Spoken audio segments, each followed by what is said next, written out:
Hey there, sleepless rabble. Tonight, we're taking you on a journey. One that may look like a children's story at first. A familiar title, a yellow brick road, a promise of comfort. But that's only the surface. Because The Wizard of Oz carries far more than innocence.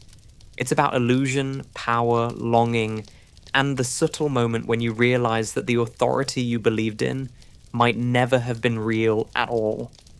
This is not a story to rush through. It's a story to sink into. So if you enjoy being guided through atmospheric tales like this video, subscribe to Napmax, and stay with us for the journey ahead. It helps this channel grow, and it keeps these nights alive. Now settle in. Let the day fade out, and let us take you down the yellow brick road. Slowly. This is Napmax, and tonight you're listening to The Wizard of Oz. For sleep, or just relax without a screen. Let's begin. Chapter 1. The Cyclone. Dorothy lived in the midst of the great Kansas prairies, with Uncle Henry, who was a farmer, and Aunt Em, who was the farmer's wife. The house was small. For the lumber to build it had to be carried by wagon many miles. There were 4 walls, a floor, and a roof, which made one room, and this room contained a rusty-looking cook stove, a cupboard for the dishes, a table, 3 or 4 chairs, and the beds. Uncle Henry and Aunt Em had a big bed in one corner, and Dorothy a little bed in another corner. There was no garret at all, and no cellar, except a small hole dug in the ground, called a cyclone cellar, where the family could go in case of one of those great whirlwinds arose, mighty enough to crush any building in its path. It was reached by a trapdoor in the middle of the floor, from which a ladder led down into the small, dark hole. When Dorothy stood in the doorway and looked around, she could see nothing but the great grey prairie on every side. Not a tree nor a house broke the broad sweep of flat country that reached to the edge of the sky in all directions. The sun had baked the ploughed land into a grey mass, with little cracks running through it. Even the grass was not green, for the sun had burned the tops of the long blades until they were the same grey colour to be seen everywhere. Once the house had been painted, but the sun blistered the paint and the rains washed it away, and now the house was as dull and grey as everything else. When Aunt Em came there to live, she was a young, pretty wife. The sun and wind had changed her too. They had taken the sparkle from her eyes and left them a sober grey. They had taken the red from her cheeks and lips, and they were grey also. She was thin and gaunt, and never smiled now. When Dorothy, who was an orphan, first came to her, Aunt Em had been so startled by the child's laughter that she would scream and press her hand upon her heart whenever Dorothy's merry voice reached her ears. And she still looked at the little girl with wonder that she could find anything to laugh at. Uncle Henry never laughed. He worked hard from morning till night, and did not know what joy was. He was grey also, from his long beard to his rough boots, and he looked stern and solemn, and rarely spoke. It was Toto that made Dorothy laugh, and saved her from growing as grey as her other surroundings. Toto was not grey. He was a little black dog, with long silky hair and small black eyes that twinkled merrily on either side of his funny, wee nose. Toto played all day long, and Dorothy played with him, and loved him dearly. Today, however, they were not playing. Uncle Henry sat upon the doorstep and looked anxiously at the sky, which was even greyer than usual. Dorothy stood in the door with Toto in her arms, and looked at the sky too. Aunt Em was washing the dishes. From the far north they heard a low wail of the wind, and Uncle Henry and Dorothy could see where the long grass bowed in waves before the coming storm. There now came a sharp whistling in the air from the south, and as they turned their eyes that way, they saw ripples in the grass coming from that direction also. Suddenly, Uncle Henry stood up. "There's a cyclone coming, Em," he called to his wife.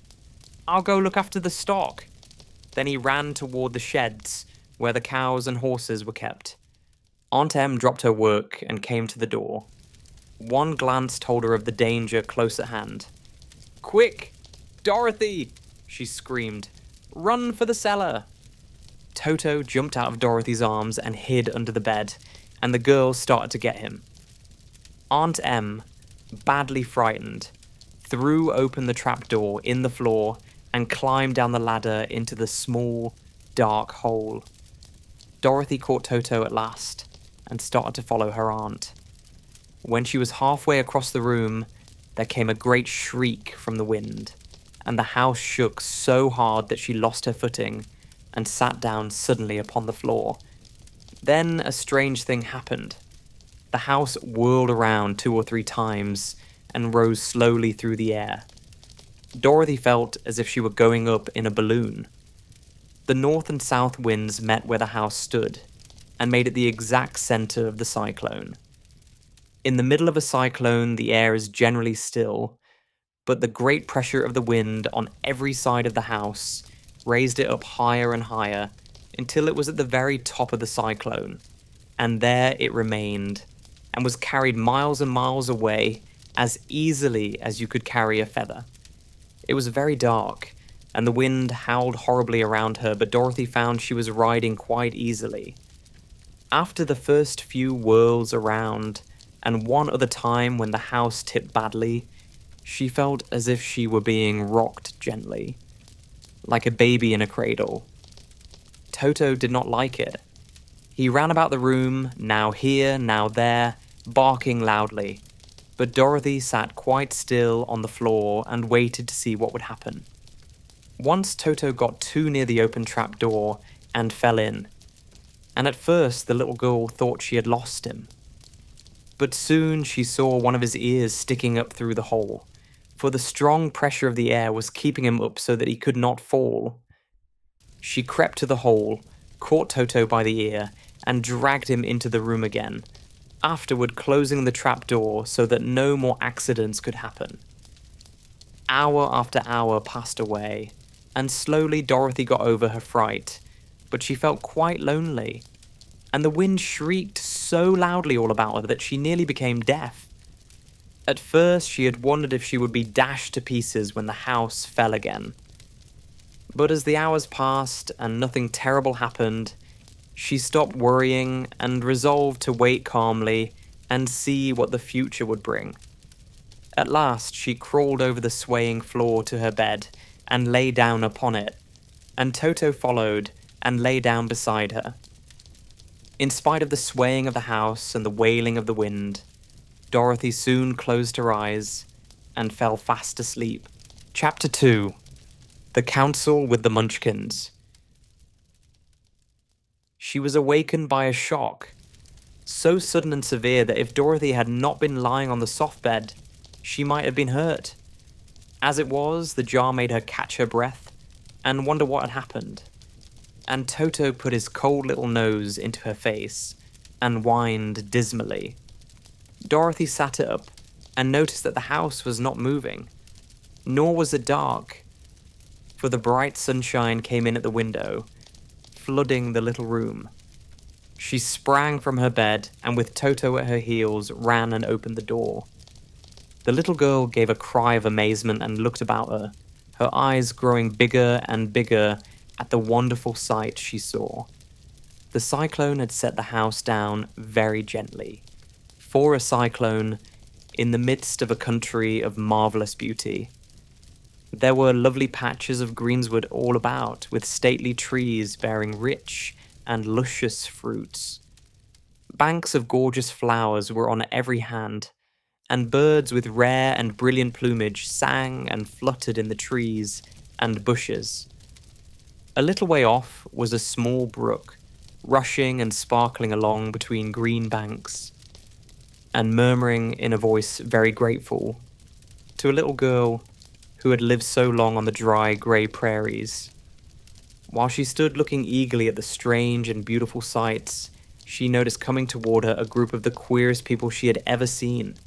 They were not as big as the grown folk she had always been used to, but neither were they very small.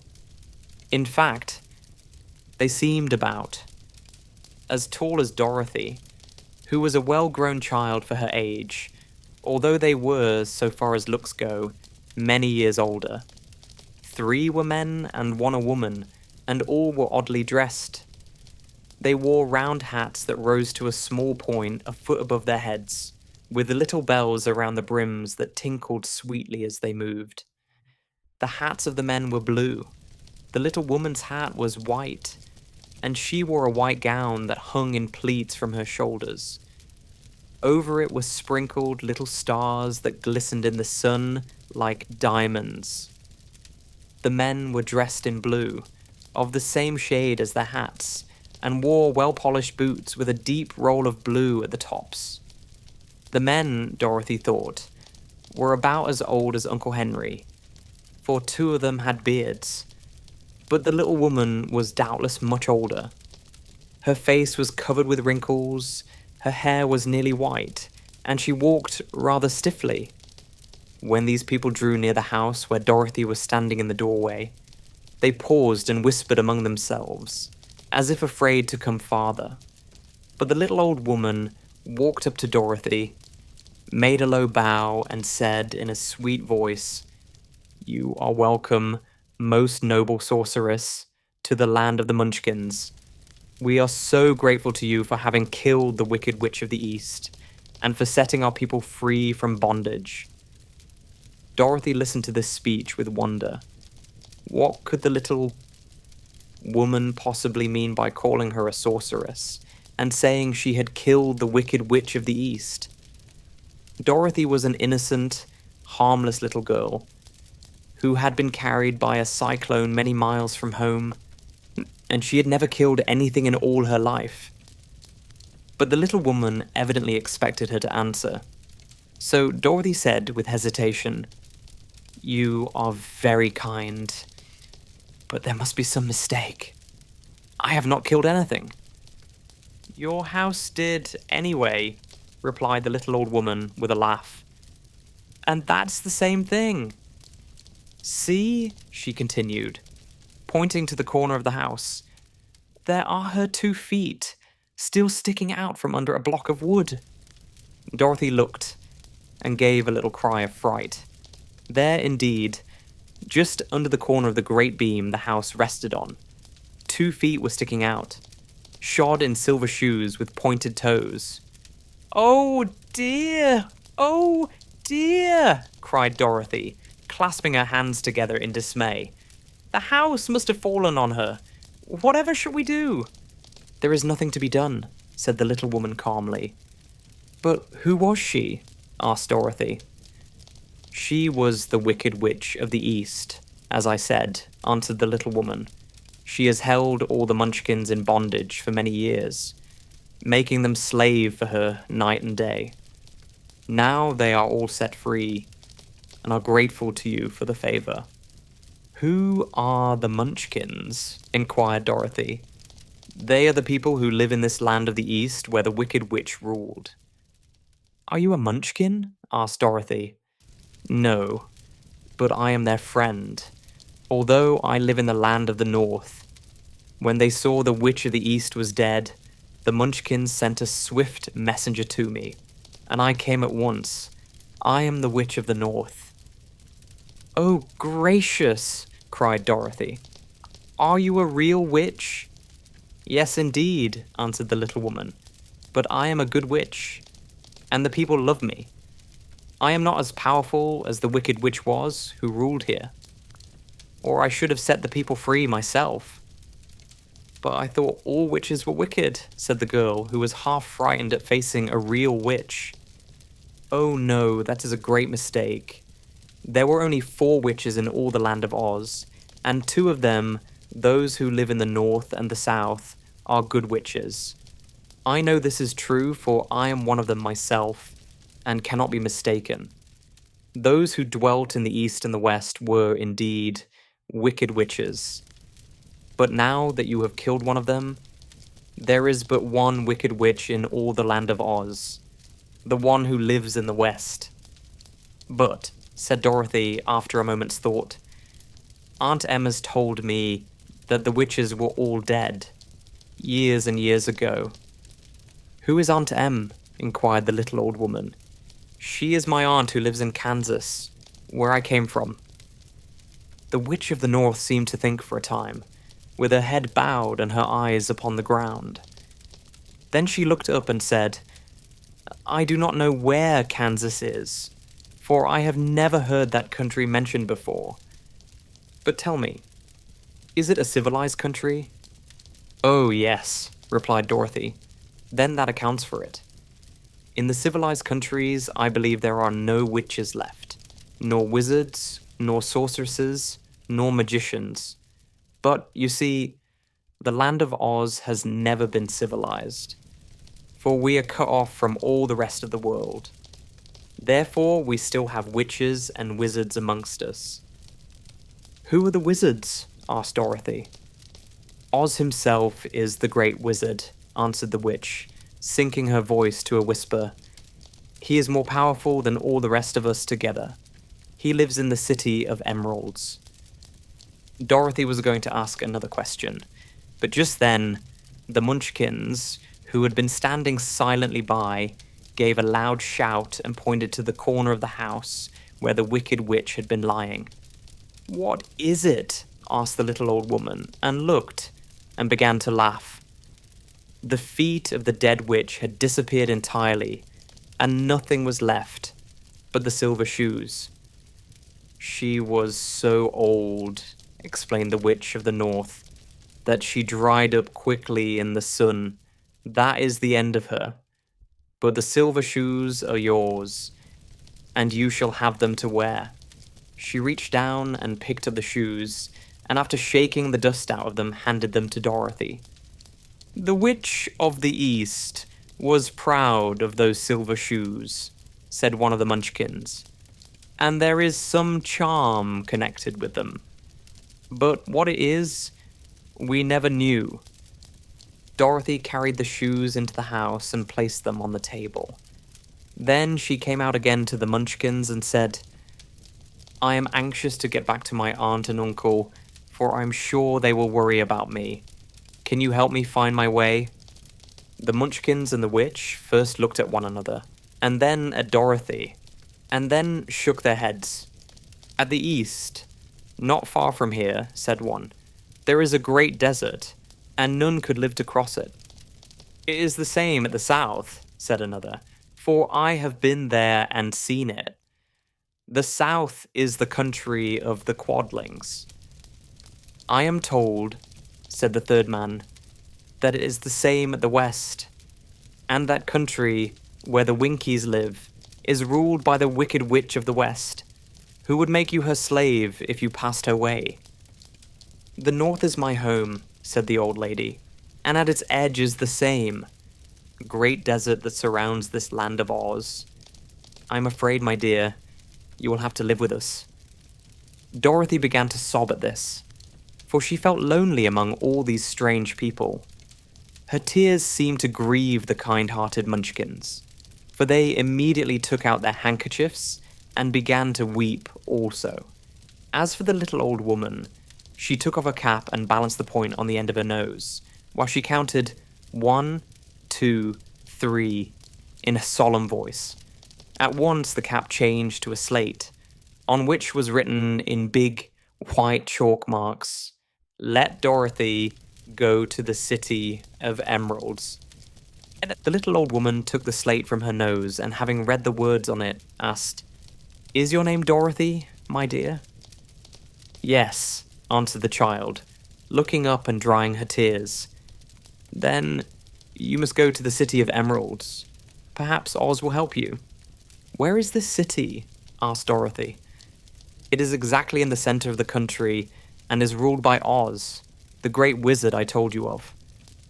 Is he a good man? Inquired the girl anxiously. He is a good wizard. Whether he is a man or not, I cannot tell, for I have never seen him." "How can I get there?" asked Dorothy. "You must walk. It is a long journey, through a country that is sometimes pleasant and sometimes dark and terrible. However, I will use all the magic arts I know of to keep you from harm." "Won't you go with me?" pleaded the girl, who had begun to look upon the little old woman as her only friend. "No, I cannot do that," she replied, "but I will give you my kiss, and no one will dare injure a person who has been kissed by the Witch of the North." She came close to Dorothy and kissed her gently on the forehead. Where her lips touched the girl, they left a round, shining mark, as Dorothy found out soon after. "The road to the City of Emeralds is paved with yellow brick," said the witch, "so you cannot miss it.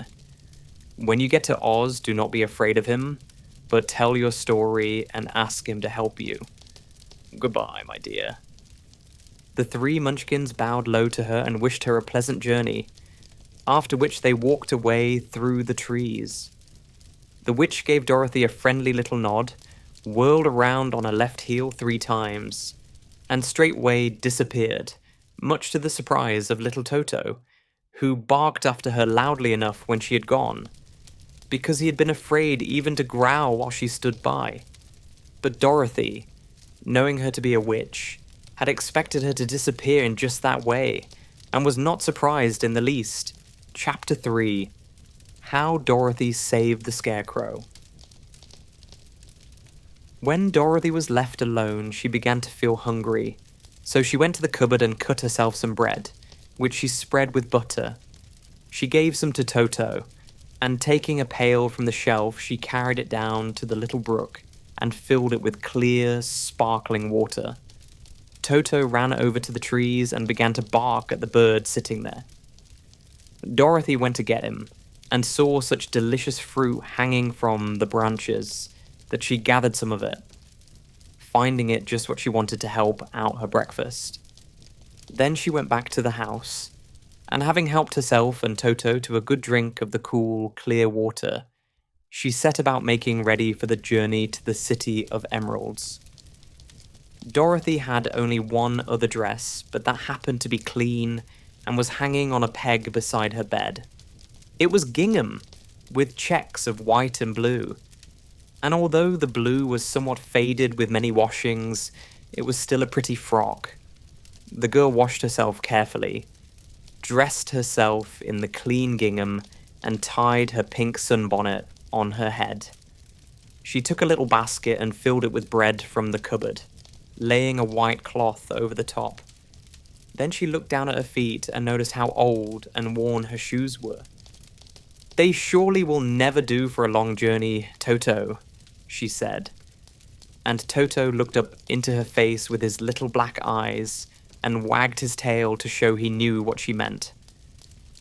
At that moment, Dorothy saw lying on the table the silver shoes that had belonged to the Witch of the East. "I wonder if they will fit me," she said to Toto. "They would be just the thing to take a long walk in, for they could not wear out." She took off her old leather shoes and tried on the silver ones, which fitted her as well as if they had been made for her. Finally, she picked up her basket. "Come along, Toto," she said. "We will go to the Emerald City and ask the Great Oz how to get back to Kansas again." She closed the door, locked it, and put the key carefully in the pocket of her dress. And so, with Toto trotting along soberly behind her, she started on her journey. There were several roads nearby, but it did not take her long to find the one paved with the yellow bricks. Within a short time, she was walking briskly toward the Emerald City, her silver shoes tinkling merrily on the hard, yellow roadbed. The sun shone bright, and the birds sang sweetly, and Dorothy did not feel nearly so bad as you might think a little girl would, who had been suddenly whisked away from her own country and set down in the midst of a strange land. She was surprised, as she walked along, to see how pretty the country was about her. There were neat fences at the sides of the road, painted a dainty blue color, and beyond them were fields of grain and vegetables in abundance. Evidently, the Munchkins were good farmers and able to raise large crops. Once in a while, she would pass a house, and the people came out to look at her and bow low as she went by. But everyone knew she had been the means of destroying the Wicked Witch and setting them free from bondage. The houses of the Munchkins were odd-looking dwellings, for each was round with a big dome for a roof. All were painted blue, for in this country of the East blue was the favorite color. Toward evening, when Dorothy was tired with her long walk and began to wonder where she should pass the night, she came to a house rather larger than the rest. On the green lawn before it, many men and women were dancing. 5 little fiddlers played as loudly as possible, and the people were laughing and singing, while a big table nearby was loaded with delicious fruits and nuts, pies and cakes, and many other good things to eat. The people greeted Dorothy kindly and invited her to supper and to pass the night with them, for this was the home of one of the richest Munchkins in the land, and his friends were gathered with him to celebrate their freedom from the bondage of the Wicked Witch. Dorothy ate a hearty supper and was waited upon by the rich Munchkin, himself, whose name was Bock. Then she sat upon a settee and watched the people dance. When Bock saw her silver shoes, he said, "You must be a great sorceress." "Why?" asked the girl. "Because you wear silver shoes and have killed the Wicked Witch.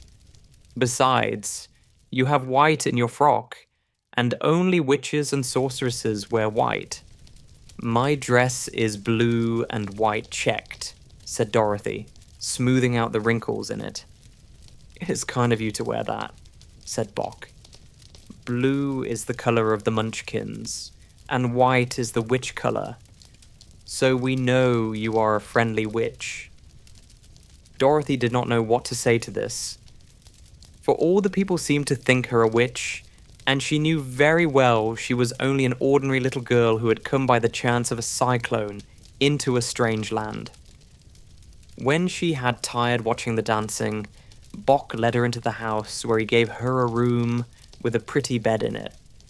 The sheets were made of blue cloth, and Dorothy slept soundly in them till morning, with Toto curled up on the blue rug beside her.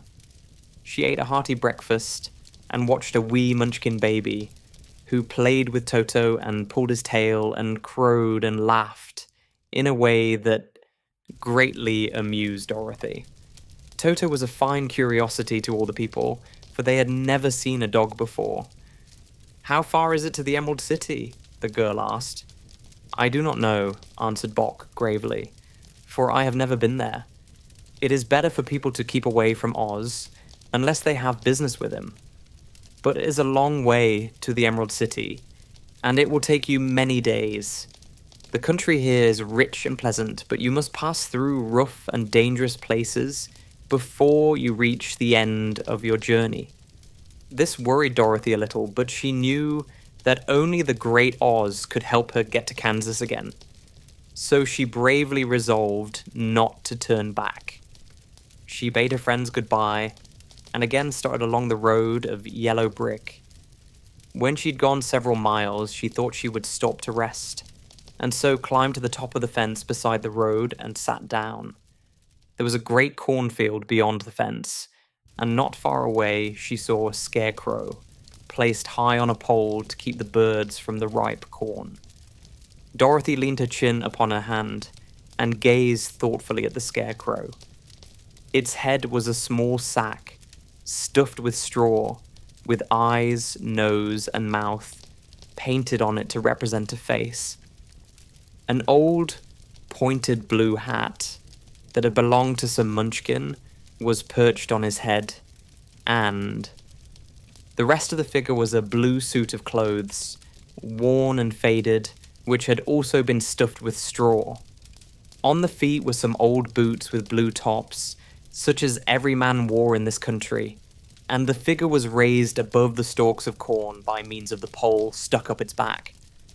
While Dorothy was looking earnestly into the queer, painted face of the scarecrow, she was surprised to see one of the eyes slowly wink at her. She thought she must have been mistaken at first, for none of the scarecrows in Kansas ever wink. But presently, the figure nodded its head to her in a friendly way. Then she climbed down from the fence and walked up to it, while Toto ran around the pole and barked. "Good day," said the scarecrow in a rather husky voice. "Did you speak?" asked the girl in wonder. "Certainly," answered the scarecrow. "How do you do?" "I'm pretty well, thank you," replied Dorothy politely. "How do you do?" "I'm not feeling well," said the scarecrow with a smile. "For it is very tedious being perched up here night and day to scare away crows." "Can't you get down?" asked Dorothy. "No, for this pole is stuck up my back. If you will please take away the pole, I shall be greatly obliged to you." Dorothy reached up both arms and lifted the figure off the pole. For it being stuffed with straw, it was quite light. "Thank you very much," said the scarecrow when he had been set down on the ground. "I feel like a new man." Dorothy was puzzled at this, for it sounded queer to hear a stuffed man speak, and to see him bow and walk along beside her. "Who are you?" asked the scarecrow when he had stretched himself and yawned. "And where are you going?" "My name is Dorothy," said the girl, "and I'm going to the Emerald City to ask the Great Oz to send me back to Kansas." "Where is the Emerald City?" he inquired. "And who is Oz?" "Why, don't you know?" she returned in surprise. "No, indeed. I don't know anything. You see, I am stuffed, so I have no brains at all," he answered sadly. "Oh," said Dorothy. "I'm awfully sorry for you." "Do you think," he asked, "if I go to the Emerald City with you, that Oz would give me some brains?" "I cannot tell," she returned, "but you may come with me if you like. If Oz will not give you any brains, you will be no worse off than you are now." "That is true," said the scarecrow. "You see," he continued confidentially, "I don't mind my legs and arms and body being stuffed, because I cannot get hurt. If anyone treads on my toes or sticks a pin into me, it doesn't matter, for I can't feel it. But I do not want people to call me a fool, and if my head stays stuffed with straw instead of with brains, as yours is, how am I ever to know anything?" "I understand how you feel," said the little girl, who was truly sorry for him. "If you'll come with me, I'll ask Oz to do all he can for you." "Thank you," he answered gratefully. They walked back to the road. Dorothy helped him over the fence, and they started along the path of the yellow brick for the Emerald City. Toto did not like this addition to the party at first. He smelled around the stuffed man, as if he suspected there might be a nest of rats in the straw, and he often growled in an unfriendly way at the scarecrow. "Don't mind Toto," said Dorothy to her new friend. "He never bites." "Oh, I'm not afraid," replied the scarecrow. "He can't hurt the straw. Do let me carry that basket for you. I shall not mind it, for I can't get tired. I'll tell you a secret," he continued as he walked along. "There is only one thing in the world I am afraid of." "What is that?" asked Dorothy. "The Munchkin farmer who made you." "No," answered the scarecrow. "It's a lighted match. Chapter 4, The Road Through the Forest." After a few hours, the road began to be rough, and the walking grew so difficult that the scarecrow often stumbled over the yellow bricks, which were here very uneven. Sometimes, indeed, they were broken or missing altogether, leaving holes that Toto jumped across and Dorothy walked around. As for the scarecrow, having no brains, he walked straight ahead, and so stepped into the holes and fell at full length on the hard bricks. It never hurt him, however, and Dorothy would pick him up and set him upon his feet again, while he joined her in laughing merrily at his own mishap. The farms were not nearly so well cared for here as they were farther back. There were fewer houses and fewer fruit trees, and the farther they went, the more dismal and lonesome the country became. At noon, they sat down by the roadside, near a little brook, and Dorothy opened her basket and got out some bread. She offered a piece to the Scarecrow, but he refused. "I am never hungry," he said, "and it is a lucky thing I am not, for my mouth is only painted, and if I should cut a hole in it so I could eat, the straw I am stuffed with would come out, and that would spoil the shape of my head." Dorothy saw at once that this was true, so she only nodded and went on eating her bread. "Tell me something about yourself and the country you came from," said the Scarecrow, when she had finished her dinner. So she told him all about Kansas, and how grey everything was there, and how the cyclone had carried her to this queer land of Oz. The Scarecrow listened carefully and said, "I cannot understand why you should wish to leave this beautiful country and go back to the dry, grey place you call Kansas." "That is because you have no brains," answered the girl.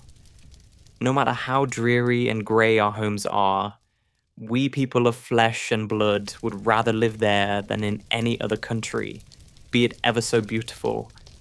There is no place like home," the Scarecrow sighed. "Of course I cannot understand it," he said.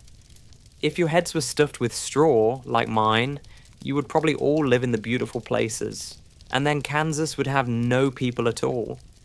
It is fortunate for Kansas that you have brains."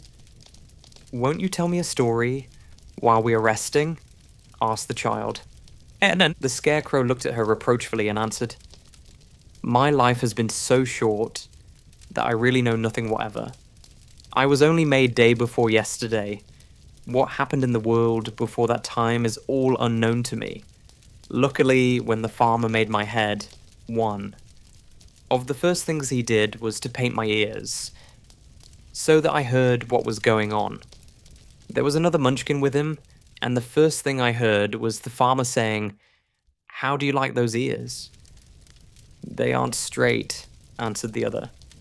'Never mind,' said the farmer. 'They are ears just the same,' which was true enough. 'Now I'll make the eyes,' said the farmer.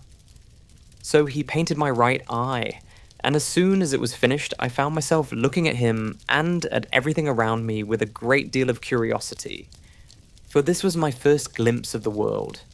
'That's a rather pretty eye,' remarked the munchkin who was watching the farmer. 'Blue paint is just the color for eyes.' 'I think I'll make the other a little bigger,' said the farmer. And when the second eye was done, I could see much better than before. Then he made my nose and my mouth, but I did not speak, because at that time I didn't know what a mouth was for.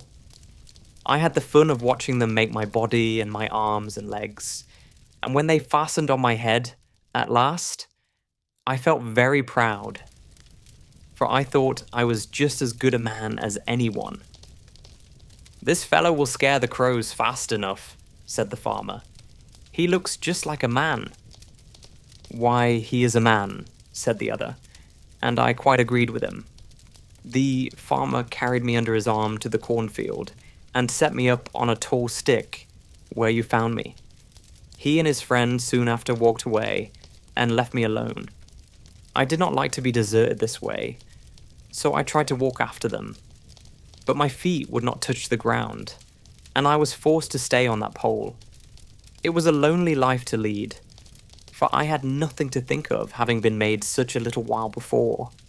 Many crows and other birds flew into the cornfield, but as soon as they saw me, they flew away again, thinking I was a munchkin, and this pleased me, and made me feel that I was quite an important person. By and by, an old crow flew near me, and after looking at me carefully, he perched upon my shoulder and said, "I wonder if that farmer thought to fool me in this clumsy manner. Any crow of sense could see that you were only stuffed with straw." Then he hopped down at my feet and ate all the corn he wanted. The other birds, seeing he was not harmed by me, came to eat the corn too. So in a short time, there was a great flock of them about me. I felt sad at this, for it showed I was not such a good scarecrow after all. But the old crow comforted me, saying, "If you only had brains in your head, you would be as good a man as any of them, and a better man than some of them. Brains are the only things worth having in this world, no matter whether one is a crow or a man." After the crows had gone, I thought this over, and decided I would try hard to get some brains. By good luck, you came along and pulled me off the stake, and from what you say, I am sure the Great Oz will give me brains as soon as we get to the Emerald City. "I hope so," said Dorothy earnestly, "since you seem anxious to have them." "Oh yes, I am anxious," returned the Scarecrow. "It is such an uncomfortable feeling to know one is a fool." "Well," said the girl, "let us go." And she handed the basket to the Scarecrow. There were no fences at all by the roadside now, and the land was rough and untilled. Toward evening they came to a great forest, where the trees grew so big and close together that their branches met over the road of yellow brick. It was almost dark under the trees, for the branches shut out the daylight, but the travelers did not stop, and went on into the forest. "If this road goes in, it must come out," said the Scarecrow. "And as the Emerald City is at the other end of the road, we must go wherever it leads us." "Anyone would know that," said Dorothy. "Certainly. That is why I know it," returned the Scarecrow. "If it required brains to figure it out, I never should have said it." After an hour or so, the light faded away, and they found themselves stumbling along in the darkness. Dorothy could not see at all, but Toto could, for some dogs see very well in the dark. And the Scarecrow declared he could see as well as by day. So she took hold of his arm and managed to get along fairly well. "If you see any house or any place where we can pass the night," she said, "you must tell me, for it is very uncomfortable walking in the dark." Soon after the Scarecrow stopped. "I see a little cottage at the right of us," he said, "built of logs and branches. Shall we go there?" "Yes, indeed," answered the child. "I am all tired out." So the Scarecrow led her through the trees until they reached the cottage, and Dorothy entered and found a bed of dried leaves in one corner. She lay down at once, and with Toto beside her soon fell into a sound sleep. The Scarecrow, who was never tired, stood up in another corner and waited patiently until morning came. Chapter 5. The Rescue of the Tin Woodman. When Dorothy awoke, the sun was shining through the trees, and Toto had long been out chasing birds around him and squirrels. She sat up and looked around her. There was the Scarecrow, still standing patiently in his corner, waiting for her. "We must go and search for water," she said to him. "Why do you want water?" he asked. "To wash my face clean after the dust of the road, and to drink, so the dry bread will not stick in my throat." "It must be inconvenient to be made of flesh," said the Scarecrow thoughtfully, "for you must sleep and eat and drink. However, you have brains, and it is worth a lot of bother to be able to think properly." They left the cottage and walked through the trees until they found a little spring of clear water, where Dorothy drank and bathed and ate her breakfast. She saw there was not much bread left in the basket, and the girl was thankful the Scarecrow did not have to eat anything, for there was scarcely enough for herself and Toto for the day. When she had finished her meal and was about to go back to the road of yellow brick, she was startled to hear a deep groan nearby. "What was that?" she asked timidly. "I cannot imagine," replied the Scarecrow, "but we can go and see." Just then another groan reached their ears, and the sound seemed to come from behind them. They turned and walked through the forest a few steps when Dorothy discovered something shining in a ray of sunshine. That fell between the trees. She ran to the place and then stopped short, with a little cry of surprise.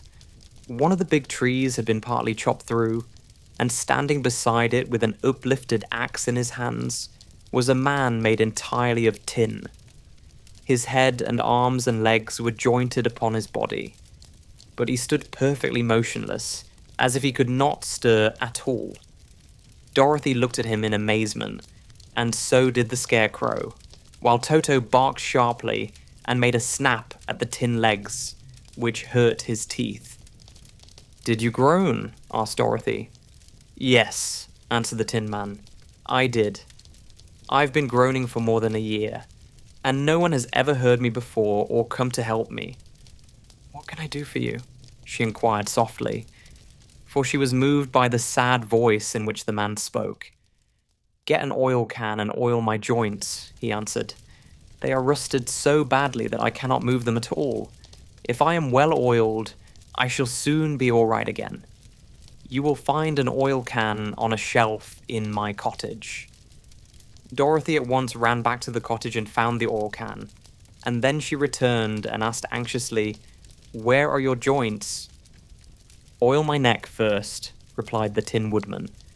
So she oiled it, and as it was quite badly rusted, the Scarecrow took hold of the tin head and moved it gently from side to side until it worked freely, and then the man could turn it himself.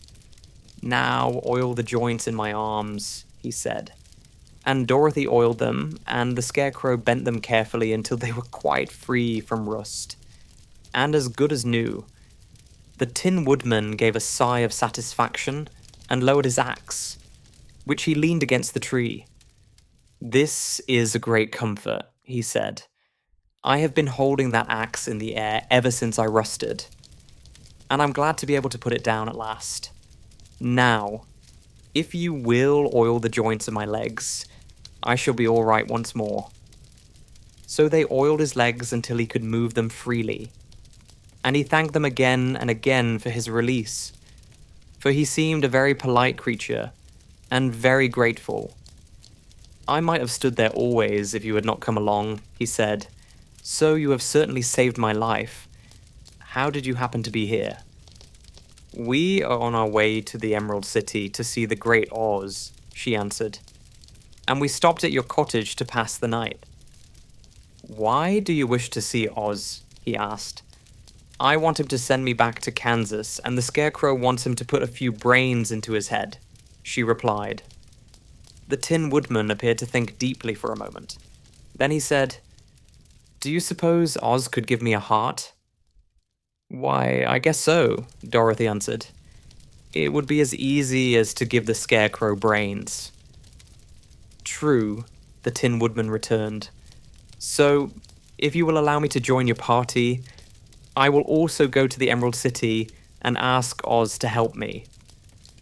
"Come along," said the Scarecrow heartily, and Dorothy added that she would be pleased to have his company. So the Tin Woodman shouldered his axe, and they all passed through the forest until they came to the road that was paved with yellow brick. The Tin Woodman had asked Dorothy to put the oil can in her basket. "For," he said, "if I should get caught in the rain and rust again, I would need the oil can badly." It was a bit of good luck to have their new comrade join the party, for soon after they had begun their journey again, they came to a place where the trees and branches grew so thick over the road that the travelers could not pass. But the Tin Woodman set to work with his axe and chopped so well that soon he cleared a passage for the entire party. Dorothy was thinking so earnestly as they walked along that she did not notice when the Scarecrow stumbled into a hole and rolled over to the side of the road. Indeed, he was obliged to call to her to help him up again. "Why didn't you walk around the hole?" asked the Tin Woodman. "I don't know enough," replied the Scarecrow cheerfully. "My head is stuffed with straw, you know, and that is why I'm going to Oz to ask him for some brains." "Oh, I see," said the Tin Woodman. "But after all, brains are not the best things in the world." "Have you any?" inquired the Scarecrow.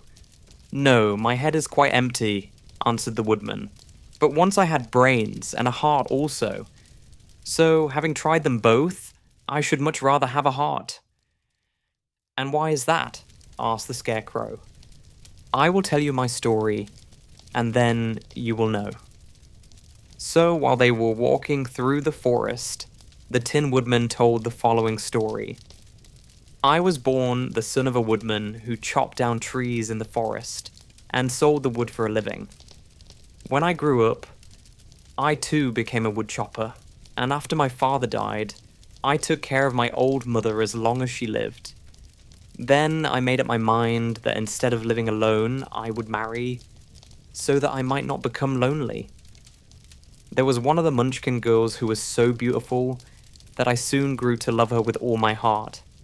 She, on her part, promised to marry me as soon as I could earn enough money to build a better house for her.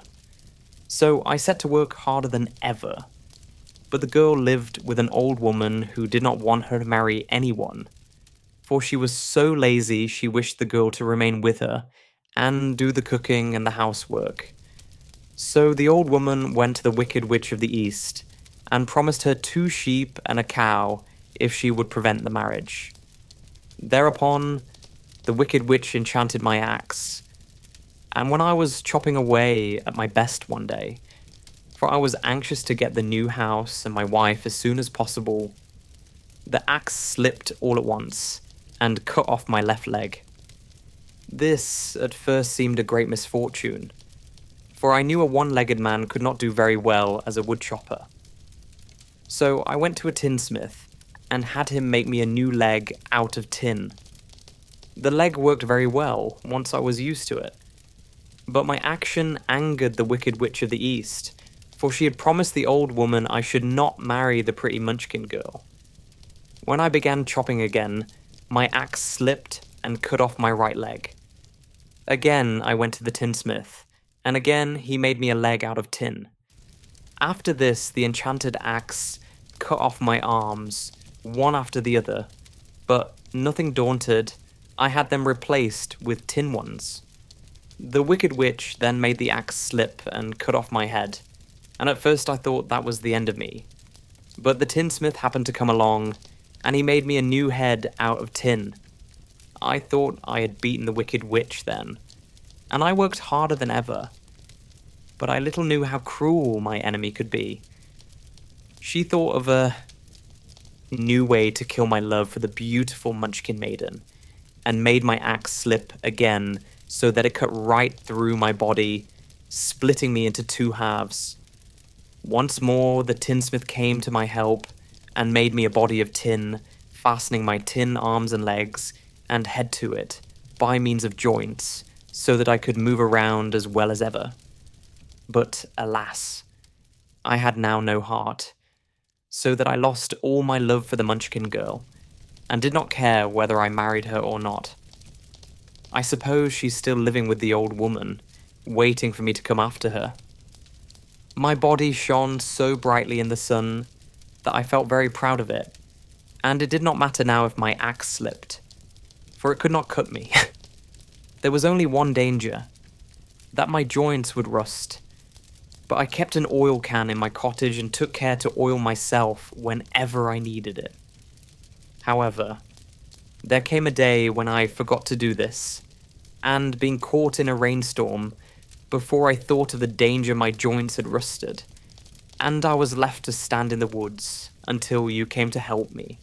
It was a terrible thing to undergo, but during the year I stood there I had time to think that the greatest loss I had known was the loss of my heart.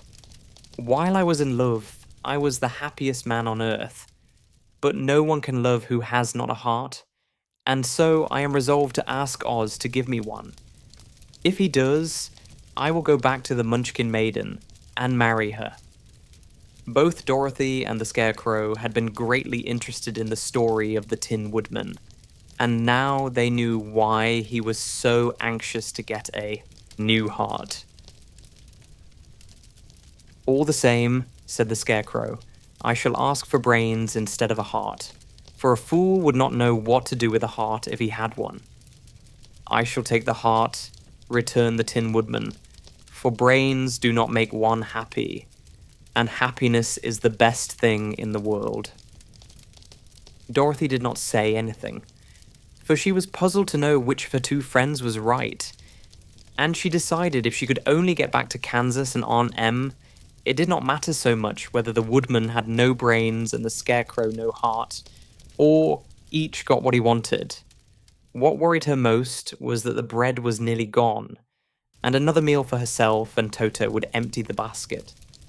To be sure, neither the Woodman nor the Scarecrow ever ate anything, but she was not made of tin nor straw, and couldn't live unless she was fed.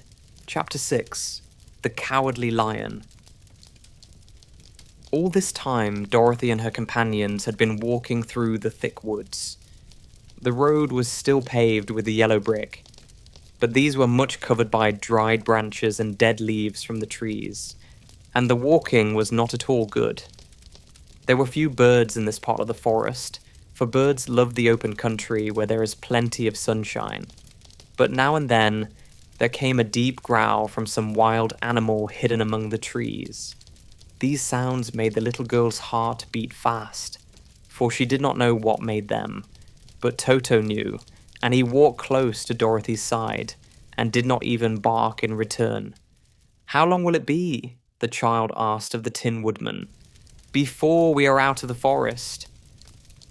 "I cannot tell," was the answer, "for I have never been to the Emerald City. But my father went there once when I was a boy, and he said it was a long journey through a dangerous country. Although nearer to the city where Oz dwells, the country is beautiful. But I am not afraid so long as I have my oil can, and nothing can hurt the Scarecrow, while you bear upon your forehead the mark of the Good Witch's kiss, and that will protect you from harm." "But Toto," said the girl anxiously, "what will protect him?" "We must protect him ourselves if he's in danger," replied the Tin Woodman. Just as he spoke, there came from the forest a terrible roar, and the next moment, a great lion bounded into the road. With one blow of his paw, he sent the Scarecrow spinning over and over to the edge of the road, and then he struck at the Tin Woodman with his sharp claws. But, to the lion's surprise, he could make no impression on the tin, although the Woodman fell over in the road and lay still. Little Toto, now that he had an enemy to face, ran barking toward the lion, and the great beast had opened his mouth to bite the dog when Dorothy, fearing Toto would be killed, and heedless of danger, rushed forward and slapped the lion upon his nose as hard as she could, while she cried out, "Don't you dare to bite Toto! You ought to be ashamed of yourself, a big beast like you, to bite a poor little dog." "I didn't bite him," said the lion, as he rubbed his nose with his paw where Dorothy had hit it. "No, but you tried to," she retorted. "You are nothing but a big coward." "I know it," said the lion, hanging his head in shame. "I've always known it. But how can I help it? I don't know, I'm sure. To think of your striking a stuffed man, like the poor Scarecrow." "Is he stuffed?" asked the lion in surprise, as he watched her pick up the Scarecrow and set him upon his feet, while she patted him into shape again. "Of course he's stuffed," replied Dorothy, who was still angry. "That's why he went over so easily," remarked the lion. It astonished me to see him whirl around so. "Is the other one stuffed also?" "No," said Dorothy. "He's made of tin." And she helped the Woodman up again. "That's why he nearly blunted my claws," said the lion. "When they scratched against the tin, it made a cold shiver run down my back. What is that little animal you are so tender of?" "He is my dog, Toto," answered Dorothy. "Is he made of tin or stuffed?" asked the lion. "Neither. He's a meat dog, said the girl. Oh, he's a curious animal and seems remarkably small, now that I look at him. No one would think of biting such a little thing, except a coward like me, continued the lion sadly. What makes you a coward? Asked Dorothy, looking at the great beast in wonder, for he was as big as a small horse. It's a mystery, replied the lion. I suppose I was born that way. All the other animals in the forest naturally expect me to be brave, for the lion is everywhere thought to be the king of beasts. I learned that if I roared very loudly, every living thing was frightened and got out of my way. Whenever I've met a man, I've been awfully scared. But I just roared at him, and he has always run away as fast as he could go. If the elephants and the tigers and the bears had ever tried to fight me, I should have run myself. I'm such a coward. But just as soon as they hear me roar, they all try to get away from me. And of course I let them go. But that isn't right. The king of beasts shouldn't be a coward, said the scarecrow. I know it, returned the lion, wiping a tear from his eye with the tip of his tail. It is my great sorrow, and makes my life very unhappy. But whenever there is danger, my heart begins to beat fast. Perhaps you have heart disease, said the Tin Woodman. It may be, said the lion. If you have, continued the Tin Woodman, you ought to be glad, for it proves you have a heart. For my part, I have no heart, so I cannot have heart disease. Perhaps, said the lion thoughtfully, if I had no heart, I should not be a coward. Have you brains? Asked the scarecrow. I suppose so. I've never looked to see, replied the lion. I am going to the Great Oz to ask him to give me some, remarked the scarecrow, for my head is stuffed with straw. And I am going to ask him to give me a heart, said the woodman. And I am going to ask him to send Toto and me back to Kansas, added Dorothy. Do you think Oz could give me courage? Asked the cowardly lion. Just as easily as he could give me brains, said the scarecrow. Or give me a heart, said the Tin Woodman. Or send me back to Kansas, said Dorothy. Then, if you don't mind, I'll go with you, said the lion, for my life is simply unbearable without a bit of courage. You will be very welcome, answered Dorothy, for you will help to keep away the other wild beasts. It seems to me they must be more cowardly than you are if they allow you to scare them so easily.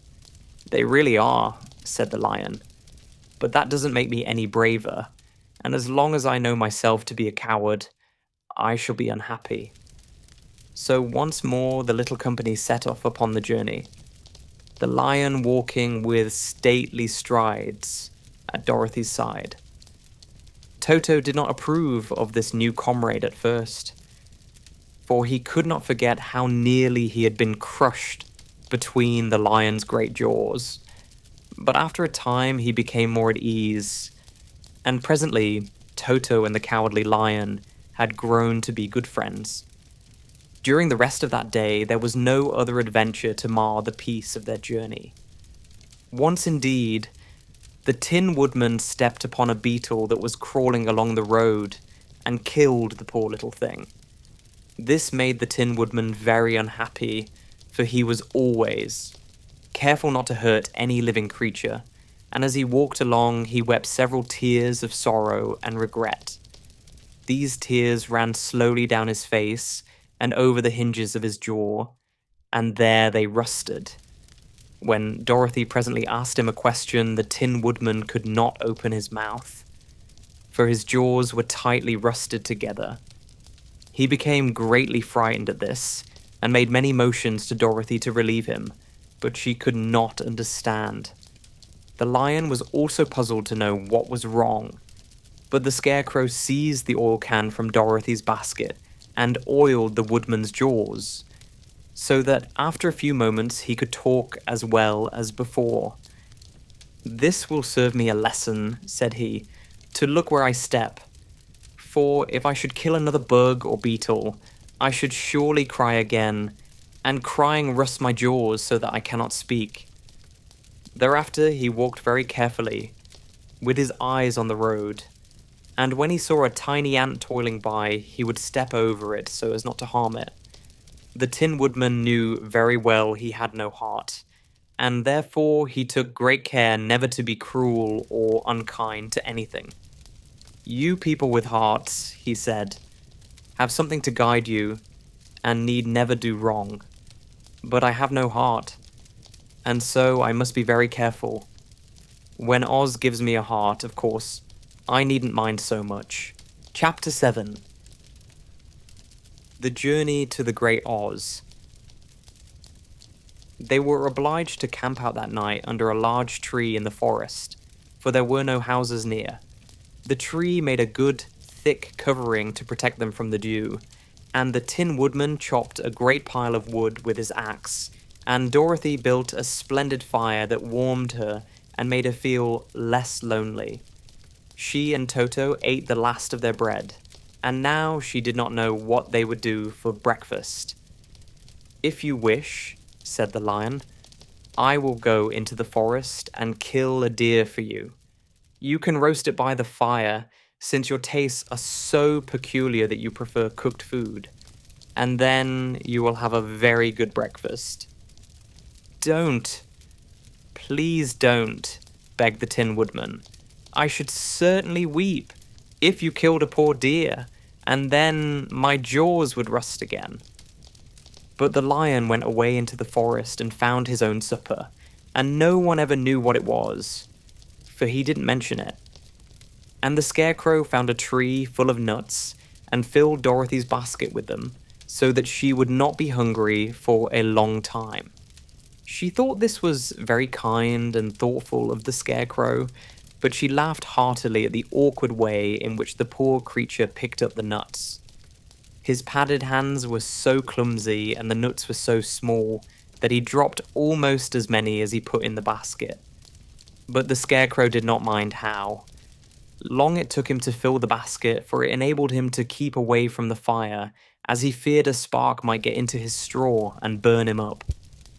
So he kept a good distance away from the flames, and only came near to cover Dorothy with dry leaves when she lay down to sleep.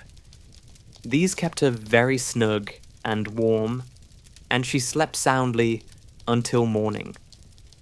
When it was daylight, the girl bathed her face in a little rippling brook, and soon after they all started toward the Emerald City. This was to be an eventful day for the travelers.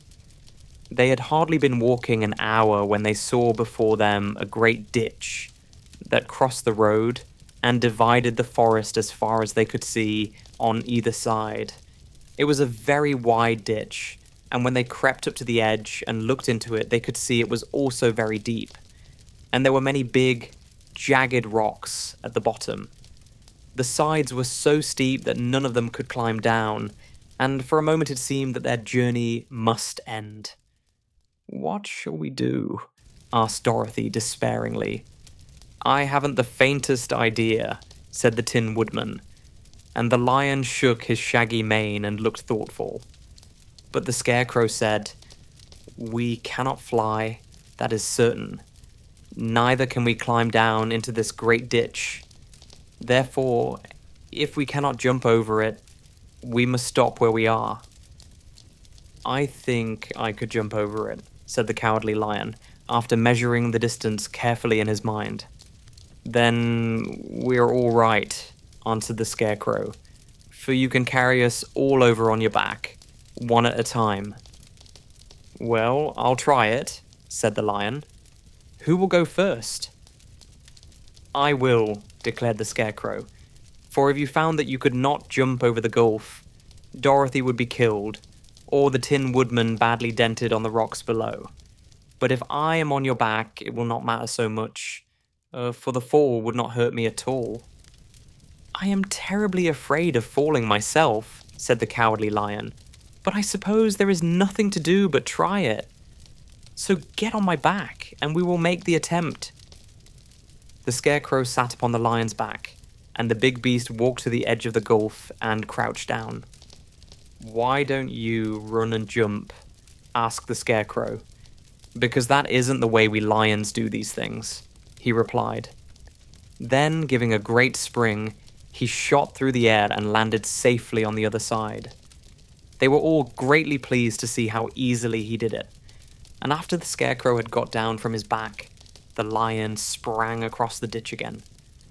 Dorothy thought she would go next, so she took Toto in her arms and climbed on the lion's back, holding tightly to his mane with one hand. The next moment, it seemed as if she were flying through the air. And then, before she had time to think about it, she was safe on the other side.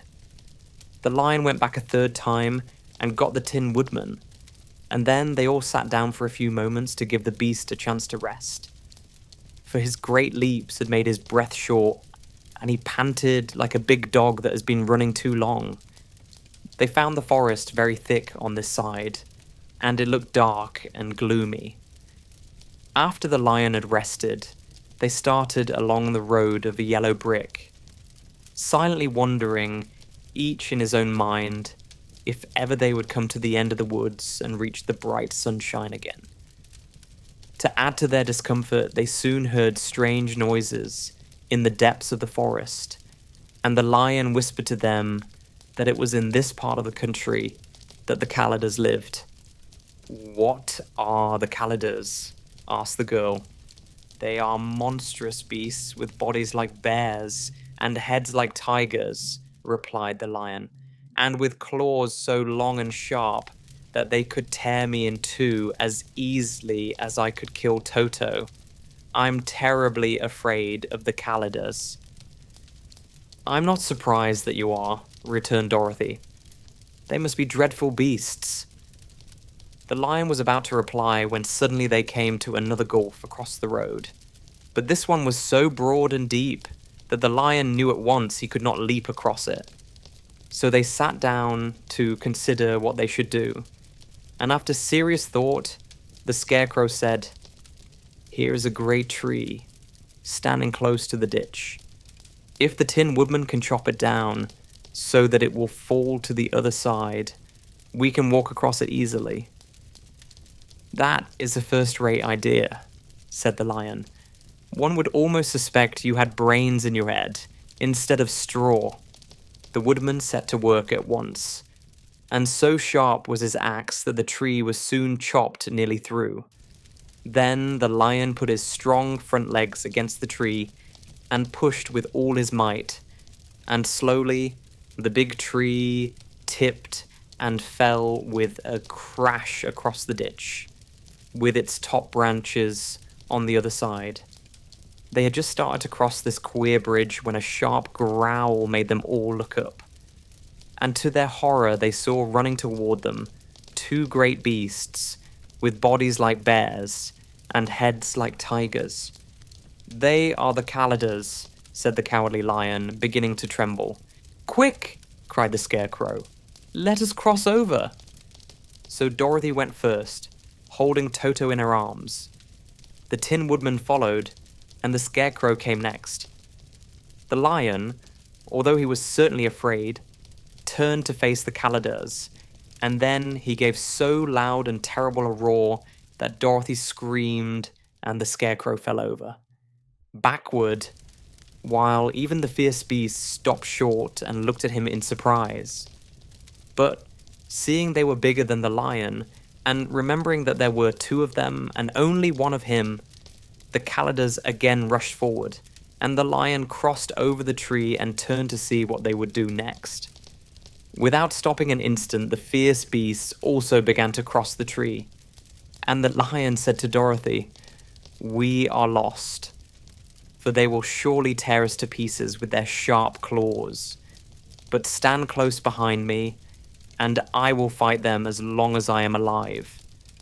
"Wait a minute," called the Scarecrow. He had been thinking what was best to be done, and now he asked the woodman to chop away the end of the tree that rested on their side of the ditch. The Tin Woodman began to use his axe at once, and just as the two Calidars were nearly across, the tree fell with a crash into the gulf, carrying the ugly, snarling brutes with it, and both were dashed to pieces on the sharp rocks at the bottom. "Well," said the Cowardly Lion, drawing a long breath of relief, "I see we are going to live a little while longer, and I am glad of it, for it must be a very uncomfortable thing not to be alive.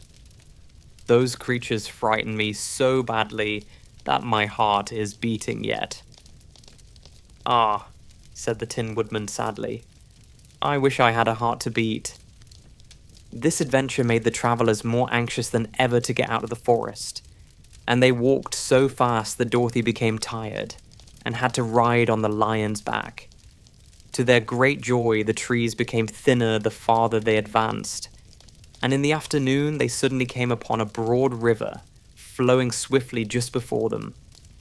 On the other side of the water they could see the road of yellow brick running through a beautiful country, with green meadows dotted with bright flowers and all the road bordered with trees hanging full of delicious fruits. They were greatly pleased to see this delightful country before them. "How shall we cross the river?" asked Dorothy. "That is easily done," replied the Scarecrow. "The Tin Woodman must build us a raft, so we can float to the other side." So the Woodman took his axe and began to chop down small trees to make a raft. And while he was busy at this, the Scarecrow found on the riverbank a tree full of fine fruit. This pleased Dorothy, who had eaten nothing but nuts all day, and she made a hearty meal of the ripe fruit. But it takes time to make a raft, even when one is as industrious and untiring as the Tin Woodman, and when night came, the work was not done. So they found a cozy place under the trees where they slept well until the morning, and Dorothy dreamed of the Emerald City and of the good Wizard Oz, who would soon send her back to her own home again. Chapter 8. The Deadly Poppy Field. Our little party of travelers awakened the next morning, refreshed and full of hope, and Dorothy breakfasted like a princess off peaches and plums from the trees beside the river. Behind them was the dark forest they had passed safely through, although they had suffered many discouragements. But before them was a lovely, sunny country that seemed to beckon them onto the Emerald City. To be sure, the broad river now cut them off from this beautiful land. But the raft was nearly done, and after the Tin Woodman had cut a few more logs and fastened them together with wooden pins, they were ready to start. Dorothy sat down in the middle of the raft and held Toto in her arms. When the Cowardly Lion stepped upon the raft, it tipped badly, for he was big and heavy, but the Scarecrow and the Tin Woodman stood upon the other end to steady it, and they had long poles in their hands to push the raft through the water. They got along quite well at first, but when they reached the middle of the river, the swift current swept the raft downstream, farther and farther away from the road of yellow brick, and the water grew so deep that the long poles would not touch the bottom. "This is bad," said the Tin Woodman, "for if we cannot get to the land, we shall be carried into the country of the Wicked Witch of the West, and she will enchant us and make us her slaves. And then I should get no brains," said the Scarecrow. "And I should get no courage," said the Cowardly Lion. "And I should get no heart," said the Tin Woodman. "And I should never get back to Kansas," said Dorothy. "We must certainly get to the Emerald City if we can," the Scarecrow continued, and he pushed so hard on his long pole that it stuck fast in the mud at the bottom of the river. Then, before he could pull it out again, or let go, the raft was swept away, and the poor Scarecrow was left clinging to the pole in the middle of the river.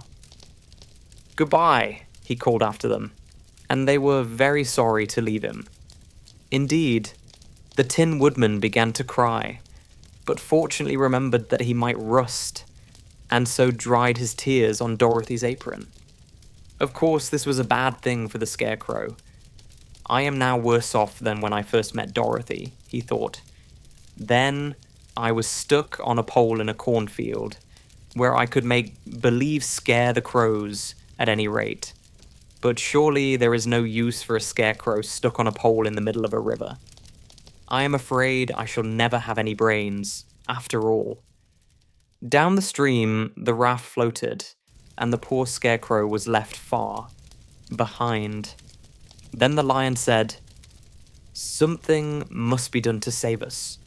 I think I can swim to the shore and pull the raft after me, if you will only hold fast to the tip of my tail."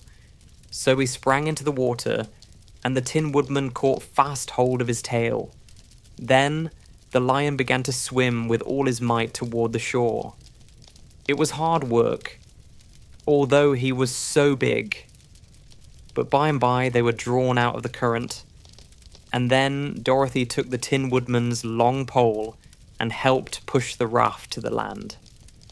They were all tired out when they reached the shore at last, and stepped off upon the pretty green grass, and they also knew that the stream had carried them a long way past the road of yellow brick that led to the Emerald City.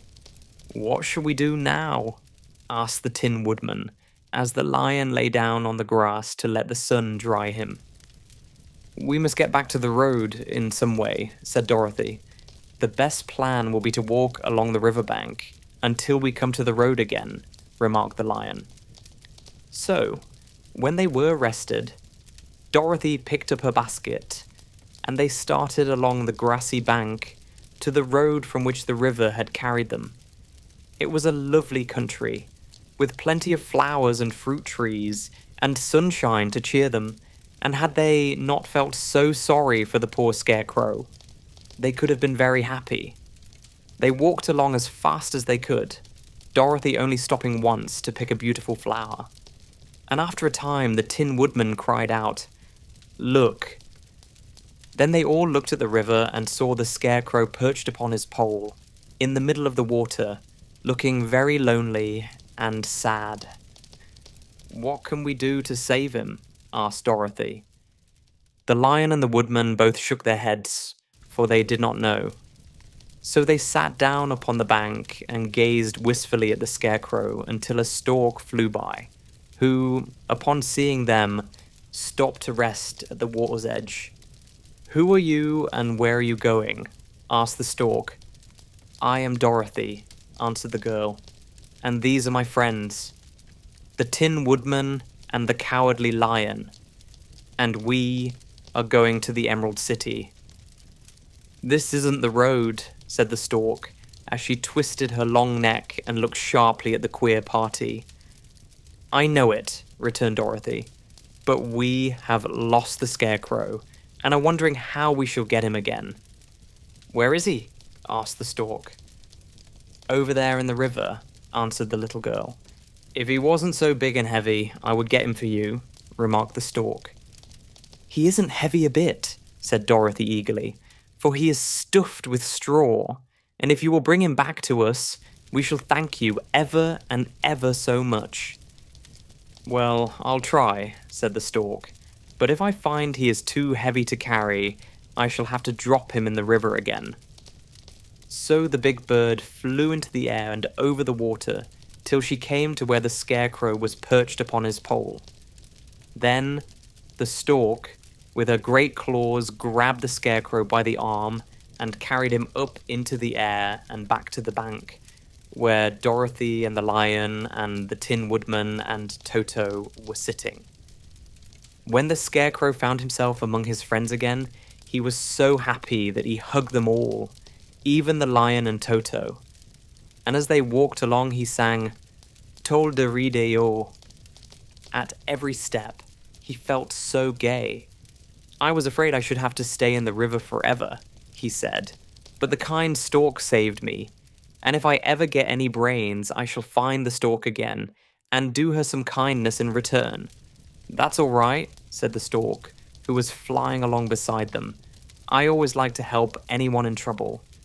But I must go now, for my babies are waiting in the nest for me. I hope you will find the Emerald City, and that Oz will help you." "Thank you," replied Dorothy, and then the kind stork flew into the air and was soon out of sight. They walked along listening to the singing of the brightly coloured birds and looking at the lovely flowers which now became so thick that the ground was carpeted with them. There were big yellow and white and blue and purple blossoms, besides great clusters of scarlet poppies, which were so brilliant in colour they almost dazzled Dorothy's eyes. "Aren't they beautiful?" the girl asked as she breathed in the spicy scent of the bright flowers. "I suppose so," answered the Scarecrow. "When I have brains, I shall probably like them better. If I only had a heart, I should love them," added the Tin Woodman. "I always did like flowers," said the Lion. "They seem so helpless and frail, but there are none in the forest so bright as these."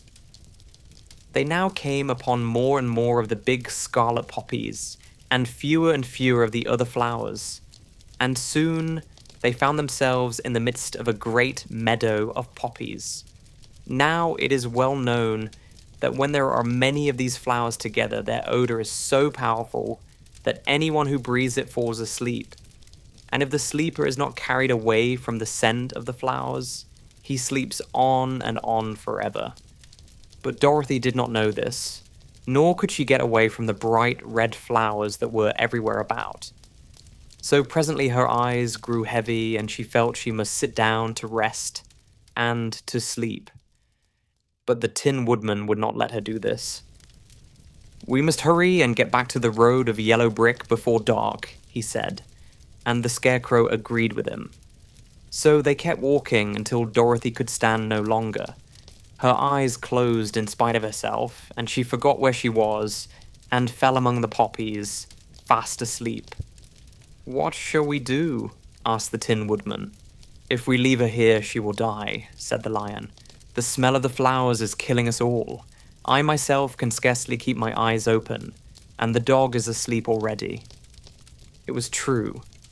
Toto had fallen down beside his little mistress, but the Scarecrow and the Tin Woodman, not being made of flesh, were not troubled by the scent of the flowers. "Run fast," said the Scarecrow to the Lion, "and get out of this deadly flower bed as soon as you can. We will bring the little girl with us, but if you should fall asleep, you are too big to be carried." So the Lion aroused himself and bounded forward as fast as he could go. In a moment he was out of sight. "Let us make a chair with our hands and carry her," said the Scarecrow. So they picked up Toto and put the dog in Dorothy's lap. And then they made a chair with their hands for the seat, and their arms for the arms, and carried the sleeping girl between them through the flowers. On and on they walked, and it seemed that the great carpet of Deadly, flowers that surrounded them, would never end. They followed the bend of the river, and at last came upon their friend the Lion, lying fast asleep amongst the poppies. The flowers had been too strong for the huge beast, and he had given up at last, and fallen only a short distance from the end of the poppy bed, where the sweet grass spread in beautiful green fields before them. "We can do nothing for him," said the Tin Woodman, sadly, "for he is much too heavy to lift. We must leave him here to sleep on forever, and perhaps he will dream that he has found courage at last." "I'm sorry," said the Scarecrow. "The Lion was a very good comrade for one so cowardly. But let us go on." They carried the sleeping girl to a pretty spot beside the river, far enough from the poppy field to prevent her breathing any more of the poison of the flowers. And here they laid her gently on the soft grass and waited for the fresh breeze to waken her. Chapter 9. The Queen of the Field Mice. "We cannot be far from the road of the yellow brick now," remarked the Scarecrow, as he stood beside the girl, "for we have come nearly as far as the river carried us away." The Tin Woodman was about to reply when he heard a low growl, and, turning his head, which worked beautifully on hinges, he saw a strange beast come bounding over the grass toward them. It was, indeed, a great yellow wildcat, and the woodman thought it must be chasing something. For its ears were lying close to its head, and its mouth was wide open, showing 2 rows of ugly teeth, while its red eyes glowed like balls of fire.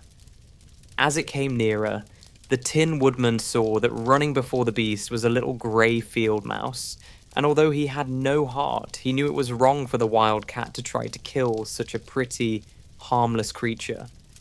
So the woodman raised his axe, and as the wild cat ran by, he gave it a quick blow that cut the beast's head clean off from its body, and it rolled over at his feet in 2 pieces. The field mouse, now that it was freed from its enemy, stopped short, and coming slowly up to the woodman, it said, in a squeaky little voice, "Oh, thank you. Thank you ever so much for saving my life." "Don't speak of it, I beg of you," replied the woodman. "I have no heart, you know, so I am careful to help all those who may need a friend, even if it happens to be only a mouse." "Only a mouse," cried the little animal indignantly. "Why, I am a queen, the queen of all the field mice." "Oh, indeed," said the woodman, making a bow. "Therefore you have done a great deed, as well as a brave one in saving my life," added the queen. At that moment, several mice were seen running up as fast as their little legs could carry them. And when they saw their queen, they exclaimed, "Oh, your majesty, we thought you would be killed. How did you manage to escape the great wildcat?" They all bowed so low to the little queen that they almost stood upon their heads. "This funny tin man," she answered, "killed the wildcat and saved my life. So hereafter you must all serve him and obey his slightest wish." "We will," cried all the mice in a shrill chorus, and then they scampered in all directions, for Toto had awakened from his sleep, and seeing all these mice around him, he gave one bark of delight and jumped right into the middle of the group. Toto had always loved to chase mice when he lived in Kansas, and he saw no harm in it. But the Tin Woodman caught the dog in his arms and held him tight, while he called to the mice, "Come back, come back. Toto shall not hurt you." At this, the queen of the mice stuck her head out from underneath a clump of grass and asked in a timid voice, "Are you sure he will not bite us?" "I will not let him," said the woodman, "so do not be afraid." One by one the mice came creeping back, and Toto did not bark again, although he tried to get out of the woodman's arms, and would have bitten him had he not known very well he was made of tin. Finally, one of the biggest mice spoke. "Is there anything we can do," it asked, "to repay you for saving the life of our queen?" "Nothing that I know of," answered the woodman, but the scarecrow, who had been trying to think, but could not because his head was stuffed with straw, said quickly, "Oh, yes, you can save our friend, the cowardly lion, who is asleep in the poppy bed." "A lion!" cried the little queen. "Why, he would eat us all up." "Oh no," declared the scarecrow. "This lion is a coward." "Really?" asked the mouse. "He says so himself," answered the scarecrow, "and he would never hurt anyone who is our friend. If you will help us to save him, I promise that he shall treat you all with kindness." "Very well," said the queen. "We trust you, but what shall we do? Are there many of these mice which call you queen and are willing to obey you?" "Oh yes, there are thousands," she replied. "Then send for them all to come here as soon as possible, and let each one bring a long piece of string." The queen turned to the mice that attended her, and told them to go at once and get all her people. As soon as they heard her orders, they ran away in every direction as fast as possible. "Now," said the scarecrow to the Tin Woodman, "you must go to those trees by the riverside and make a truck that will carry the lion." So the woodman went at once to the trees and began to work. and he soon made a truck out of the limbs of trees, from which he chopped away all the leaves and branches. He fastened it together with wooden pegs and made the four wheels out of short pieces of a big tree trunk. So fast and so well did he work that by the time the mice began to arrive, the truck was all ready for them. They came from all directions, and there were thousands of them, big mice and little mice and middle-sized mice, and each one brought a piece of string in his mouth. It was about this time that Dorothy woke from her long sleep and opened her eyes. She was greatly astonished to find herself lying upon the grass, with thousands of mice standing around and looking at her timidly. But the Scarecrow told her about everything. And turning to the dignified little mouse, he said, "Permit me to introduce to you Her Majesty, the Queen." Dorothy nodded gravely, and the Queen made a curtsy, after which she became quite friendly with the little girl. The Scarecrow and the Woodman now began to fasten the mice to the truck, using the strings they had brought. One end of a string was tied around the neck of each mouse, and the other end to the truck. Of course, the truck was 1,000 times bigger than any of the mice who were to draw it. But when all the mice had been harnessed, they were able to pull it quite easily. Even the Scarecrow and the Tin Woodman could sit on it, and were drawn swiftly by their queer little horses to the place where the lion lay asleep. After a great deal of hard work, for the lion was heavy, they managed to get him up on the truck.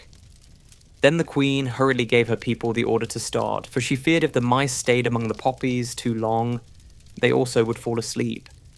At first, the little creatures, many though they were, could hardly stir the heavily loaded truck, but the Woodman and the Scarecrow both pushed from behind, and they got along better.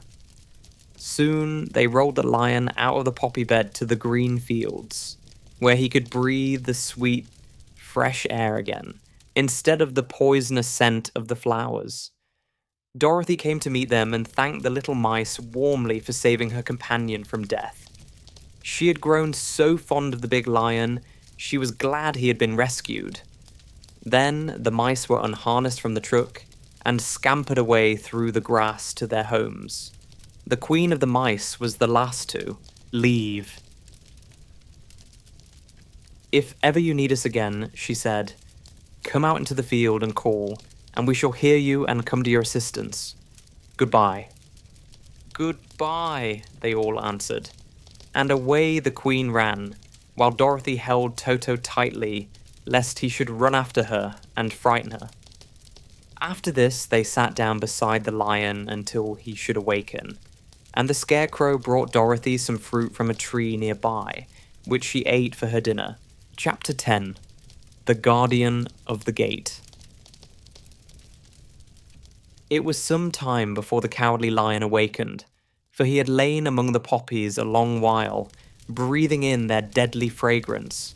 But when he did open his eyes and roll off the truck, he was very glad to find himself still alive. "I ran as fast as I could," he said, sitting down and yawning, "but the flowers were too strong for me. How did you get me out?" Then they told him of the field mice, and how they had generously saved him from death. And the Cowardly Lion laughed and said, "I have always thought myself very big and terrible, yet such little things as flowers came near to killing me, and such small animals as mice have saved my life. How strange it all is. But comrades, what shall we do now?" "We must journey on until we find the road of yellow brick again," said Dorothy, "and then we can keep on to the Emerald City." So the lion being fully refreshed, and feeling quite himself again, they all started upon the journey, greatly enjoying the walk through the soft, fresh grass. And it was not long before they reached the road of yellow brick and turned again toward the Emerald City where the great Oz dwelt. The road was smooth and well paved now, and the country about was beautiful, so that the travelers rejoiced in leaving the forest far behind, and with it the many dangers they had met in its gloomy shades. Once more, they could see fences built beside the road, but these were painted green. And when they came to a small house in which a farmer evidently lived, that also was painted green. They passed by several of these houses during the afternoon, and sometimes people came to the doors and looked at them as if they would like to ask questions. But no one came near them nor spoke to them because of the great lion, of which they were very much afraid. The people were all dressed in clothing of a lovely emerald green color and wore peaked hats like those of the Munchkins. "This must be the land of Oz," said Dorothy, "and we are surely getting near the Emerald City." "Yes," answered the Scarecrow. "Everything is green here, while in the country of the Munchkins blue was the favorite color. But the people do not seem to be as friendly as the Munchkins, and I'm afraid we shall be unable to find a place to pass the night." "I should like something to eat besides fruit," said the girl, "and I'm sure Toto is nearly starved. Let us stop at the next house and talk to the people."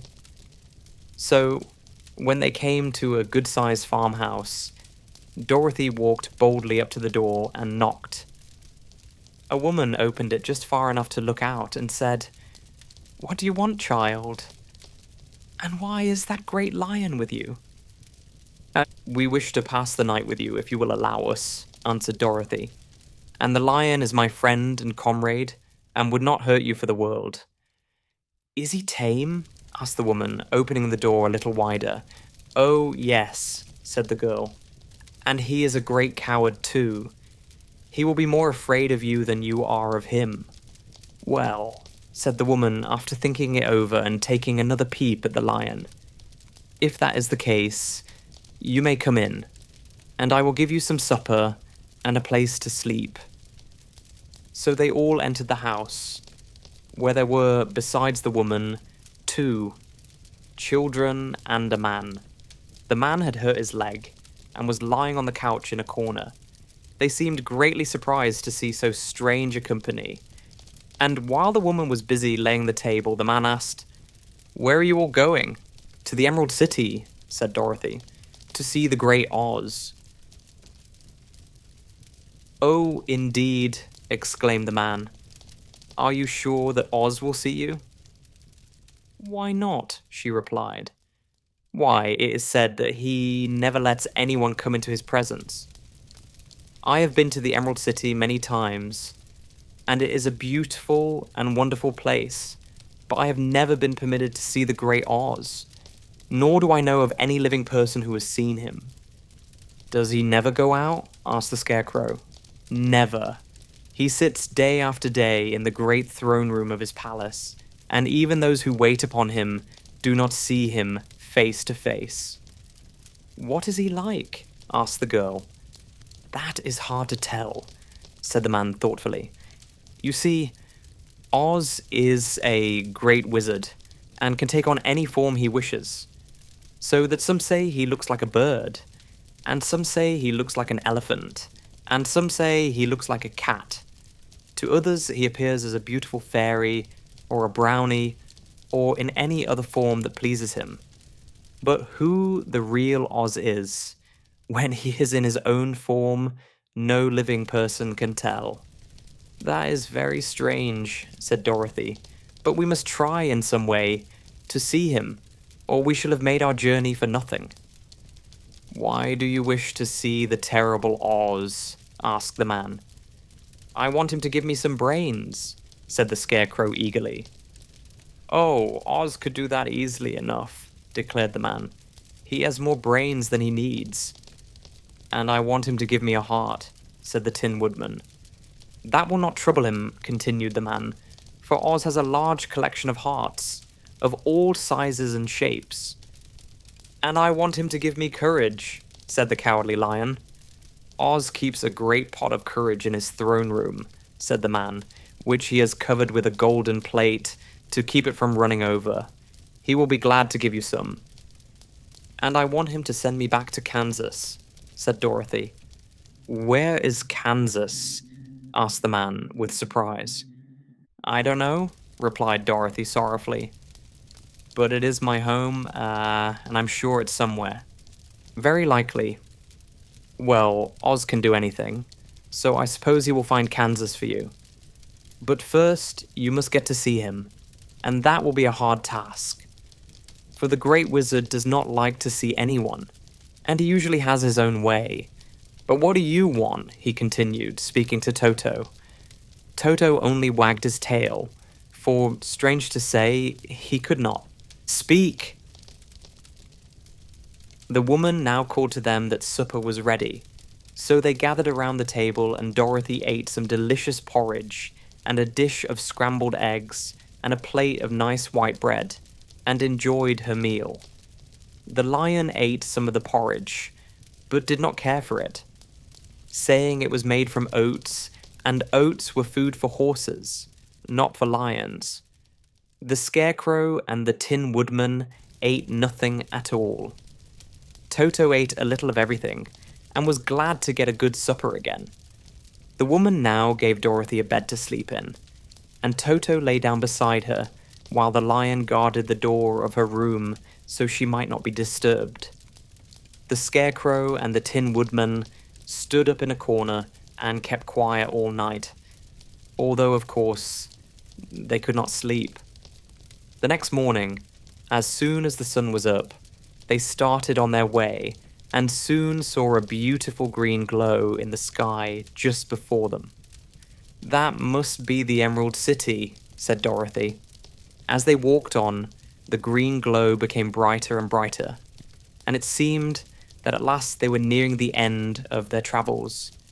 Yet it was afternoon before they came to the great wall that surrounded the city. It was high and thick and of a bright green color. In front of them, and at the end of the road of yellow brick, was a big gate, all studded with emeralds that glittered so in the sun that even the painted eyes of the Scarecrow were dazzled by their brilliancy.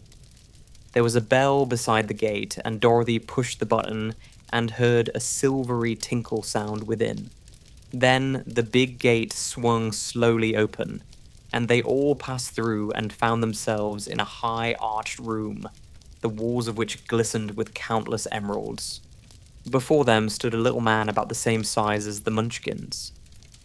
He was clothed all in green, from his head to his feet, and even his skin was of a greenish tint. At his side was a large green box. When he saw Dorothy and her companions, the man asked, "What do you wish in the Emerald City?" "We came here to see the Great Oz," said Dorothy. The man was so surprised at this answer that he sat down to think it over. "It has been many years since anyone asked me to see Oz," he said, shaking his head in perplexity. "He is powerful and terrible, and if you come on an idle or foolish errand to bother the wise reflections of the Great Wizard, he might be angry and destroy you all in an instant." "But it is not a foolish errand, nor an idle one," replied the Scarecrow. "It is important, and we have been told that Oz is a good wizard." "So he is," said the Green Man, "and he rules the Emerald City wisely and well.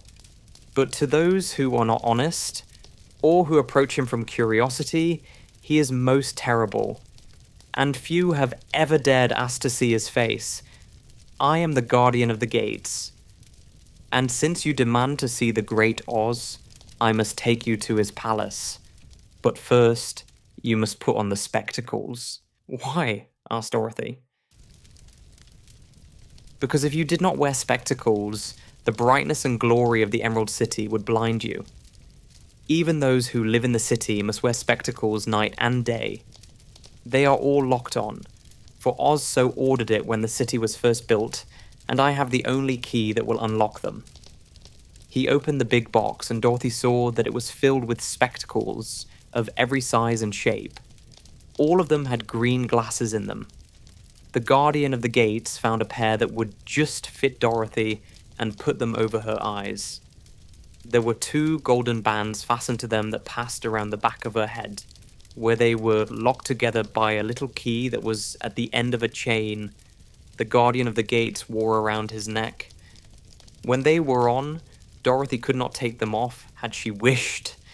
But of course she did not wish to be blinded by the glare of the Emerald City, so she said nothing.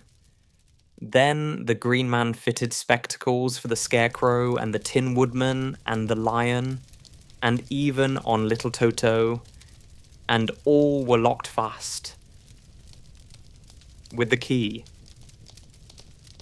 Then the Guardian of the Gates put on his own glasses and told them he was ready to show them to the palace. Taking a big golden key from a peg on the wall, he opened another gate, and they all followed him through the portal into the streets of the Emerald City. Chapter 11: The Wonderful City of Oz. Even with eyes protected by the green spectacles, Dorothy and her friends were at first dazzled by the brilliancy of the wonderful city. The streets were lined with beautiful houses all built of green marble and studded everywhere with sparkling emeralds. They walked over a pavement of the same green marble, and where the blocks were joined together were rows of emeralds, set closely and glittering in the brightness of the sun. The window panes were of green glass.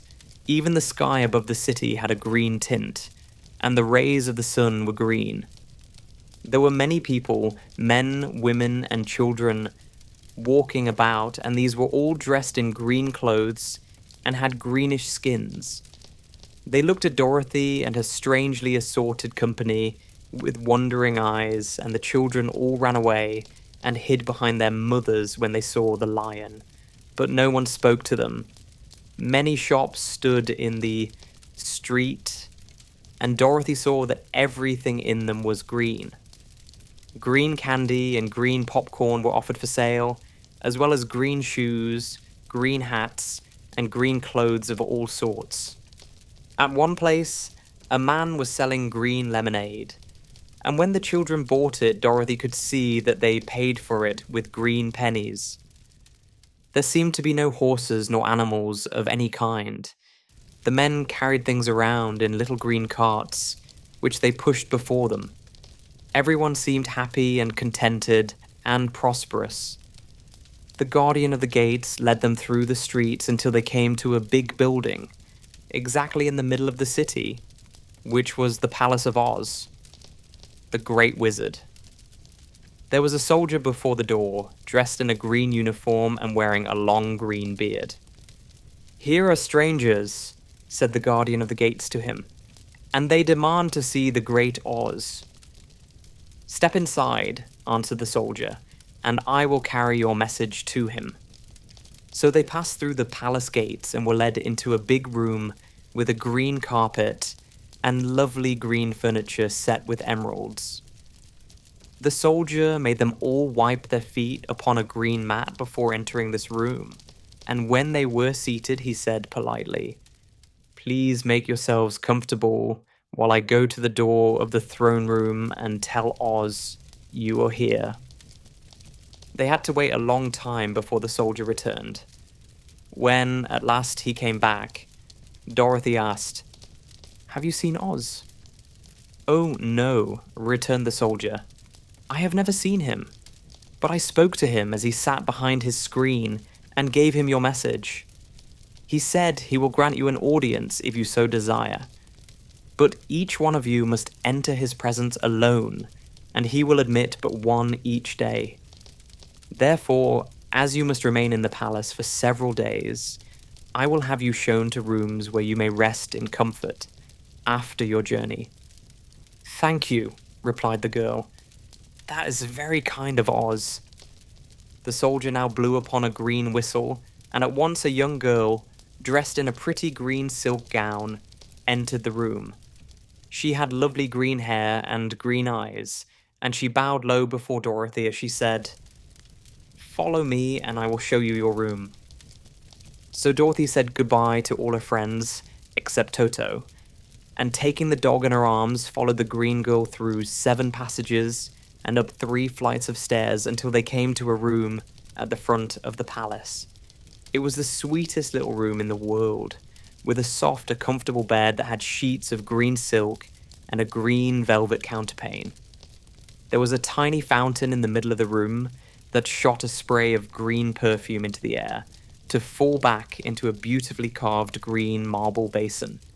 Beautiful green flowers stood in the windows, and there was a shelf with a row of little green books.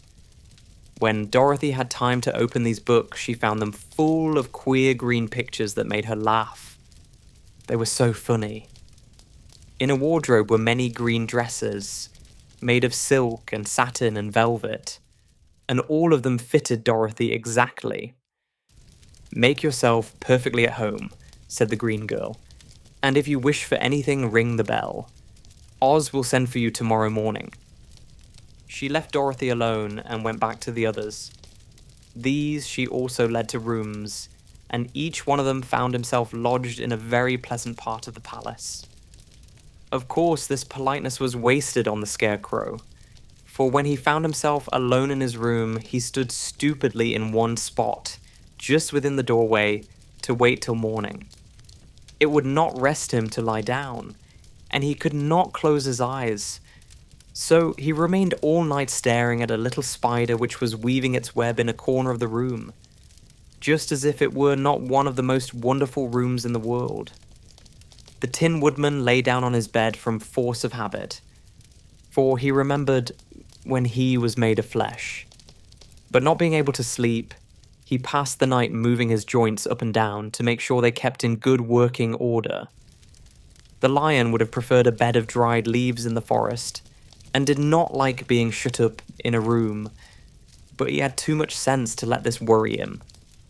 So he sprang upon the bed and rolled himself up like a cat, and purred himself asleep in a minute. The next morning, after breakfast, the Green Maiden came to fetch Dorothy, and she dressed her in one of the prettiest gowns, made of green brocaded satin. Dorothy put on a green silk apron and tied a green ribbon around Toto's neck, and they started for the throne room of the Great Oz. First, they came to a great hall in which were many ladies and gentlemen of the court, all dressed in rich costumes. These people had nothing to do but talk to each other, but they always came to wait outside the throne room every morning, although they were never permitted to see Oz. As Dorothy entered, they looked at her curiously, and one of them whispered, "Are you really going to look upon the face of Oz the Terrible?" "Of course," answered the girl, "if he will see me." "Oh, he will see you," said the soldier who had taken her message to the wizard, "although he does not like to have people ask to see him. Indeed, at first he was angry, and said I should send you back where you came from. Then he asked me what you looked like, and when I mentioned your silver shoes, he was very much interested. At last I told him about the mark upon your forehead, and he decided he would admit you to his presence." Just then, a bell rang, and the green girl said to Dorothy, "That is the signal. You must go into the throne room alone." She opened a little door, and Dorothy walked boldly through and found herself in a wonderful place. It was a big, round room with a high arched roof, and the walls and ceiling and floor were covered with large emeralds set closely together. In the center of the roof was a great light, as bright as the sun, which made the emeralds sparkle in a wonderful manner. But what interested Dorothy most was the big throne of green marble that stood in the middle of the room. It was shaped like a chair and sparkled with gems, as did everything else. In the center of the chair was an enormous head, without a body to support it or any arms or legs whatever. There was no hair upon this head, but it had eyes and a nose and mouth, and was much bigger than the head of the biggest giant. As Dorothy gazed upon this in wonder and fear, the eyes turned slowly and looked at her sharply and steadily. Then the mouth moved, and Dorothy heard a voice say, "I am Oz, the great and terrible. Who are you, and why do you seek me?" It was not such an awful voice as she had expected to come from the big head, so she took courage and answered, "I am Dorothy. the small and meek. I have come to you for help." The eyes looked at her thoughtfully for a full minute. Then said the voice, "Where did you get the silver shoes?" "I got them from the wicked witch of the East, when my house fell on her and killed her," she replied. "Where did you get the mark upon your forehead?" continued the voice. "That is where the good witch of the North kissed me, when she bade me goodbye and sent me to you," said the girl. Again the eyes looked at her sharply, and they saw she was telling the truth. Then Oz asked, "What do you wish me to do?" "Send me back to Kansas, where my Aunt Em and Uncle Henry are," she answered earnestly. "I don't like your country, although it is so beautiful, and I'm sure Aunt Em will be dreadfully worried over my being away so long." The eyes winked 3 times, and then they turned up to the ceiling and down to the floor and rolled around so queerly that they seemed to see every part of the room. And at last, they looked at Dorothy again. "Why should I do this for you?" asked Oz. "Because you are strong and I am weak. Because you are a great wizard and I am only a little girl." "But you were strong enough to kill the Wicked Witch of the East," said Oz. "That just happened," returned Dorothy simply. "I couldn't help it." "Well," said the head, "I will give you my answer. You have no right to expect me to send you back to Kansas unless you do something for me in return. In this country, everyone must pay for everything he gets. If you wish me to use my magic power to send you home again, you must do something for me first. Help me, and I will help you." "What must I do?" asked the girl. "Kill the Wicked Witch of the West," answered Oz. "But I cannot," exclaimed Dorothy, greatly surprised. "You killed the Witch of the East, and you wear the silver shoes, which bear a powerful charm. There is now but one wicked witch left in all this land, and when you can tell me she is dead, I will send you back to Kansas, but not before." The little girl began to weep. She was so much disappointed, and the eyes winked again and looked upon her anxiously, as if the great Oz felt that she could help him if she would. "I never killed anything willingly," she sobbed. "Even if I wanted to, how could I kill the Wicked Witch? If you, who are great and terrible, cannot kill her yourself, how do you expect me to do it?" "I do not know," said the head, "but that is my answer. And until the Wicked Witch dies, you will not see your uncle and aunt again. Remember that the witch is wicked, tremendously wicked, and ought to be killed. Now go, and do not ask to see me again until you have done your task." Sorrowfully, Dorothy left the throne room and went back where the lion and the scarecrow and the Tin Woodman were waiting to hear what Oz had said to her. "There is no hope for me," she said sadly, "for Oz will not send me home until I have killed the Wicked Witch of the West, and that I can never do." Her friends were sorry but could do nothing to help her. So Dorothy went to her own room and lay down on the bed and cried herself to sleep. The next morning, the soldier with the green whiskers came to the scarecrow and said, "Come with me, for Oz has sent for you." So the scarecrow followed him and was admitted into the great throne room, where he saw, sitting in the emerald throne, a most lovely lady. She was dressed in green silk gauze and wore upon her flowing green locks a crown of jewels. Growing from her shoulders were wings, gorgeous in color and so light that they fluttered if the slightest breath of air reached them. When the scarecrow had bowed, as prettily as a straw stuffing would let him, before this beautiful creature, she looked upon him sweetly and said, "I am Oz, the great and terrible. Who are you and why do you seek me?" Now the scarecrow, who had expected to see the great head Dorothy had told him of, was much astonished, but he answered her bravely, "I am only a scarecrow, stuffed with straw. Therefore I have no brains, and I come to you praying that you will put brains in my head instead of the straw, so that I may become as much a man as any other in your dominions." "Why should I do this for you?" asked the lady. "Because you are wise and powerful, and no one else can help me," answered the Scarecrow. "I never grant favors without some return," said Oz. "But this much I will promise. If you will kill for me the Wicked Witch of the West, I will bestow upon you a great many brains, and such good brains that you will be the wisest man in all the land of Oz." "I thought you asked Dorothy to kill the witch," said the Scarecrow in surprise. "So I did. I don't care who kills her, but until she is dead, I will not grant your wish. Now go, and do not seek me again, until you have earned the brains you so greatly desire." The Scarecrow went sorrowfully back to his friends and told them what Oz had said. And Dorothy was surprised to find that the Great Wizard was not a head, as she had seen him, but a lovely lady. "All the same," said the Scarecrow, "she needs a heart as much as the Tin Woodman."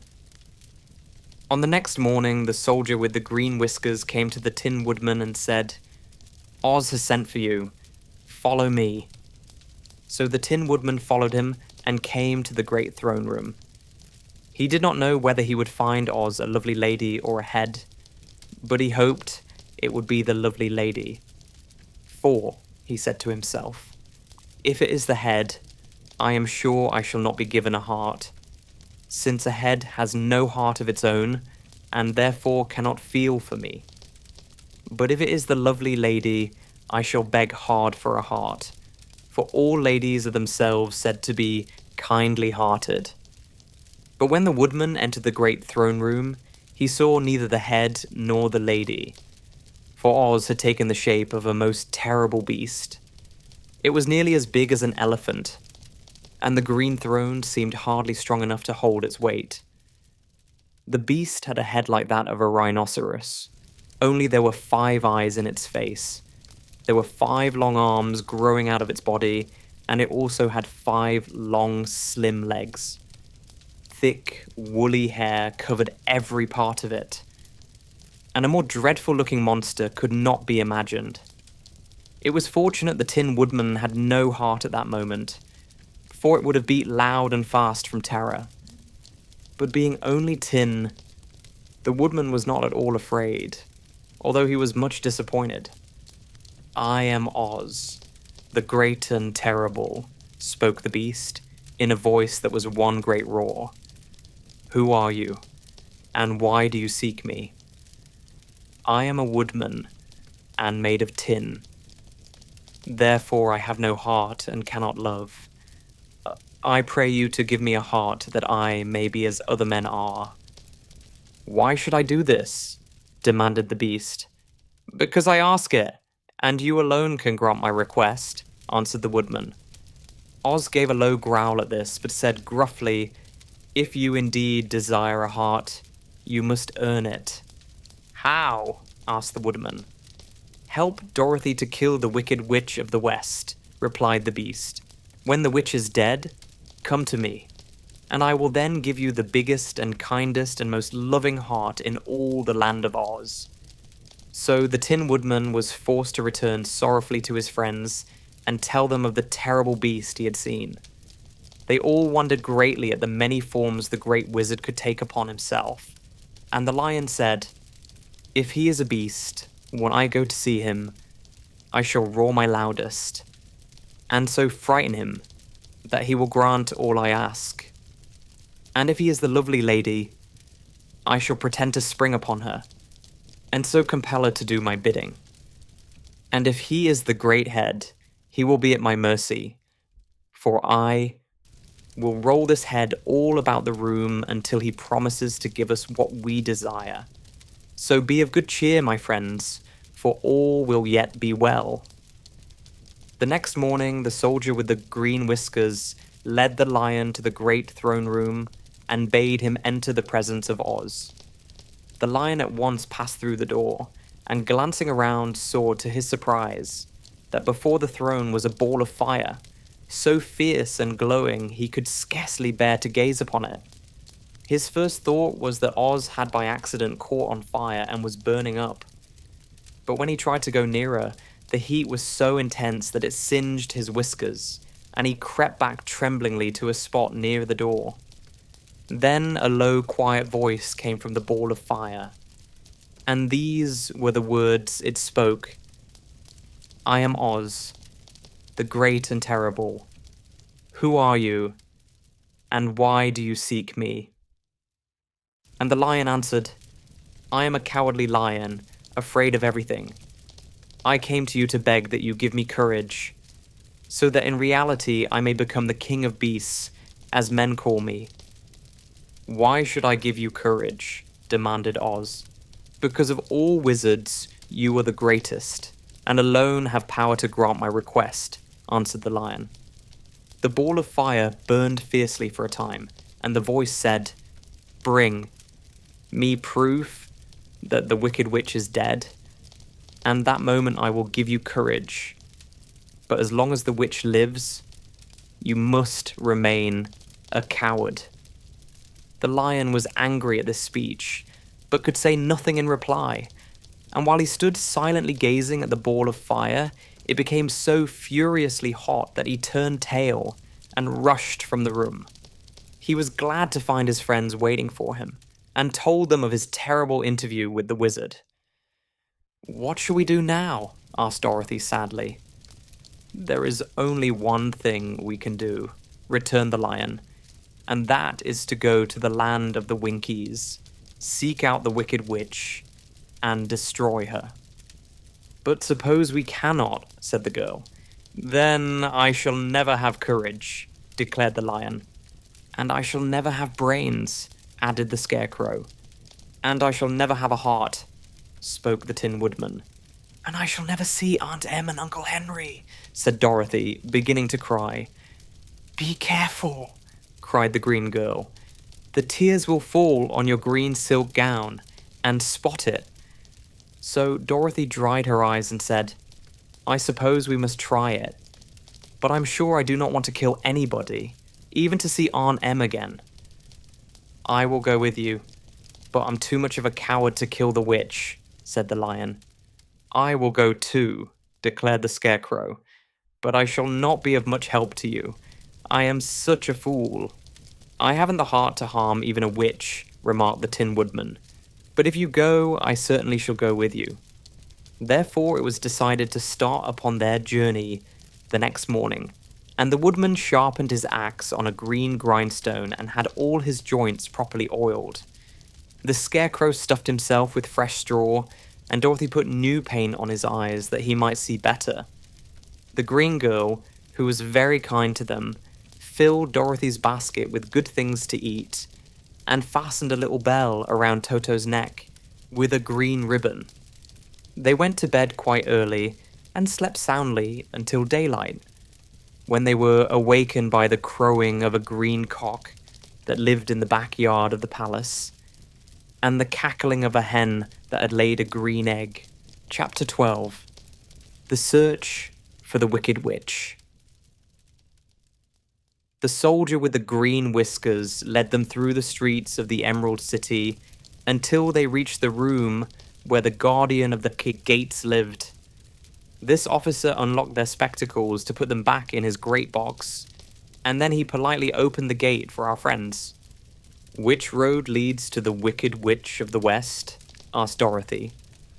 "There is no road," answered the guardian of the gates. "No one ever wishes to go that way." "How, then, are we to find her?" inquired the girl. "That will be easy," replied the man. "For when she knows you are in the country of the Winkies, she will find you, and make you all her slaves." "Perhaps not," said the Scarecrow, "for we mean to destroy her." "Oh, that is different," said the guardian of the gates. "No one has ever destroyed her before, so I naturally thought she would make slaves of you, as she has of the rest. But take care, for she is wicked and fierce, and may not allow you to destroy her. Keep to the west, where the sun sets, and you cannot fail to find her." They thanked him and bade him goodbye, and turned toward the west, walking over fields of soft grass, dotted here and there with daisies and buttercups. Dorothy still wore the pretty silk dress she had put on in the palace, but now, to her surprise, she found it was no longer green, but pure white. The ribbon around Toto's neck had also lost its green color, and was as white as Dorothy's dress. The Emerald City was soon left far behind. As they advanced, the ground became rougher and hillier, for there were no farms nor houses in this country of the West, and the ground was untilled. In the afternoon, the sun shone hot in their faces, for there were no trees to offer them shade, so that before night, Dorothy and Toto and the lion were tired, and lay down upon the grass and fell asleep, with the woodman and the scarecrow keeping watch. Now the Wicked Witch of the West had but one eye, yet that was as powerful as a telescope, and could see everywhere. So, as she sat in the door of her castle, she happened to look around and saw Dorothy lying asleep with her friends all about her. They were a long distance off, but the Wicked Witch was angry to find them in her country. So she blew upon a silver whistle that hung around her neck. At once there came running to her from all directions a pack of great wolves. They had long legs and fierce eyes and sharp teeth. "Go to those people," said the witch, "and tear them to pieces." "Are you not going to make them your slaves?" asked the leader of the wolves. "No," she answered. "One is of tin and one of straw. One is a girl and another a lion. None of them is fit to work, so you may tear them into small pieces." "Very well," said the wolf, and he dashed away at full speed, followed by the others. It was lucky the scarecrow and the woodman were wide awake and heard the wolves coming. "This is my fight," said the woodman, "so get behind me and I will meet them as they come." He seized his axe, which he had made very sharp, and as the leader of the wolves came on, the Tin Woodman swung his arm and chopped the wolf's head from its body, so that it immediately died. As soon as he could raise his axe, another wolf came up, and he also fell under the sharp edge of the Tin Woodman's weapon.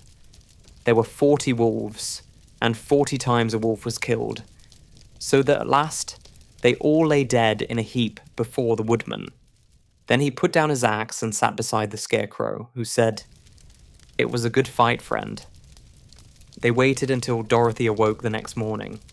The little girl was quite frightened when she saw the great pile of shaggy wolves, but the Tin Woodman told her all. She thanked him for saving them and sat down to breakfast, after which they started again upon their journey. Now this same morning, the Wicked Witch came to the door of her castle and looked out with her one eye that could see far off. She saw all her wolves lying dead, and the strangers still travelling through her country. This made her angrier than before, and she blew her silver, whistled twice. Straightway a great flock of wild crows came flying toward her, enough to darken the sky, and the Wicked Witch said to the King Crow, "Fly at once to the strangers, peck out their eyes, and tear them to pieces." The wild crows flew in one great flock toward Dorothy and her companions. When the little girl saw them coming, she was afraid. But the scarecrow said, "This is my battle, so lie down beside me, and you will not be harmed." So they all lay upon the ground except the scarecrow, and he stood up and stretched out his arms. And when the crows saw him, they were frightened, as these birds always are by scarecrows, and did not dare to come any nearer. But the King Crow said, "It is only a stuffed man. I will peck his eyes out." The King Crow flew at the scarecrow, who caught it by the head and twisted its neck until it died. And then another crow flew at him, and the scarecrow twisted its neck also. There were 40 crows, and 40 times the scarecrow twisted a neck. until at last all were lying dead beside him. Then he called to his companions to rise, and again they went upon their journey. When the Wicked Witch looked out again and saw all her crows lying in a heap, she got into a terrible rage and blew 3 times upon her silver whistle.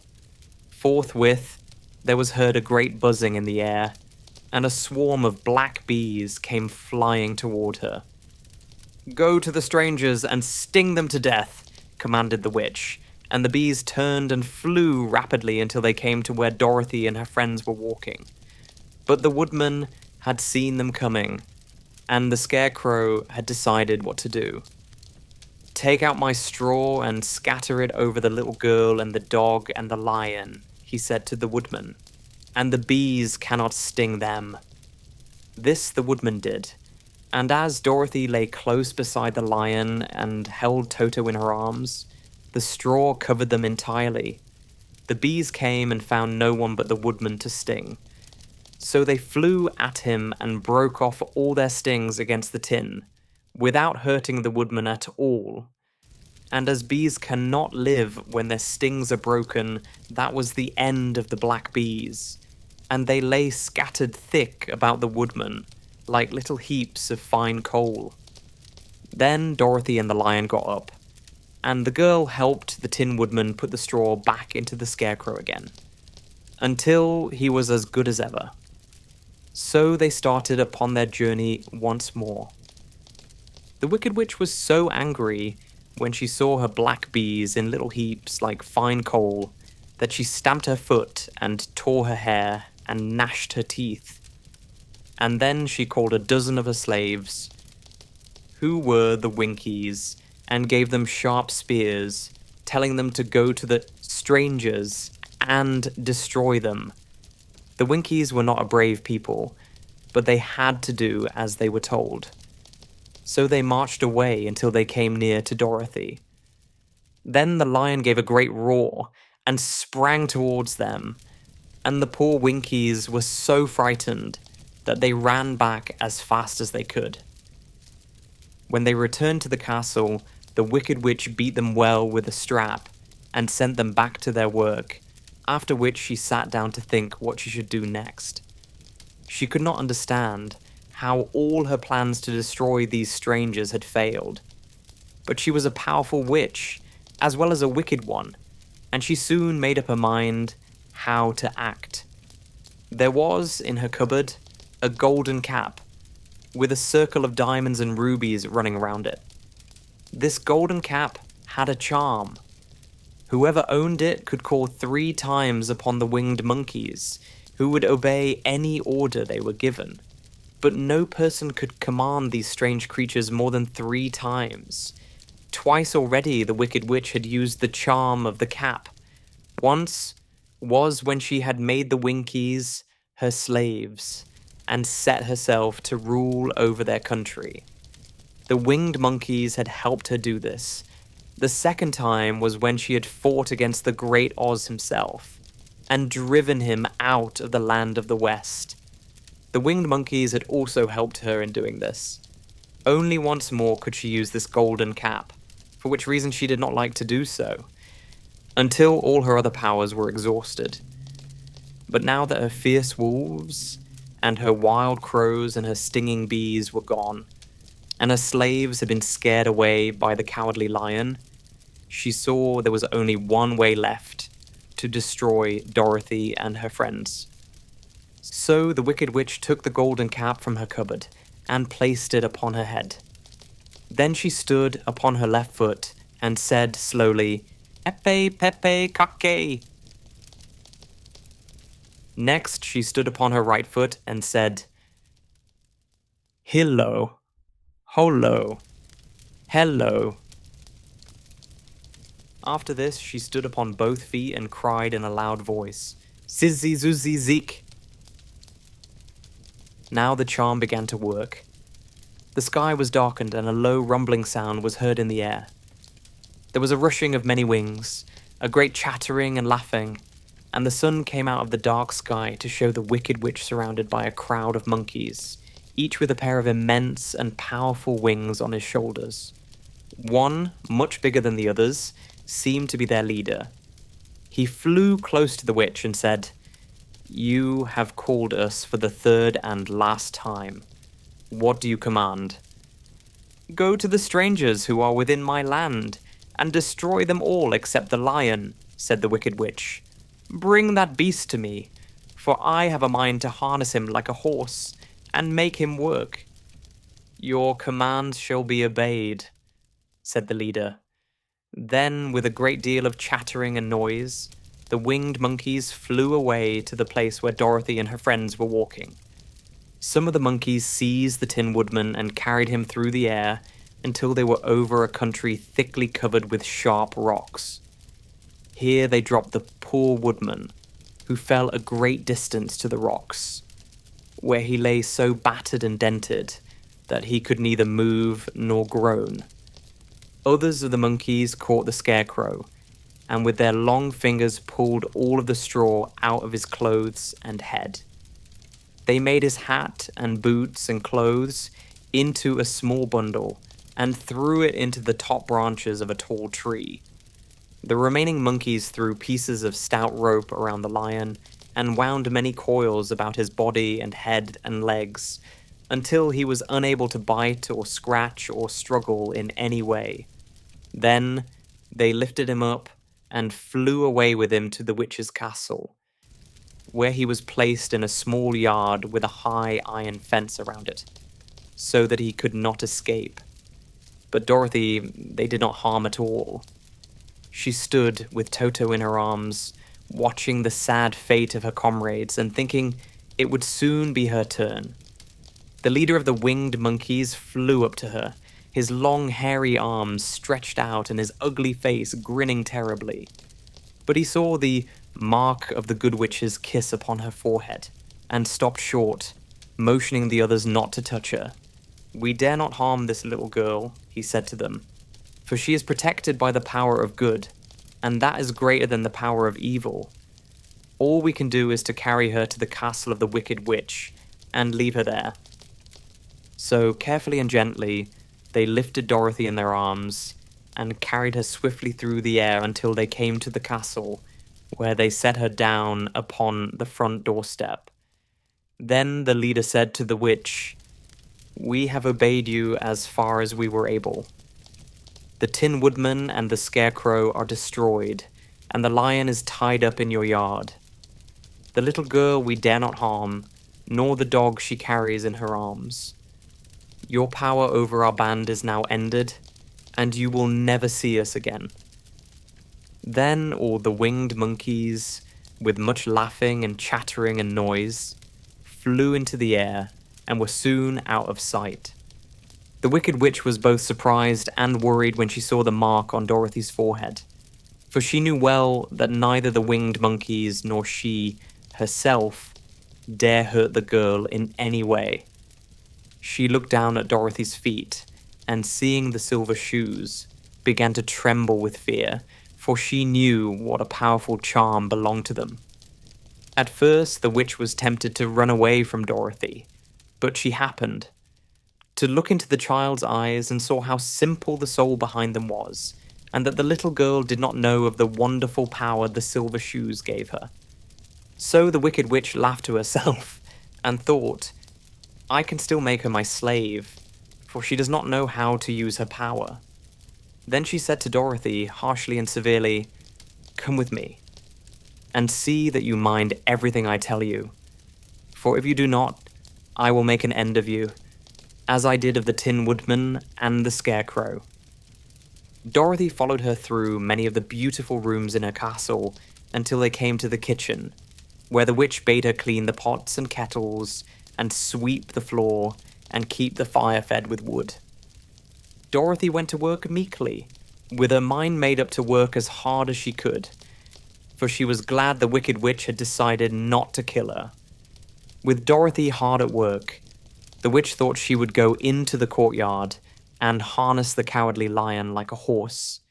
It would amuse her, she was sure, to make him draw her chariot whenever she wished to go to drive. But as she opened the gate, the lion gave a loud roar and bounded at her so fiercely that the witch was afraid and ran out and shut the gate again.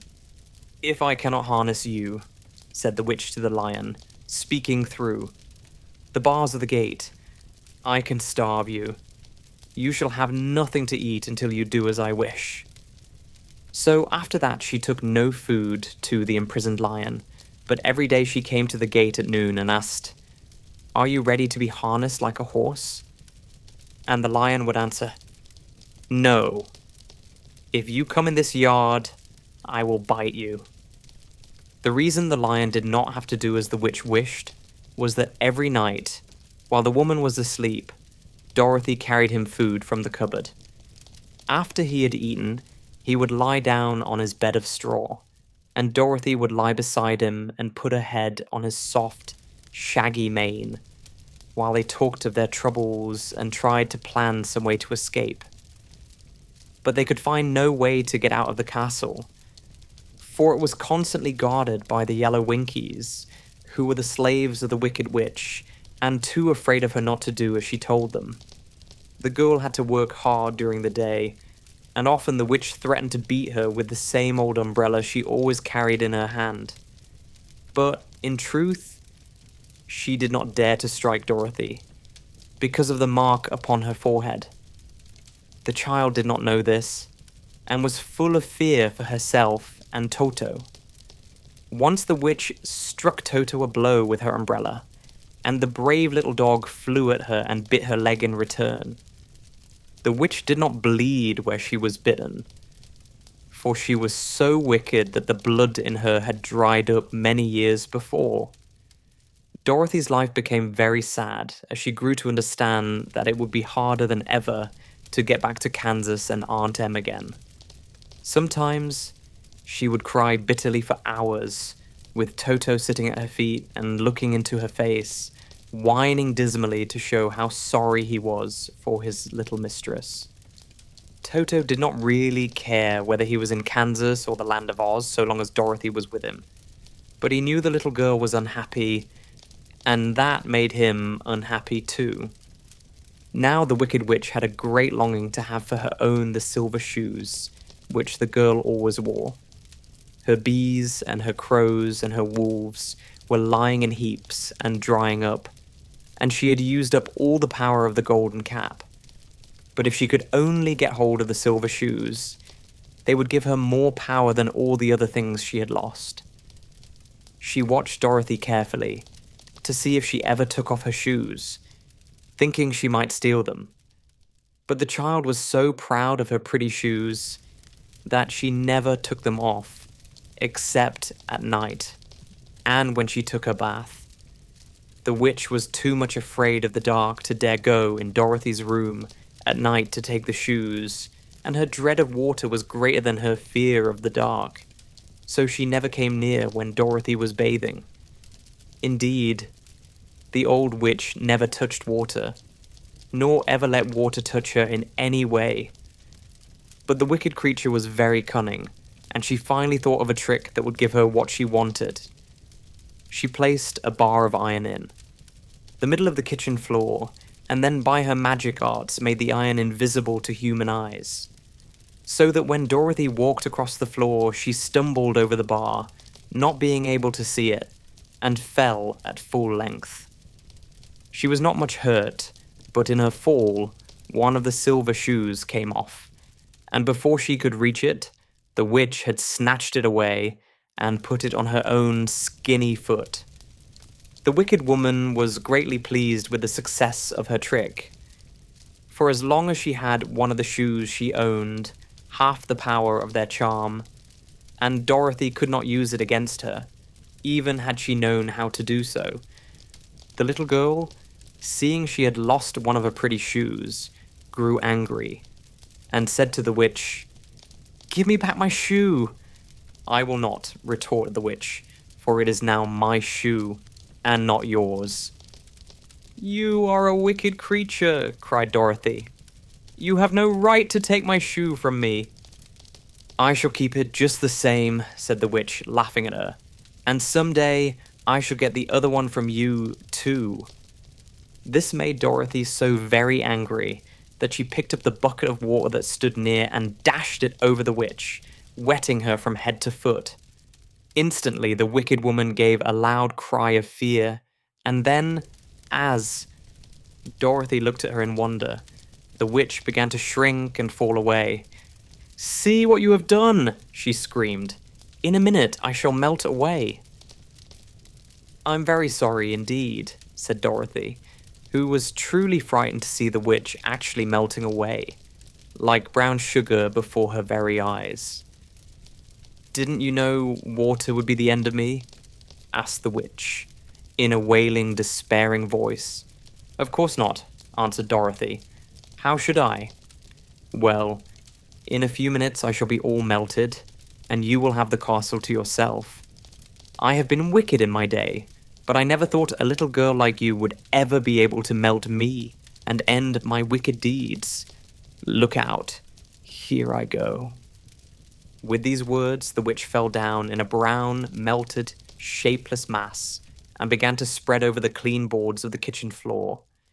Seeing that she had really melted away to nothing, Dorothy drew another bucket of water and threw it over the mess. She then swept it all out the door. After picking out the silver shoe, which was all that was left of the old woman, she cleaned and dried it with a cloth and put it on her foot again. Then, being at last free to do as she chose, she ran out to the courtyard to tell the lion that the Wicked Witch of the West had come to an end, and that they were no longer prisoners in a strange land. Chapter 13. The Rescue. The Cowardly Lion was much pleased to hear that the Wicked Witch had been melted by a bucket of water, and Dorothy at once unlocked the gate of his prison and set him free. They went in together to the castle, where Dorothy's first act was to call all the Winkies together and tell them that they were no longer slaves. There was great rejoicing among the yellow Winkies, for they had been made to work hard during many years for the Wicked Witch, who had always treated them with great cruelty. They kept this day as a holiday, then and ever after, and spent the time in feasting and dancing. If our friends, the Scarecrow and the Tin Woodman, were only with us, said the Lion, I should be quite happy. "Don't you suppose we could rescue them?" asked the girl anxiously. "We can try," answered the Lion. So they called the yellow Winkies and asked them if they would help to rescue their friends. And the Winkies said that they would be delighted to do all in their power for Dorothy, who had set them free from bondage. So she chose a number of the Winkies who looked as if they knew the most, and they all started away. They travelled that day and part of the next, until they came to the rocky plain where the Tin Woodman lay, all battered and bent. His axe was near him, but the blade was rusted and the handle broken off short.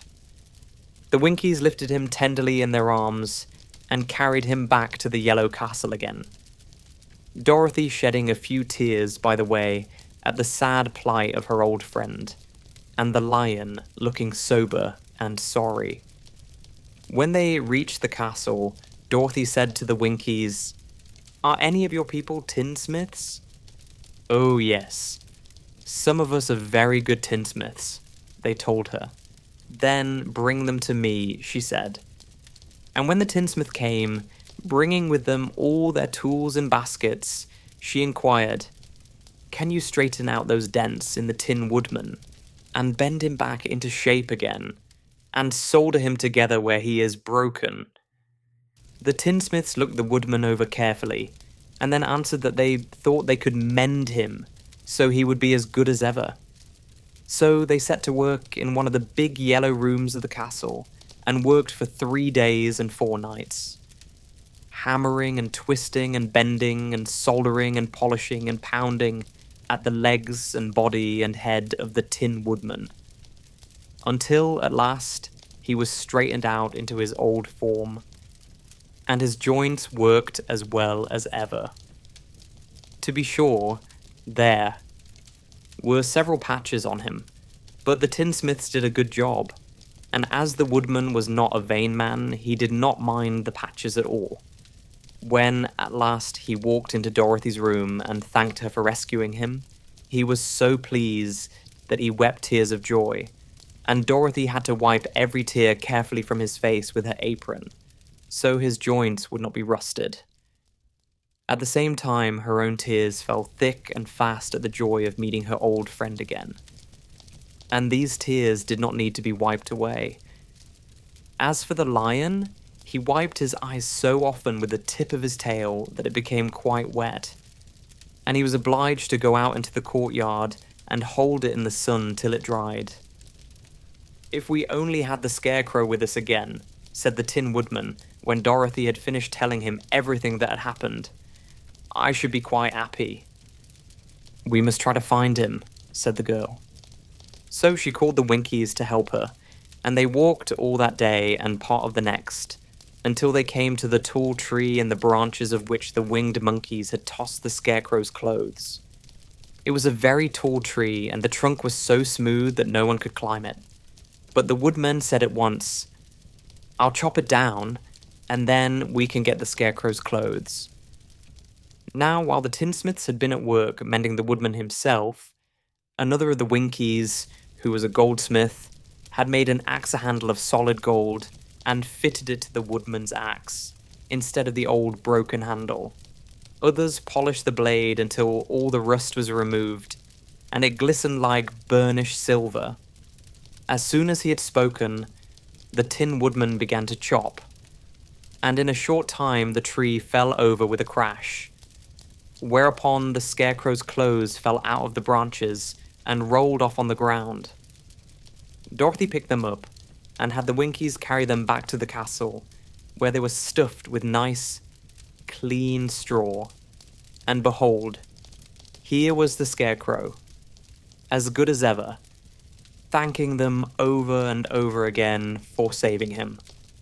Now that they were reunited, Dorothy and her friends spent a few happy days at the Yellow Castle, where they found everything they needed to make them comfortable. But one day, the girl thought of Aunt Em and said, "We must go back to Oz and claim his promise." "Yes," said the woodman. "At last I shall get my heart."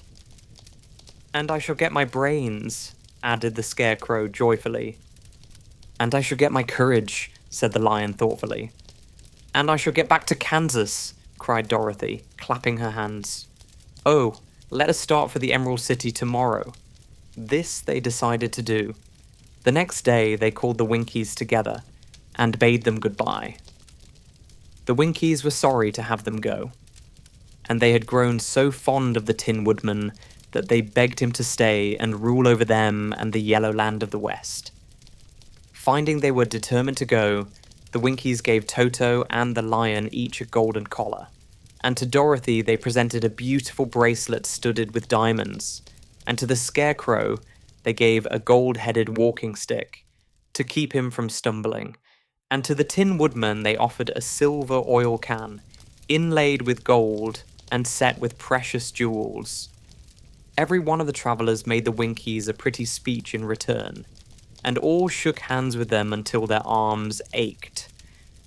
Dorothy went to the witch's cupboard to fill her basket with food for the journey, and there she saw the golden cap. She tried it on her own head, and found that it fitted her exactly. She did not know anything about the charm of the golden cap, but she saw that it was pretty, so she made up her mind to wear it and carry her sunbonnet in the basket. Then, being prepared for the journey, they all started for the Emerald City, and the Winkies gave them 3 cheers and many good wishes to carry with them. Chapter 14. The Winged Monkeys.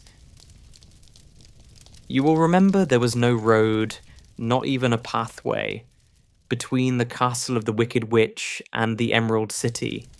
When the 4 travellers went in search of the witch, she had seen them coming, and so sent the winged monkeys to bring them to her. It was much harder to find their way back through the big fields of buttercups and yellow daisies than it was being carried. They knew, of course, they must go straight east, toward the rising sun, and they started off in the right way.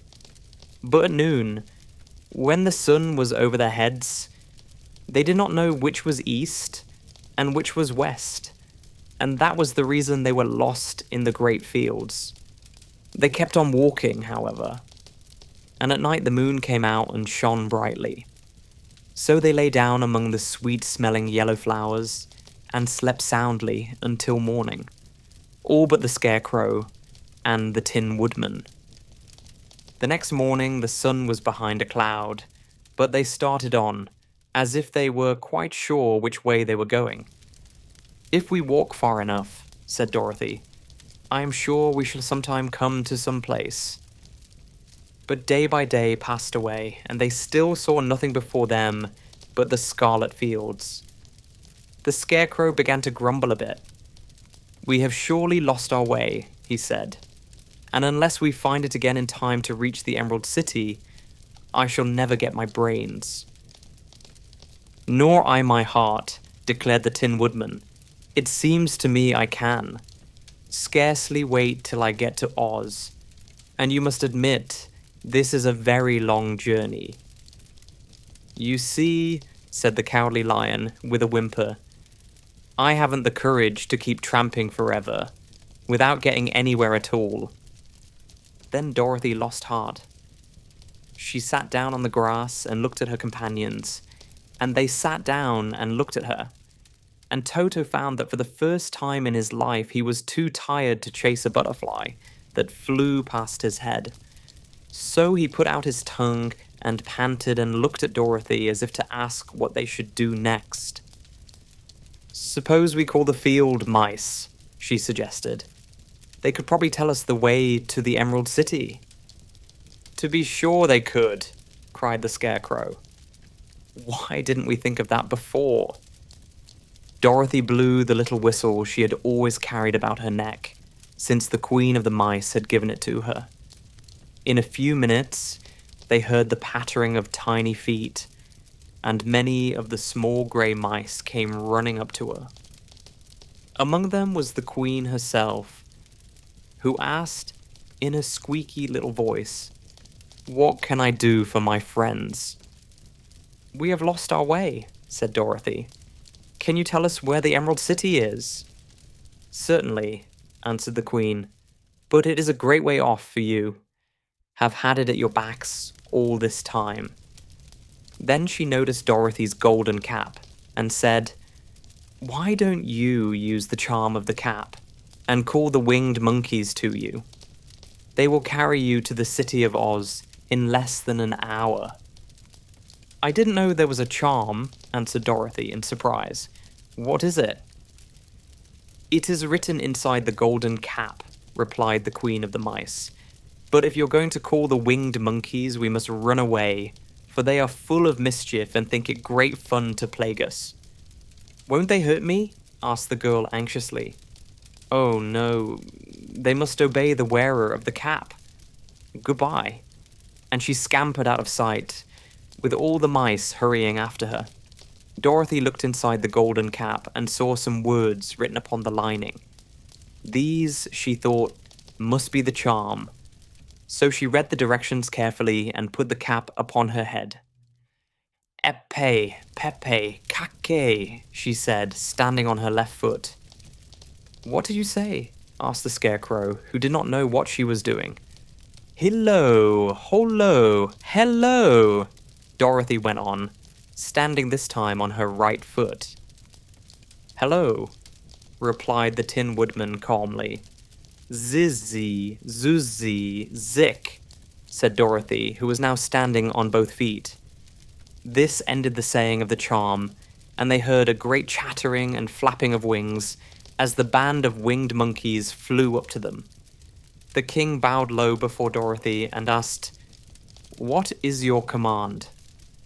"We wish to go to the Emerald City," said the child, "and we have lost our way." "We will carry you," replied the king. and no sooner had he spoken than two of the monkeys caught Dorothy in their arms and flew away with her. Others took the Scarecrow and the Woodman and the Lion, and one little monkey seized Toto and flew after them, although the dog tried hard to bite him. The Scarecrow and the Tin Woodman were rather frightened at first, for they remembered how badly the winged monkeys had treated them before, but they saw that no harm was intended, so they rode through the air quite cheerfully, and had a fine time looking at the pretty gardens and woods far below them.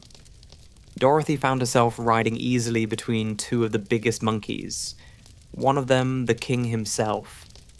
They had made a chair of their hands, and were careful not to hurt her. "Why do you have to obey the charm of the golden cap?" she asked. "That is a long story," answered the king with a winged laugh. "But as we have a long journey before us, I will pass the time by telling you about it if you wish." "I shall be glad to hear it," she replied. "Once," began the leader, "we were a free people, living happily in the great forest, flying from tree to tree, eating nuts and fruit, and doing just as we pleased without calling anybody master. Perhaps some of us were rather too full of mischief at times, flying down to pull the tails of the animals that had no wings, chasing birds, and throwing nuts at the people who walked in the forest. But we were careless and happy and full of fun, and enjoyed every minute of the day. This was many years ago, long before Oz came out of the clouds to rule over this land. There lived here, then, away at the north, a beautiful princess who was also a powerful sorceress. All her magic was used to help the people, and she was never known to hurt anyone who was good.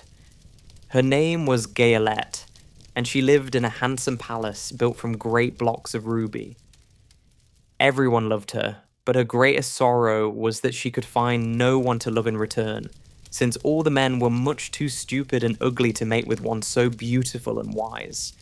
At last, however, she found a boy who was handsome and manly and wise beyond his years. Gayolette made up her mind that when he grew to be a man, she would make him her husband. So she took him to her ruby palace and used all her magic powers to make him as strong and good and lovely as any woman could wish. When he grew to manhood, Quelala, as he was called, was said to be the best and wisest man in all the land. While his manly beauty was so great that Gayolette loved him dearly, and hastened to make everything ready for the wedding. My grandfather was at that time the king of the winged monkeys, which lived in the forest near Gayolette's palace, and the old fellow loved a joke better than a good dinner. One day, just before the wedding, my grandfather was flying out with his band when he saw Quelala walking beside the river. He was dressed in a rich costume of pink silk and purple velvet, and my grandfather thought he would see what he could do. At his word, the band flew down and seized Quelala, carried him in their arms until they were over the middle of the river, and then dropped him into the water. "Swim out, my fine fellow," cried my grandfather, "and see if the water has spotted your clothes." Quelala was much too wise not to swim, and he was not in the least spoiled by all his good fortune. He laughed when he came to the top of the water and swam into shore. But when Gayolette came running out to him, she found his silks and velvet all ruined by the river. The princess was angry, and she knew, of course, who did it. She had all the winged monkeys brought before her, and she said at first that their wings should be tied, and they should be treated as they had. Treated Quelala, and dropped in the river. But my grandfather pleaded hard, for he knew the monkeys would drown in the river with their wings tied. And Quelala said a kind word for them also, so that Gayolette finally spared them, on condition that the winged monkeys should ever after do 3 times the bidding of the owner of the golden cap. This cap had been made for a wedding present to Quelala, and it is said to have cost the princess half her kingdom. Of course, my grandfather and all the other monkeys at once agreed to the condition, and that is how it happens that we are 3 times the slaves of the owner of the golden cap, whosoever he may be. And what became of them? Asked Dorothy, who had been greatly interested in the story. Quilala being the first owner of the golden cap, replied the monkey. He was the first to lay his wishes upon us. As his bride could not bear the sight of us, he called us all to him in the forest after he had married her, and ordered us always to keep where she could never again set eyes on a winged monkey, which we were glad to do, for we were all afraid of her. This was all we ever had to do until the golden cap fell into the hands of the wicked witch of the West, who made us enslave the Winkies, and afterward drive Oz himself out of the land of the West. Now, the golden cap is yours, and 3 times you have the right to lay your wishes upon us. As the Monkey King finished his story, Dorothy looked down and saw the green, shining walls of the Emerald City before them. She wondered at the rapid flight of the monkeys, but was glad the journey was over. The strange creatures set the travelers down carefully before the gate of the city. The king bowed low to Dorothy, and then flew swiftly away, followed by all his band. "That was a good ride," said the little girl. "Yes, and a quick way out of our troubles," replied the lion. "How lucky it was you brought away that wonderful cap." Chapter 15. The Discovery of Oz. The Terrible. The 4 travelers walked up to the great gate of Emerald City and rang the bell. After ringing several times, it was opened by the same guardian of the gates they had met before. "What? Are you back again?" he asked in surprise. "Do you not see us?" answered the Scarecrow. "But I thought you had gone to visit the Wicked Witch of the West." "We did visit her," said the Scarecrow. "And she let you go again?" asked the man in wonder. "She could not help it, for she's melted," explained the Scarecrow. "Melted? Well, that is good news indeed," said the man. "Who melted her?" "It was Dorothy," said the lion gravely. "Good gracious," exclaimed the man, and he bowed very low indeed before her. Then he led them into his little room and locked the spectacles from the great box on all their eyes, just as he had done before. Afterward, they passed on through the gate into the Emerald City. When the people heard from the guardian of the gates that Dorothy had melted the Wicked Witch of the West, they all gathered around the travelers and followed them in a great crowd to the Palace of Oz. The soldier with the green whiskers was still on guard before the door, but he let them in at once, and they were again met by the beautiful green girl, who showed each of them to their old rooms at once, so they might rest until the Great Oz was ready to receive them. The soldier had the news carried straight to Oz that Dorothy and the other travelers had come back again, after destroying the Wicked Witch, but Oz made no reply. They thought the Great Wizard would send for them at once, but he did not. They had no word from him the next day, nor the next, nor the next. The waiting was tiresome and wearing, and at last they grew vexed that Oz should treat them in so poor a fashion, after sending them to undergo hardships and slavery. So the Scarecrow at last asked the green girl to take another message to Oz, saying if he did not let them in to see him at once, they would call the winged monkeys to help them, and find out whether he kept his promises or not. When the wizard was given this message, he was so frightened that he sent word for them to come to the throne room at 4 minutes after 9 o'clock the next morning. He had once met the winged monkeys in the land of the West, and he did not wish to meet them again. The 4 travelers passed a sleepless night, each thinking of the gift Oz had promised to bestow on him. Dorothy fell asleep only once, and then she dreamed she was in Kansas, where Aunt Em was telling her how glad she was to have her little girl at home again. Promptly at 9 o'clock the next morning, the green-whiskered soldier came to them, and 4 minutes later, they all went into the throne room of the Great Oz.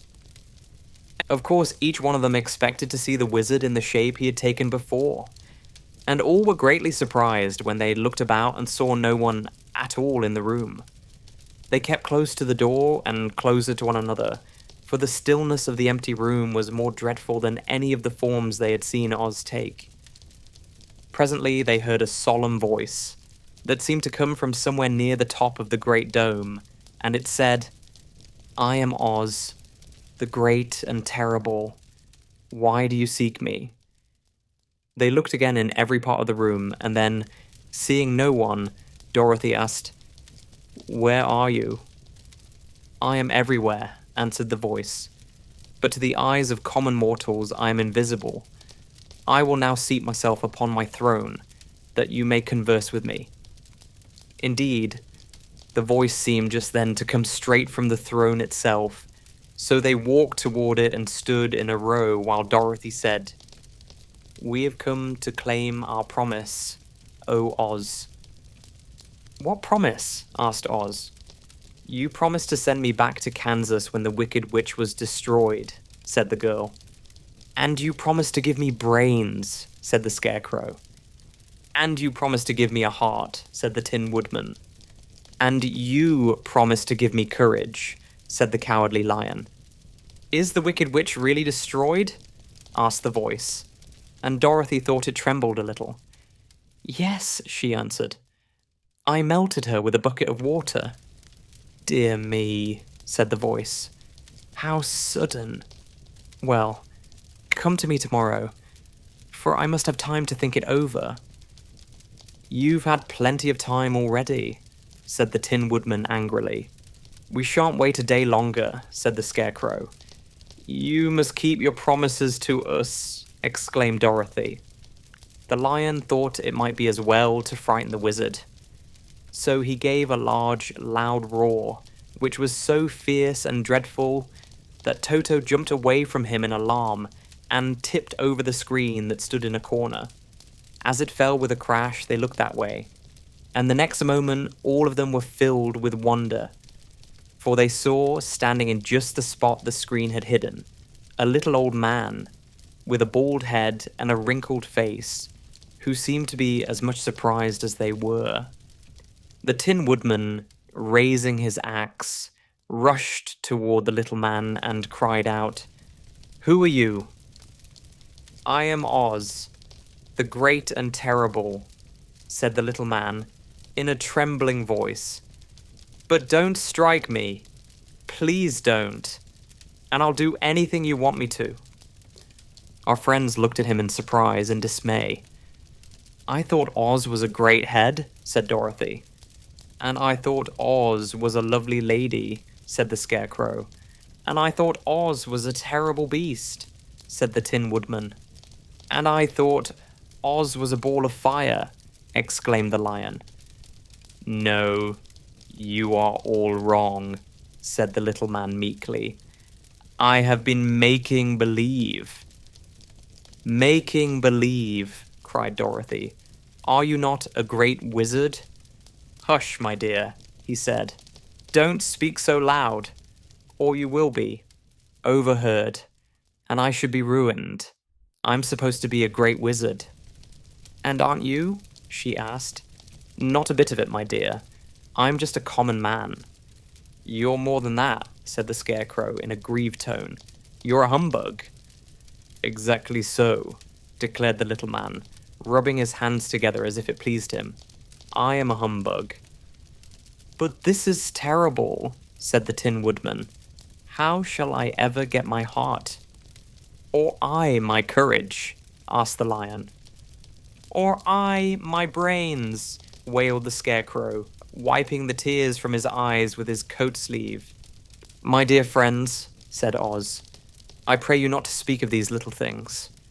Think of me, and the terrible trouble I'm in at being found out." "Doesn't anyone else know you're a humbug?" asked Dorothy.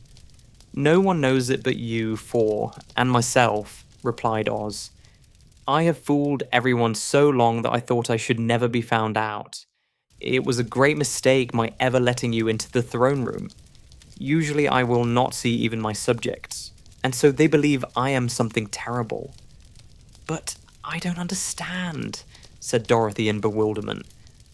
How was it that you appeared to me as a great head? That was one of my tricks, answered Oz. Step this way, please, and I will tell you all about it. He led the way to a small chamber in the rear of the throne room, and they all followed him. He pointed to one corner, in which lay the great head, made out of many thicknesses of paper, and with a carefully painted face.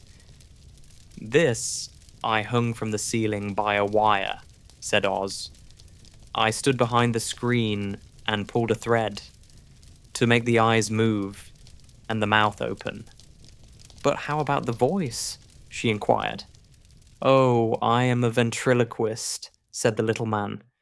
I can throw the sound of my voice wherever I wish, so that you thought it was coming out of the head. Here are the other things I used to deceive you.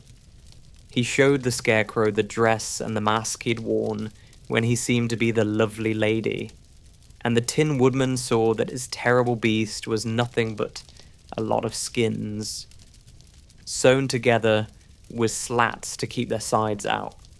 As for the ball of fire, the false wizard had hung that also from the ceiling. It was really a ball of cotton, but when oil was poured upon it, the ball burned fiercely.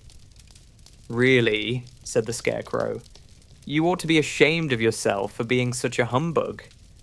I am. I certainly am, answered the little man sorrowfully. But it was the only thing I could do. Sit down, please. There are plenty of chairs, and I will tell you my story. So they sat down and listened while he told the following tale. I was born in Omaha. Why, that isn't very far from Kansas, cried Dorothy. No, but it's farther from here, he said, shaking his head at her sadly. When I grew up, I became a ventriloquist, and at that I was very well trained by a great master. I can imitate any kind of a bird or beast. Here he mewed so like a kitten that Toto pricked up his ears and looked everywhere to see where she was. After a time, continued Oz, I tired of that and became a balloonist. What is that? Asked Dorothy. A man who goes up in a balloon on circus day so as to draw a crowd of people together and get them to pay to see the circus, he explained. Oh, she said, I know. Well, one day I went up in a balloon and the ropes got twisted so that I couldn't come down again. It went way up above the clouds, so far that a current of air struck it and carried it many, many miles away.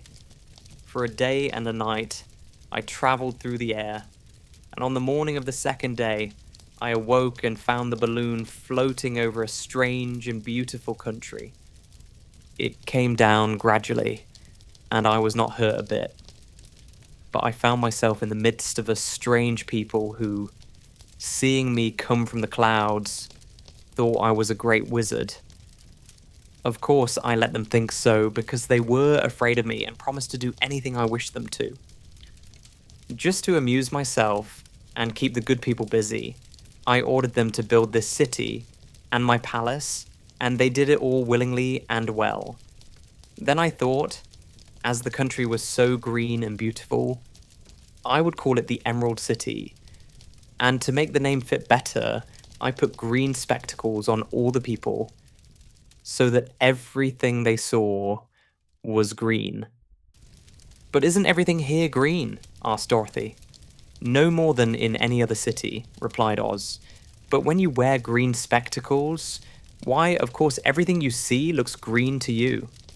The Emerald City was built a great many years ago, for I was a young man when the balloon brought me here. And I am a very old man now. But my people have worn green glasses on their eyes so long that most of them think it really is an Emerald City.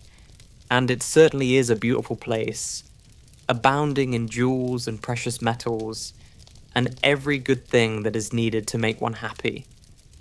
I have been good to the people, and they like me. But ever since this palace was built, I have shut myself up and would not see any of them. One of my greatest fears was the witches, for while I had no magical powers at all, I soon found out that the witches were really able to do wonderful things. There were 4 of them in this country, and they ruled the people who live in the north and south and east and west. Fortunately, the witches of the north and south were good, and I knew they would do me no harm. But the witches of the east and west were terribly wicked. And had they not thought I was more powerful than they themselves, they would surely have destroyed me. As it was, I lived in deadly fear of them for many years. So you can imagine how pleased I was when I heard your house had fallen on the wicked witch of the east. When you came to me, I was willing to promise anything if you would only do away with the other witch. But now that you have melted her, I am ashamed to say that I cannot keep my promises. I think you are a very bad man, said Dorothy. Oh, no, my dear, I'm really a very good man. But I'm a very bad wizard, I must admit. Can't you give me brains? Asked the Scarecrow. You don't need them. You're learning something every day. A baby has brains, but it doesn't know much. Experience is the only thing that brings knowledge, and the longer you are on Earth, the more experience you're sure to get. That may all be true, said the Scarecrow, but I shall be very unhappy unless you give me brains. The false wizard looked at him carefully. Well, he said with a sigh, I'm not much of a magician, as I said, but if you will come to me tomorrow morning, I will stuff your head with brains. I cannot tell you how to use them, however. You must find that out for yourself. Oh, thank you. Thank you, cried the Scarecrow. I'll find a way to use them. Never fear. But how about my courage? Asked the Lion anxiously. You have plenty of courage, I am sure, answered Oz. All you need is confidence in yourself. There is no living thing that is not afraid when it faces danger. The true courage is in facing danger when you are afraid, and that kind of courage you have in plenty. Perhaps I have. But I'm scared just the same, said the Lion. I shall really be very unhappy unless you give me the sort of courage that makes one forget he is afraid. Very well, I will give you that sort of courage tomorrow, replied Oz. How about my heart? Asked the Tin Woodman. Why, as for that, answered Oz, I think you are wrong to want a heart. It makes most people unhappy. If you only knew it, you are in luck not to have a heart. That must be a matter of opinion, said the Tin Woodman. For my part, I will bear all the unhappiness without a murmur, if you will give me the heart. Very well, answered Oz meekly. Come to me tomorrow, and you shall have a heart. I have played wizard for so many years that I may as well continue the part a little longer. And now, said Dorothy, how am I to get back to Kansas? We shall have to think about that, replied the little man. Give me 2 or 3 days to consider the matter, and I'll try to find a way to carry you over the desert. In the meantime, you shall all be treated as my guests, and while you live in the palace, my people will wait upon you and obey your slightest wish. There is only one thing I ask in return for my help, such as it is. You must keep my secret and tell no one I am a humbug.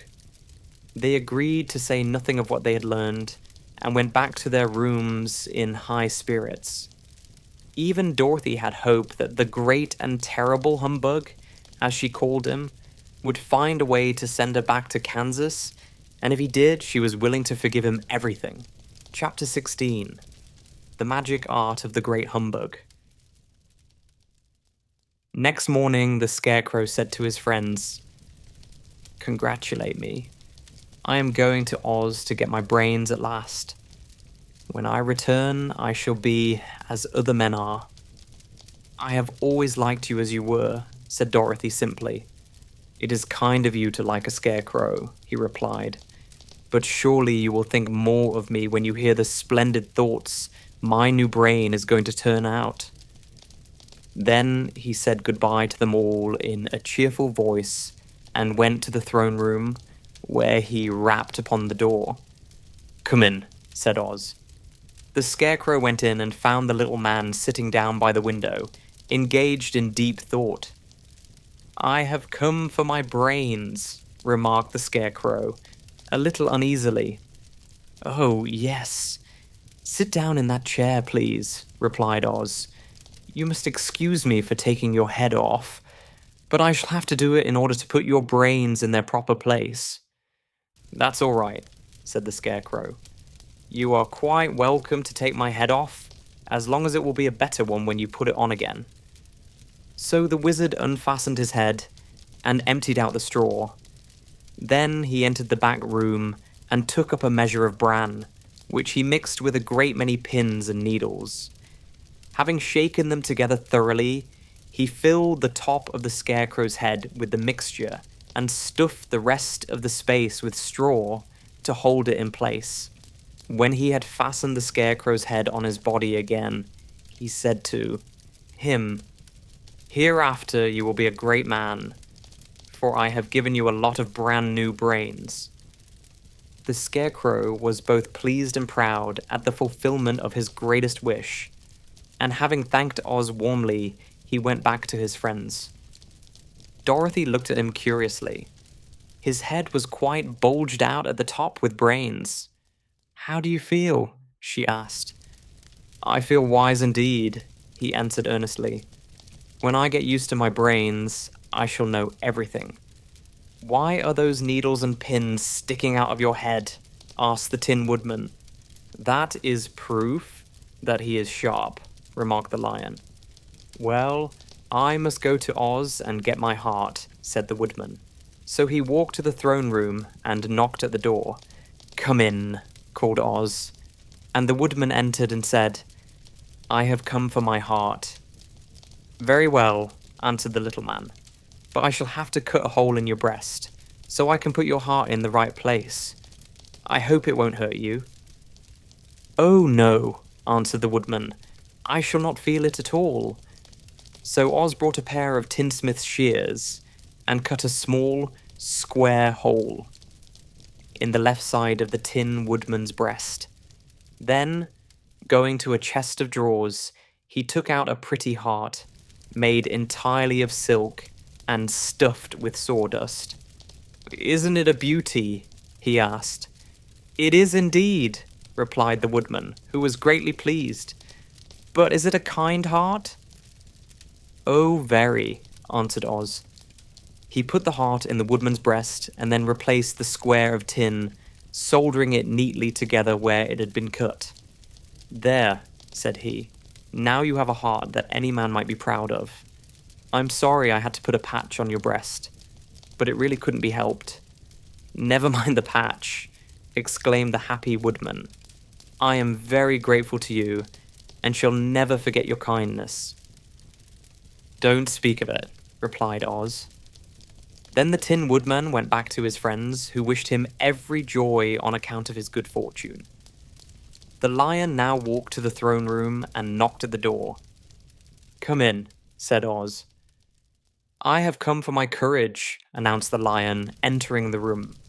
"Very well," answered the little man. "I will get it for you."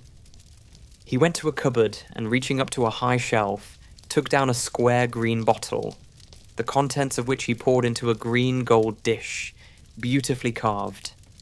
Placing this before the Cowardly Lion, who sniffed at it as if he did not like it, the wizard said, "Drink."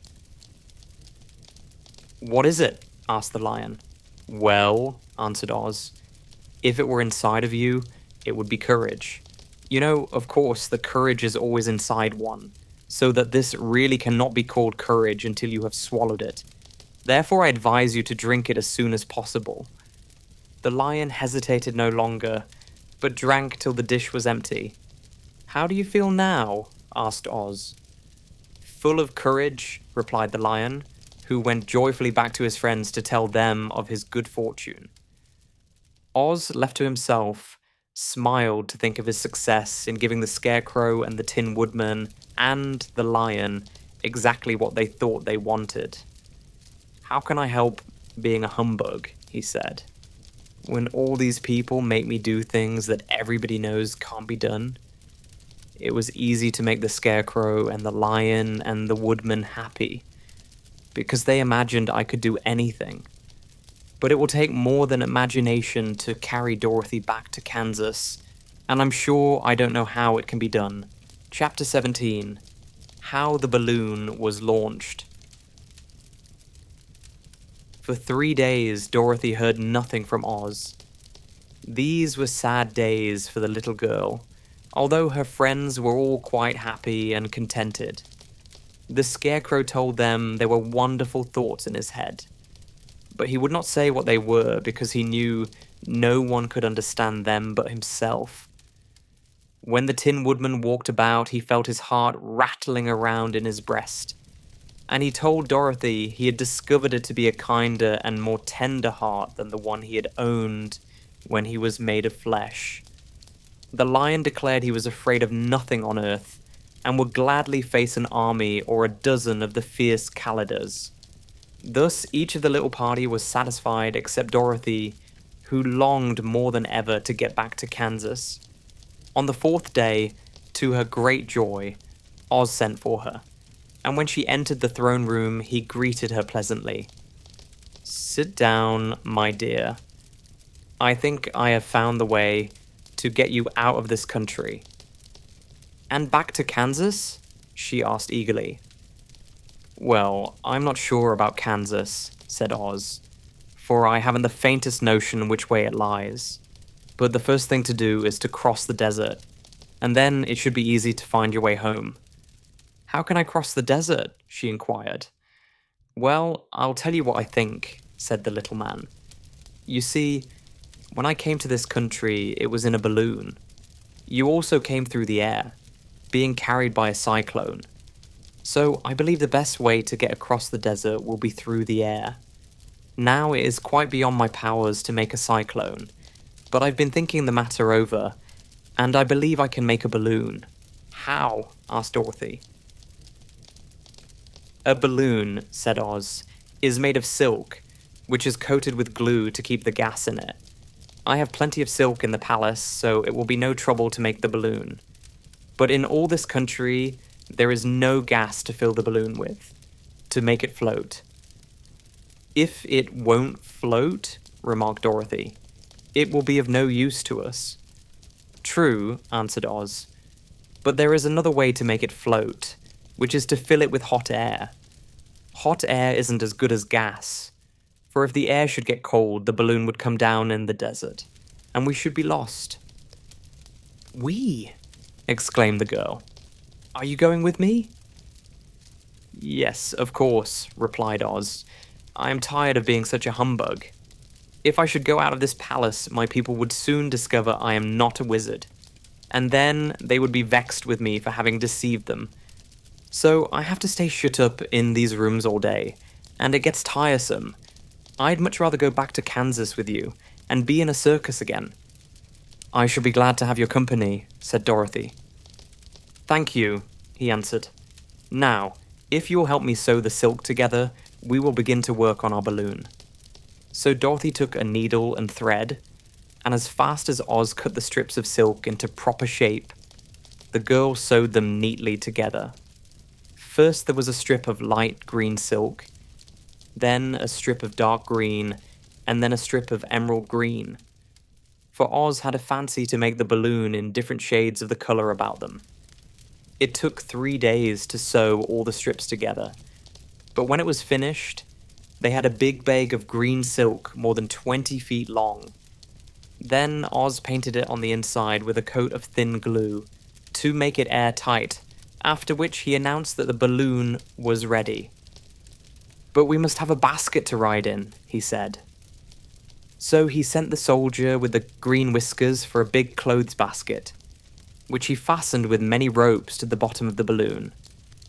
When it was all ready, Oz sent word to his people that he was going to make a visit to a great brother wizard who lived in the clouds. The news spread rapidly throughout the city, and everyone came to see the wonderful sight. Oz ordered the balloon carried out in front of the palace, and the people gazed upon it with much curiosity.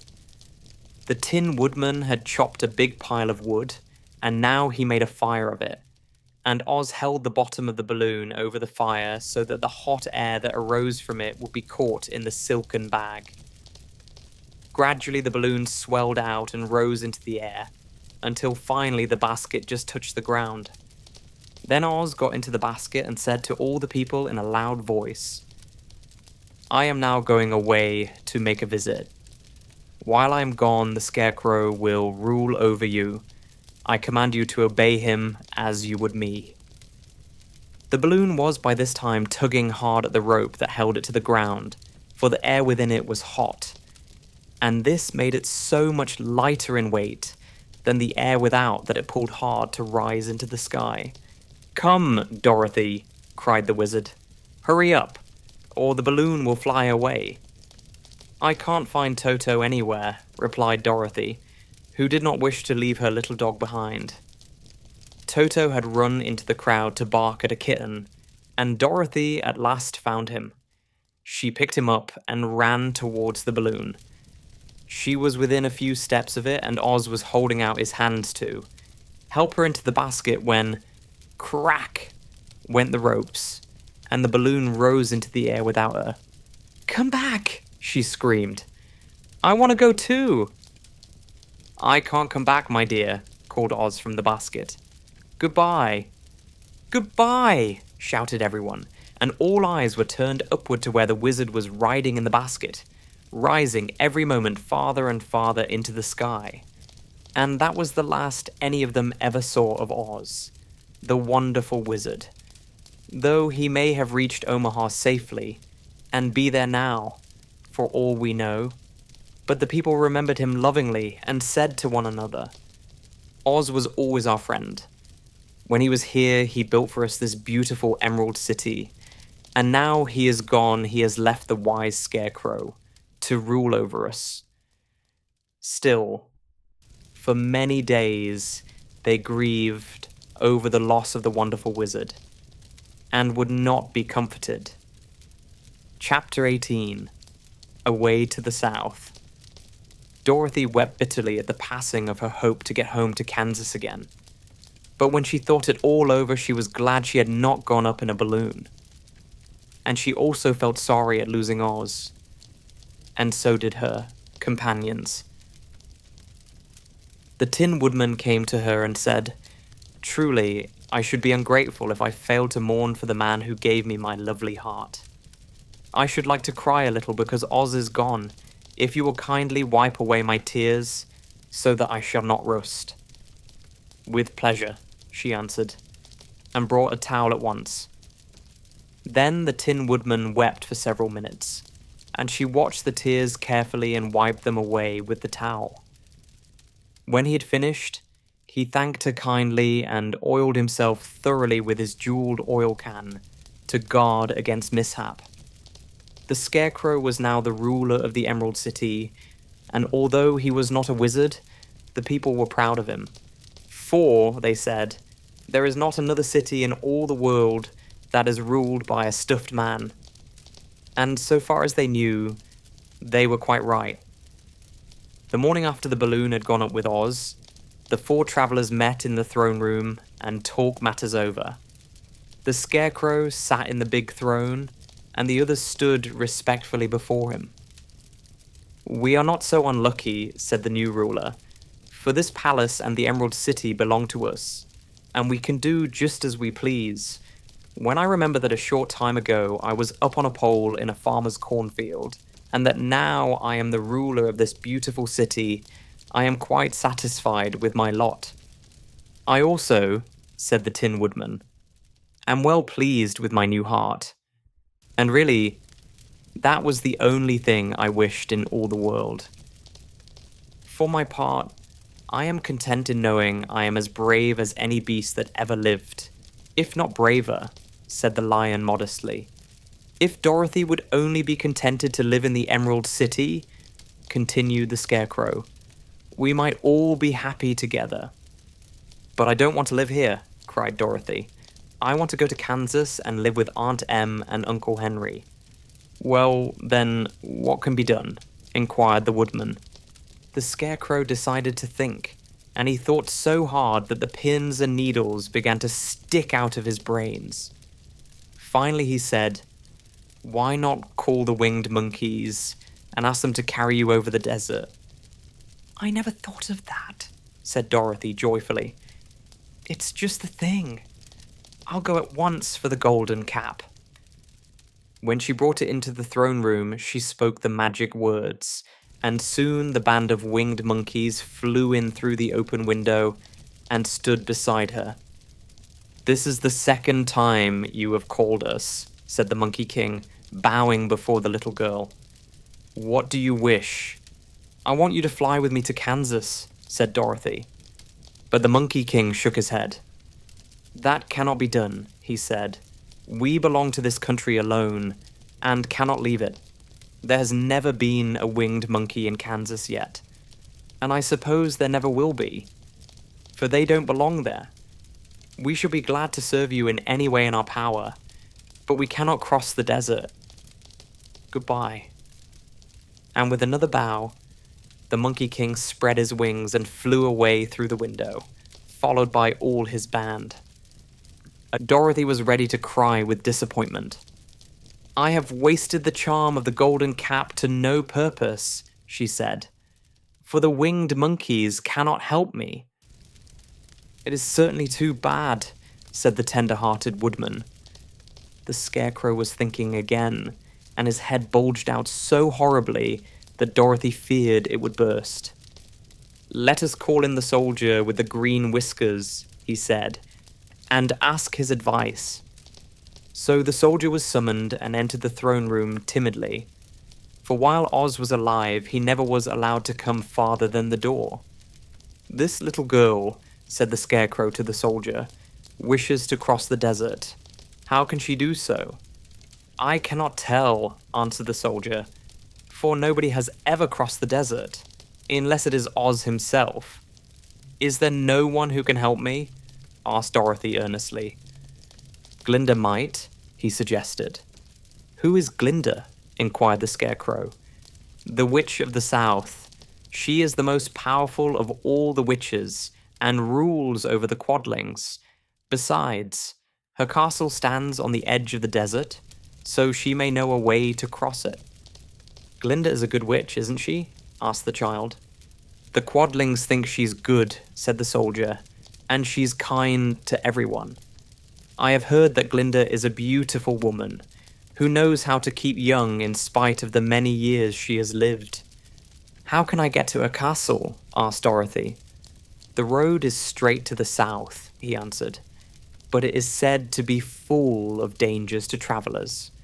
There are wild beasts in the woods, and a race of queer men who do not like strangers to cross their country. For this reason, none of the Quadlings ever come to the Emerald City. The soldier then left them, and the Scarecrow said, It seems, in spite of dangers, that the best thing Dorothy can do is to travel to the land of the South and ask Glinda to help her. For, of course, if Dorothy stays here, she will never get back to Kansas. You must have been thinking again, remarked the Tin Woodman. I have, said the Scarecrow. I shall go with Dorothy, declared the Lion, for I am tired of your city and long for the woods and the country again. I am really a wild beast, you know. Besides, Dorothy will need someone to protect her. That is true, agreed the Woodman. My axe may be of service to her, so I also will go with her to the land of the South. When shall we start? Asked the Scarecrow. Are you going? They asked in surprise. Certainly. If it wasn't for Dorothy, I should never have had brains. She lifted me from the pole in the cornfield and brought me to the Emerald City. So my good luck is all due to her, and I shall never leave her until she starts back to Kansas for good and all. Thank you, said Dorothy gratefully, You are all very kind to me, but I should like to start as soon as possible. We shall go tomorrow morning, returned the Scarecrow. So now let us all get ready, for it will be a long journey. Chapter 19: Attacked by the Fighting Trees.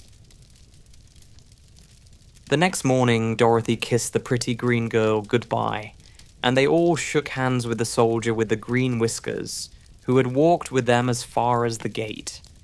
When the guardian of the gate saw them again, he wondered greatly that they could leave the beautiful city to get into new trouble. But he at once unlocked their spectacles, which he put back into the green box, and gave them many good wishes to carry with them. You are now our ruler, he said to the Scarecrow, so you must come back to us as soon as possible. I certainly shall if I am able, the Scarecrow replied, but I must help Dorothy to get home first.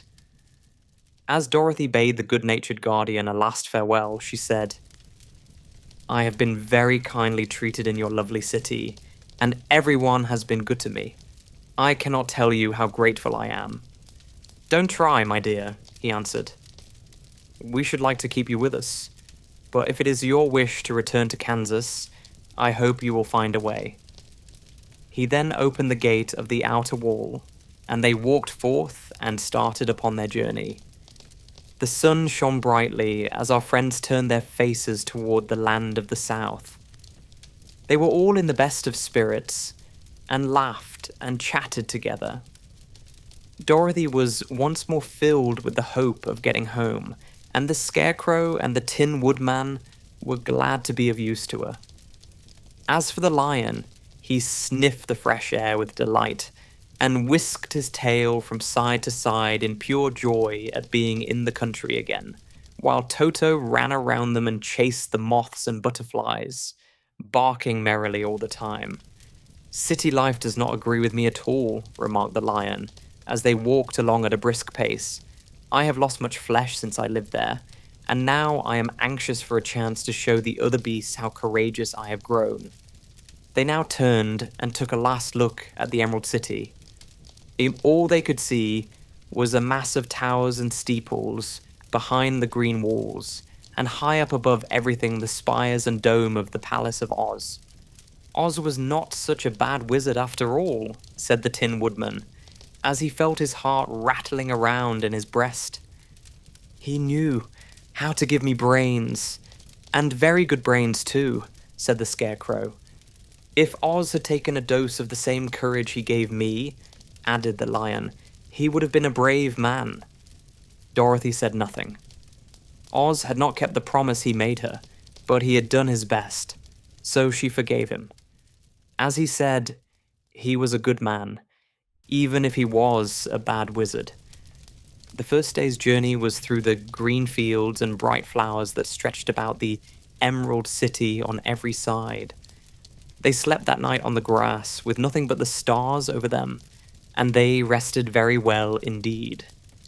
In the morning, they travelled on until they came to a thick wood. There was no way of going around it, for it seemed to extend to the right and left as far as they could see. And besides, they did not dare change the direction of their journey for fear of getting lost, so they looked for the place where it would be easiest to get into the forest. The Scarecrow, who was in the lead, finally discovered a big tree with such wide-spreading branches that there was room for the party to pass underneath. So he walked forward to the tree, but just as he came under the first branches, they bent down and twined around him, and the next minute he was raised from the ground and flung headlong among his fellow travelers. This did not hurt the Scarecrow, but it surprised him, and he looked rather dizzy when Dorothy picked him up. Here is another space between the trees, called the lion. Let me try it first, said the Scarecrow, for it doesn't hurt me to get thrown about. He walked up to another tree as he spoke, but its branches immediately seized him and tossed him back again. This is strange, exclaimed Dorothy. What shall we do? The trees seem to have made up their minds to fight us and stop our journey, remarked the lion. I believe I will try it myself, said the woodman, and shouldering his axe, he marched up to the first tree that had handled the scarecrow so roughly. When a big branch bent down to seize him, the woodman chopped at it so fiercely that he cut it in two. At once, the tree began shaking all its branches as if in pain, and the Tin Woodman passed safely under it. Come on, he shouted to the others. Be quick! They all ran forward and passed under the tree without injury, except Toto, who was caught by a small branch and shaken until he howled. But the woodman promptly chopped off the branch and set the little dog free. The other trees of the forest did nothing to keep them back, so they made up their minds that only the first row of trees could bend down their branches, and that probably these were the policemen of the forest, and given this wonderful power in order to keep strangers out of it. The four travelers walked with ease through the trees until they came to the farther edge of the wood.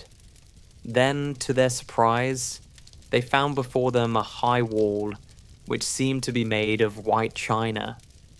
It was smooth, like the surface of a dish, and higher than their heads.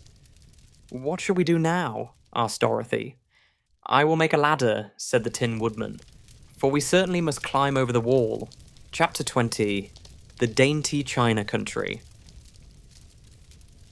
While the woodman was making a ladder from wood which he found in the forest, Dorothy lay down and slept, for she was tired by the long walk. The lion also curled himself up to sleep, and Toto lay beside him.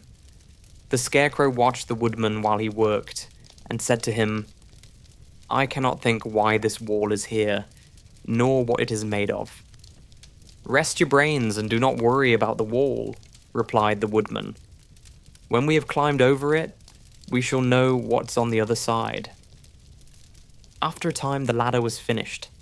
It looked clumsy, but the Tin Woodman was sure it was strong and would answer their purpose. The scarecrow waked Dorothy and the lion and Toto and told them that the ladder was ready. The scarecrow climbed up the ladder first, but he was so awkward that Dorothy had to follow close behind and keep him from falling off. When he got his head over the top of the wall, the scarecrow said, Oh my! Go on, exclaimed Dorothy. So the scarecrow climbed farther up and sat down on the top of the wall, and Dorothy put her head over and cried, Oh my! Just as the scarecrow had done. Then Toto came up and immediately began to bark, but Dorothy made him be still. The lion climbed the ladder next, and the Tin Woodman came last, but both of them cried, Oh my! As soon as they looked over the wall. When they were all sitting in a row on the top of the wall, they looked down and saw a strange sight. Before them was a great stretch of country having a floor as smooth and shining and white as the bottom of a big platter. Scattered around were many houses made entirely of china and painted in the brightest colours. These houses were quite small, the biggest of them reaching only as high as Dorothy's waist. There were also pretty little barns, with china fences around them, and many cows and sheep and horses and pigs and chickens, all made of china, were standing about in groups. But the strangest of all were the people who lived in this queer country. There were milkmaids and shepherdesses, with brightly coloured bodices and golden spots all over their gowns, and princesses with most gorgeous frocks of silver and gold and purple, and shepherds dressed in knee breeches with pink and yellow and blue stripes down them, and golden buckles on their shoes, and princes with jewelled crowns upon their heads, wearing ermine robes and satin doublets, and funny clowns in ruffled gowns with round red spots upon their cheeks, and tall, pointed caps. And strangest of all, these people were all made of china, even to their clothes, and were so small that the tallest of them was no higher than Dorothy's knee. No one did so much as look at the travellers at first, except one little purple china dog with an extra large head, which came to the wall and barked at them in a tiny voice, afterwards running away again. "How shall we get down?" asked Dorothy. They found the ladder so heavy they could not pull it up. So the Scarecrow fell off the wall, and the others jumped down upon him so that the hard floor would not hurt their feet. Of course, they took pains not to light on his head and get the pins in their feet. When all were safely down, they picked up the Scarecrow, whose body was quite flattened out, and patted his straw into shape again. "We must cross this strange place in order to get to the other side," said Dorothy, "for it would be unwise for us to go any other way, except due south." They began walking through the country of the China people, and the first thing they came to was a China milkmaid milking a China cow. As they drew near, the cow suddenly gave a kick and kicked over the stool, the pail, and even the milkmaid herself, and all fell on the china ground with a great clatter. Dorothy was shocked to see that the cow had broken her leg off, and that the pail was lying in several small pieces, while the poor milkmaid had a nick in her left elbow. "There!" cried the milkmaid angrily. "See what you have done! My cow has broken her leg, and I must take her to the mender's shop and have it glued on again. What do you mean by coming here and frightening my cow?" "I'm very sorry," returned Dorothy. "Please forgive us." But the pretty milkmaid was much too vexed to make any answer. She picked up the leg sulkily and led her cow away, the poor animal limping on 3 legs. As she left them, the milkmaid cast many reproachful glances over her shoulder at the clumsy strangers, holding her nicked elbow close to her side. Dorothy was quite grieved at this mishap. "We must be very careful here," said the kind-hearted woodman, "or we may hurt these pretty little people so they will never get over it." A little farther on, Dorothy met a most beautifully dressed young princess, who stopped short as she saw the strangers and started to run away.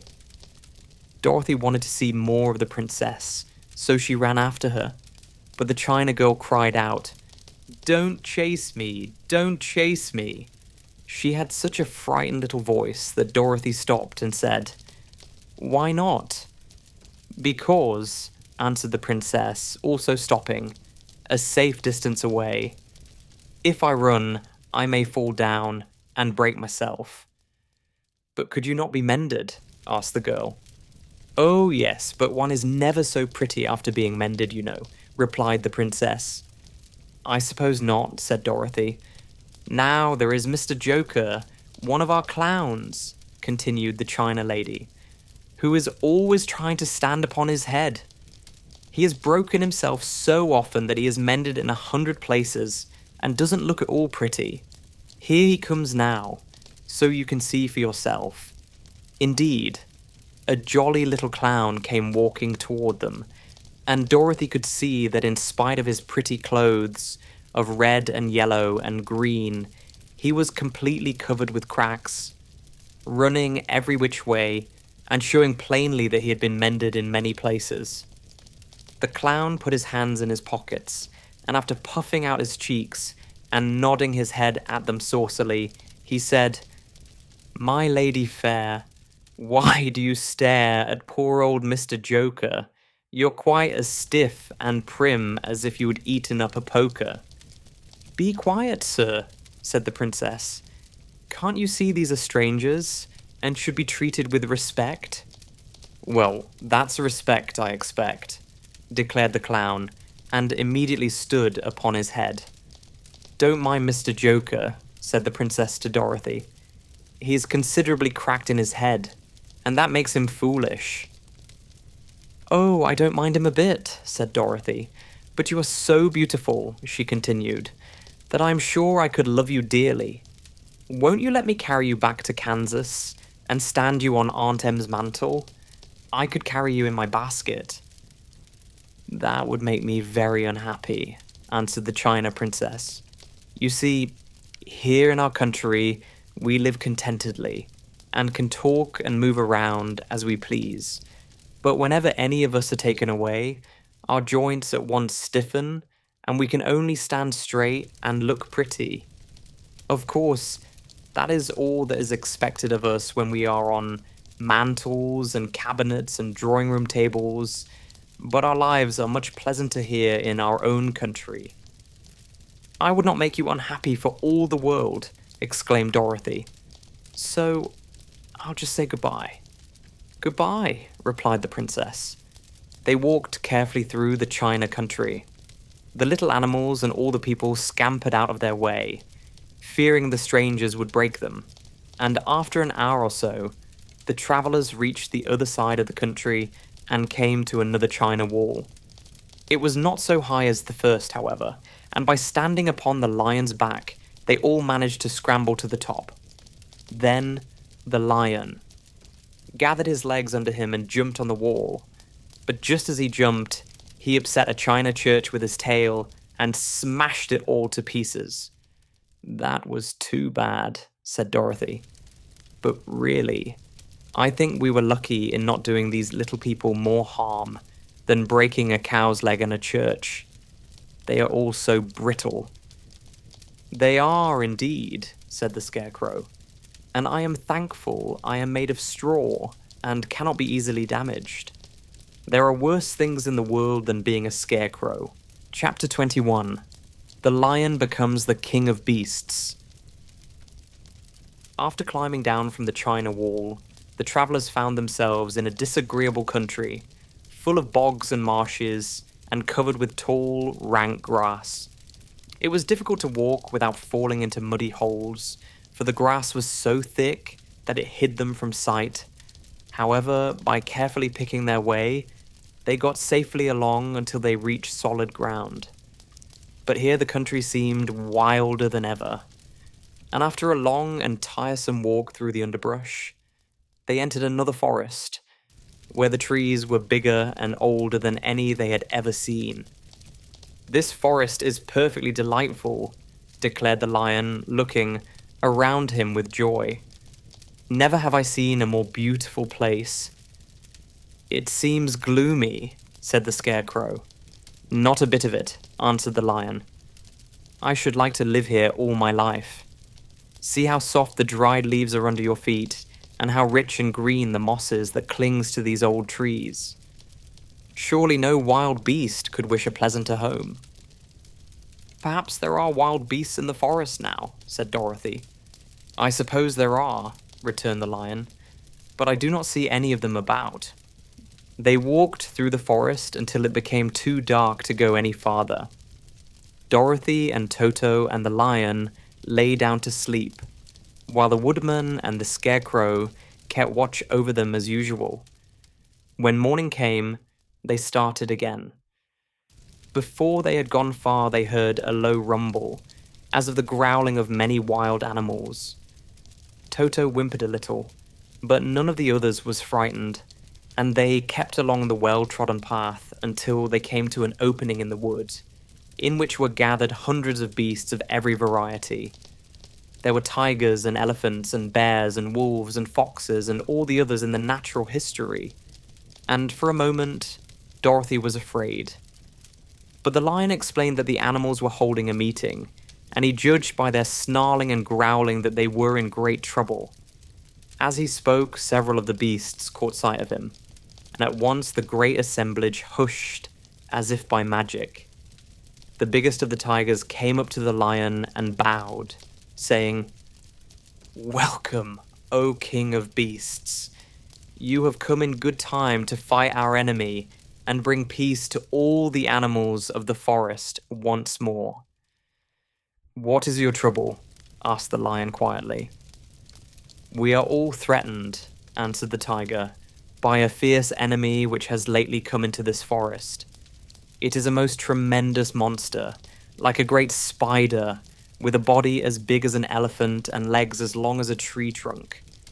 It has 8 of these long legs, and as the monster crawls through the forest, he seizes an animal with a leg and drags it to his mouth, where he eats it as a spider does a fly. Not one of us is safe while this fierce creature is alive, and we had called a meeting to decide how to take care of ourselves. when you came among us." The lion thought for a moment. "Are there any other lions in this forest?" he asked. "No. There were some, but the monster has eaten them all. And besides, they were none of them nearly so large and brave as you. If I put an end to your enemy, will you bow down to me and obey me as king of the forest?" inquired the lion.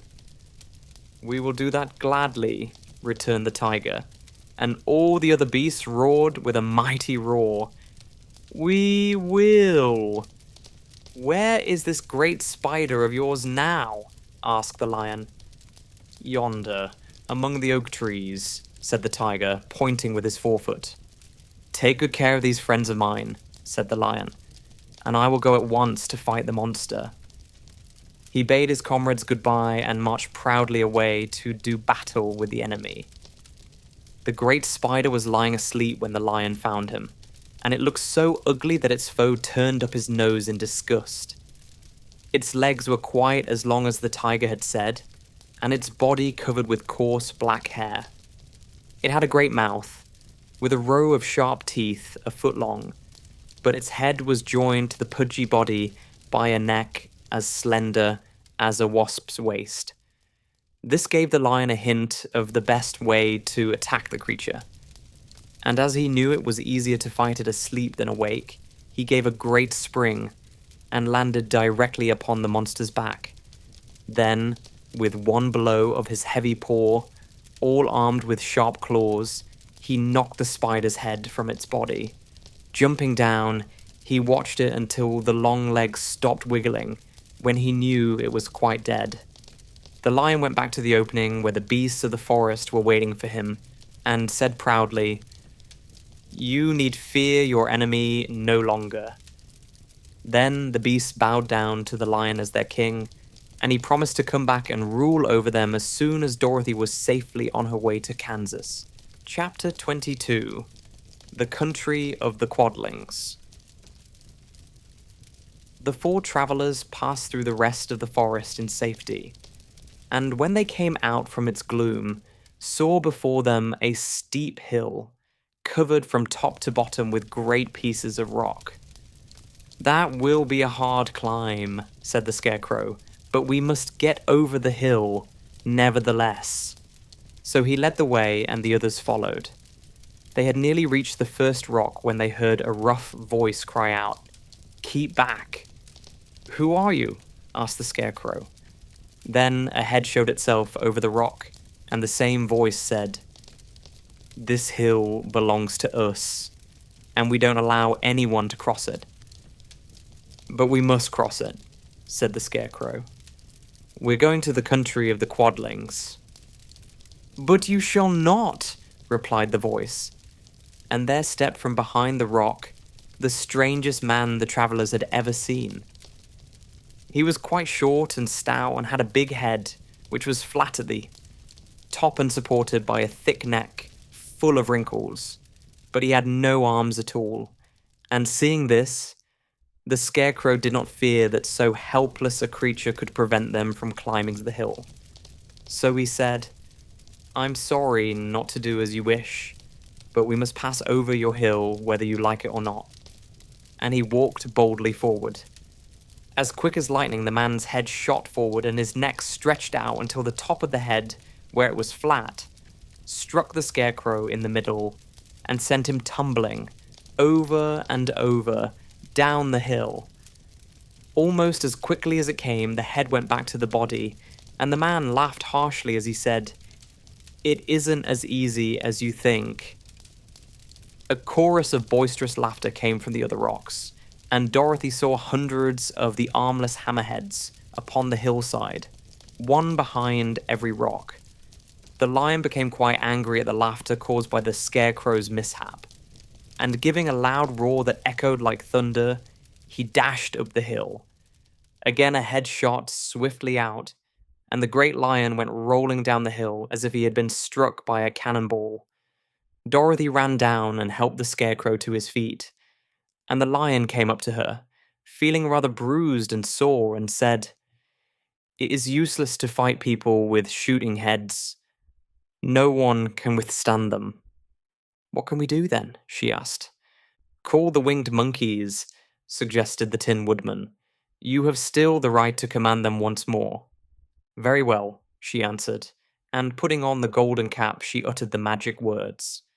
The monkeys were as prompt as ever, and in a few moments the entire band stood before her. What are your commands? Inquired the king of the monkeys, bowing low. Carry us over the hill to the country of the Quadlings, answered the girl. It shall be done, said the king, and at once the winged monkeys caught the four travellers, and Toto up in their arms, and flew away with them. As they passed over the hill, the hammerheads yelled with vexation, and shot their heads high in the air. But they could not reach the winged monkeys, which carried Dorothy and her comrades safely over the hill, and set them down in the beautiful country of the Quadlings. This is the last time you can summon us, said the leader to Dorothy. So goodbye, and good luck to you. Goodbye, and thank you very much, returned the girl. And the monkeys rose into the air and were out of sight in a twinkling. The country of the Quadlings seemed rich and happy. There was field upon field of ripening grain, with well-paved roads running between, and pretty rippling brooks with strong bridges across them. The fences and houses and bridges were all painted bright red, just as they had been painted yellow in the country of the Winkies and blue in the country of the Munchkins. The Quadlings themselves, who were short and fat and looked chubby and good-natured, were dressed all in red, which showed bright against the green grass and the yellowing grain. The monkeys had set them down near a farmhouse, and the four travellers walked up to it and knocked at the door. It was opened by the farmer's wife, and when Dorothy asked for something to eat, the woman gave them all a good dinner, with 3 kinds of cake and 4 kinds of cookies, and a bowl of milk for Toto. How far is it to the castle of Glinda? Asked the child. It is not a great way, answered the farmer's wife. Take the road to the south, and you will soon reach it.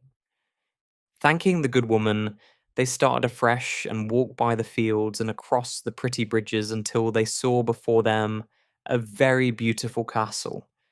Before the gates were 3 young girls, dressed in handsome red uniforms trimmed with gold braid.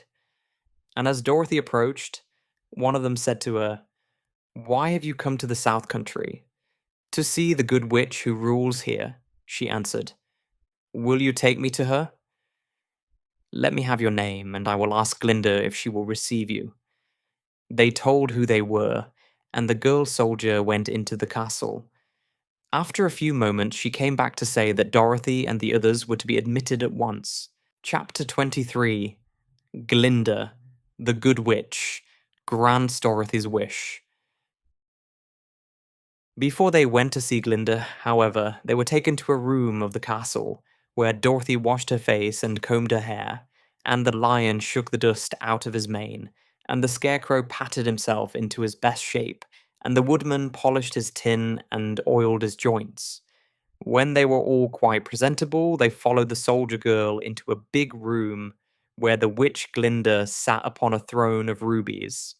She was both beautiful and young to their eyes. Her hair was a rich red in colour and fell in flowing ringlets over her shoulders. Her dress was pure white, but her eyes were blue, and they looked kindly upon the little girl. What can I do for you, my child? She asked. Dorothy told the witch all her story.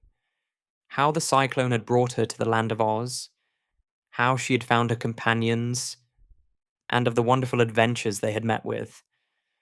My greatest wish now, she added, is to get back to Kansas, for Aunt Em will surely think something dreadful has happened to me, and that will make her put on mourning. And unless the crops are better this year than they were last, I am sure Uncle Henry cannot afford it.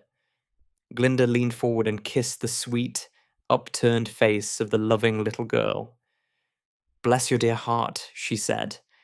I am sure I can tell you of a way to get back to Kansas. Then she added, But if I do, you must give me the golden cap. Willingly, exclaimed Dorothy. Indeed, it is of no use to me now. And when you have it, you can command the winged monkeys 3 times. And I think I shall need their service just those 3 times, answered Glinda, smiling. Dorothy then gave her the golden cap, and the witch said to the Scarecrow, "What will you do when Dorothy has left us?" "I will return to the Emerald City," he replied, "for Oz has made me its ruler, and the people like me. The only thing that worries me is how to cross the hill of the Hammerheads. By means of the golden cap, I shall command the winged monkeys to carry you to the gates of the Emerald City," said Glinda, "for it would be a shame to deprive the people of so wonderful a ruler." "Am I really wonderful?" asked the Scarecrow. "You are unusual," replied Glinda. Turning to the Tin Woodman, she asked, "What will become of you when Dorothy leaves this country?" He leaned on his axe and thought a moment. Then he said, "The Winkies were very kind to me, and wanted me to rule over them after the Wicked Witch died. I am fond of the Winkies, and if I could get back again to the country of the West, I should like nothing better than to rule over them forever." "My second command to the winged monkeys," said Glinda, "will be that they carry you safely to the land of the Winkies. Your brain may not be so large to look at as those of the Scarecrow, but you are really brighter than he is, when you are well polished, and I am sure you will rule the Winkies wisely and well." Then the witch looked at the big, shaggy lion and asked, "When Dorothy has returned to her own home, what will become of you?" "Over the hill of the Hammerheads," he answered, "lies a grand old forest, and all the beasts that live there have made me their king. If I could only get back to this forest, I would pass my life very happily there." "My third command to the winged monkeys," said Glinda, "shall be to carry you to your forest. Then, having used up the powers of the golden cap, I shall give it to the king of the monkeys, that he and his band may thereafter be free for evermore." The Scarecrow and the Tin Woodman and the Lion now thanked the Good Witch earnestly for her kindness, and Dorothy exclaimed, "You are certainly as good as you are beautiful, but you have not yet told me how to get back to Kansas." "Your silver shoes will carry you over the desert," replied Glinda. "If you had known their power, you could have gone back to your Aunt Em the very first day you came to this country." "But then I should not have had my wonderful brains," cried the Scarecrow. "I might have passed my whole life in the farmer's cornfield." "And I should not have had my lovely heart," said the Tin Woodman. "I might have stood and rusted in the forest till the end of the world." "And I should have lived a coward forever," declared the Lion, "and no beast in all the forest would have had a good word to say to me." "This is all true," said Dorothy, "and I am glad I was of use to these good friends. But now that each of them has had what he most desired, and each is happy in having a kingdom to rule besides, I think I should like to go back to Kansas." "The Silver Shoes," said the Good Witch, "have wonderful powers, and one of the most curious things about them is that they can carry you to any place in the world in 3 steps, and each step will be made in the wink of an eye. All you have to do is to knock the heels together 3 times, and command the shoes to carry you wherever you wish to go." "If that is so," said the child joyfully, "I will ask them to carry me back to Kansas at once." She threw her arms around the lion's neck and kissed him, patting his big head tenderly. Then she kissed the Tin Woodman, who was weeping in a way most dangerous to his joints. But she hugged the soft, stuffed body of the Scarecrow in her arms instead of kissing his painted face, and found she was crying herself at this sorrowful parting from her loving comrades. Glinda the Good stepped down from her ruby throne to give the little girl a goodbye kiss, and Dorothy thanked her for all the kindness she had shown to her friends and herself. Dorothy now took Toto up solemnly in her arms, and having said one last goodbye, she clapped the heels of her shoes together 3 times, saying, "Take me home to Aunt Em." Instantly, she was whirling through the air so swiftly that all she could see or feel was the wind whistling past her ears. The silver shoes took but 3 steps, and then she stopped so suddenly that she rolled over upon the grass several times before she knew where she was. At length, however, she sat up and looked about her. "Good gracious!" she cried, for she was sitting on the broad Kansas prairie, and just before her was the new farmhouse Uncle Henry built after the cyclone had carried away the old one. Uncle Henry was milking the cows in the barnyard, and Toto had jumped out of her arms and was running toward the barn, barking furiously. Dorothy stood up and found she was in her stocking feet, for the silver shoes had fallen off in her flight through the air and were lost forever in the desert. Home again. Aunt Em had just come out of the house to water the cabbages when she looked up and saw Dorothy running toward her. "My darling child!" she cried, folding the little girl in her arms and covering her face with kisses. "Where in the world did you come from?" "From the land of Oz," said Dorothy gravely. "And here is Toto, too. And oh, Aunt Em, I'm so glad to be at home again." And that, dear sleepless rebel, is where we leave you tonight. Not at the end of the road, but somewhere quietly beyond it, where the noise has faded and the story can settle in its own time. If this journey carried you even a little further away from the day, leave a like, subscribe to Napmax, and stay with us. It's how these stories keep finding their way to you. For now, rest. Let Oz dissolve into dreams. And remember, sometimes the magic was never out there at all. This is Napmax, and we'll meet you again when the world goes quiet. Hey there, sleepless rabble. Get comfortable, let the day fade out, and let me take over for a while.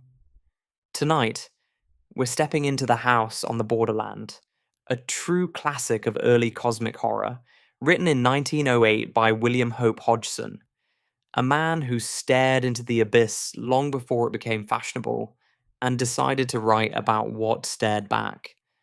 This story sits right at the edge of reality, where time breaks down, space bends, and the universe quietly reminds us how small we really are. No cheap scares, just slow, unsettling dread, and infinity seeping through the cracks. If you enjoy dark classics, strange literature, and calm stories told to relax, like the video, subscribe to Napmax, and join the sleepless rabble for more quiet descents into the unknown. And before you drift off, tell me, do you think some places are cursed? Or simply honest about what the universe really is? This is Napmax, and you're listening to boring classic horror for sleep or a good old screen free time. Let's begin. The Finding of the Manuscript. Right away in the west of Ireland lies a tiny hamlet called Creighton. It is situated alone at the base of a low hill. Far around there spreads a waste of bleak and totally inhospitable country, where here and there at great intervals one may come upon the ruins of some long desolate cottage, unthatched and stark. The whole land is bare and unpeopled, the very earth scarcely covering the rock that lies beneath it, and with which the country abounds, in places rising out of the soil, in wave-shaped ridges. Yet, in spite of its desolation, my friend Tonneson and I had elected to spend our vacation there. He had stumbled on the place by mere chance the year previously, during the course of a long walking tour, and discovered the possibilities for the angler in a small and unnamed river that runs past the outskirts of the little village. I have said that the river is without name. I may add that no map that I have hitherto consulted has shown either village or stream. They seem to have entirely escaped observation. Indeed, they might never exist for all that the average guide tells one. Possibly this can be partly accounted for by the fact that the nearest railway station, Ardrahan, is some 40 miles distant. It was early one warm evening when my friend and I arrived in Creighton. We had reached Ardrahan the previous night, sleeping there in rooms hired at the village post office, and leaving in good time on the following morning, clinging insecurely to one of the typical jaunting cars. It had taken us all day to accomplish our journey over some of the roughest tracks imaginable, with the result that we were thoroughly tired and somewhat bad-tempered. However, the tent had to be erected, and our goods stowed away before we could think of food or rest. And so we set to work, with the aid of our driver, and soon had the tent up upon a small patch of ground just outside the little village, and quite near to the river. Then, having stored all our belongings, we dismissed the driver as he had to make his way back as speedily as possible, and told him to come across to us at the end of a fortnight. We had brought sufficient provisions to last us for that space of time, and water we could get from the stream. Fuel we did not need, as we had included a small oil stove among our outfit, and the weather was fine and warm. It was Tonnyson's idea to camp out instead of getting lodgings in one of the cottages. As he put it, there was no joke in sleeping in a room with a numerous family of healthy Irish in one corner, and the pigsty in the other, while overhead, a ragged colony of roosting fowls distributed their blessings impartially, and the whole place so full of peat smoke that it made a fellow sneeze his head off just to put it inside the doorway. Tonneson had got the stove lit now and was busy cutting slices of bacon into the frying pan. So I took the kettle and walked down to the river for water. On the way, I had to pass close to a little group of the village people who eyed me curiously, but not in any unfriendly manner, though none of them ventured a word. As I returned with my kettle filled, I went up to them and, after a friendly nod, to which they replied in like manner, I asked them casually about the fishing, but instead of answering, they just shook their heads silently and stared at me. I repeated the question, addressing more particularly a great, gaunt fellow at my elbow. Yet again, I received no answer. Then, the man turned to a comrade and said something rapidly in a language that I did not understand, and at once, the whole crowd of them fell to jabbering in what, after a few moments, I guessed to be pure Irish. At the same time, they cast many glances in my direction. For a minute, perhaps, they spoke among themselves thus. Then the man I had addressed faced round at me and said something. By the expression of his face, I guessed that he, in turn, was questioning me. But now I had to shake my head and indicate that I did not comprehend what it was they wanted to know. And so we stood looking at one another, until I heard Tonneson calling to me to hurry up with the kettle. Then, with a smile and a nod, I left them, and all in the little crowd smiled and nodded in return, though their faces still betrayed their puzzlement. It was evident, I reflected as I went toward the tent, that the inhabitants of these few huts in the wilderness did not know a word of English. And when I told Tonneson, he remarked that he was aware of the fact, and more that it was not at all uncommon in that part of the country, where the people often lived and died in their isolated hamlets, without ever coming in contact with the outside world. I wish we had got the driver to interpret for us before he left, I remarked as we sat down to our meal. It seems so strange for the people of this place not even to know what we've come for. Tonneson grunted in assent, and thereafter was silent for a while.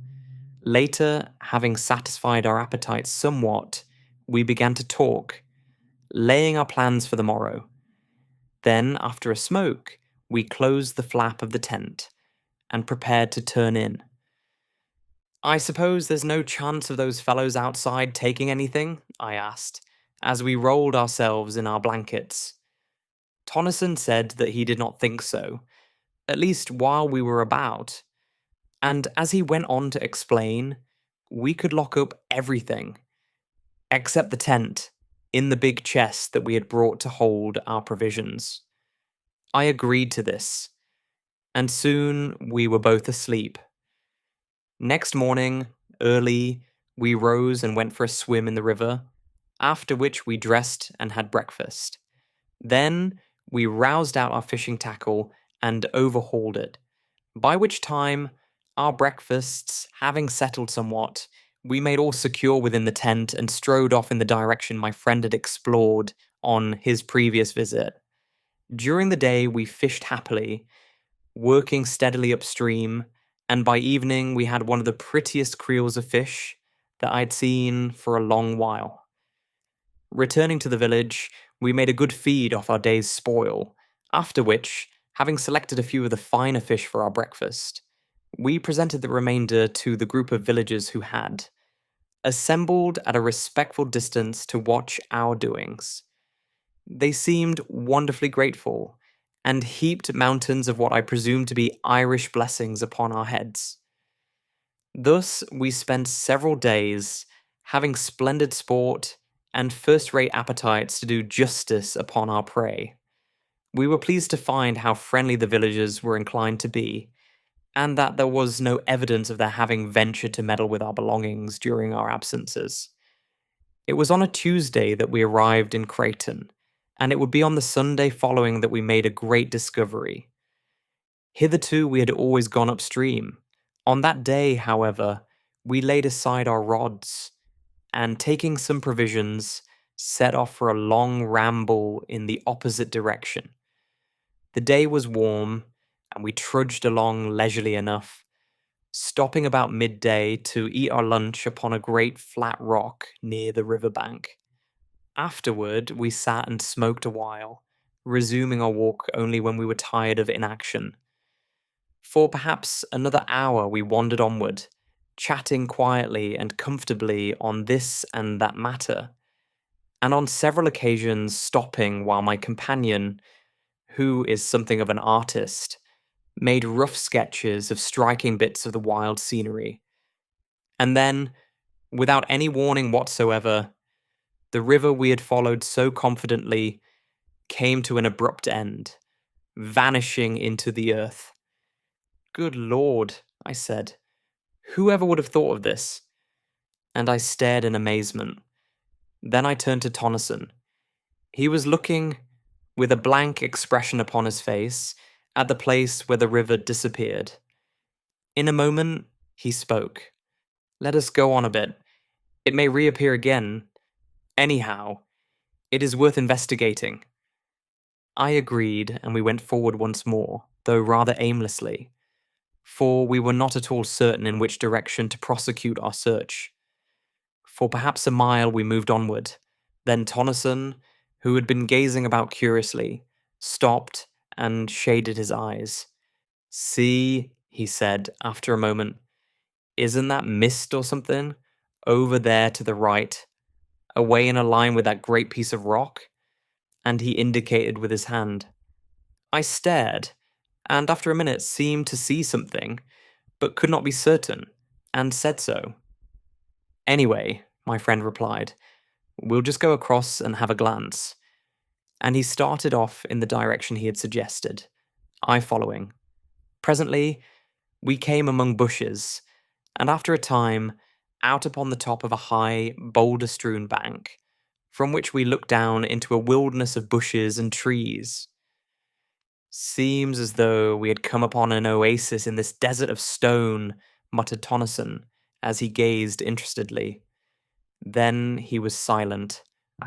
His eyes fixed, and I looked also.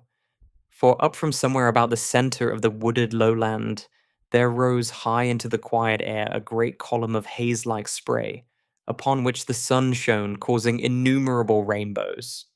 How beautiful! I exclaimed.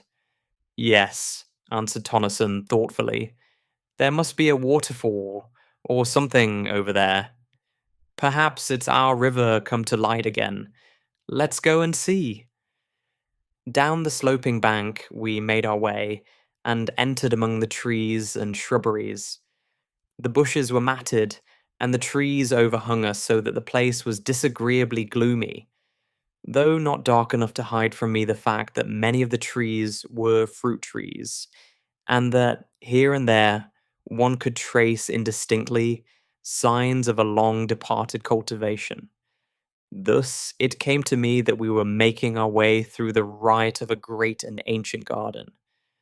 I said as much to Tonneson, and he agreed that there certainly seemed reasonable grounds for my belief. What a wild place it was, so dismal and somber.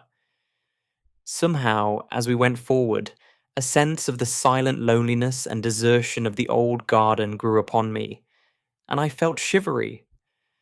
One could imagine things lurking among the tangled bushes, while in the very air of the place there seemed something uncanny. I think Tonneson was conscious of this also, though he said nothing. Suddenly, we came to a halt. Through the trees there had grown upon our ears a distant sound. Tonneson bent forward, listening. I could hear it more plainly now. It was continuous and harsh, a sort of droning roar, seeming to come from far away. I experienced a queer, indescribable little feeling of nervousness. What sort of place was it into which we had got? I looked at my companion to see what he thought of the matter, and noted that there was only puzzlement in his face. And then, as I watched his features, an expression of comprehension crept over them, and he nodded his head. That's a waterfall, he exclaimed with conviction. I know the sound now. And he began to push vigorously through the bushes in the direction of the noise. As we went forward, the sound became plainer continually, showing that we were heading straight towards it. Steadily, the roaring grew louder and nearer, until it appeared, as I remarked to Tonneson, almost to come from under our feet, and still we were surrounded by the trees and shrubs. Take care, Tonneson called to me. Look where you're going. And then, suddenly, we came out from among the trees onto a great open space where, not 6 paces in front of us, yawned the mouth of a tremendous chasm, from the depths of which the noise appeared to rise, along with the continuous, mist-like spray that we had witnessed from the top of the distant bank. For quite a minute we stood in silence, staring in bewilderment at the sight. Then my friend went forward cautiously to the edge of the abyss. I followed, and together we looked down through a boil of spray at a monster cataract of frothing water that burst, spouting from the side of the chasm nearly 100 feet below. Good Lord, said Tonneson. I was silent and rather awed. The sight was so unexpectedly grand and eerie, though this latter quality came more upon me later. Presently I looked up and across to the further side of the chasm. There I saw something towering up among the spray. It looked like a fragment of a great ruin, and I touched Tonneson on the shoulder. He glanced round with a start, and I pointed toward the thing.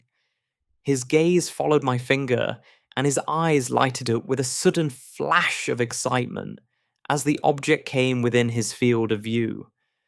Come along, he shouted above the uproar. We'll have a look at it. There's something queer about this place.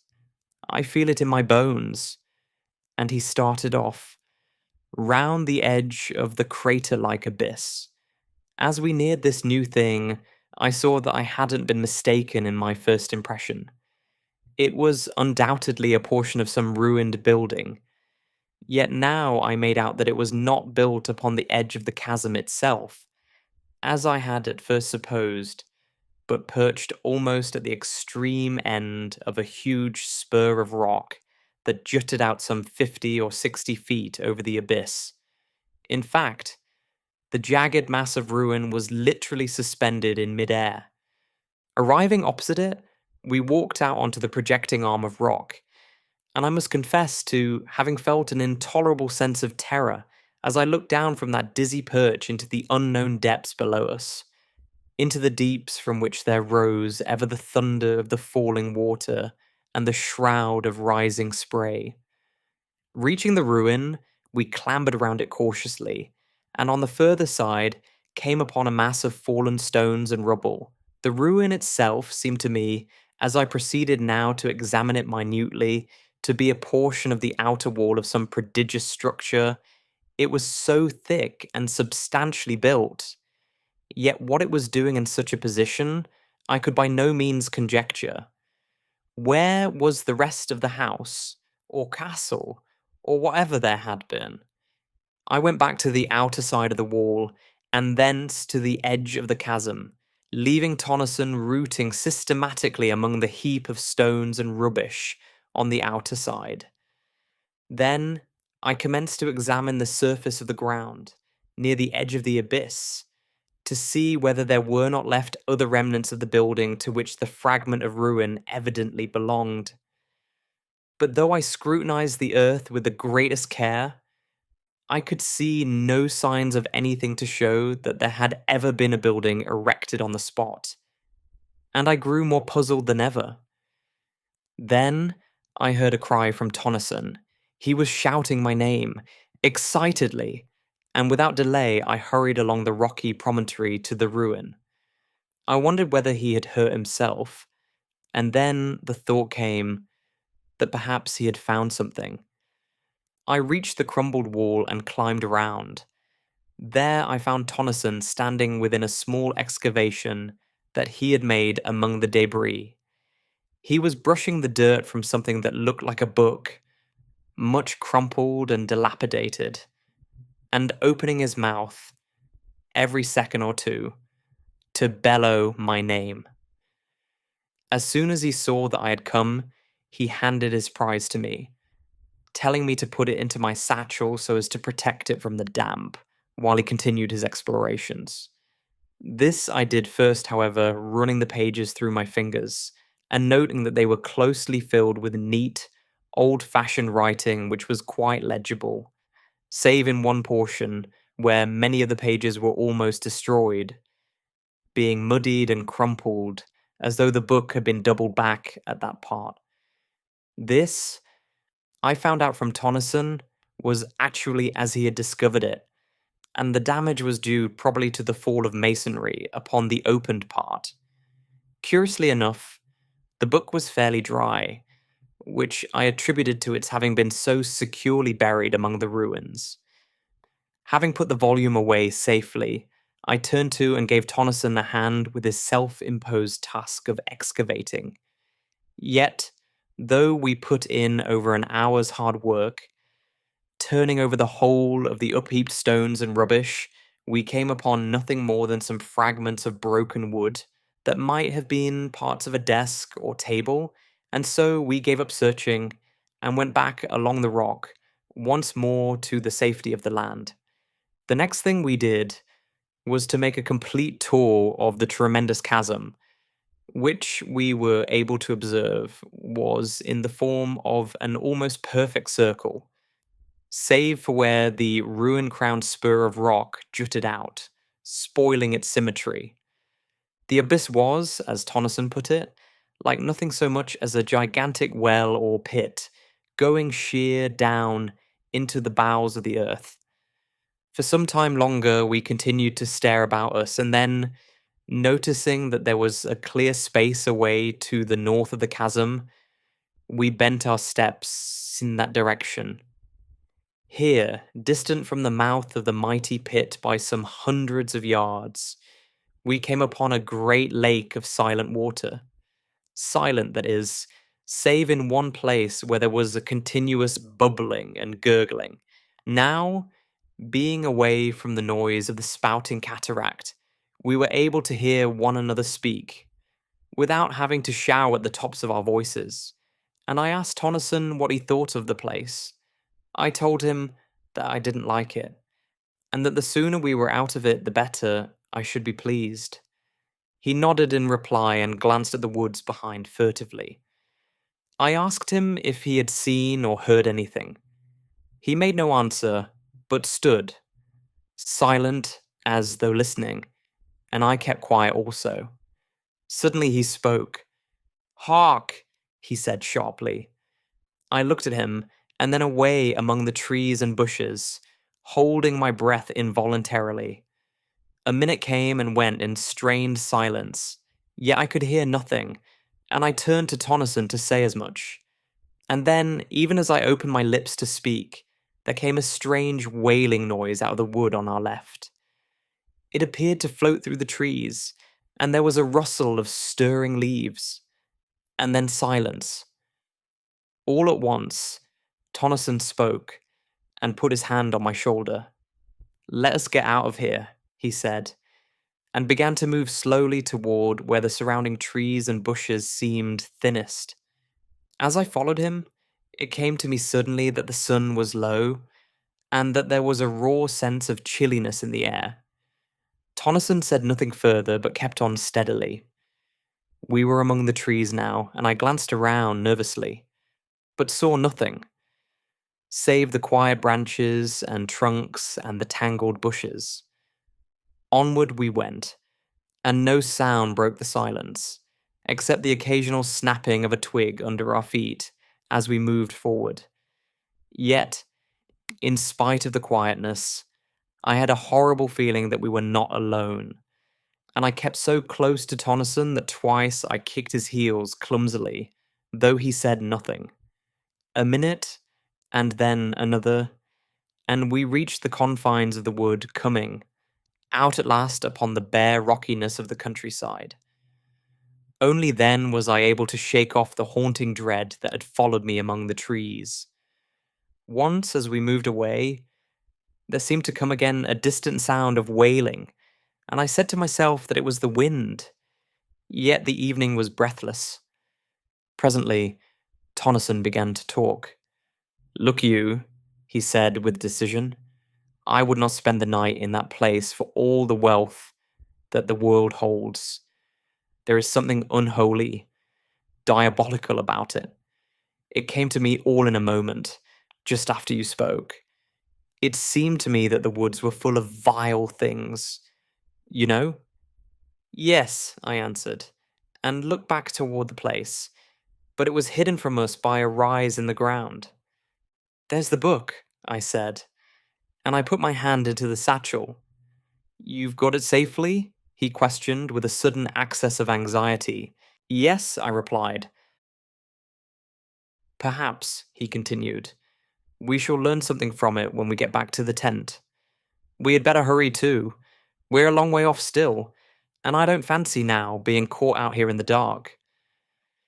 It was 2 hours later when we reached the tent, and without delay, we set to work to prepare a meal, for we had eaten nothing since our lunch. At midday, supper over, we cleared the things out of the way and lit our pipes. Then Tonneson asked me to get the manuscript out of my satchel. This I did, and then, as we could not both read from it at the same time, he suggested that I should read the thing out loud. "And mind," he cautioned, knowing my propensities, "don't go skipping half the book." Yet, had he but known what it contained, he would have realized how needless such advice was, for once at least. And there, seated in the opening of our little tent, I began the strange tale of the house on the borderland, for such was the title of the MS. This is told in the following pages. _YI_. The Plain of Silence.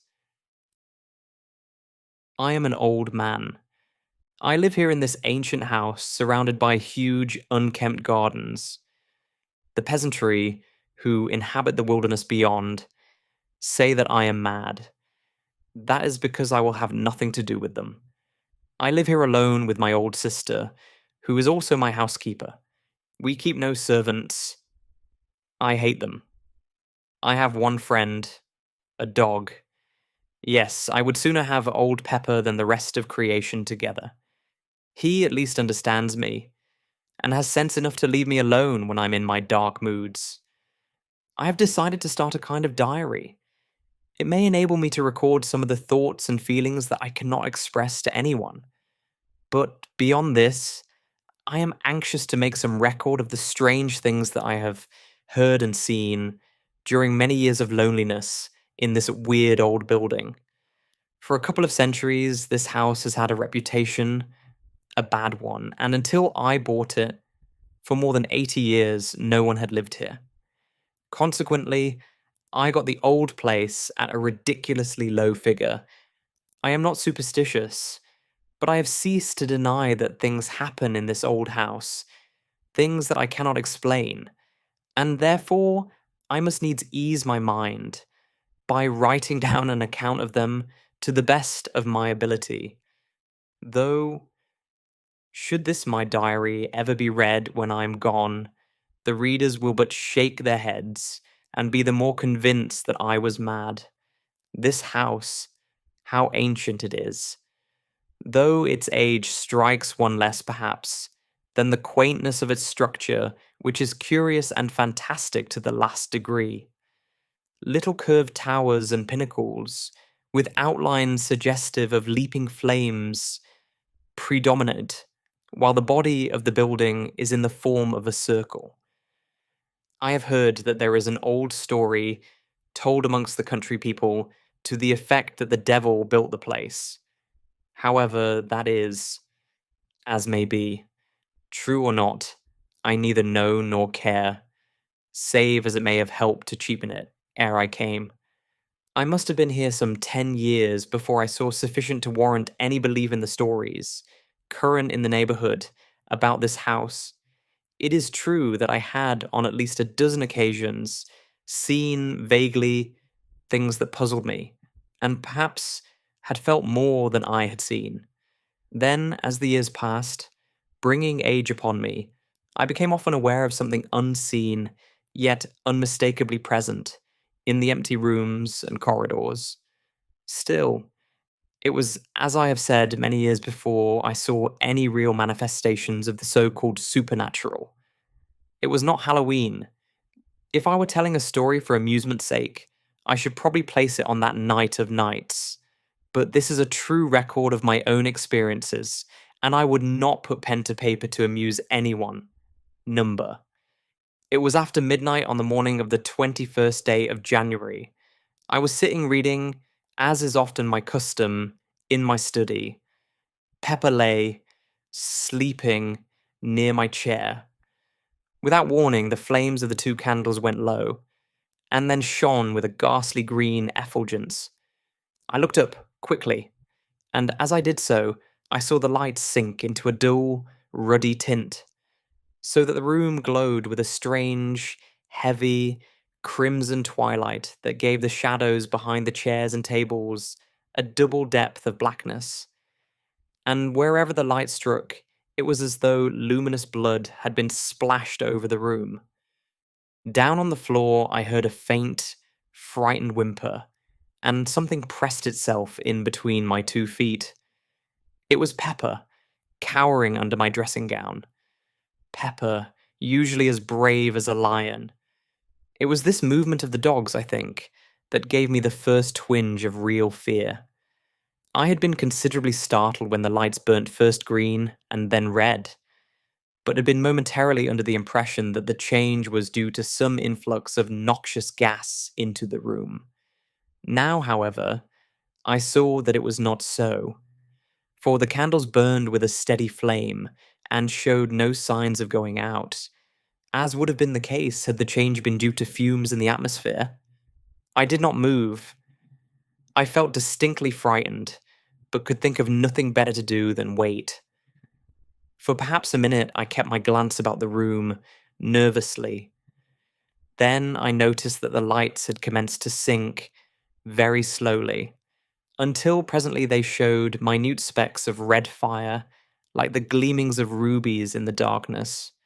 Still, I sat watching, while a sort of dreamy indifference seemed to steal over me, banishing altogether the fear that had begun to grip me.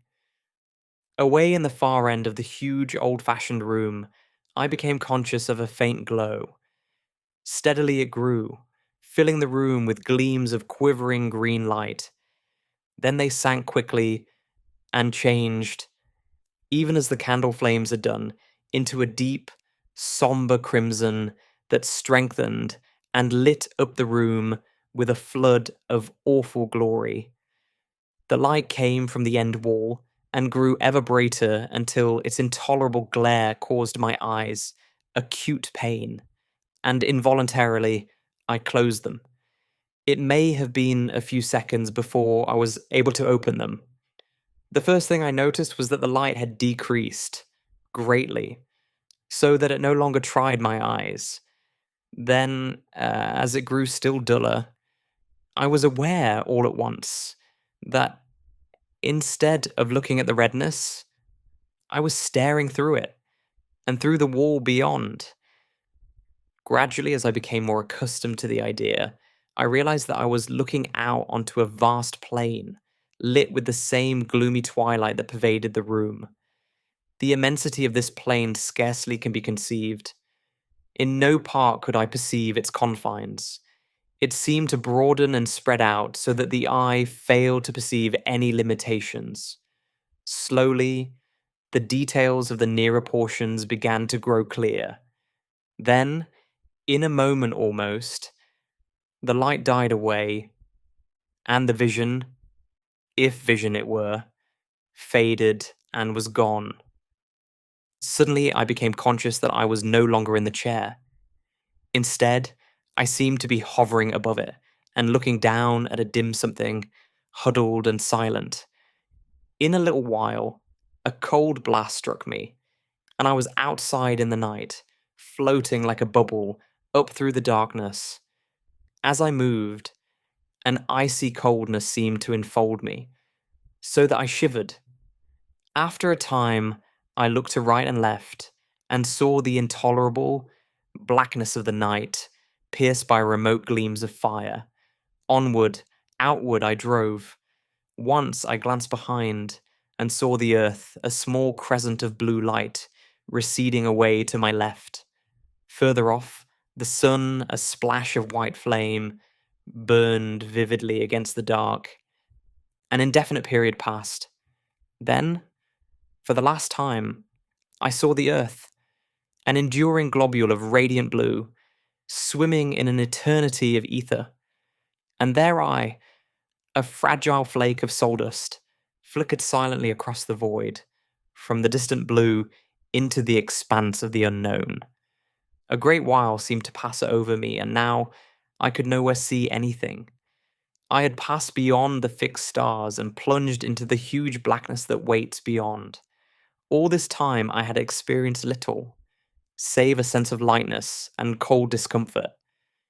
Now, however, the atrocious darkness seemed to creep into my soul, and I became filled with fear and despair. What was going to become of me? Where was I going?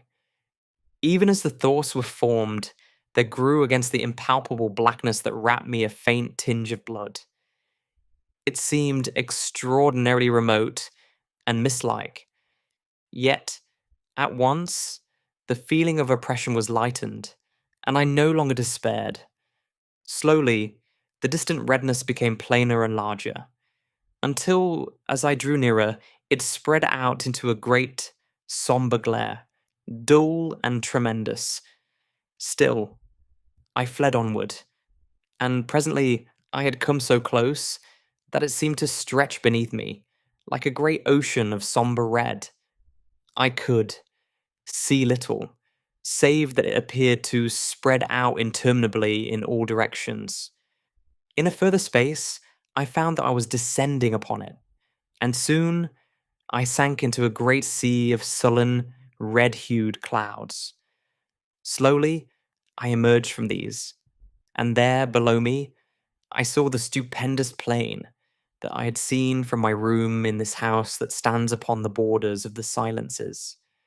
Presently, I landed and stood, surrounded by a great waste of loneliness. The place was lit with a gloomy twilight that gave an impression of indescribable desolation. Afar to my right, within the sky, there burnt a gigantic ring of dull red fire, from the outer edge of which were projected huge, writhing flames, darted and jagged. The interior of this ring was black, black as the gloom of the outer night.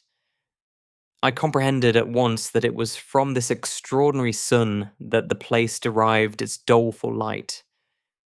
From that strange source of light, I glanced down again to my surroundings. Everywhere I looked, I saw nothing but the same flat weariness of interminable plain. Nowhere could I descry any signs of life, not even the ruins of some ancient habitation. Gradually, I found that I was being borne forward, floating across the flat waste. For what seemed an eternity, I moved onward. I was unaware of any great sense of impatience, though some curiosity and a vast wonder were with me continually. Always I saw around me the breadth of that enormous plain, and always I searched for some new thing to break its monotony. But there was no change, only loneliness, silence, and desert. Presently, in a half-conscious manner, I noticed that there was a faint mistiness, ruddy in hue, lying over its surface. Still, when I looked more intently, I was unable to say that it was really mist, for it appeared to blend with the plain, giving it a peculiar unrealness, and conveying to the senses the idea of unsubstantiality. Gradually I began to weary with the sameness of the thing.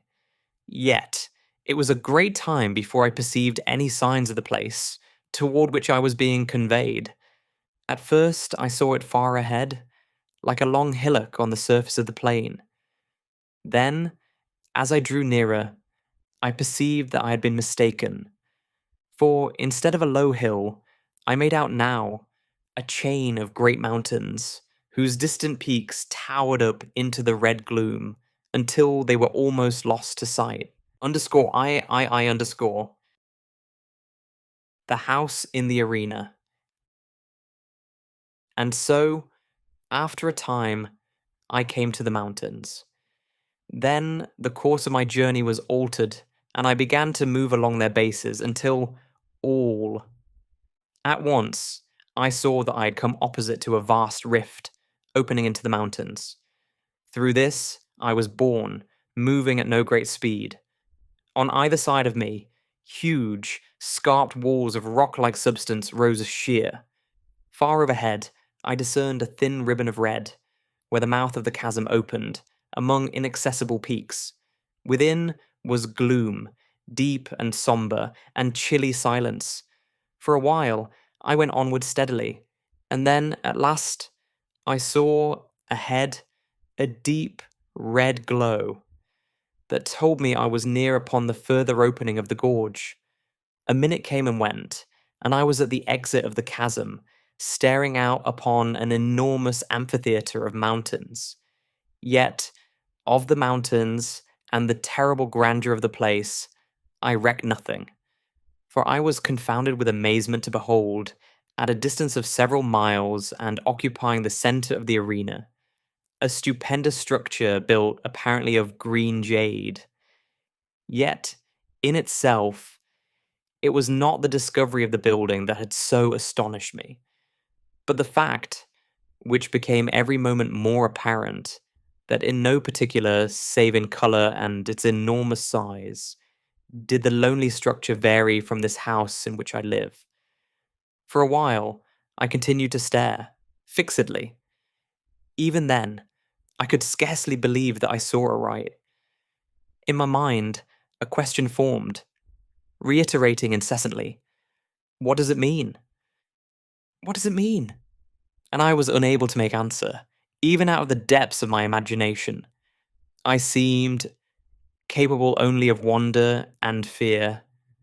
For a time longer, I gazed, noting continually some fresh point of resemblance that attracted me.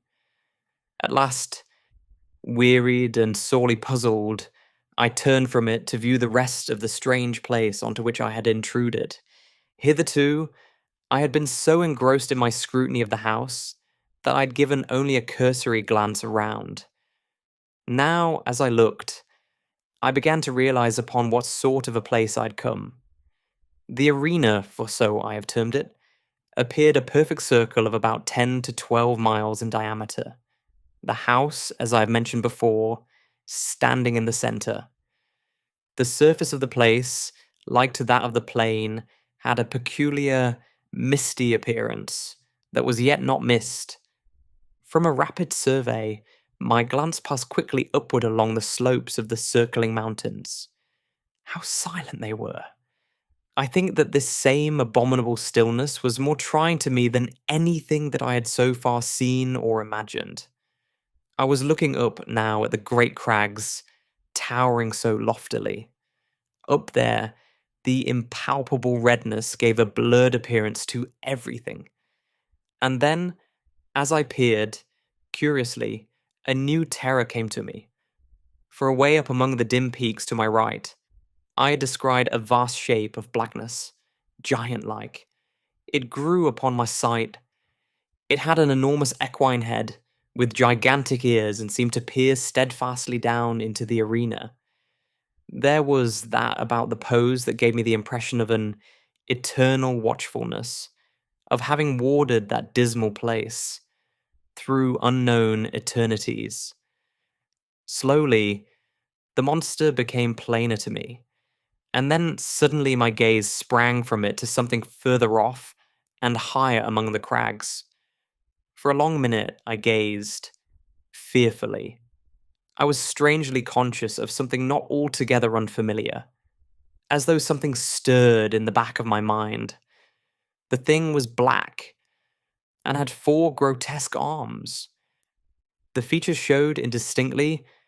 Round the neck, I made out several light-colored objects. Slowly, the details came to me, and I realized, coldly, that they were skulls. Further down the body was another circling belt, showing less dark against the black trunk. Then, even as I puzzled to know what the thing was, a memory slid into my mind, and straightway I knew that I was looking at a monstrous representation of Kali, the Hindu goddess of death. Other remembrances of my old student days drifted into my thoughts. My glance fell back upon the huge beast-headed thing.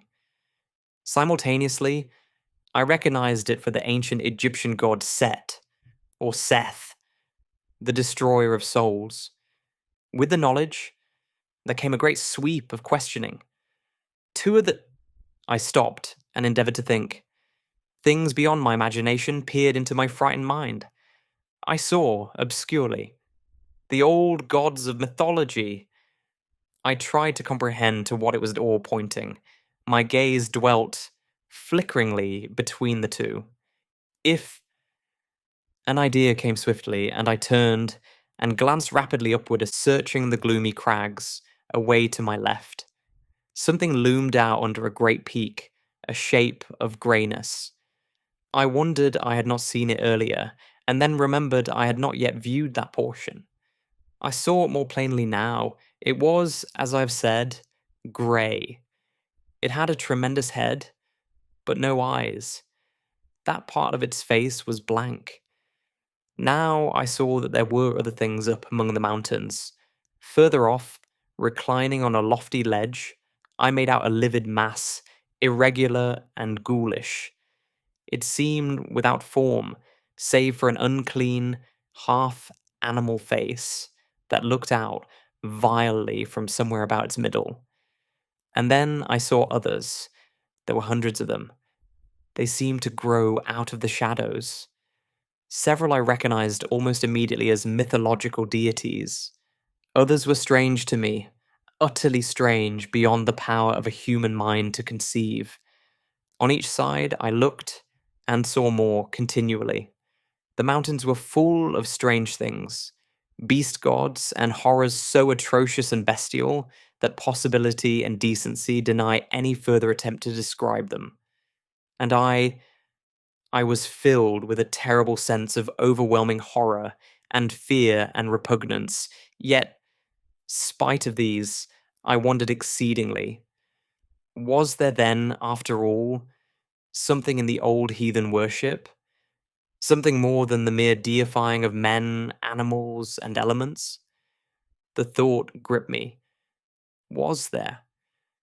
Later, a question repeated itself. What were they? Those beast gods, and the others. At first, they had appeared to me just sculptured monsters placed indiscriminately among the inaccessible peaks and precipices of the surrounding mountains. Now, as I scrutinized them with greater intentness, my mind began to reach out to fresh conclusions.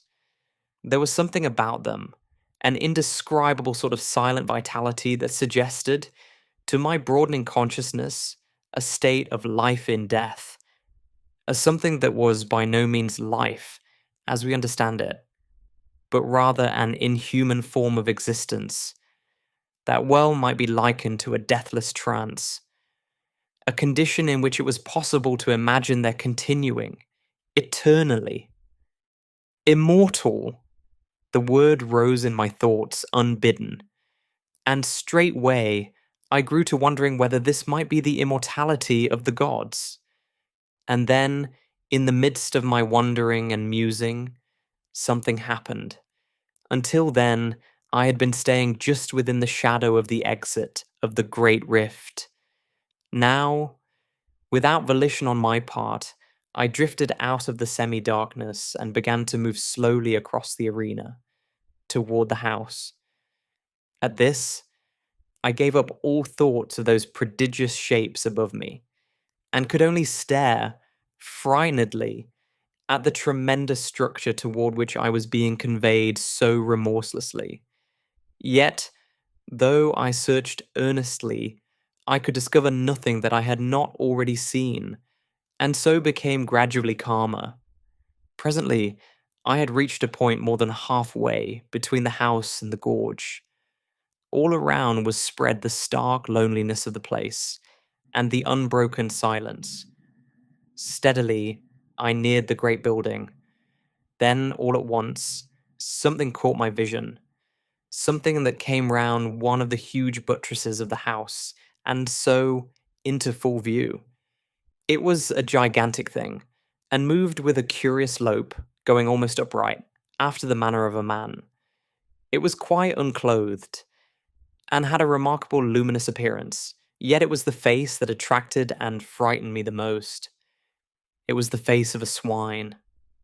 Silently, intently, I watched this horrible creature and forgot my fear, momentarily, in my interest in its movements. It was making its way, cumbrously, round the building, stopping as it came to each window to peer in and shake at the bars, with which, as in this house, they were protected. And whenever it came to a door, it would push at it, fingering the fastening stealthily. Evidently, it was searching for an ingress into the house. I had come now to within less than a quarter of a mile of the great structure, and still I was compelled forward. Abruptly, the thing turned and gazed hideously in my direction. It opened its mouth, and for the first time, the stillness of that abominable place was broken by a deep, booming note that sent an added thrill of apprehension through me. Then, immediately, I became aware that it was coming toward me, swiftly and silently. In an instant, it had covered half the distance that lay between, and still, I was borne helplessly to meet it. Only 100 yards, and the brutish ferocity of the giant face numbed me with a feeling of unmitigated horror.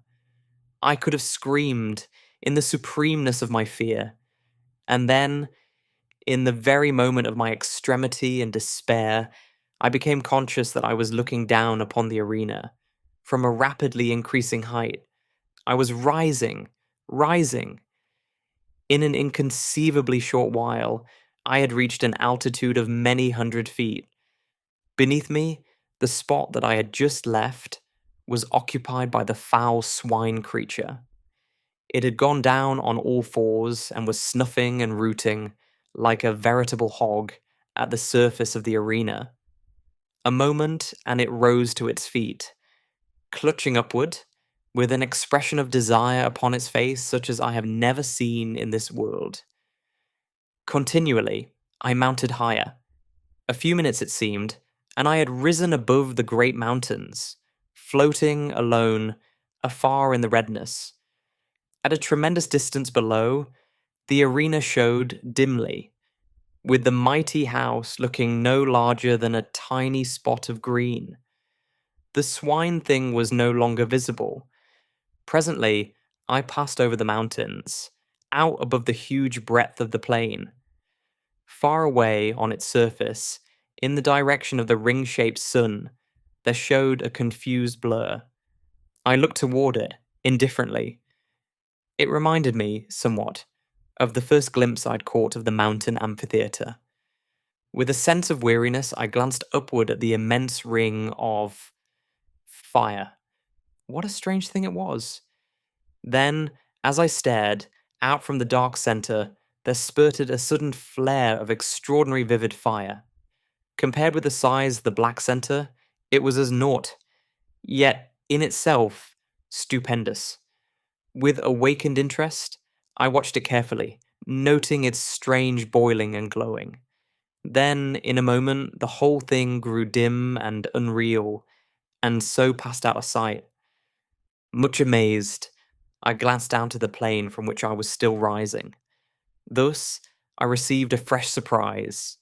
The plain, everything had vanished, and only a sea of red mist was spread far below me. Gradually, as I stared, this grew remote and died away into a dim, far mystery of red against an unfathomable night. A while, and even this had gone, and I was wrapped in an impalpable, lightless gloom. Underscore EV underscore.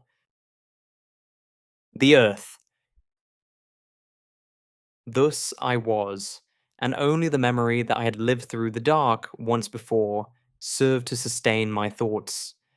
A great time passed, ages, and then a single star broke its way through the darkness. It was the first of one of the outlying clusters of this universe. Presently it was far behind, and all about me shone the splendor of the countless stars. Later, years it seemed, I saw the sun, a clot of flame. Around it, I made out presently several remote specks of light, the planets of the solar system. And so I saw the Earth again, blue and unbelievably minute. It grew larger and became defined. A long space of time came and went, and then at last I entered into the shadow of the world, plunging headlong into the dim and holy Earth night. Overhead were the old constellations, and there was a crescent moon.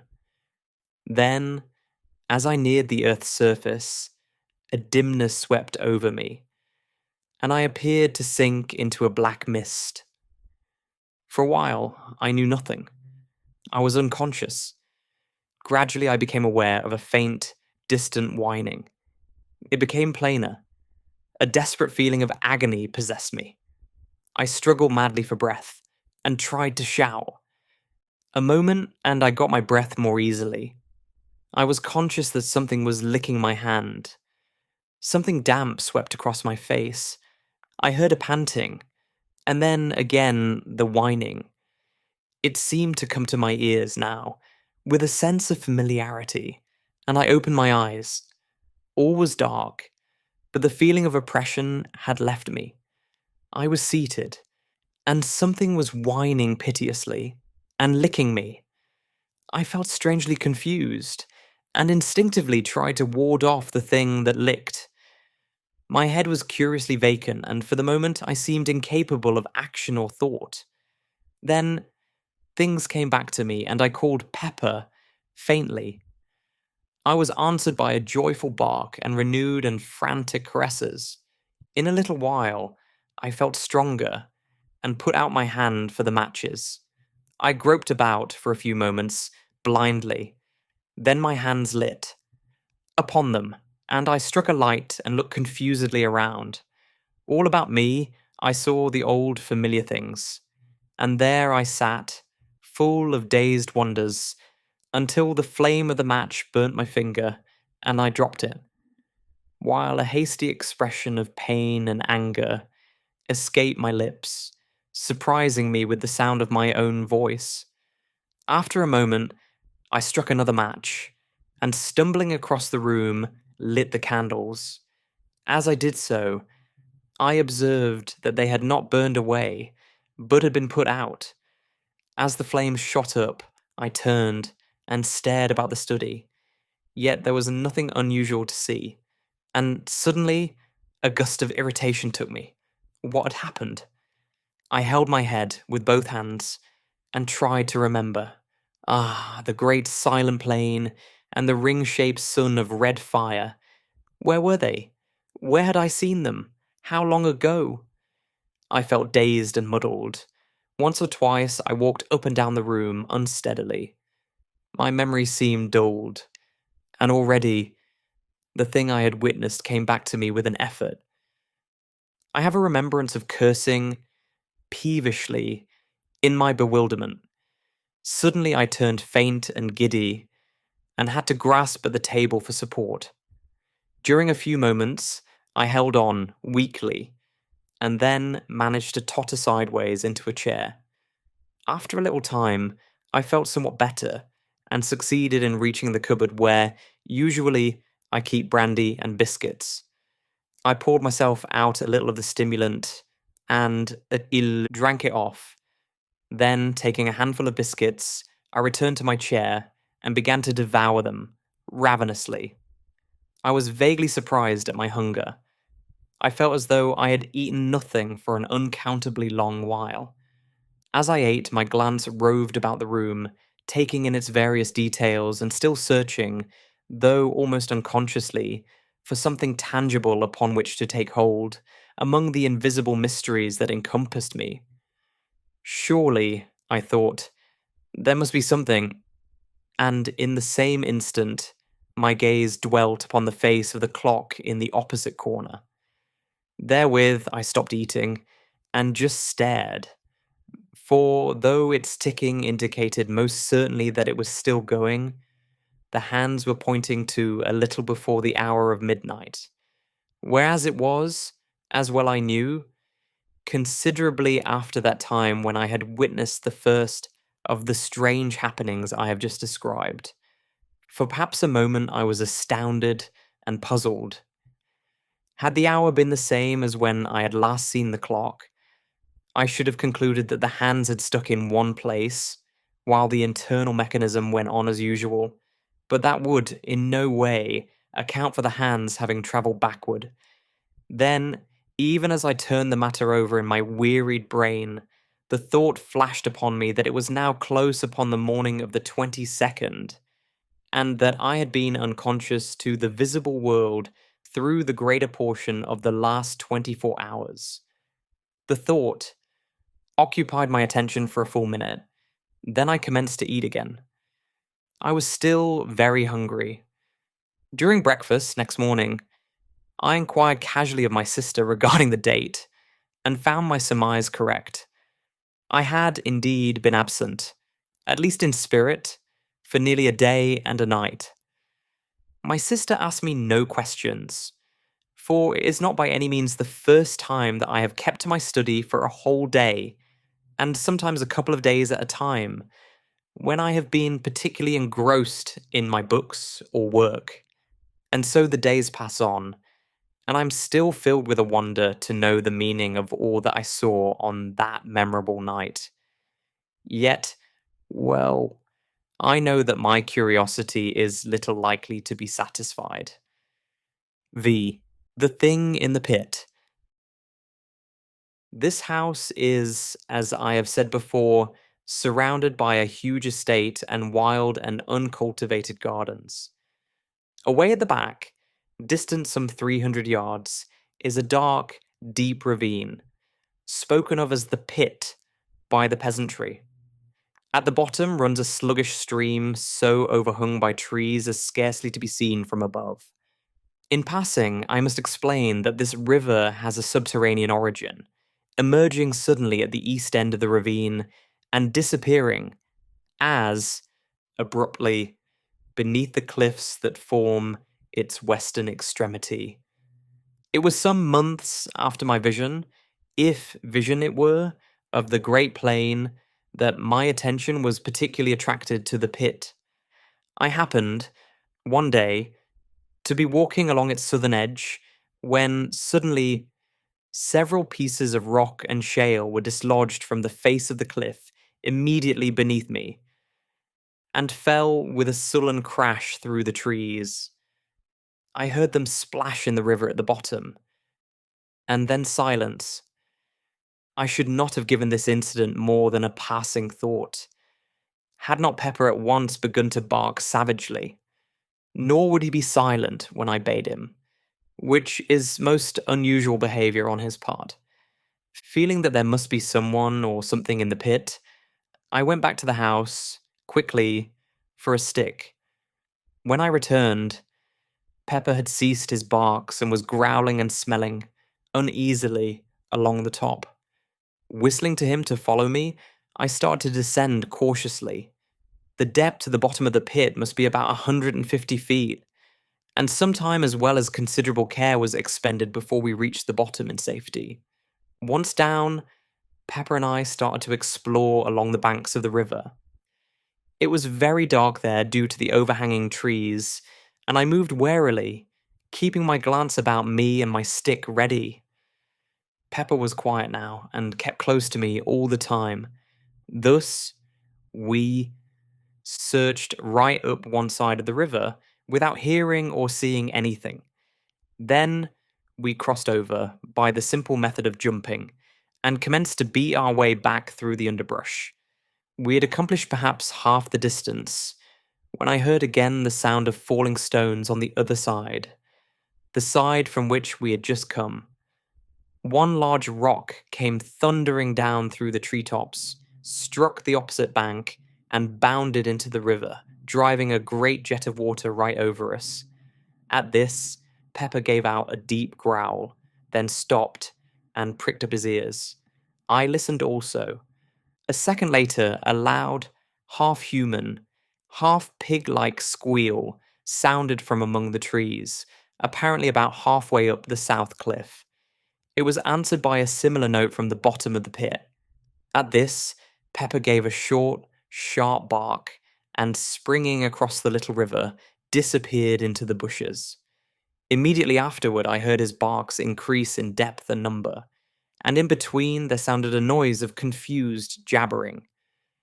This ceased, and in the succeeding silence, there rose a semi-human yell of agony. Almost immediately, Pepper gave a long-drawn howl of pain, and then the shrubs were violently agitated, and he came running out with his tail down and glancing as he ran over his shoulder. As he reached me, I saw that he was bleeding from what appeared to be a great claw wound in the side that had almost laid bare his ribs. Seeing Pepper thus mutilated, a furious feeling of anger seized me, and, whirling my staff, I sprang across and into the bushes from which Pepper had emerged. As I forced my way through, I thought I heard a sound of breathing.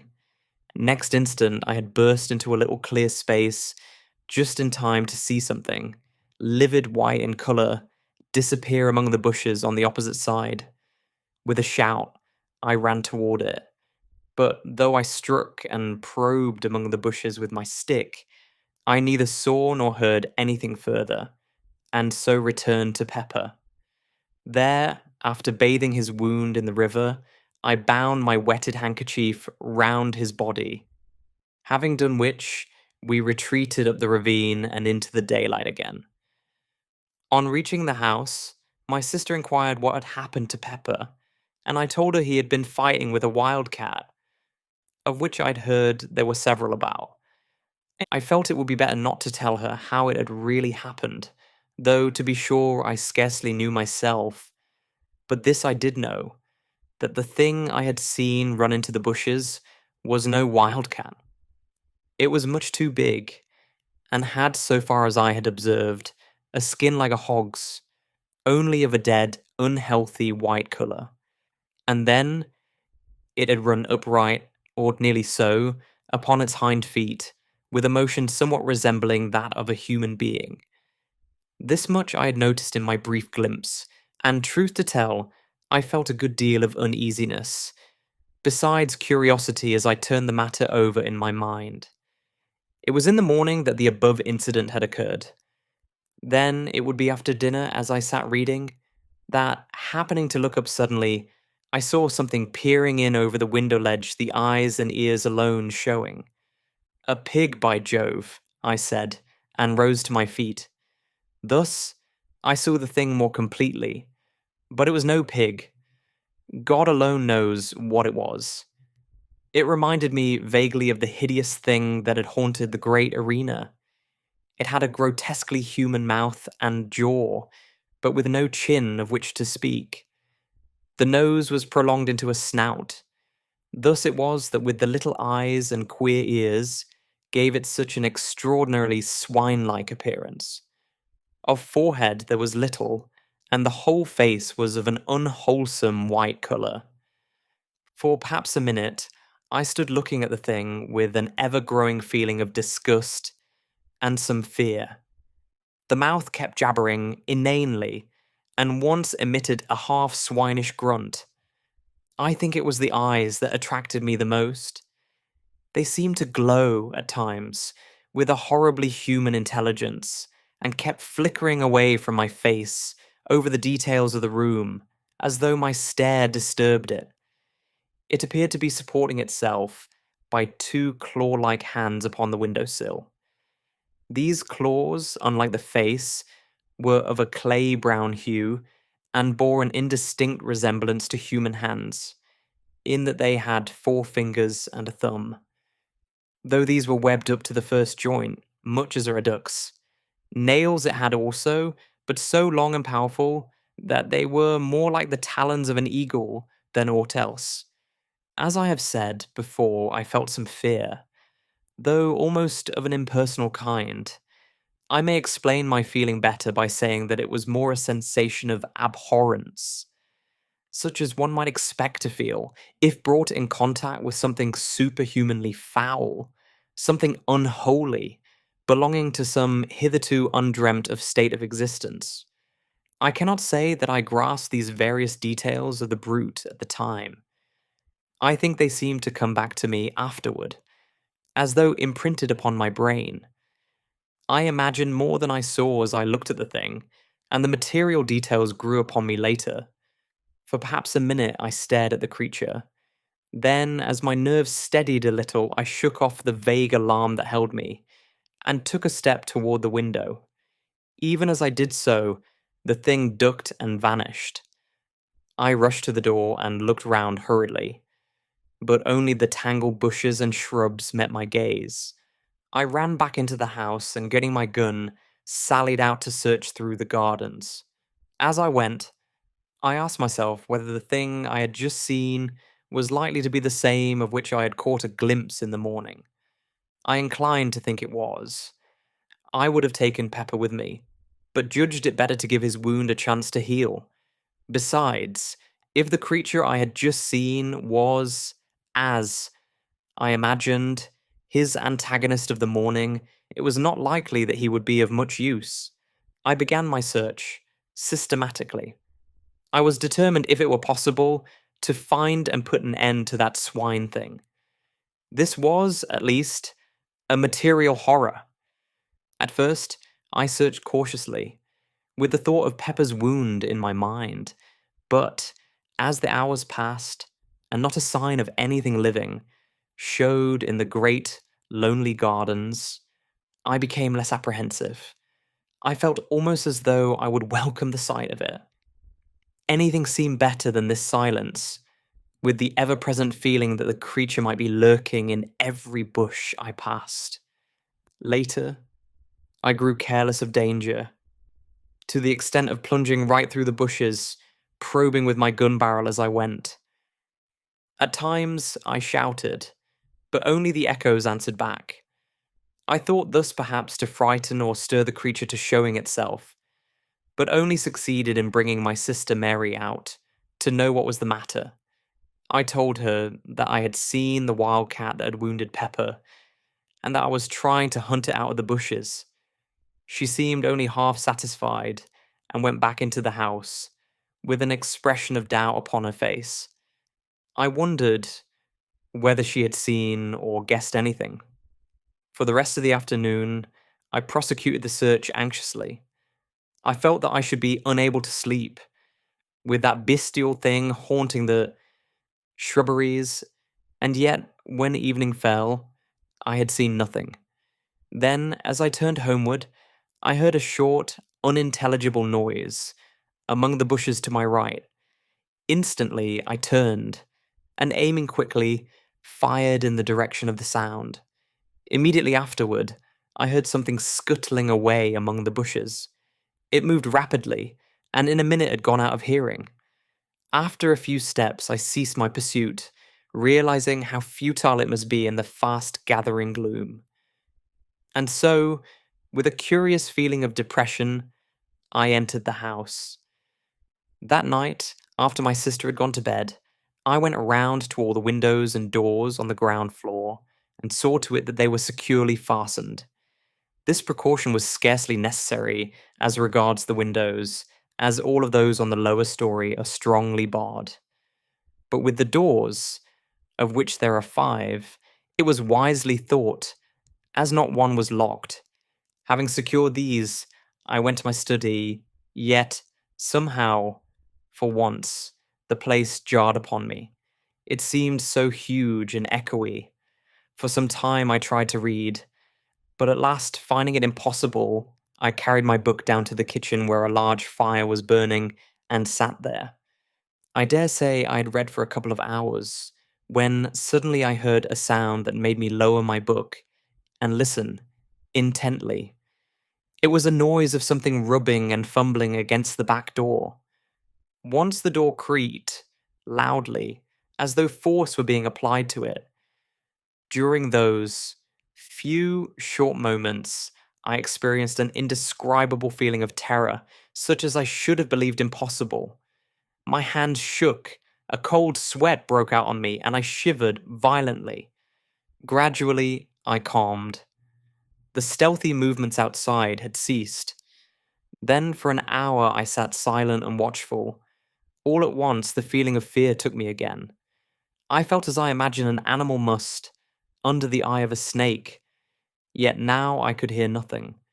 Still, there was no doubting that some unexplained influence was at work. Gradually, imperceptibly almost, something stole on my ear, a sound that resolved itself into a faint murmur. Quickly it developed and grew into a muffled but hideous chorus of bestial shrieks. It appeared to rise from the bowels of the earth. I heard a thud and realized in a dull, half-comprehending way that I had dropped my book. After that, I just sat, and thus the daylight found me, when it crept wanly in through the barred, high windows of the great kitchen. With the dawning light, the feeling of stupor and fear left me, and I came more into possession of my senses. Thereupon, I picked up my book and crept to the door to listen. Not a sound broke the chilly silence. For some minutes, I stood there. Then, very gradually and cautiously, I drew back the bolt and, opening the door, peeped out. My caution was unneeded. Nothing was to be seen save the grey vista of dreary, tangled bushes and trees extending to the distant plantation. With a shiver, I closed the door and made my way, quietly, up to bed. The swine things. It was evening. A week later, My sister sat in the garden, knitting. I was walking up and down, reading. My gun leant up against the wall of the house. For, since the advent of that strange thing in the gardens, I had deemed it wise to take precautions. Yet, through the whole week, there had been nothing to alarm me, either by sight or sound, so that I was able to look back, calmly, to the incident, though still with a sense of unmitigated wonder and a curiosity. I was, as I have just said, walking up and down and somewhat engrossed in my book. Suddenly I heard a crash away in the direction of the pit. With a quick movement, I turned and saw a tremendous column of dust rising high into the evening air. My sister had risen to her feet, with a sharp exclamation of surprise and fright. Telling her to stay where she was, I snatched at my gun and ran toward the pit. As I neared it, I heard a dull, rumbling sound that grew quickly into a roar, split with deeper crashes, and up from the pit drove a fresh volume of dust. The noise ceased, though the dust still rose tumultuously. I reached the edge and looked down, but could see nothing save a boil of dust clouds swirling hither and thither. The air was so full of the small particles that they blinded and choked me, and finally I had to run out from the smother to breathe. Gradually the suspended matter sank and hung in a panoply over the mouth of the pit. I could only guess at what had happened.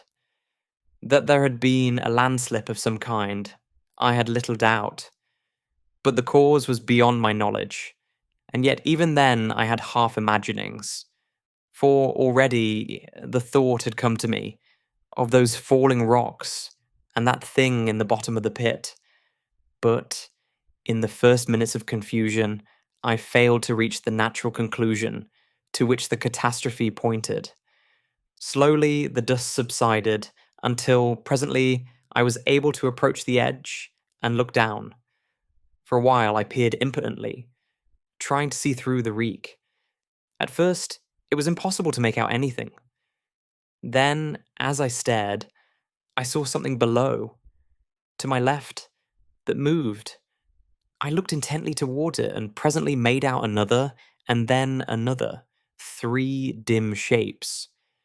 That appeared to be climbing up the side of the pit. I could see them only indistinctly. Even as I stared and wondered, I heard a rattle of stones, somewhere to my right. I glanced across, but could see nothing. I leant forward and peered over and down into the pit, just beneath where I stood, and saw no further than a hideous, white swine face that had risen to within a couple of yards of my feet. Below it, I could make out several others. As the thing saw me, it gave a sudden, uncouth squeal, which was answered from all parts of the pit. At that, a gust of horror and fear took me, and bending down, I discharged my gun right into its face. Straightway, the creature disappeared, with a clatter of loose earth and stones.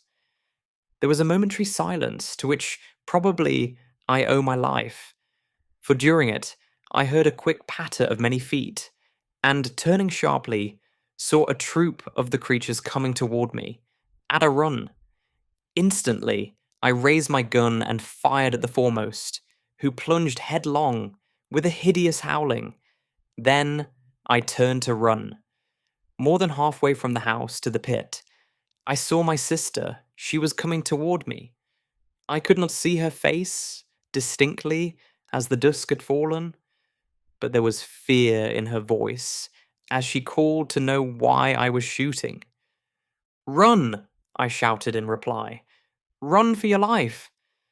Without more ado, she turned and fled, picking up her skirts with both hands. As I followed, I gave a glance behind. The brutes were running on their hind legs, at times dropping on all fours. I think it must have been the terror in my voice that spurred Mary to run so, for I feel convinced that she had not, as yet, seen those hell creatures that pursued. On we went, my sister leading. Each moment, the nearing sounds of the footsteps told me that the brutes were gaining on us rapidly. Fortunately, I am accustomed to live, in some ways, an active life. As it was, the strain of the race was beginning to tell severely upon me. Ahead, I could see the back door. Luckily, it was open. I was some half dozen yards behind Mary now, and my breath was sobbing in my throat. Then, something touched my shoulder. I wrenched my head round, quickly, and saw one of those monstrous pallid faces close to mine. One of the creatures, having outrun its companions, had almost overtaken me. Even as I turned, it made a fresh grab. With a sudden effort, I sprang to one side and, swinging my gun by the barrel, brought it crashing down upon the foul creature's head. The thing dropped, with an almost human groan. Even this short delay had been nearly sufficient to bring the rest of the brutes down upon me, so that, without an instant's waste of time, I turned and ran for the door. Reaching it, I burst into the passage, then, turning quickly, slammed and bolted the door, just as the first of the creatures rushed against it, with a sudden shock. My sister sat gasping in a chair. She seemed in a fainting condition, but I had no time then to spend on her. I had to make sure that all the doors were fastened. Fortunately, they were. The one leading from my study into the gardens was the last to which I went. I had just had time to note that it was secured, when I thought I heard a noise outside. I stood perfectly silent and listened. Yes. Now I could distinctly hear a sound of whispering, and something slithered over the panels with a rasping, scratchy noise. Evidently, some of the brutes were feeling with their claw hands about the door to discover whether there were any means of ingress. That the creatures should so soon have found the door was, to me, a proof of their reasoning capabilities. It assured me that they must not be regarded, by any means, as mere animals. I'd felt something of this before, when that first thing peered in through my window. Then I had applied the term superhuman to it, with an almost instinctive knowledge that the creature was something different from the brute beast. Something beyond human, yet in no good sense, but rather as something foul and hostile to the great and good in humanity. In a word, as something intelligent and yet inhuman. The very thought of the creatures filled me with revulsion. Now I bethought me of my sister, and going to the cupboard, I got out a flask of brandy and a wine glass. Taking these, I went down to the kitchen, carrying a lighted candle with me. She was not sitting in the chair, but had fallen out and was lying upon the floor, face downward. Very gently, I turned her over and raised her head somewhat.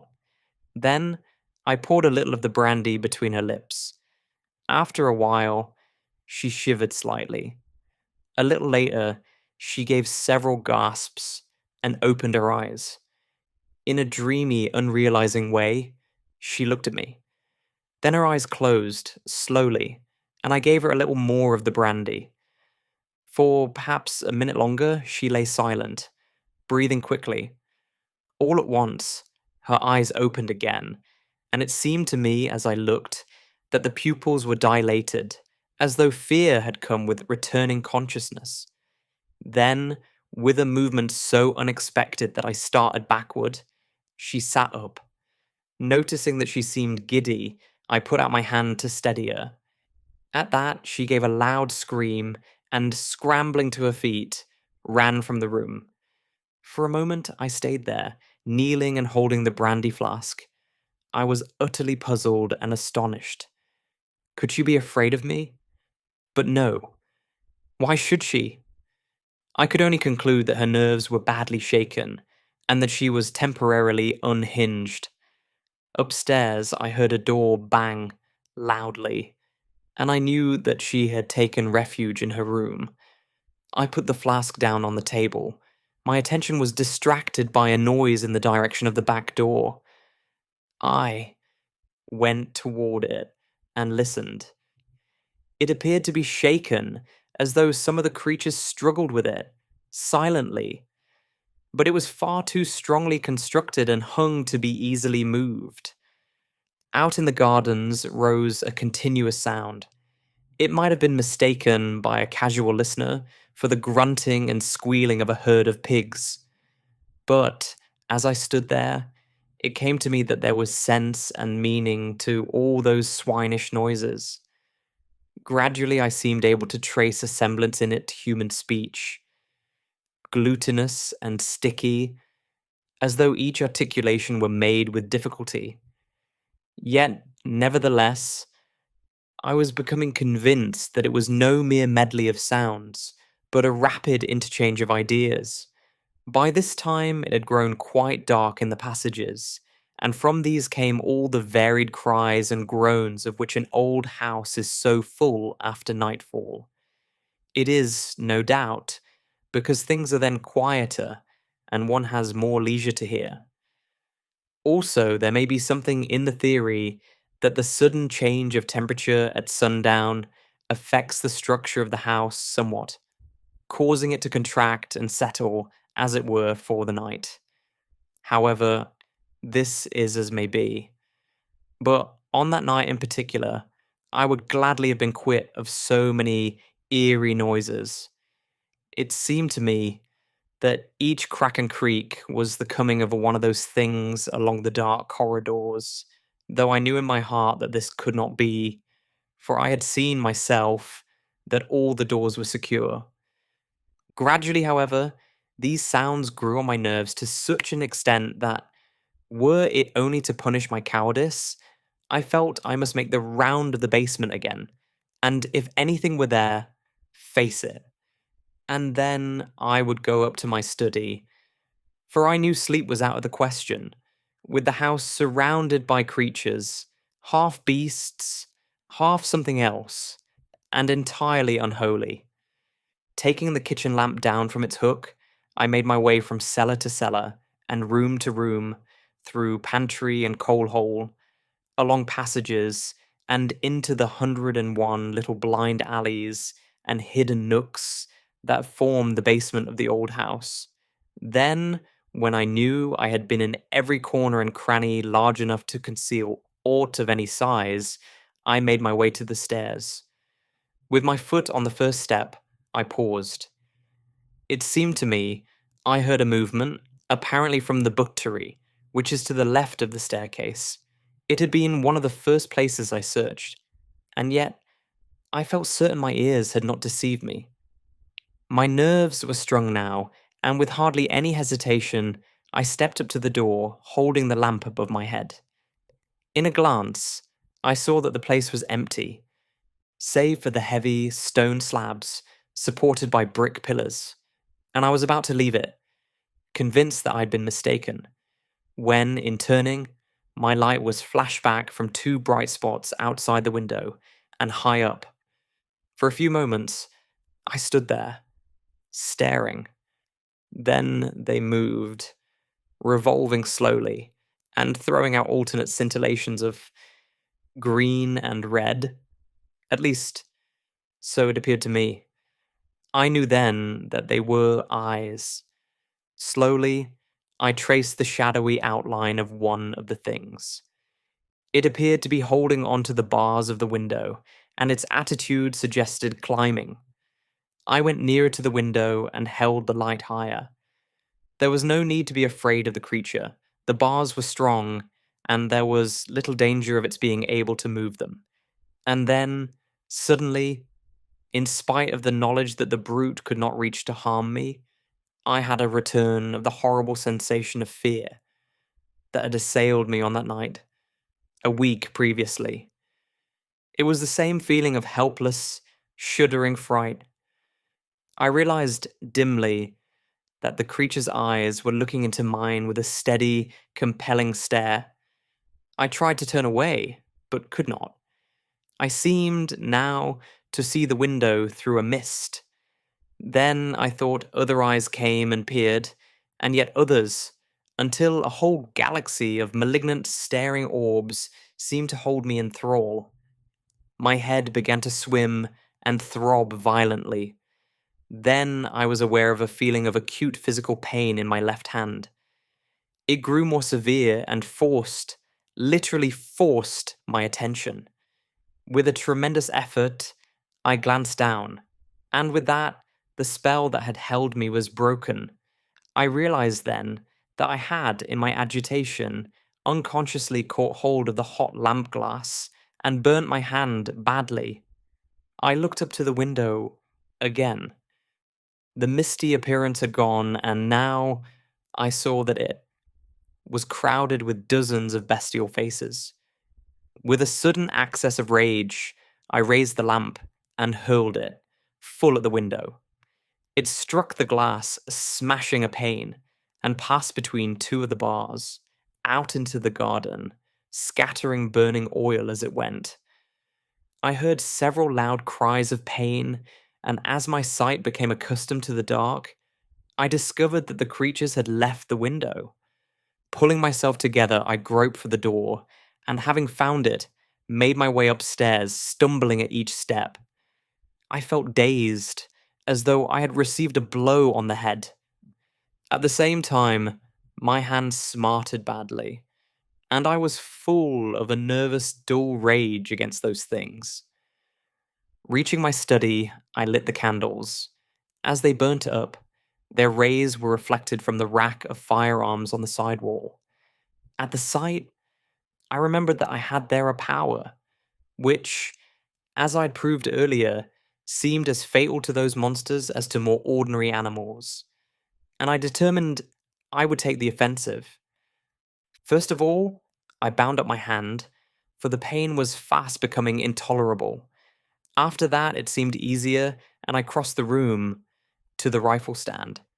There, I selected a heavy rifle, an old and tried weapon, and having procured ammunition, I made my way up into one of the small towers with which the house is crowned.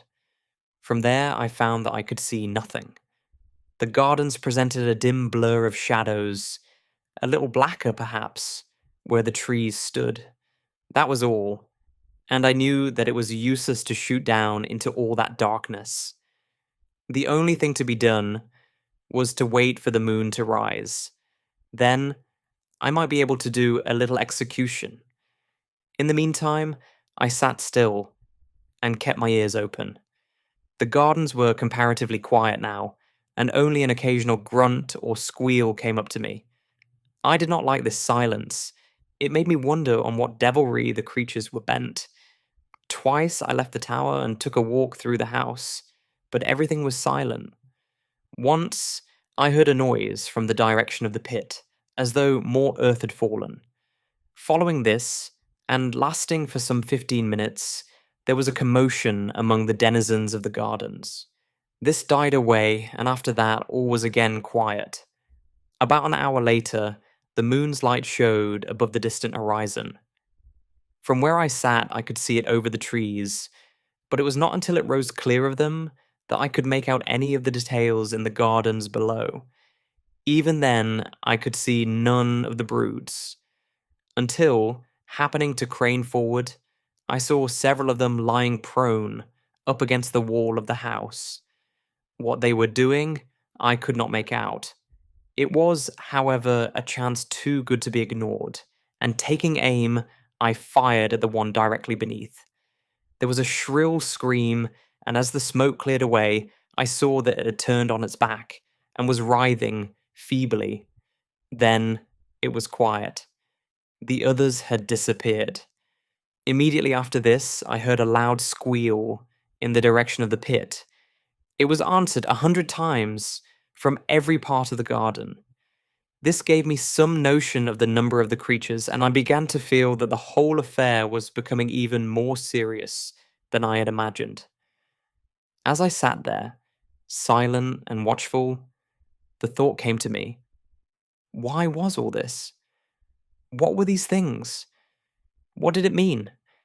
Then my thoughts flew back to that vision.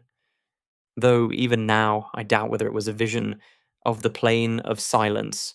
What did that mean, I wondered? And that thing in the arena? Ugh.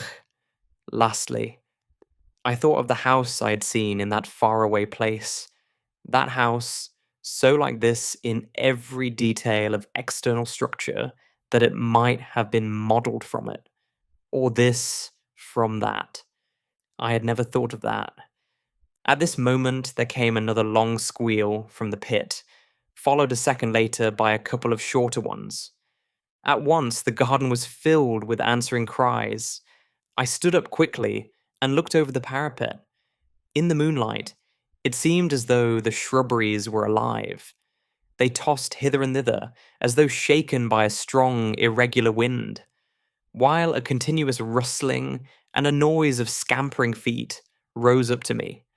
Several times, I saw the moonlight gleam on running, white figures among the bushes, and twice I fired. The second time, my shot was answered by a short squeal of pain. A minute later, the gardens lay silent. From the pit came a deep, hoarse babel of swine talk. At times, angry cries smote the air, and they would be answered by multitudinous gruntings. It occurred to me that they were holding some kind of a council, perhaps to discuss the problem of entering the house. Also, I thought that they seemed much enraged, probably by my successful shots. It occurred to me that now would be a good time to make a final survey of our defenses. This I proceeded to do at once, visiting the whole of the basement again, and examining each of the doors. Luckily, they are all, like the back one, built of solid, iron-studded oak. Then I went upstairs to the study. I was more anxious about this door. It is, palpably, of a more modern make than the others, and though a stout piece of work, it has little of their ponderous strength. I must explain here that there is a small, raised lawn on this side of the house, upon which this door opens, the windows of the study being barred on this account. All the other entrances, excepting the great gateway which is never opened, are in the lower story. _, the attack. I spent some time puzzling how to strengthen the study door. Finally, I went down to the kitchen, and with some trouble, brought up several heavy pieces of timber. These I wedged up slantwise against it from the floor, nailing them top and bottom. For half an hour, I worked hard, and at last got it shored to my mind. Then, feeling easier, I resumed my coat, which I had laid aside, and proceeded to attend to one or two matters before returning to the tower. It was whilst thus employed that I heard a fumbling at the door, and the latch was tried. Keeping silence, I waited. Soon, I heard several of the creatures outside. They were grunting to one another, softly. Then, for a minute, there was quietness. Suddenly there sounded a quick, low grunt, and the door creaked under tremendous pressure. It would have burst inward, but for the supports I had placed. The strain ceased as quickly as it had begun, and there was more talk. Presently one of the things squealed, softly, and I heard the sound of others approaching. There was a short confabulation. Then again, silence, and I realized that they had called several more to assist. Feeling that now was the supreme moment, I stood ready, with my rifle presented. If the door gave, I would at least slay as many as possible. Again came the low signal, and once more the door cracked under a huge force. For a minute perhaps, the pressure was kept up, and I waited nervously, expecting each moment to see the door come down with a crash. But no, the struts held, and the attempt proved abortive. Then followed more of their horrible, grunting talk, and whilst it lasted, I thought I distinguished the noise of fresh arrivals. After a long discussion, during which the door was several times shaken, they became quiet once more, and I knew that they were going to make a third attempt to break it down. I was almost in despair. The props had been severely tried in the 2 previous attacks, and I was sorely afraid that this would prove too much for them. At that moment, like an inspiration, a thought flashed into my troubled brain. Instantly, for it was no time to hesitate, I ran from the room and up stair after stair. This time, it was not to one of the towers that I went, but out onto the flat, leaded roof itself. Once there, I raced across to the parapet that walls it round and looked down. As I did so, I heard the short, grunted signal, and even up there caught the crying of the door under the assault. There was not a moment to lose, and leaning over, I aimed, quickly, and fired. The report rang sharply, and almost blending with it came the loud splud of the bullet striking its mark. From below rose a shrill wail, and the door ceased its groaning. Then, as I took my weight from off the parapet, a huge piece of the stone coping slid from under me, and fell with a crash among the disorganized throng beneath. Several horrible shrieks quavered through the night air, and then I heard a sound of scampering feet. Cautiously, I looked over. In the moonlight, I could see the great coping stone lying right across the threshold of the door. I thought I saw something under it. Several things. White, but I could not be sure. And so a few minutes passed. As I stared, I saw something come around, out of the shadow of the house. It was one of the things. It went up to the stone, silently, and bent down. I was unable to see what it did. In a minute, it stood up. It had something in its talons, which it put to its mouth and tore it. For the moment, I did not realize. Then, slowly, I comprehended. The thing was stooping again. It was horrible. I started to load my rifle. When I looked again, the monster was tugging at the stone, moving it to one side. I leant the rifle on the coping and pulled the trigger. The brute collapsed on its face and kicked, slightly. Simultaneously, almost. With the report, I heard another sound, that of breaking glass. Waiting, only to recharge my weapon, I ran from the roof and down the first 2 flights of stairs. Here, I paused to listen. As I did so, there came another tinkle of falling glass. It appeared to come from the floor below. Excitedly, I sprang down the steps and, guided by the rattle of the window sash, reached the door of one of the empty bedrooms at the back of the house. I thrust it open. The room was but dimly illuminated by the moonlight, most of the light being blotted out by moving figures at the window. Even as I stood, one crawled through into the room. Leveling my weapon, I fired point blank at it, filling the room with a deafening bang. When the smoke cleared, I saw that the room was empty and the window free. The room was much lighter. The night air blew in, coldly, through the shattered panes. Down below, in the night, I could hear a soft moaning and a confused murmur of swine voices. Stepping to one side of the window, I reloaded, and then stood there, waiting. Presently, I heard a scuffling noise. From where I stood in the shadow, I could see, without being seen.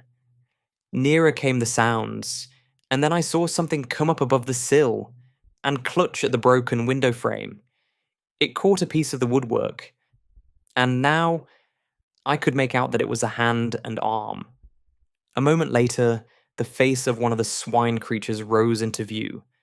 Then, before I could use my rifle or do anything, there came a sharp crack, crack, and the window frame gave way under the weight of the thing.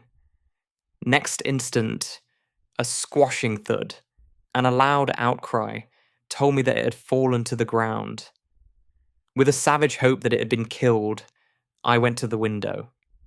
The moon had gone behind a cloud so that I could see nothing, though a steady hum of jabbering just beneath where I stood indicated that there were several more of the brutes close at hand. As I stood there looking down, I marveled how it had been possible for the creatures to climb so far, for the wall is comparatively smooth, while the distance to the ground must be at least 80 feet. All at once, as I bent, peering, I saw something indistinctly that cut the grey shadow of the house side, with a black line. It passed the window to the left, at a distance of about 2 feet. Then I remembered that it was a gutter pipe that had been put there some years ago to carry off the rainwater. I had forgotten about it. I could see now how the creatures had managed to reach the window. Even as the solution came to me, I heard a faint slithering, scratching noise, and knew that another of the brutes was coming. I waited some odd moments, then leant out of the window and felt the pipe. To my delight, I found that it was quite loose, and I managed, using the rifle barrel as a crowbar, to lever it out from the wall. I worked quickly. Then, taking hold with both bands, I wrenched the whole concern away and hurled it down, with the thing still clinging to it, into the garden. For a few minutes longer, I waited there, listening. But after the first general outcry, I heard nothing. I knew now that there was no more reason to fear an attack from this quarter.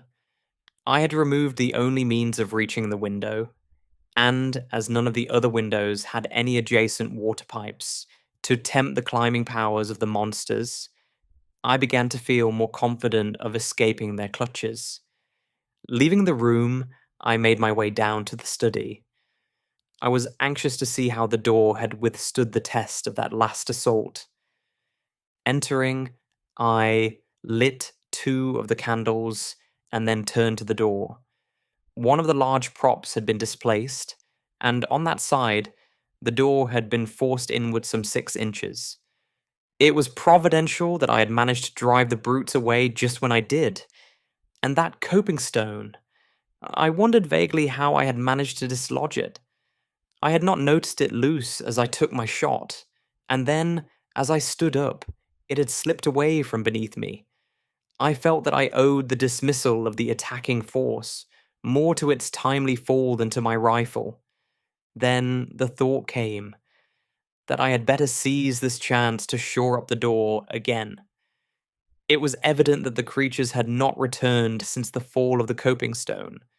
But who was to say how long they would keep away? There and then I set to at repairing the door, working hard and anxiously. First, I went down to the basement and, rummaging round, found several pieces of heavy oak planking. With these, I returned to the study, and having removed the props, placed the planks up against the door. Then, I nailed the heads of the struts to these, and driving them well home at the bottoms, nailed them again there. Thus I made the door stronger than ever, for now it was solid with the backing of boards, and would, I felt convinced, stand a heavier pressure than hitherto, without giving way. After that, I lit the lamp which I had brought from the kitchen, and went down to have a look at the lower windows. Now that I had seen an instance of the strength the creatures possessed, I felt considerable anxiety about the windows on the ground floor, in spite of the fact that they were so strongly barred. I went first to the buttery, having a vivid remembrance of my late adventure there. The place was chilly, and the wind, soughing in through the broken glass, produced an eerie note. Apart from the general air of dismalness, the place was as I had left it the night before. Going up to the window, I examined the bars closely, noting, as I did so, their comfortable thickness. Still, as I looked more intently, it seemed to me that the middle bar was bent slightly from the straight. Yet it was but trifling, and it might have been so for years. I had never before noticed them particularly. I put my hand through the broken window and shook the bar. It was as firm as a rock. Perhaps the creatures had tried to start it, and finding it beyond their power, ceased from the effort. After that, I went round to each of the windows in turn, examining them with careful attention, but nowhere else could I trace anything to show that there had been any tampering.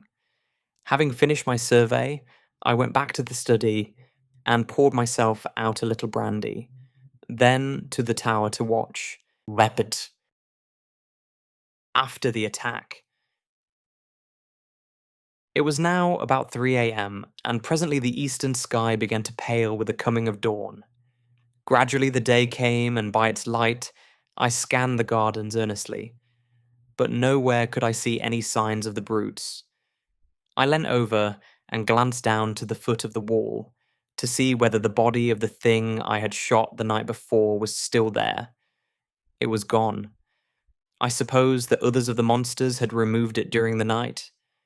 Then I went down onto the roof and crossed over to the gap from which the coping stone had fallen. Reaching it, I looked over. Yes, there was the stone, as I'd seen it last, but there was no appearance of anything beneath it. Nor could I see the creatures I had killed after its fall. Evidently, they also had been taken away. I turned and went down to my study. There I sat down, wearily. I was thoroughly tired. It was quite light now, though the sun's rays were not as yet perceptibly hot. A clock chimed the hour of 4. I awoke with a start and looked around hurriedly. The clock in the corner indicated that it was 3 o'clock. It was already afternoon. I must have slept for nearly 11 hours. With a jerky movement, I sat forward in the chair and listened. The house was perfectly silent. Slowly, I stood up and yawned. I felt desperately tired, still, and sat down again, wondering what it was that had waked me. It must have been the clock striking, I concluded presently, and was commencing to doze off when a sudden noise brought me back once more to life. It was the sound of a step, as of a person moving cautiously down the corridor toward my study. In an instant, I was on my feet and grasping my rifle. Noiselessly, I waited. Had the creatures broken in whilst I slept? Even as I questioned, the steps reached my door, halted momentarily, and then continued down the passage. Silently, I tiptoed to the doorway and peeped out. Then I experienced such a feeling of relief, as must a reprieved criminal. It was my sister. She was going toward the stairs. I stepped into the hall and was about to call to her when it occurred to me that it was very queer she should have crept past my door in that stealthy manner. I was puzzled, and for one brief moment, the thought occupied my mind that it was not she, but some fresh mystery of the house. Then, as I caught a glimpse of her old petticoat, the thought passed as quickly as it had come, and I half laughed. There could be no mistaking that ancient garment. Yet, I wondered what she was doing, and remembering her condition of mind, on the previous day, I felt that it might be best to follow, quietly, taking care not to alarm her, and see what she was going to do. If she behaved rationally, well and good. If not, I should have to take steps to restrain her. I could run no unnecessary risks, under the danger that threatened us. Quickly, I reached the head of the stairs, and paused a moment. Then I heard a sound that sent me leaping down at a mad rate. It was the rattle of bolts being unshot. That foolish sister of mine was actually unbarring the back door. Just as her hand was on the last bolt, I reached her. She had not seen me, and the first thing she knew, I had hold of her arm. She glanced up quickly, like a frightened animal, and screamed aloud. "Come, Mary," I said sternly. "What's the meaning of this nonsense? Do you mean to tell me you don't understand the danger, that you try to throw our 2 lives away in this fashion?"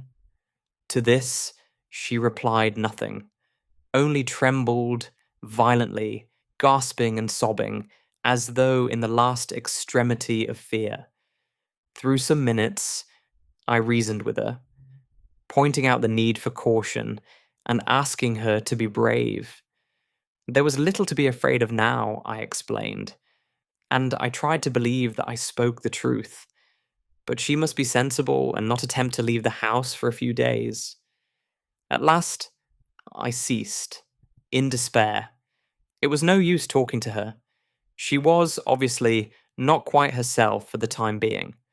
Finally, I told her she had better go to her room if she could not behave rationally. Still, she took not any notice.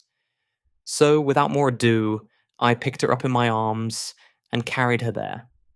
At first, she screamed wildly, but had relapsed into silent trembling by the time I reached the stairs. Arriving at her room, I laid her upon the bed.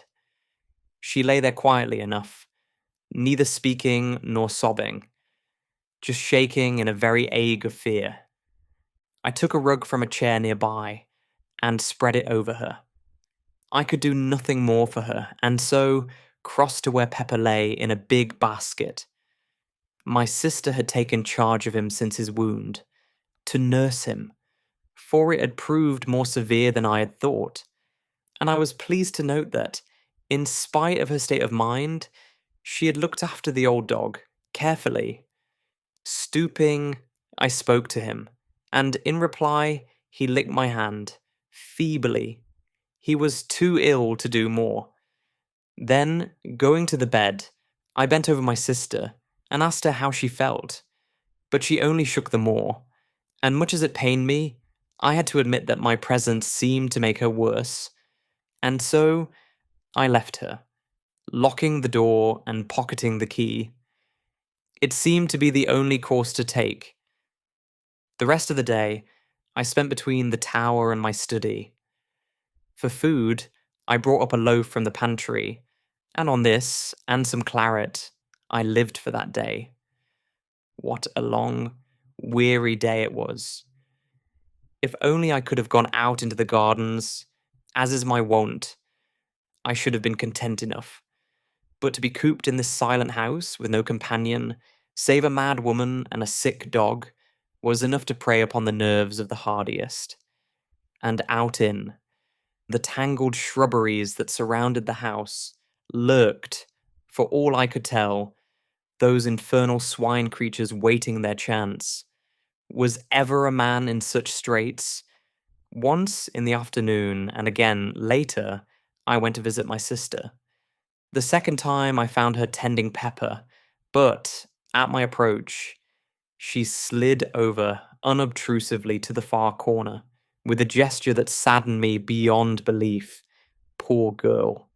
Her fear cut me intolerably, and I would not intrude on her unnecessarily. She would be better, I trusted, in a few days. Meanwhile, I could do nothing, and I judged it still needful, hard as it seemed, to keep her confined to her room. One thing there was that I took for encouragement. She had eaten some of the food I had taken to her on my first visit, and so the day passed. As the evening drew on, the air grew chilly, and I began to make preparations for passing a second night in the tower, taking up 2 additional rifles and a heavy ulster. The rifles I loaded and laid alongside my other, as I intended to make things warm for any of the creatures who might show during the night. I had plenty of ammunition, and I thought to give the brutes such a lesson as should show them the uselessness of attempting to force an entrance. After that, I made the round of the house again, paying particular attention to the props that supported the study door. Then, feeling that I had done all that lay in my power to ensure our safety, I returned to the tower, calling in on my sister and Pepper for a final visit on the way. Pepper was asleep, but woke as I entered, and wagged his tail in recognition. I thought he seemed slightly better. My sister was lying on the bed. though whether asleep or not, I was unable to tell, and thus I left them. Reaching the tower, I made myself as comfortable as circumstances would permit, and settled down to watch through the night. Gradually darkness fell, and soon the details of the gardens were merged into shadows. During the first few hours, I sat, alert, listening for any sound that might help to tell me if anything was stirring down below. It was far too dark for my eyes to be of much use. Slowly, the hours passed, without anything unusual happening, and the moon rose, showing the gardens apparently empty and silent. And so, through the night, without disturbance or sound, toward morning, I began to grow stiff and cold with my long vigil. Also, I was getting very uneasy concerning the continued quietness on the part of the creatures. I mistrusted it and would sooner far have had them attack the house openly. Then, at least, I should have known my danger and been able to meet it. But to wait like this, through a whole night, picturing all kinds of unknown devilment, was to jeopardize one's sanity. Once or twice, the thought came to me that perhaps they had gone, but in my heart, I found it impossible to believe that it was so. _IX_. In the cellars.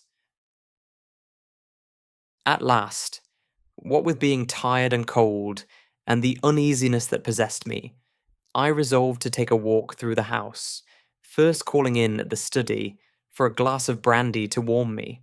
This I did, and while there I examined the door carefully, but found all as I had left it the night before. The day was just breaking as I left the tower, though it was still too dark in the house to be able to see without a light, and I took one of the study candles with me on my round. By the time I'd finished the ground floor, the daylight was creeping in, wanly, through the barred windows. My search had shown me nothing fresh. Everything appeared to be in order, and I was on the point of extinguishing my candle, when the thought suggested itself to me to have another glance around the cellars. I had not, if I remember rightly, been into them since my hasty search on the evening of the attack. For perhaps the half of a minute, I hesitated.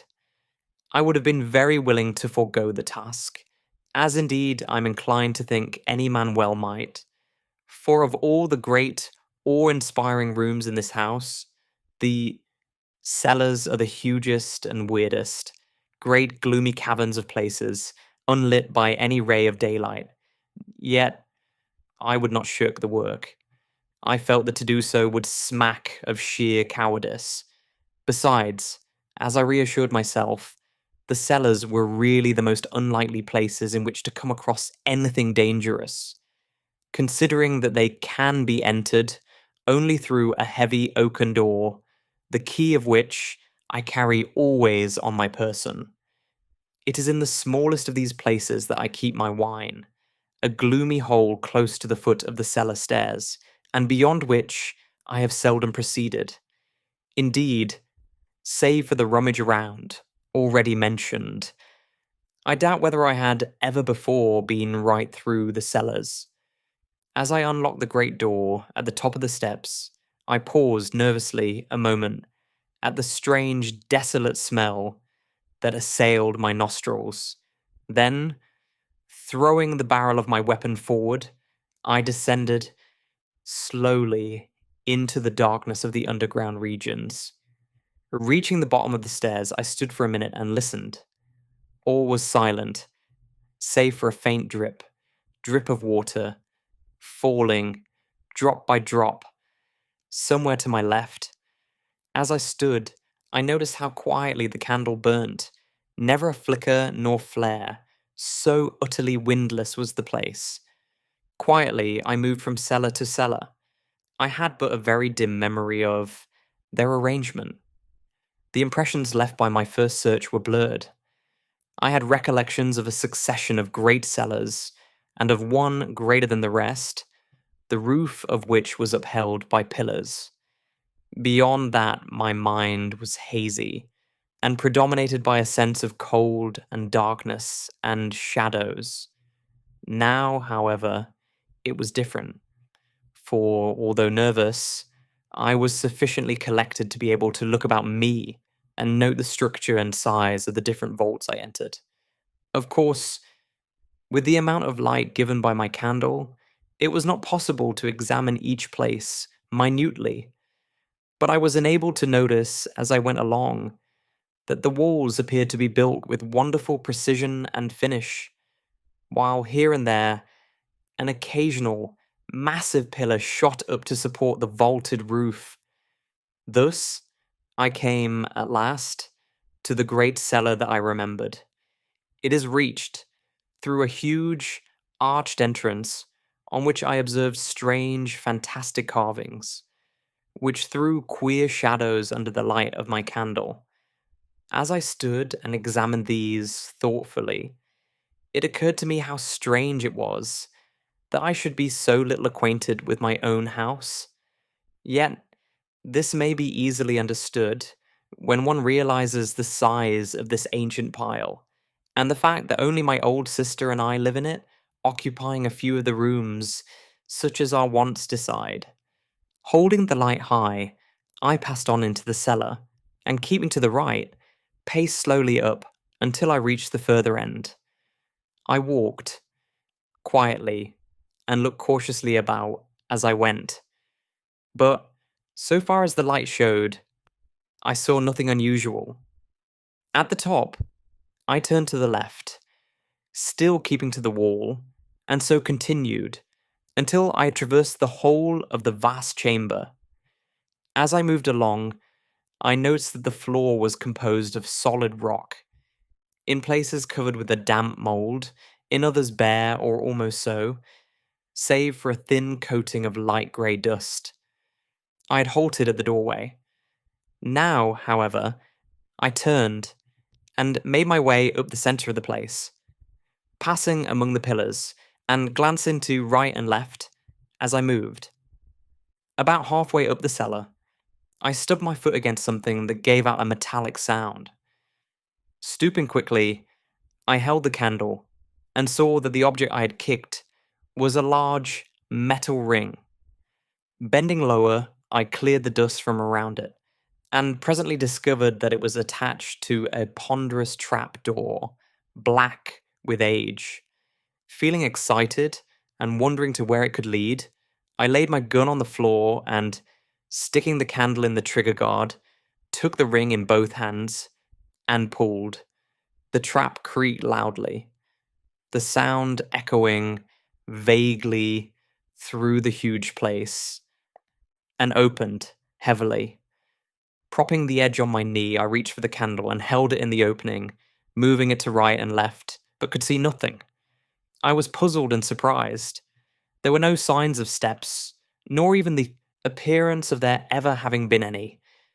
Nothing, save an empty blackness.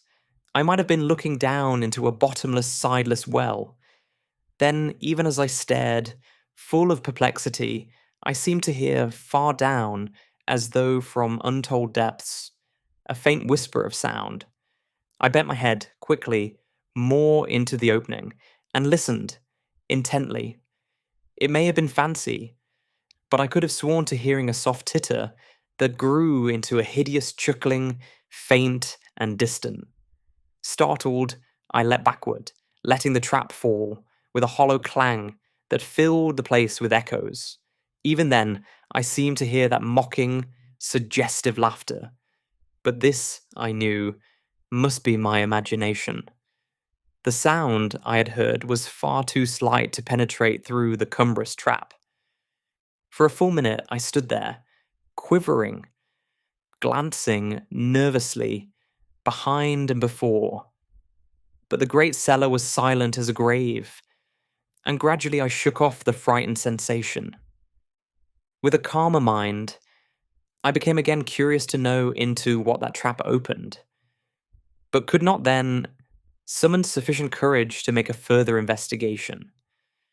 One thing I felt, however, was that the trap ought to be secured. This I accomplished by placing upon it several large pieces of dressed stone, which I'd noticed in my tour along the east wall. Then, after a final scrutiny of the rest of the place, I retraced my way through the cellars, to the stairs, and so reached the daylight with an infinite feeling of relief that the uncomfortable task was accomplished. X. The time of waiting. The sun was now warm and shining brightly, forming a wondrous contrast to the dark and dismal cellars, and it was with comparatively light feelings that I made my way up to the tower to survey the gardens. There, I found everything quiet, and after a few minutes, went down to Mary's room. Here, having knocked and received a reply, I unlocked the door. My sister was sitting quietly on the bed, as though waiting. She seemed quite herself again, and made no attempt to move away as I approached. Yet I observed that she scanned my face anxiously, as though in doubt and but half assured in her mind that there was nothing to fear from me. To my questions as to how she felt, she replied, sanely enough, that she was hungry and would like to go down to prepare breakfast, if I did not mind. For a minute, I meditated whether it would be safe to let her out. Finally, I told her she might go on condition that she promised not to attempt to leave the house or meddle with any of the outer doors. At my mention of the doors, a sudden look of fright crossed her face, but she said nothing, save to give the required promise, and then left the room, silently. Crossing the floor, I approached Pepper. He had waked as I entered, but beyond a slight yelp of pleasure and a soft rapping with his tail, had kept quiet. Now, as I patted him, he made an attempt to stand up, and succeeded, only to fall back on his side with a little yowl of pain. I spoke to him and bade him lie still. I was greatly delighted with his improvement, and also with the natural kindness of my sister's heart, in taking such good care of him, in spite of her condition of mind. After a while, I left him, and went downstairs to my study. In a little time, Mary appeared, carrying a tray on which smoked a hot breakfast. As she entered the room, I saw her gaze fasten on the props that supported the study door. Her lips tightened, and I thought she paled slightly, but that was all. Putting the tray down at my elbow, she was leaving the room quietly when I called her back. She came, it seemed, a little timidly, as though startled, and I noted that a hand clutched at her apron, nervously. "Come, Mary," I said. "Cheer up. Things look brighter. I've seen none of the creatures since yesterday morning, early." She looked at me in a curiously puzzled manner, as though not comprehending. Then, intelligence swept into her eyes, and fear, but she said nothing, beyond an unintelligible murmur of acquiescence. After that, I kept silence. It was evident that any reference to the swine things was more than her shaken nerves could bear. Breakfast over, I went up to the tower. Here, during the greater part of the day, I maintained a strict watch over the gardens. Once or twice, I went down to the basement to see how my sister was getting along. Each time, I found her quiet and curiously submissive. Indeed, on the last occasion, she even ventured to address me, on her own account, with regard to some household matter that needed attention. Though this was done with an almost extraordinary timidity, I hailed it with happiness, as being the first word, voluntarily spoken, since the critical moment when I had caught her unbarring the back door, to go out among those waiting brutes. I wondered whether she was aware of her attempt, and how near a thing it had been, but refrained from questioning her, thinking it best to let well alone.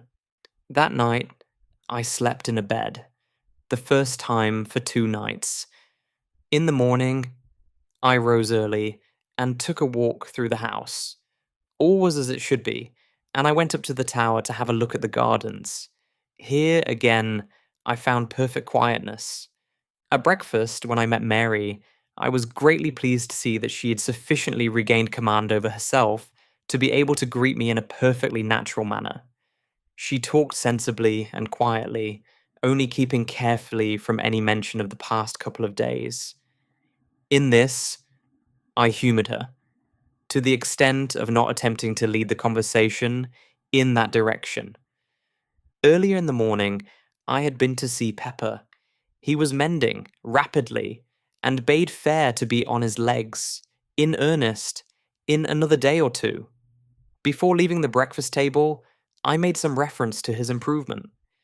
In the short discussion that followed, I was surprised to gather from my sister's remarks that she was still under the impression that his wound had been given by the wildcat of my invention.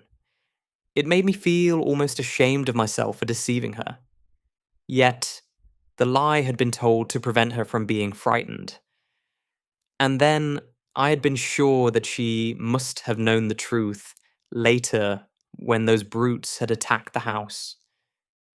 During the day, I kept on the alert, spending much of my time, as on the previous day, in the tower. But not a sign could I see of the swine creatures, nor hear any sound. Several times, the thought had come to me that the things had at last left us. But up to this time, I had refused to entertain the idea seriously. Now, however, I began to feel that there was reason for hope. It would soon be 3 days since I had seen any of the things. But still, I intended to use the utmost caution. For all that I could tell, this protracted silence might be a ruse to tempt me from the house, perhaps right into their arms. The thought of such a contingency was, alone, sufficient to make me circumspect. So it was that the 4th, 5th, and 6th days went by, quietly, without my making any attempt to leave the house. On the 6th day, I had the pleasure of seeing Pepper once more upon his feet, and though still very weak, he managed to keep me company during the whole of that day. Exi. The searching of the gardens. How slowly the time went, and never a thing to indicate that any of the brutes still infested the gardens. It was on the 9th day that, finally, I decided to run the risk, if any there were, and sally out. With this purpose in view, I loaded one of the shotguns carefully, choosing it as being more deadly than a rifle at close quarters. And then, after a final scrutiny of the grounds, from the tower, I called Pepper to follow me, and made my way down to the basement. At the door, I must confess to hesitating a moment. The thought of what might be awaiting me among the dark shrubberies was by no means calculated to encourage my resolution. It was but a second, though, and then I had drawn the bolts, and was standing on the path outside the door. Pepper followed, stopping at the doorstep to sniff, suspiciously, and carrying his nose up and down the jambs, as though following a scent. Then suddenly he turned, sharply, and started to run here and there in semicircles and circles all around the door, finally returning to the threshold. Here he began again to nose about. Hitherto I had stood, watching the dog, yet, all the time, with half my gaze on the wild tangle of gardens stretching around me. Now I went toward him, and bending down, examined the surface of the door where he was smelling. I found that the wood was covered with a network of scratches, crossing and recrossing one another in inextricable confusion. In addition to this, I noticed that the doorposts themselves were gnawed in places. Beyond these, I could find nothing. And so, standing up, I began to make the tour of the house wall. Pepper, as soon as I walked away, left the door and ran ahead, still nosing and sniffing as he went along. At times, he stopped to investigate. Here, it would be a bullet hole in the pathway, or perhaps a powder-stained wad. Anon, it might be a piece of torn sod, or a disturbed patch of weedy path. But, save for such trifles, he found nothing. I observed him critically as he went along, and could discover nothing of uneasiness in his demeanor to indicate that he felt the nearness of any of the creatures. By this, I was assured that the gardens were empty, at least for the present, of those hateful things. Pepper could not be easily deceived, and it was a relief to feel that he would know, and give me timely warning if there were any danger. Reaching the place where I had shot that first creature, I stopped and made a careful scrutiny, but could see nothing. From there, I went on to where the great coping stone had fallen. It lay on its side, apparently just as it had been left when I shot the brute that was moving it. A couple of feet to the right of the nearer end was a great dent in the ground, showing where it had struck. The other end was still within the indentation, half in and half out. Going nearer, I looked at the stone more closely. What a huge piece of masonry it was, and that creature had moved it, single-handed, in its attempt to reach what lay below. I went round to the further end of the stone. Here I found that it was possible to see under it, for a distance of nearly a couple of feet. Still, I could see nothing of the stricken creatures, and I felt much surprised. I had, as I have before said, guessed that the remains had been removed, yet I could not conceive that it had been done so thoroughly as not to leave some certain sign beneath the stone indicative of their fate. I had seen several of the brutes struck down beneath it, with such force that they must have been literally driven into the earth. And now, not a vestige of them was to be seen, not even a bloodstain. I felt more puzzled than ever as I turned the matter over in my mind, but could think of no plausible explanation, and so finally gave it up as one of the many things that were unexplainable. From there, I transferred my attention to the study door. I could see now even more plainly the effects of the tremendous strain to which it had been subjected, and I marveled how, even with the support afforded by the props, it had withstood the attacks so well. There were no marks of blows. Indeed, none had been given. But the door had been literally riven from its hinges by the application of enormous, silent force. One thing that I observed affected me profoundly. The head of one of the props had been driven right through a panel. This was, of itself, sufficient to show how huge an effort the creatures had made to break down the door, and how nearly they had succeeded. Leaving, I continued my tour around the house, finding little else of interest, save at the back, where I came across the piece of piping I had torn from the wall, lying among the long grass underneath the broken window. Then I returned to the house, and having re-bolted the back door, went up to the tower. Here I spent the afternoon reading and occasionally glancing down into the gardens. I had determined, if the night passed quietly, to go as far as the pit on the morrow. Perhaps I should be able to learn then something of what had happened. The day slipped away and the night came, and went much as the last few nights had gone. When I rose, the morning had broken, fine and clear, and I determined to put my project into action. During breakfast, I considered the matter carefully, after which I went to the study for my shotgun. In addition, I loaded and slipped into my pocket a small but heavy pistol. I quite understood that if there were any danger, it lay in the direction of the pit, and I intended to be prepared. Leaving the study, I went down to the back door, followed by Pepper. Once outside, I took a quick survey of the surrounding gardens, and then set off toward the pit.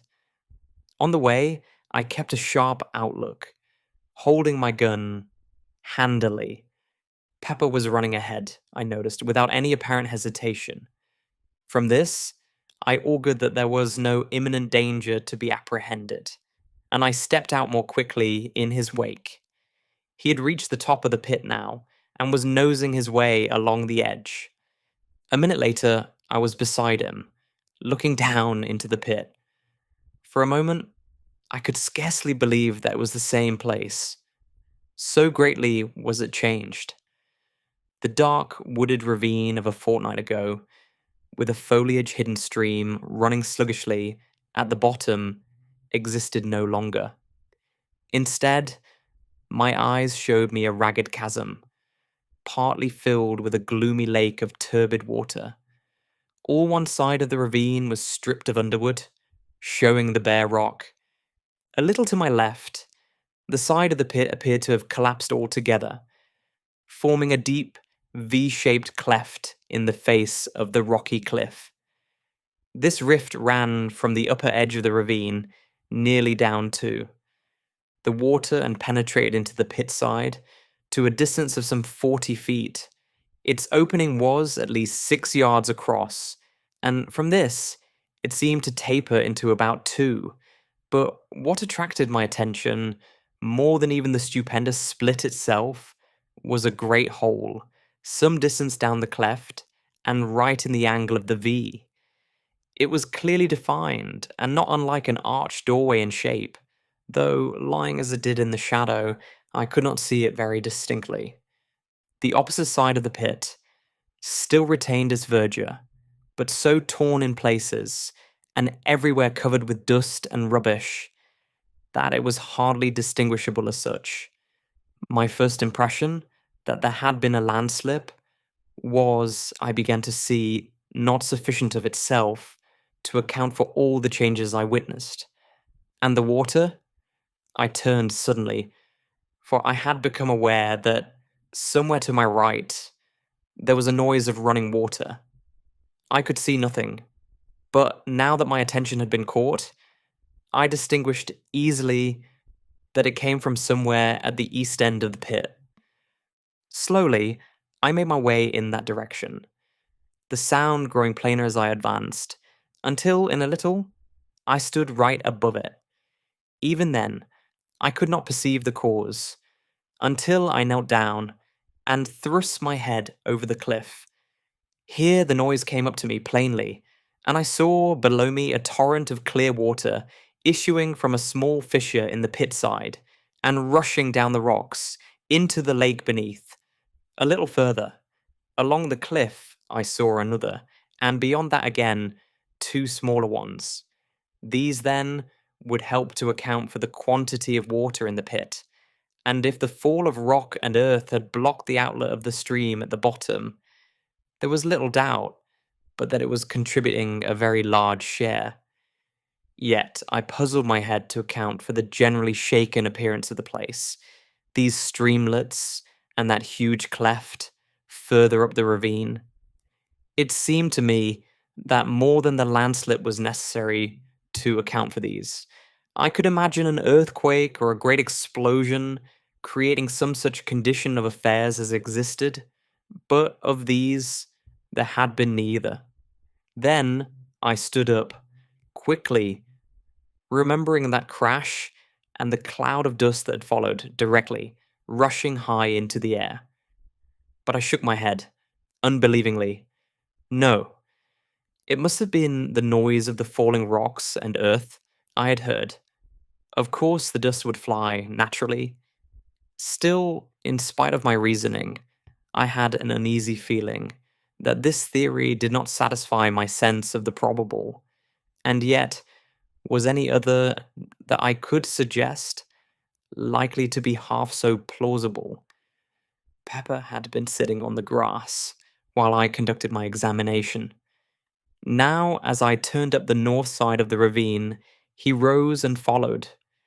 Slowly, and keeping a careful watch in all directions, I made the circuit of the pit, but found little else that I had not already seen. From the west end, I could see the 4 waterfalls uninterruptedly. They were some considerable distance up from the surface of the lake, about 50 feet, I calculated. For a little while longer, I loitered about, keeping my eyes and ears open, but still without seeing or hearing anything suspicious. The whole place was wonderfully quiet. Indeed, save for the continuous murmur of the water at the top end, no sound of any description broke the silence. All this while, Pepper had shown no signs of uneasiness. This seemed to me to indicate that for the time being, at least, there was none of the swine creatures in the vicinity. So far as I could see, his attention appeared to have been taken chiefly with scratching and sniffing among the grass at the edge of the pit. At times, he would leave the edge and run along toward the house as though following invisible tracks, but in all cases, returning after a few minutes. I had little doubt but that he was really tracing out the footsteps of the swine things, and the very fact that each one seemed to lead him back to the pit appeared to me a proof that the brutes had all returned whence they came. At noon, I went home for dinner. During the afternoon, I made a partial search of the gardens, accompanied by Pepper, but without coming upon anything to indicate the presence of the creatures. Once, as we made our way through the shrubberies, Pepper rushed in, among some bushes, with a fierce yelp. At that, I jumped back, in sudden fright, and threw my gun forward, in readiness, only to laugh, nervously, as Pepper reappeared, chasing an unfortunate cat. Toward evening, I gave up the search, and returned to the house. All at once, as we were passing a great clump of bushes, on our right, Pepper disappeared, and I could hear him sniffing and growling among them in a suspicious manner. With my gun barrel, I parted the intervening shrubbery and looked inside. There was nothing to be seen, save that many of the branches were bent down and broken, as though some animal had made a lair there at no very previous date. It was probably, I thought, one of the places occupied by some of the swine creatures on the night of the attack. Next day, I resumed my search through the gardens, but without result.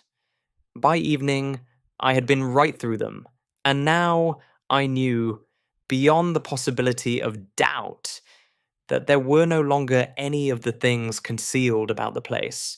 Indeed, I have often thought since that I was correct in my earlier surmise that they had left soon after the attack. Durius, the subterranean pit. Another week came and went, during which I spent a great deal of my time about the pit mouth. I had come to the conclusion a few days earlier that the arched hole in the angle of the great rift was the place through which the swine things had made their exit, from some unholy place in the bowels of the world. How near the probable truth this went, I was to learn later. It may be easily understood that I was tremendously curious, though in a frightened way, to know to what infernal place that hole led. Though, so far, the idea had not struck me seriously of making an investigation. I was far too much imbued with a sense of horror of the swine creatures to think of venturing, willingly, where there was any chance of coming into contact with them.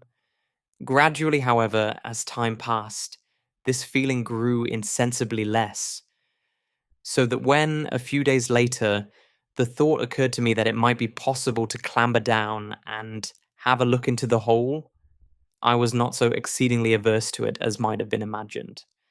Still, I do not think, even then, that I really intended to try any such foolhardy adventure. For all that I could tell, it might be certain death to enter that doleful-looking opening, and yet, such is the pertinacity of human curiosity that at last my chief desire was but to discover what lay beyond that gloomy entrance. Slowly, as the days slid by, my fear of the swine things became an emotion of the past, more an unpleasant, incredible memory than aught else.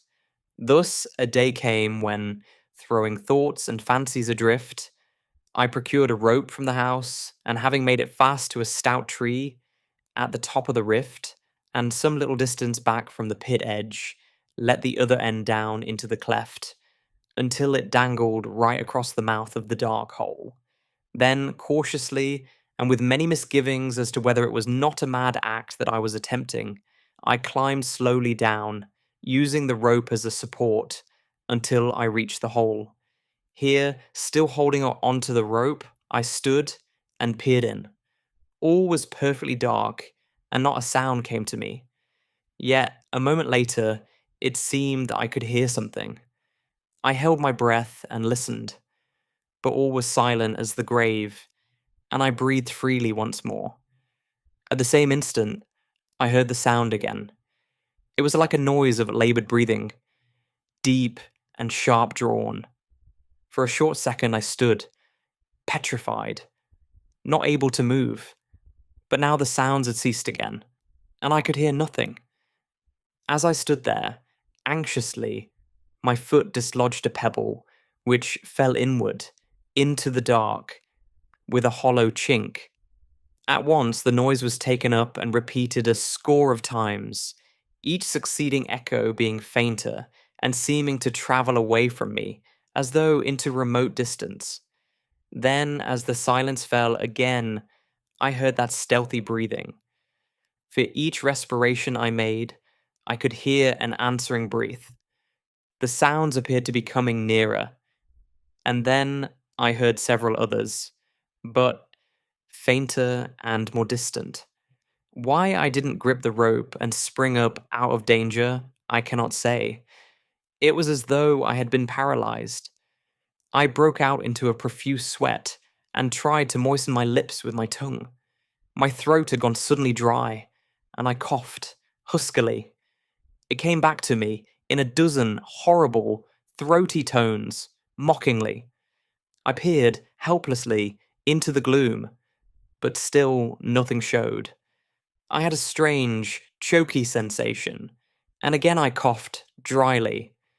Again the echo took it up, rising and falling, grotesquely, and dying slowly into a muffled silence. Then suddenly a thought came to me, and I held my breath. The other breathing stopped. I breathed again, and once more it recommenced. But now I no longer feared. I knew that the strange sounds were not made by any lurking swine creature, but were simply the echo of my own respirations. Yet, I had received such a fright that I was glad to scramble up the rift and haul up the rope. I was far too shaken and nervous to think of entering that dark hole then, and so returned to the house. I felt more myself next morning, but even then, I could not summon up sufficient courage to explore the place. All this time, the water in the pit had been creeping slowly up, and now stood but a little below the opening. At the rate at which it was rising, it would be level with the floor in less than another week. And I realized that unless I carried out my investigation soon, I should probably never do so at all, as the water would rise and rise until the opening itself was submerged.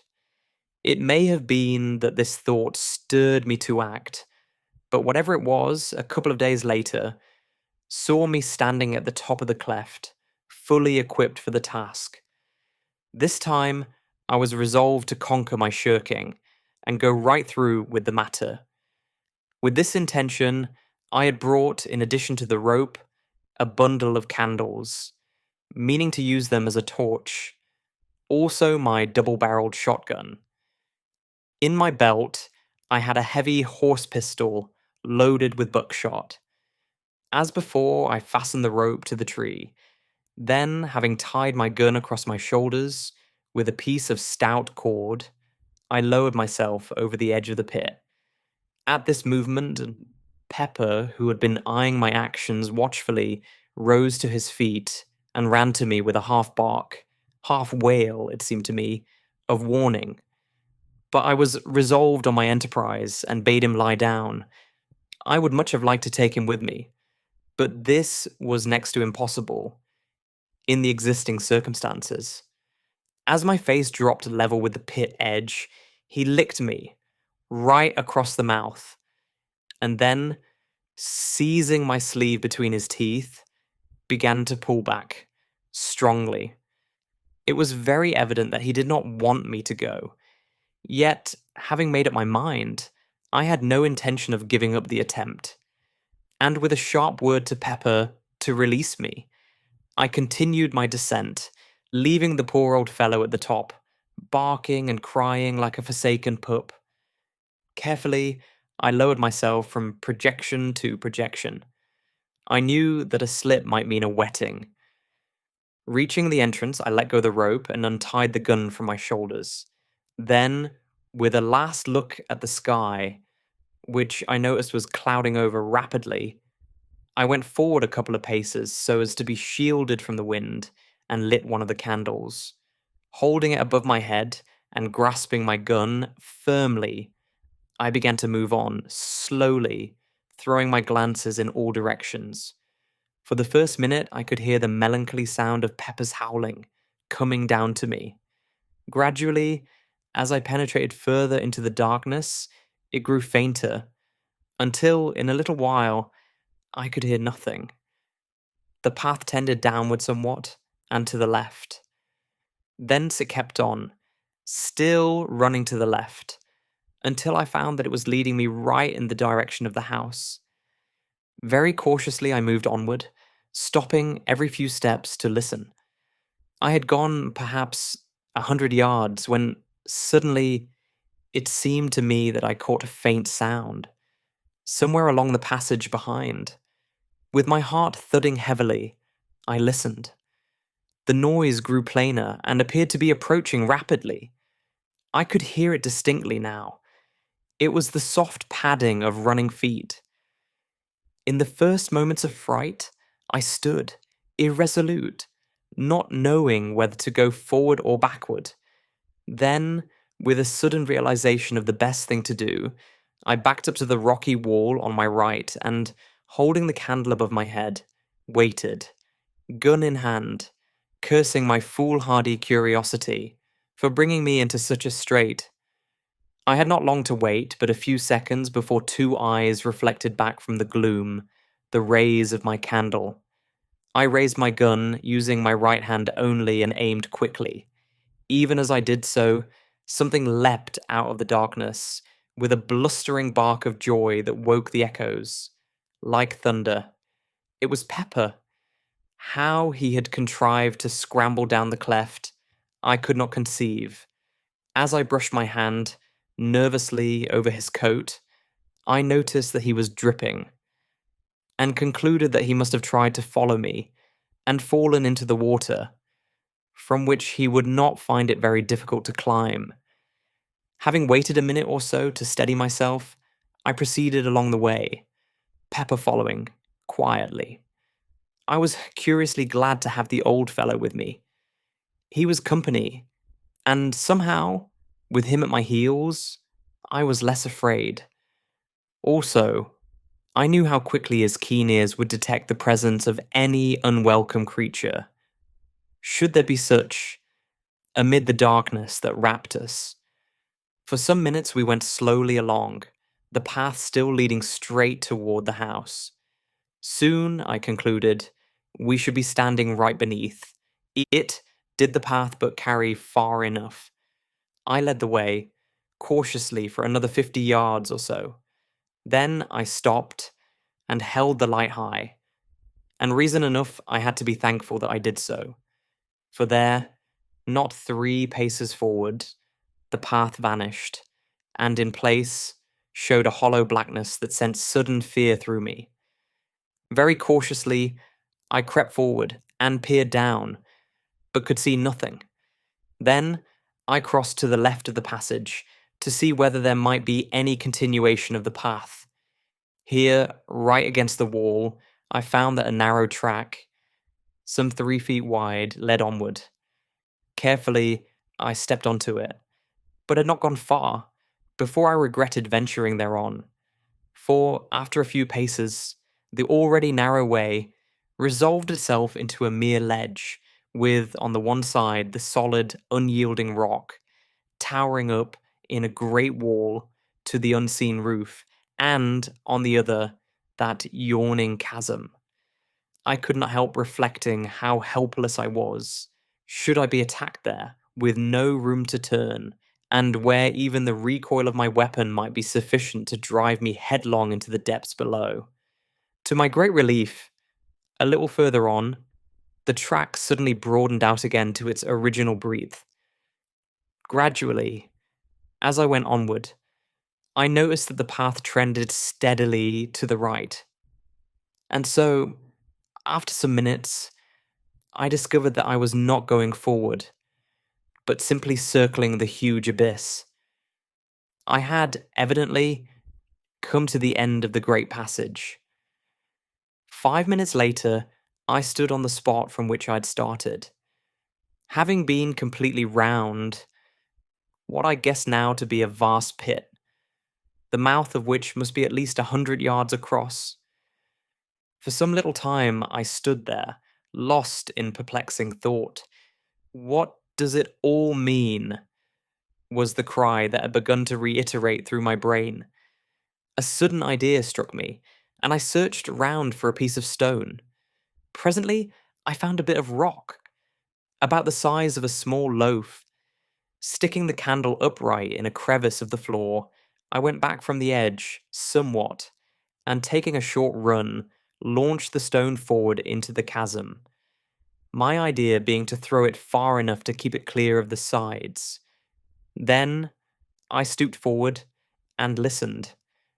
But though I kept perfectly quiet for at least a full minute, no sound came back to me from out of the dark.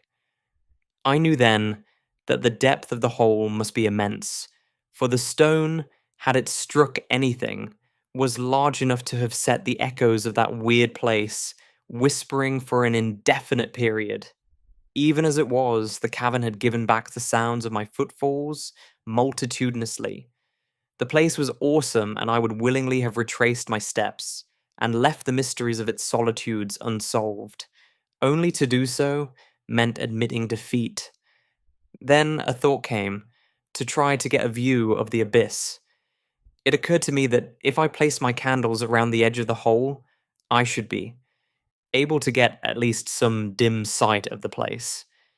I found, on counting, that I had brought 15 candles in the bundle, my first intention having been, as I have already said, to make a torch of the lot. These I proceeded to place round the pit mouth, with an interval of about 20 yards between each. Having completed the circle, I stood in the passage and endeavoured to get an idea of how the place looked. But I discovered immediately that they were totally insufficient for my purpose. They did little more than make the gloom visible. One thing they did, however, and that was, they confirmed my opinion of the size of the opening. And although they showed me nothing that I wanted to see, yet the contrast they afforded to the heavy darkness pleased me, curiously. It was as though 15 tiny stars shone through the subterranean night. Then, even as I stood, Pepper gave a sudden howl that was taken up by the echoes and repeated with ghastly variations, dying away, slowly. With a quick movement, I held aloft the one candle that I had kept and glanced down at the dog.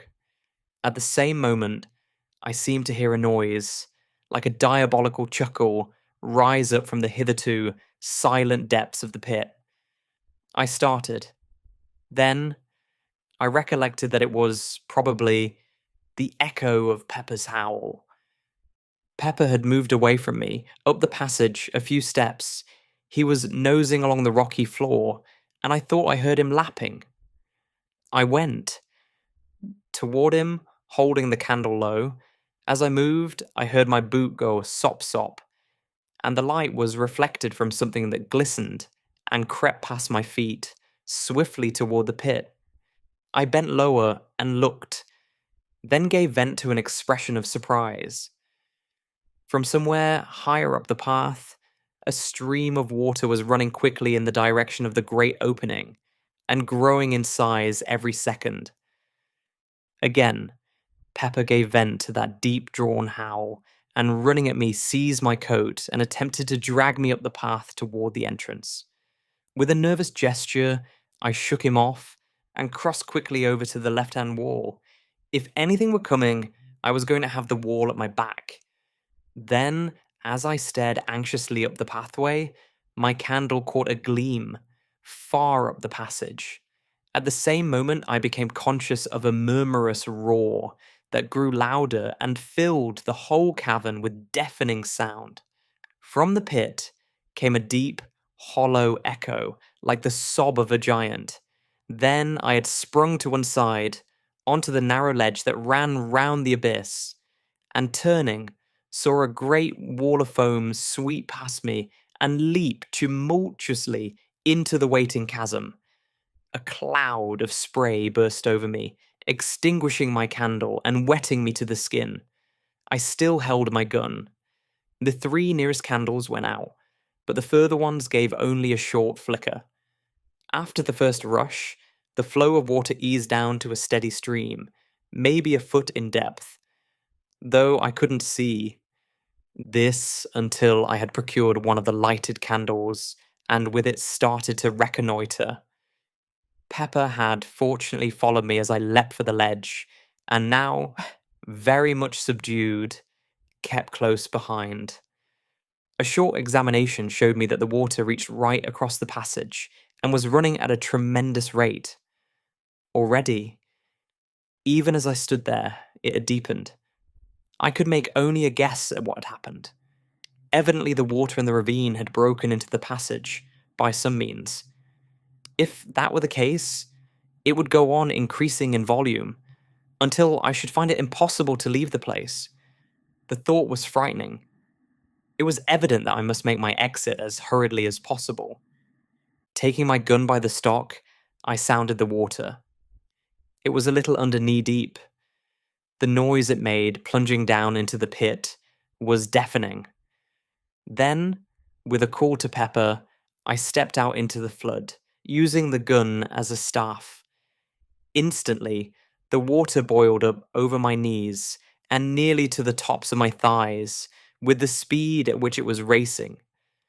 For one short moment, I nearly lost my footing, but the thought of what lay behind stimulated me to a fierce endeavor, and step by step, I made headway. Of Pepper, I knew nothing at first.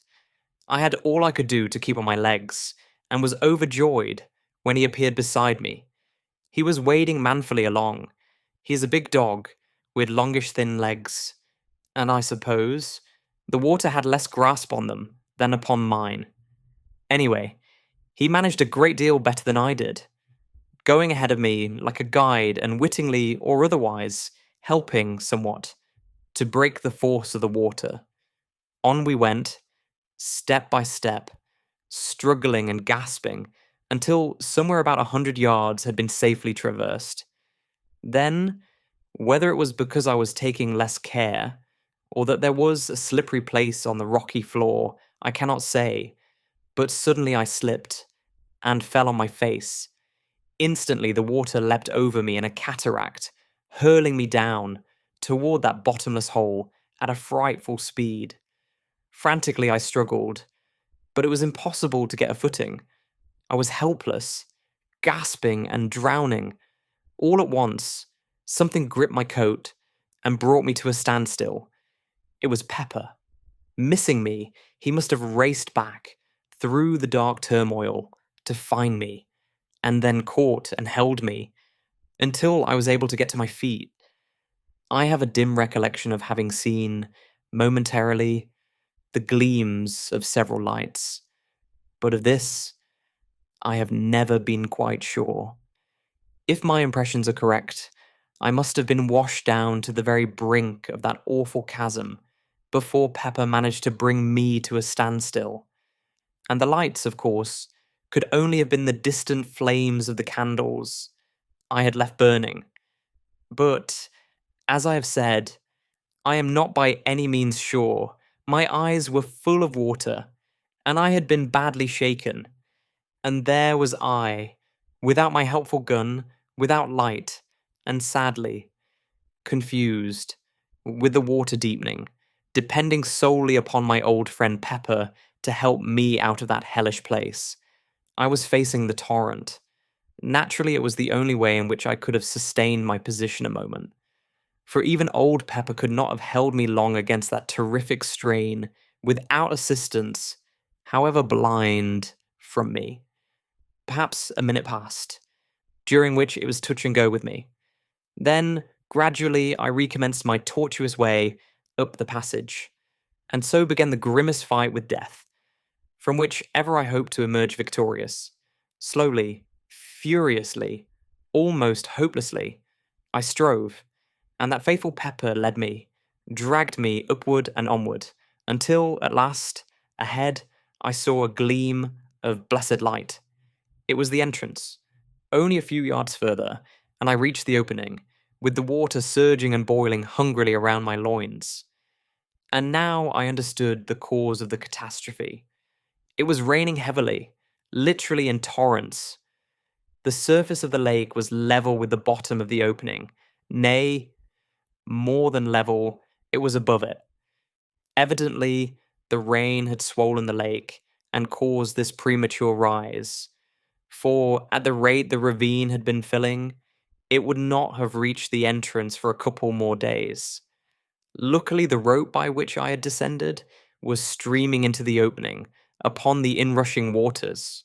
Seizing the end, I knotted it securely round Pepper's body, then, summoning up the last remnant of my strength, I commenced to swarm up the side of the cliff.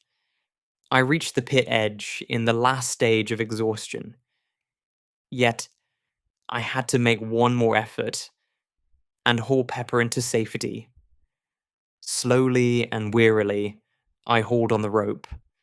Once or twice it seemed that I should have to give up, for Pepper is a weighty dog, and I was utterly done. Yet, to let go would have meant certain death of the old fellow, and the thought spurred me to greater exertions. I have but a very hazy remembrance of the end. I recall pulling through moments that lagged strangely. I have also some recollection of seeing Pepper's muzzle appearing over the pit edge after what seemed an indefinite period of time. Then all grew suddenly dark. Dain.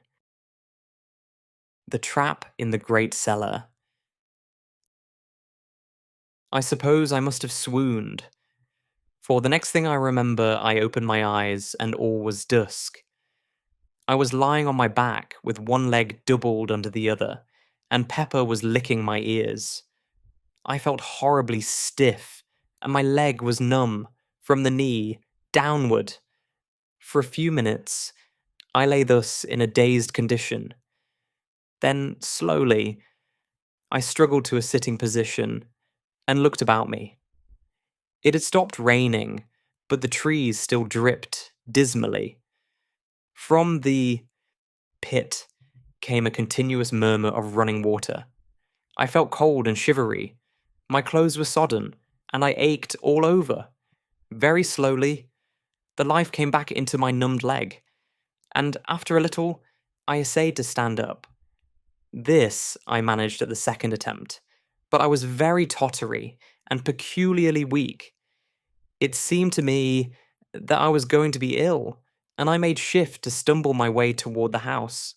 My steps were erratic, and my head confused. At each step that I took, sharp pains shot through my limbs. I had gone, perhaps, some 30 paces when a cry from Pepper drew my attention, and I turned stiffly towards him. The old dog was trying to follow me, but could come no further owing to the rope with which I had hauled him up, being still tied around his body, the other end not having been unfastened from the tree. For a moment, I fumbled with the knots, weakly, but they were wet and hard, and I could do nothing. Then I remembered my knife, and in a minute The rope was cut. How I reached the house, I scarcely know, and of the days that followed, I remember still less. Of one thing I am certain, that had it not been for my sister's untiring love and nursing, I had not been writing at this moment. When I recovered my senses, it was to find that I had been in bed for nearly 2 weeks. Yet another week passed, before I was strong enough to totter out into the gardens. Even then, I was not able to walk so far as the pit.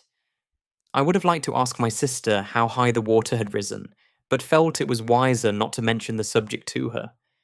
Indeed, since then, I have made a rule never to speak to her about the strange things that happen in this great old house. And it was not until a couple of days later that I managed to get across to the pit. There I found that in my few weeks' absence, there had been wrought a wondrous change. Instead of the 3 parts filled ravine, I looked out upon a great lake, whose placid surface reflected the light coldly. The water had risen to within half a dozen feet of the pit edge.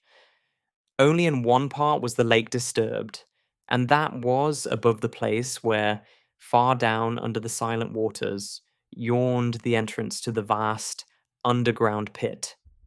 Here there was a continuous bubbling, and occasionally a curious sort of sobbing gurgle would find its way up from the depth.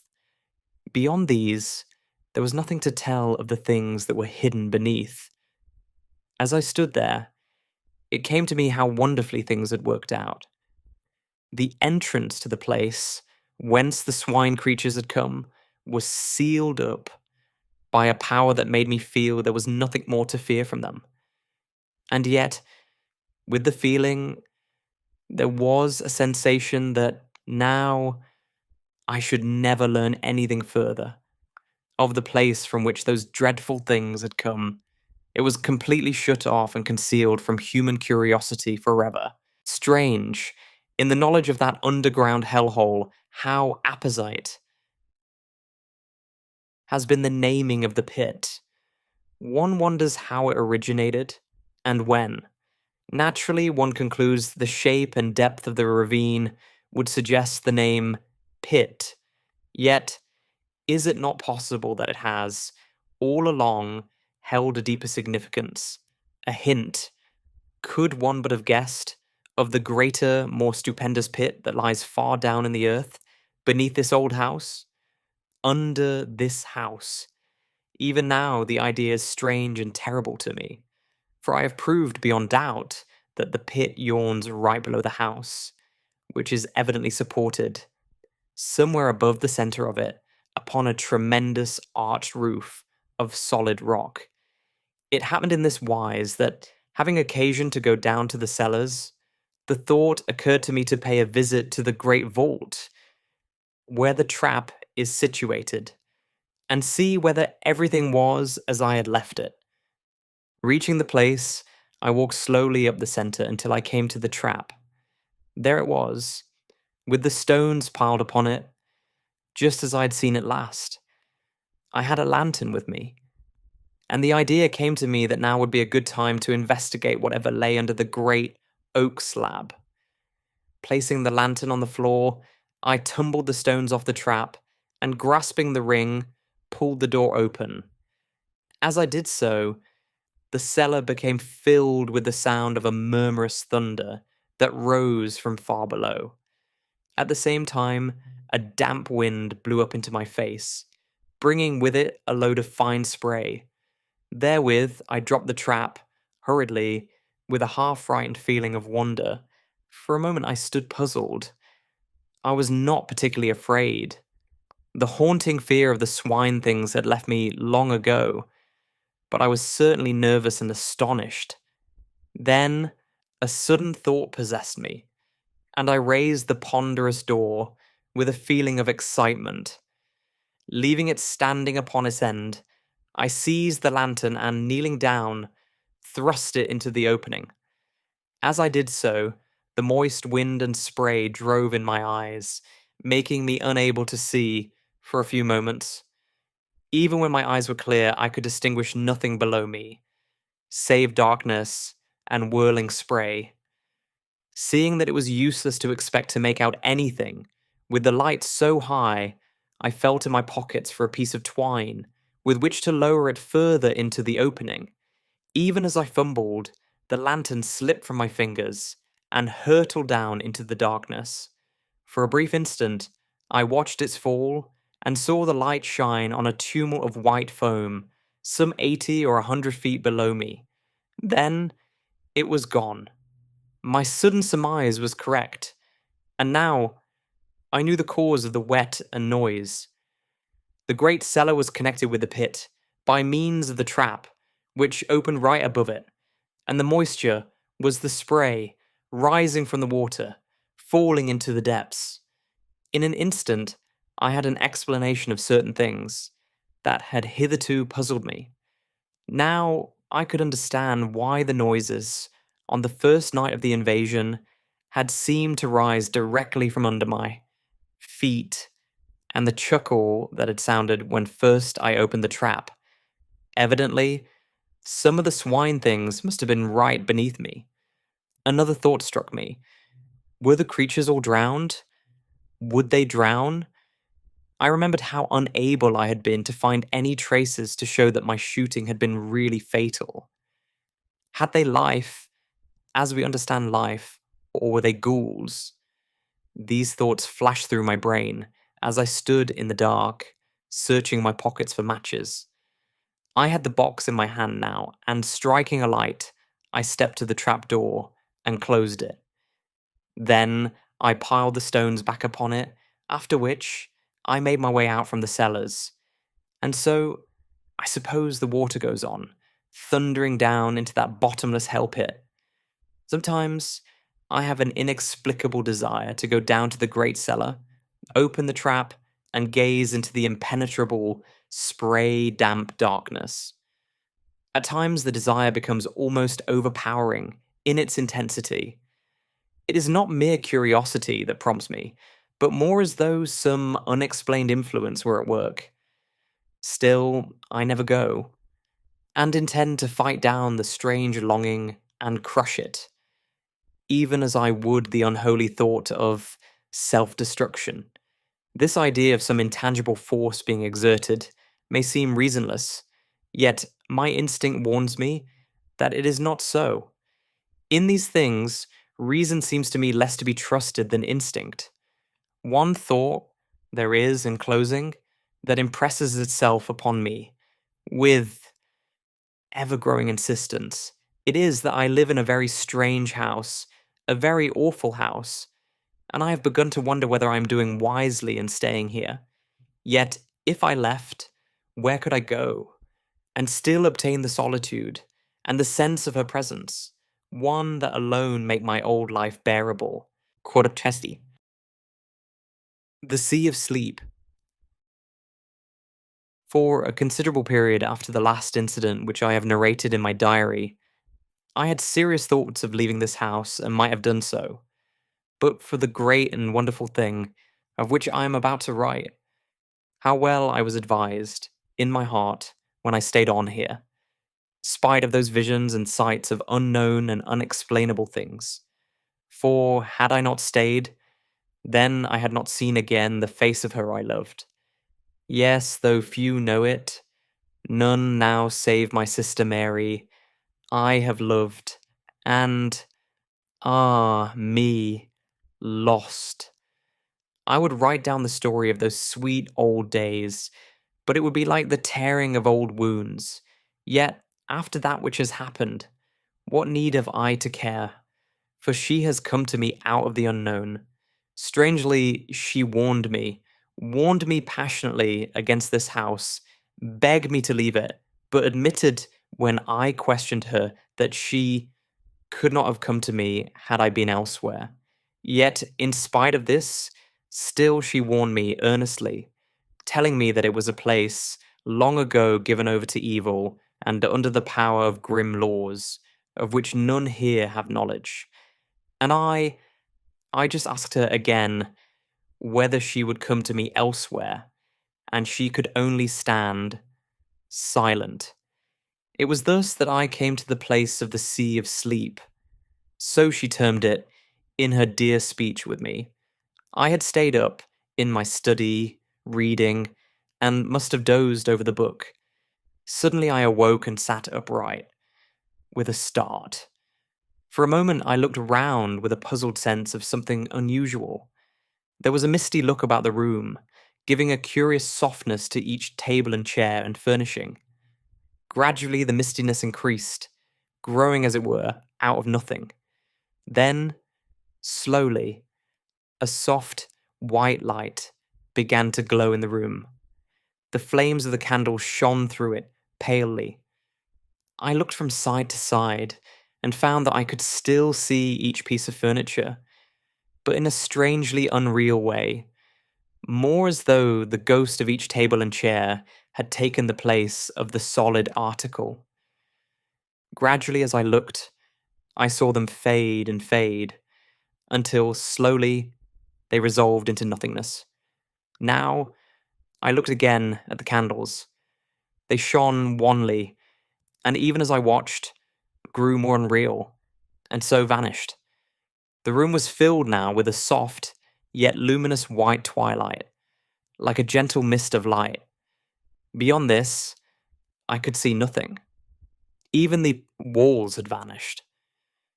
Presently I became conscious that a faint, continuous sound pulsed through the silence that wrapped me. I listened intently. It grew more distinct, until it appeared to me that I harked to the breathings of some great sea.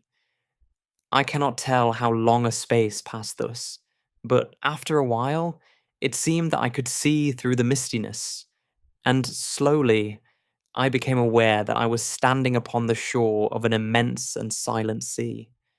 This shore was smooth and long, vanishing to right and left of me in extreme distances.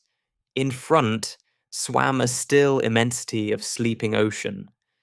At times, it seemed to me that I caught a faint glimmer of light under its surface, but of this I could not be sure. Behind me rose up to an extraordinary height, gaunt, black cliffs. Overhead, the sky was of a uniform cold grey colour, the whole place being lit by a stupendous globe of pale fire that swam a little above the far horizon and shed a foam-like light above the quiet waters. Beyond the gentle murmur of the sea, an intense stillness prevailed. For a long while, I stayed there, looking out across its strangeness. Then, as I stared, it seemed that a bubble of white foam floated up out of the depths. And then, even now, I know not how it was, I was looking upon, nay, looking into the face of her. Aye, into her face, into her soul. And she looked back at me with such a commingling of joy and sadness that I ran toward her, blindly, crying strangely to her, in a very agony of remembrance, of terror, and of hope to come to me. Yet, spite of my crying, she stayed out there upon the sea, and only shook her head, sorrowfully, but in her eyes was the old earthlight of tenderness that I'd come to know before all things ere we were parted. At her perverseness I grew desperate, and essayed to wade out to her, yet, though I would, I could not. Some invisible barrier, held me back, and I was fain to stay where I was, and cry out to her in the fullness of my soul, "Oh, my darling, my darling," but could say no more, for very intensity. And at that, she came over, swiftly, and touched me, and it was as though heaven had opened. Yet, when I reached out my hands to her, she put me from her with tenderly stern hands, and I was abashed. The fragments, too, the legible portions of the mutilated leaves. Through tears, noise of eternity in my ears, we parted, she whom I love. Oh my God! I was a great time dazed, And then I was alone in the blackness of the night. I knew that I journeyed back once more to the known universe. Presently, I emerged from that enormous darkness. I had come among the stars, vast time, the sun, far and remote. I entered into the gulf that separates our system from the outer suns. As I sped across the dividing dark, I watched steadily the ever-growing brightness and size of our sun. Once, I glanced back to the stars and saw them shift, as it were, in my wake against the mighty background of night. So vast was the speed of my passing spirit. I drew nigher to our system, and now I could see the shine of Jupiter. Later, I distinguished the cold, blue gleam of the Earthlight. I had a moment of bewilderment. All about the sun there seemed to be bright objects moving in rapid orbits. Inward, nigh to the savage glory of the sun, there circled two darting points of light, and further off, there flew a blue, shining speck that I knew to be the Earth. It circled the sun in a space that seemed to be no more than an Earth minute, nearer with great speed. I saw the radiances of Jupiter and Saturn spinning with incredible swiftness in huge orbits, and ever I drew more nigh and looked out upon this strange sight, the visible circling of the planets about the mother sun. It was as though time had been annihilated for me, so that a year was no more to my unfleshed spirit than is a moment to an earth-bound soul. The speed of the planets appeared to increase, and presently I was watching the sun, all ringed about with hair-like circles of a different coloured fire. The paths of the planets, hurtling at mighty speed, about the central flame. The sun grew vast, as though it leapt to meet me.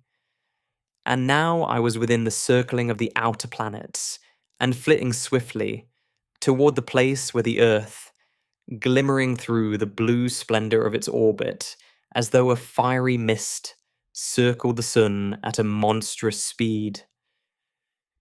3XV. The noise in the night. And now I come to the strangest of all the strange happenings that have befallen me in this house of mysteries. It occurred quite lately, within the month, and I have little doubt but that what I saw was in reality the end of all things. However, to my story, I do not know how it is, but up to the present, I have never been able to write these things down. Directly they happened. It is as though I have to wait a time, recovering my just balance and digesting, as it were, the things I have heard or seen. No doubt, this is as it should be. For by waiting, I see the incidents more truly, and write of them in a calmer and more judicial frame of mind. This, by the way, it is now the end of November. My story relates to what happened in the first week of the month. It was night, about 11 o'clock. Pepper and I kept one another company in the study, that great old room of mine where I read and work. I was reading, curiously enough, the Bible. I have begun in these later days to take a growing interest in that great and ancient book. Suddenly a distinct tremor shook the house, and there came a faint and distant whirring buzz that grew rapidly into a far muffled screaming. It reminded me, in a queer, gigantic way, of the noise that a clock makes when the catch is released and it is allowed to run down.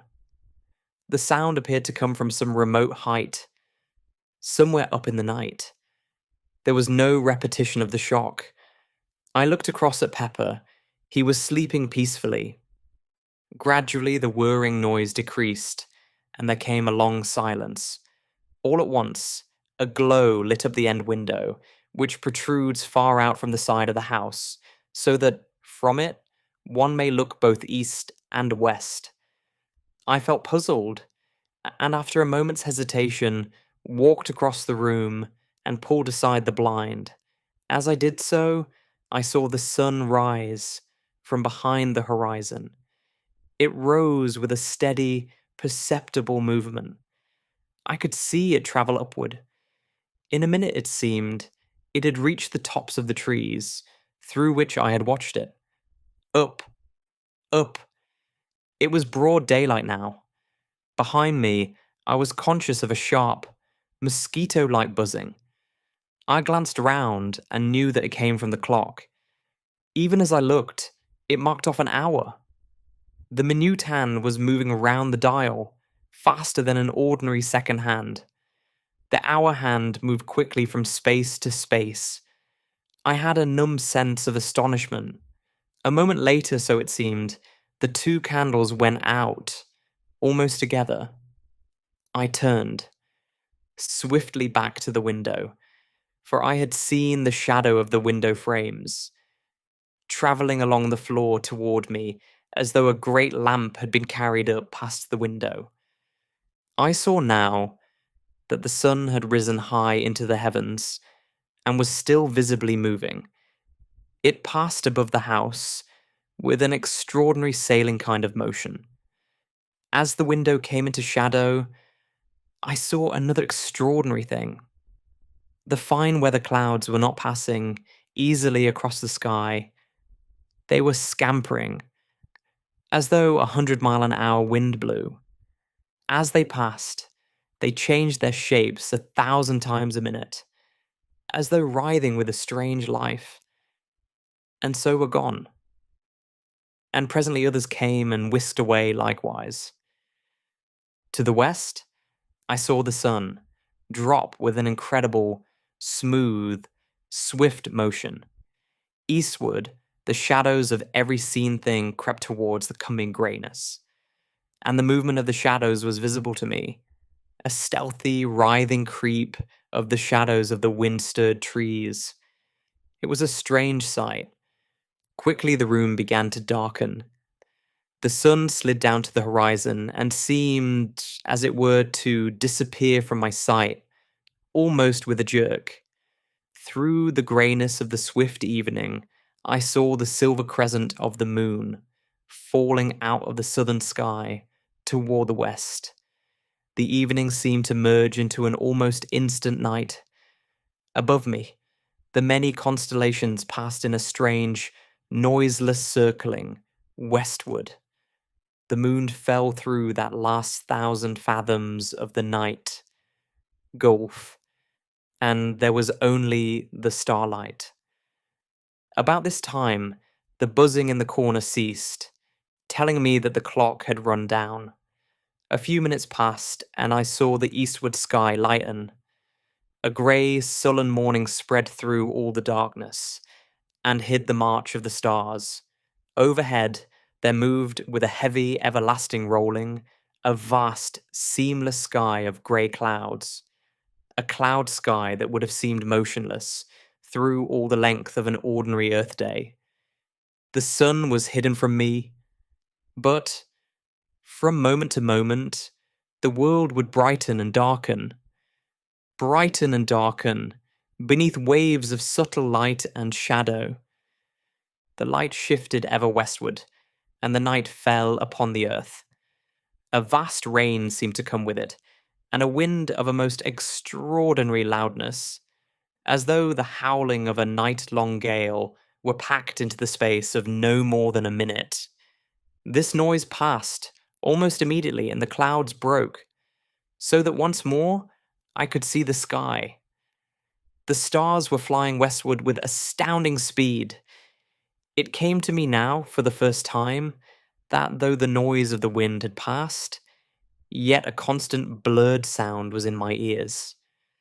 Now that I noticed it, I was aware that it had been with me all the time. It was the world noise. And then, even as I grasped at so much comprehension, there came the eastward light. No more than a few heartbeats, and the sun rose swiftly. Through the trees, I saw it. And then it was above the trees. Up, up, it soared, and all the world was light. It passed, with a swift, steady swing to its highest altitude, and fell thence, westward. I saw the day roll visibly over my head. A few light clouds flitted northward and vanished. The sun went down with one swift, clear plunge, and there was about me for a few seconds, the darker growing grey of the gloaming. Southward and westward, the moon was sinking rapidly. The night had come already. A minute it seemed, and the moon fell those remaining fathoms of dark sky. Another minute or so, and the eastward sky glowed with the coming dawn. The sun leapt upon me with a frightening abruptness, and soared ever more swiftly toward the zenith. Then, suddenly, a fresh thing came to my sight. A black thundercloud rushed up out of the south, and seemed to leap all the arc of the sky in a single instant. As it came, I saw that its advancing edge flapped, like a monstrous black cloth in the heaven, twirling and undulating rapidly, with a horrid suggestiveness.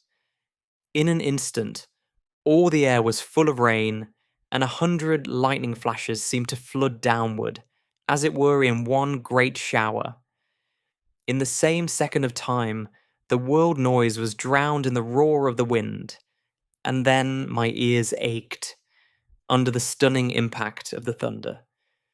And in the midst of this storm, the night came, and then, within the space of another minute, the storm had passed, and there was only the constant blur of the world noise on my hearing.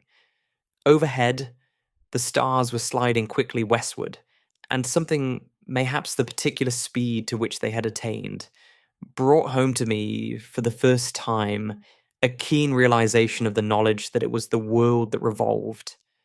I seemed to see suddenly the world, a vast dark mass, revolving visibly against the stars. The dawn and the sun seemed to come together, so greatly had the speed of the world revolution increased.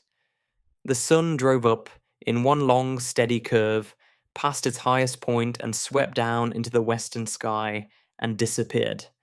I was scarcely conscious of evening, so brief was it. Then I was watching the flying constellations and the westward hastening moon. In but a space of seconds, so it seemed, it was sliding swiftly downward through the night blue, and then was gone. And almost directly came the morning. And now there seemed to come a strange acceleration. The sun made one clean, clear sweep through the sky, and disappeared behind the westward horizon, and the night came and went with a like haste. As the succeeding day opened and closed upon the world, I was aware of a sweat of snow, suddenly upon the earth. The night came, and almost immediately the day. In the brief leap of the sun, I saw that the snow had vanished, and then, once more, it was night. Thus matters were. And even after the many incredible things that I have seen, I experienced all the time a most profound awe. To see the sun rise and set, within a space of time to be measured by seconds. To watch, after a little, the moon leap, a pale and ever-growing orb, up into the night sky, and glide with a strange swiftness through the vast arc of blue. And presently, to see the sun follow, springing out of the eastern sky, as though in chase, and then again the night, with the swift and ghostly passing of starry constellations, was all too much to view believingly. Yet, so it was, the day slipping from dawn to dusk, and the night sliding swiftly into day, ever rapidly and more rapidly. The last 3 passages of the sun had shown me a snow-covered earth, which, at night, had seemed, for a few seconds, incredibly weird under the fast-shifting light of the soaring and falling moon. Now, however, for a little space, the sky was hidden by a sea of swaying, leaden white clouds, which lightened and blackened, alternately, with the passage of day and night. The clouds rippled and vanished, And there was once more before me the vision of the swiftly leaping sun and nights that came and went like shadows. Faster and faster spun the world, and now each day and night was completed within the space of but a few seconds. And still the speed increased. It was a little later that I noticed that the sun had begun to have the suspicion of a trail of fire behind it. This was due evidently to the speed at which it apparently traversed the heavens. And as the days sped, each one quicker than the last, the sun began to assume the appearance of a vast, flaming comet flaring across the sky at short, periodic intervals. At night, the moon presented, with much greater truth, a comet-like aspect, a pale and singularly clear, fast-traveling shape of fire, trailing streaks of cold flame. The stars showed now, merely as fine hairs of fire against the dark. Once, I turned from the window and glanced at Pepper. In the flash of a day, I saw that he slept, quietly, and I moved once more to my watching. The sun was now bursting up from the eastern horizon, like a stupendous rocket, seeming to occupy no more than a second or two in hurling from east to west. I could no longer perceive the passage of clouds across the sky, which seemed to have darkened somewhat. The brief nights appeared to have lost the proper darkness of night, so that the hair-like fire of the flying stars showed but dimly. As the speed increased, the sun began to sway very slowly in the sky, from south to north, and then slowly again from north to south. So, amid a strange confusion of mind, the hours passed. All this while had Pepper slept. Presently, feeling lonely and distraught, I called to him softly, but he took no notice. Again I called, raising my voice slightly. Still he moved not. I walked over to where he lay and touched him with my foot to rouse him. At the action, gentle though it was, he fell to pieces. That is what happened. He literally and actually crumbled into a mouldering heap of bones and dust. For the space of perhaps a minute, I stared down at the shapeless heap that had once been Pepper. I stood, feeling stunned. What can have happened? I asked myself, not at once grasping the grim significance of that little hill of ash. Then, as I stirred the heap with my foot, it occurred to me that this could only happen in a great space of time. Years and years. Outside, the weaving, fluttering light held the world. Inside, I stood, trying to understand what it meant, what that little pile of dust and dreary bones on the carpet meant. But I could not think coherently. I glanced away, round the room, and now, for the first time, noticed how dusty and old the place looked. Dust and dirt everywhere, piled in little heaps in the corners, and spread about upon the furniture. The very carpet itself was invisible beneath a coating of the same all-pervading material. As I walked, little clouds of the stuff rose up from under my footsteps and assailed my nostrils with a dry, bitter odor that made me wheeze huskily. Suddenly, as my glance fell again upon Pepper's remains, I stood still and gave voice to my confusion, questioning aloud whether the years were indeed passing, whether this, which I had taken to be a form of vision, was, in truth, a reality. I paused. A new thought had struck me. Quickly, but with steps which, for the first time I noticed tottered, I went across the room to the great pier glass and looked in. It was too covered with grime to give back any reflection, and with trembling hands I began to rub off the dirt. Presently I could see myself. The thought that had come to me was confirmed. Instead of the great hale man, who scarcely looked 50, I was looking at a bent, decrepit man, whose shoulders stooped, and whose face was wrinkled with the years of a century. The hair, which a few short hours ago had been nearly coal black, was now silvery white. Only the eyes were bright. Gradually, I traced, in that ancient man, a faint resemblance to myself of other days. I turned away and tottered to the window. I knew now that I was old, and the knowledge seemed to confirm my trembling walk. For a little space, I stared moodily out into the blurred vista of changeful landscape. Even in that short time, a year passed, and with a petulant gesture, I left the window. As I did so, I noticed that my hand shook with the palsy of old age, and a short sob choked its way through my lips. For a little while, I paced tremulously between the window and the table, my gaze wandering hither and thither uneasily. How dilapidated the room was. Everywhere lay the thick dust, thick, sleepy, and black. The fender was the shape of rust. The chains that held the brass clock weights had rusted through long ago, and now the weights lay on the floor beneath, themselves two cones of verdigris. As I glanced about, it seemed to me that I could see the very furniture of the room rotting and decaying before my eyes.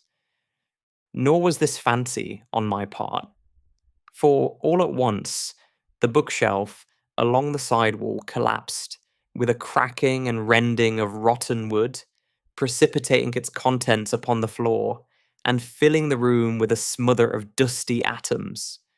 How tired I felt. As I walked, it seemed that I could hear my dry joints creak and crack at every step. I wondered about my sister. Was she dead? As well as Pepper. All had happened so quickly and suddenly. This must be indeed the beginning of the end of all things. It occurred to me to go to look for her, but I felt too weary. And then she had been so queer about these happenings of late. Of late. I repeated the words and laughed feebly, mirthlessly, as the realization was borne in upon me that I spoke of a time. Half a century gone. Half a century. It might have been twice as long. I moved slowly to the window and looked out once more across the world. I can best describe the passage of day and night at this period as a sort of gigantic, ponderous flicker. Moment by moment, the acceleration of time continued, so that at nights now I saw the moon only as a swaying trail of palish fire that varied from a mere line of light to a nebulous path, and then dwindled again, disappearing periodically. The flicker of the days and nights quickened. The days had grown perceptibly darker, and a queer quality of dusk lay, as it were, in the atmosphere. The nights were so much lighter that the stars were scarcely to be seen, saving here and there an occasional hair-like line of fire that seemed to sway a little with the moon. Quicker and ever quicker ran the flicker of day and night, and suddenly it seemed I was aware that the flicker had died out, and instead there reigned a comparatively steady light, which was shed upon all the world, from an eternal river of flame that swung up and down, north and south, in stupendous, mighty swings. The sky was now grown very much darker, and there was in the blue of it a heavy gloom, as though a vast blackness peered through it upon the earth. Yet there was in it also a strange and awful clearness and emptiness. Periodically, I had glimpses of a ghostly track of fire that swayed thin and darkly toward the sunstream, vanished, and reappeared. It was the scarcely visible moonstream. Looking out at the landscape, I was conscious again of a blurring sort of flitter that came either from the light of the ponderous swinging sunstream or was the result of the incredibly rapid changes of the Earth's surface, and every few moments, so it seemed, the snow would lie suddenly upon the world and vanish as abruptly as though an invisible giant flitted a white sheet off and on the earth. Time fled, and the weariness that was mine grew insupportable. I turned from the window and walked once across the room, the heavy dust deadening the sound of my footsteps. Each step that I took seemed a greater effort than the one before. An intolerable ache knew me in every joint and limb as I trod my way with a weary uncertainty. By the opposite wall, I came to a weak pause and wondered dimly what was my intent. I looked to my left and saw my old chair. The thought of sitting in it brought a faint sense of comfort to my bewildered wretchedness. Yet, because I was so weary and old and tired, I would scarcely brace my mind to do anything but stand and wish myself past those few yards. I rocked as I stood. The floor, even, seemed a place for rest, but the dust lay so thick and sleepy and black. I turned, with a great effort of will, and made toward my chair. I reached it, with a groan of thankfulness. I sat down. Everything about me appeared to be growing dim. It was all so strange and unthought of. Last night, I was a comparatively strong, though elderly man, and now, only a few hours later, I looked at the little dust heap that had once been Pepper. Hours. And I laughed, a feeble, bitter laugh, a shrill, cackling laugh that shocked my dimming senses. For a while, I must have dozed. Then I opened my eyes with a start. Somewhere across the room, there had been a muffled noise of something falling. I looked and saw, vaguely, a cloud of dust hovering above a pile of debris. Nearer the door, something else tumbled, with a crash. It was one of the cupboards, but I was tired and took little notice. I closed my eyes and sat there in a state of drowsy semi-unconsciousness. Once or twice, as though coming through thick mists, I heard noises, faintly. Then I must have slept. XV. The Awakening. I awoke with a start. For a moment I wondered where I was. Then memory came to me. The room was still lit with that strange light. Half sun, half moon, light. I felt refreshed, and the tired, weary ache had left me. I went slowly across to the window and looked out. Overhead, the river of flame drove up and down, north and south, in a dancing semicircle of fire. As a mighty sleigh in the loom of time it seemed, in a sudden fancy of mine, to be beating home the picks of the years. For so vastly had the passage of time been accelerated, that there was no longer any sense of the sun passing from east to west. The only apparent movement was the north and south beat of the sun stream, that had become so swift now as to be better described as a quiver. As I peered out, there came to me a sudden, inconsequent memory of that last journey among the outer worlds. I remembered the sudden vision that had come to me as I neared the solar system of the fast whirling planets about the sun, as though the governing quality of time had been held in abeyance, and the machine of a universe allowed to run down an eternity in a few moments or hours. The memory passed, along with a but partially comprehended suggestion that I had been permitted a glimpse into further time spaces. I stared out again, seemingly, at the quake of the sunstream. The speed seemed to increase, even as I looked. Several lifetimes came and went, as I watched. Suddenly it struck me, with a sort of grotesque seriousness, that I was still alive. I thought of Pepper and wondered how it was that I had not followed his fate. He had reached the time of his dying and had passed, probably through sheer length of years. And here was I, alive, hundreds of thousands of centuries after my rightful period of years. For a time, I mused absently. Yesterday, I stopped suddenly. Yesterday, There was no yesterday. The yesterday of which I spoke had been swallowed up in the abyss of years, ages gone. I grew dazed with much thinking. Presently, I turned from the window and glanced round the room. It seemed different, strangely, utterly different. Then I knew what it was. That made it appear so strange. It was bare. There was not a piece of furniture in the room, not even a solitary fitting of any sort. Gradually, my amazement went as I remembered that this was but the inevitable end of that process of decay, which I had witnessed commencing before my sleep. Thousands of years, millions of years, over the floor was spread a deep layer of dust that reached halfway up to the window seat. It had grown immeasurably whilst I slept, and represented the dust of untold ages. Undoubtedly, atoms of the old decayed furniture helped to swell its bulk, and somewhere among it all mouldered the long ago dead pepper. All at once it occurred to me that I had no recollection of wading knee deep through all that dust after I awoke. True, an incredible age of years had passed since I approached the window, but that was evidently as nothing, compared with the countless spaces of time that I conceived had vanished whilst I was sleeping. I remembered now that I had fallen asleep, sitting in my old chair. Had it gone?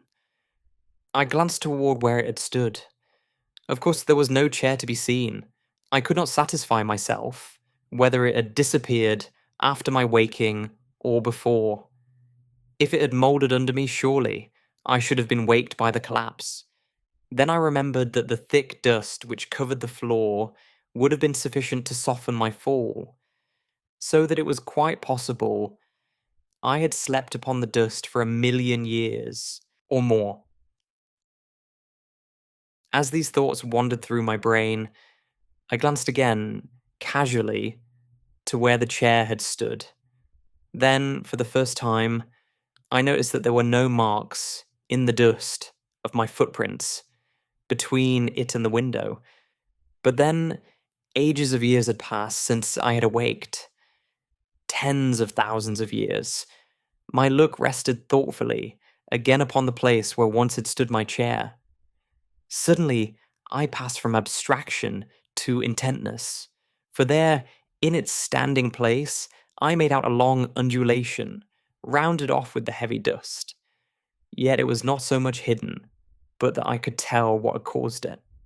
I knew, and shivered at the knowledge, that it was a human body, ages dead, lying there, beneath the place where I had slept. It was lying on its right side, its back turned toward me.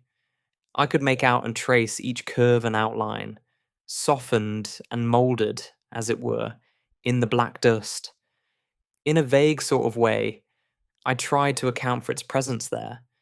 Slowly, I began to grow bewildered, as the thought came to me that it lay just about where I must have fallen when the chair collapsed.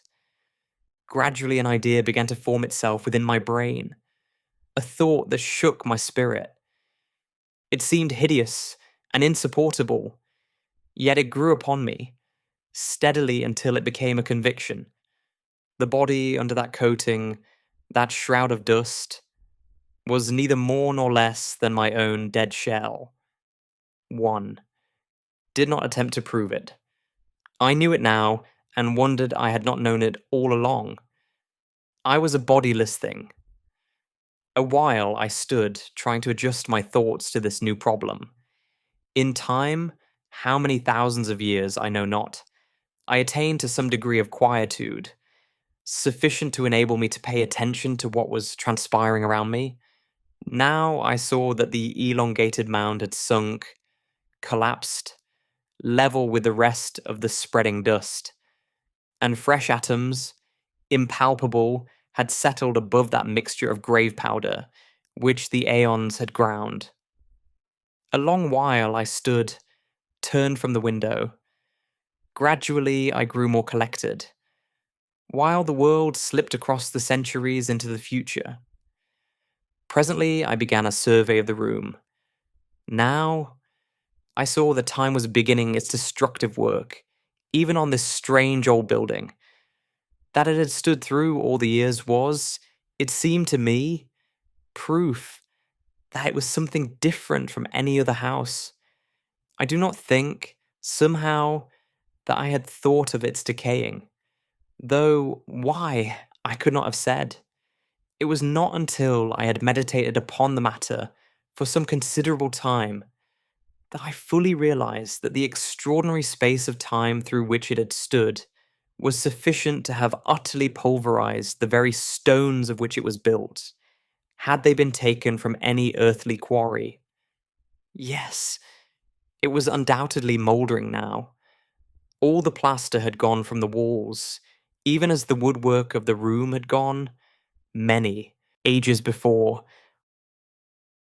While I stood in contemplation, a piece of glass from one of the small, diamond-shaped panes dropped with a dull tap amid the dust upon the sill behind me and crumbled into a little heap of powder. As I turned from contemplating it, I saw light between a couple of the stones that formed the outer wall. Evidently the mortar was falling away. After a while, I turned once more to the window and peered out. I discovered now that the speed of time had become enormous. The lateral quiver of the sunstream had grown so swift as to cause the dancing semicircle of flame to merge into and disappear in a sheet of fire that covered half the southern sky from east to west. From the sky, I glanced down to the gardens. They were just a blur of a palish, dirty green.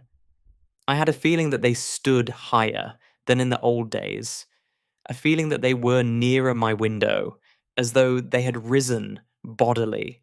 Yet, they were still a long way below me, for the rock over the mouth of the pit on which this house stands arches up to a great height. It was later that I noticed a change in the constant colour of the gardens. The pale, dirty green was growing ever paler and paler, toward white. At last, after a great space, they became greyish, white, and stayed thus for a very long time. Finally, however, the greyness began to fade, even as had the green, into a dead white.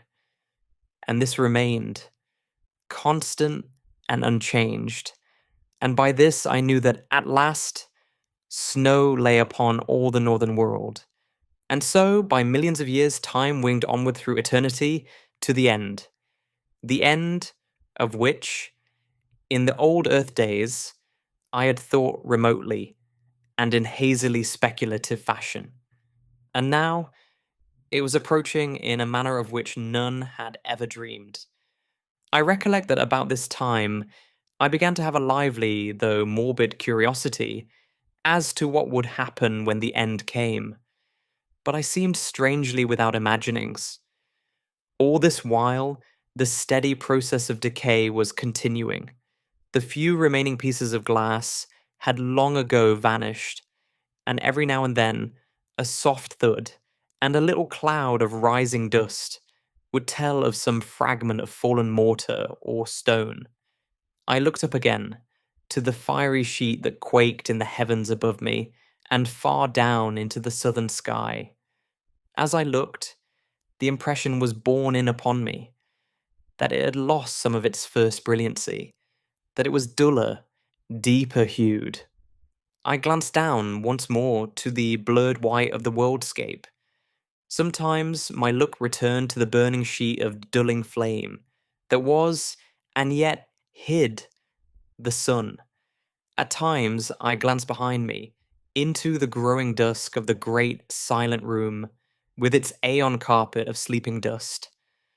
So I watched through the fleeting ages, lost in soul-wearing thoughts and wonderings, and possessed with a new weariness. Non-aids. The slowing rotation. It might have been a million years later that I perceived, beyond possibility of doubt, that the fiery sheet that lit the world was indeed darkening. Another vast space went by, and the whole enormous flame had sunk to a deep copper color. Gradually it darkened, from copper to copper red, and from this, at times, to a deep, heavy purplish tint, with in it a strange loom of blood. Although the light was decreasing, I could perceive no diminishment in the apparent speed of the sun. It still spread itself in that dazzling veil of speed. The world, so much of it as I could see, had assumed a dreadful shade of gloom, as though, in very deed, the last day of the worlds approached. The sun was dying. Of that there could be little doubt, and still the earth whirled onward, through space and all the eons. At this time, I remember, an extraordinary sense of bewilderment took me. I found myself, later, wandering mentally amid an odd chaos of fragmentary modern theories and the old biblical story of the world's ending. Then, for the first time, there flashed across me the memory that the sun, with its system of planets, was and had been traveling through space at an incredible speed. Abruptly, the question rose, where? For a very great time I pondered this matter, but finally, with a certain sense of the futility of my puzzlings, I let my thoughts wander to other things. I grew to wondering how much longer the house would stand. Also, I queried to myself whether I should be doomed to stay bodiless upon the earth through the dark time that I knew was coming. From these thoughts, I fell again to speculations upon the possible direction of the sun's journey through space. And so another great while passed. Gradually, as time fled, I began to feel the chill of a great winter. Then I remembered that with the sun dying, the cold must be necessarily extraordinarily intense. Slowly, slowly, as the aeons slipped into eternity, the earth sank into a heavier and redder gloom. The dull flame in the firmament took on a deeper tint, very somber and turbid. Then, at last, it was borne upon me that there was a change. The fiery, gloomy curtain of flame that hung quaking overhead and down away into the southern sky began to thin and contract, and in it, as one sees the fast vibrations of a jarred harp string, I saw once more the sunstream quivering giddily north and south. Slowly, the likeness to a sheet of fire disappeared, and I saw, plainly, the slowing beat of the sunstream. Yet, even then, the speed of its swing was inconceivably swift, and all the time, the brightness of the fiery arc grew ever duller. Underneath, the world loomed dimly, an indistinct, ghostly region. Overhead, the river of flames swayed slower, and even slower, until at last it swung to the north and south in great, ponderous beats that lasted through seconds. A long space went by, and now each sway of the great belt lasted nigh a minute, so that after a great while I ceased to distinguish it as a visible movement, and the streaming fire ran in a steady river of dull flame across the deadly-looking sky. An indefinite period passed, and it seemed that the arc of fire became less sharply defined. It appeared to me to grow more attenuated, and I thought blackish streaks showed occasionally. Presently, as I watched, the smooth onward flow ceased, and I was able to perceive that there came a momentary but regular darkening of the world. This grew until once more night descended, in short but periodic intervals upon the wearying earth. Longer and longer became the nights, and the days equaled them, so that, at last, the day and the night grew to the duration of seconds in length, and the sun showed once more like an almost invisible, coppery red coloured ball within the glowing mistiness of its flight, corresponding to the dark lines showing at times in its trail, there were now distinctly to be seen on the half-visible sun itself great dark belts. Year after year flashed into the past, and the days and nights spread into minutes.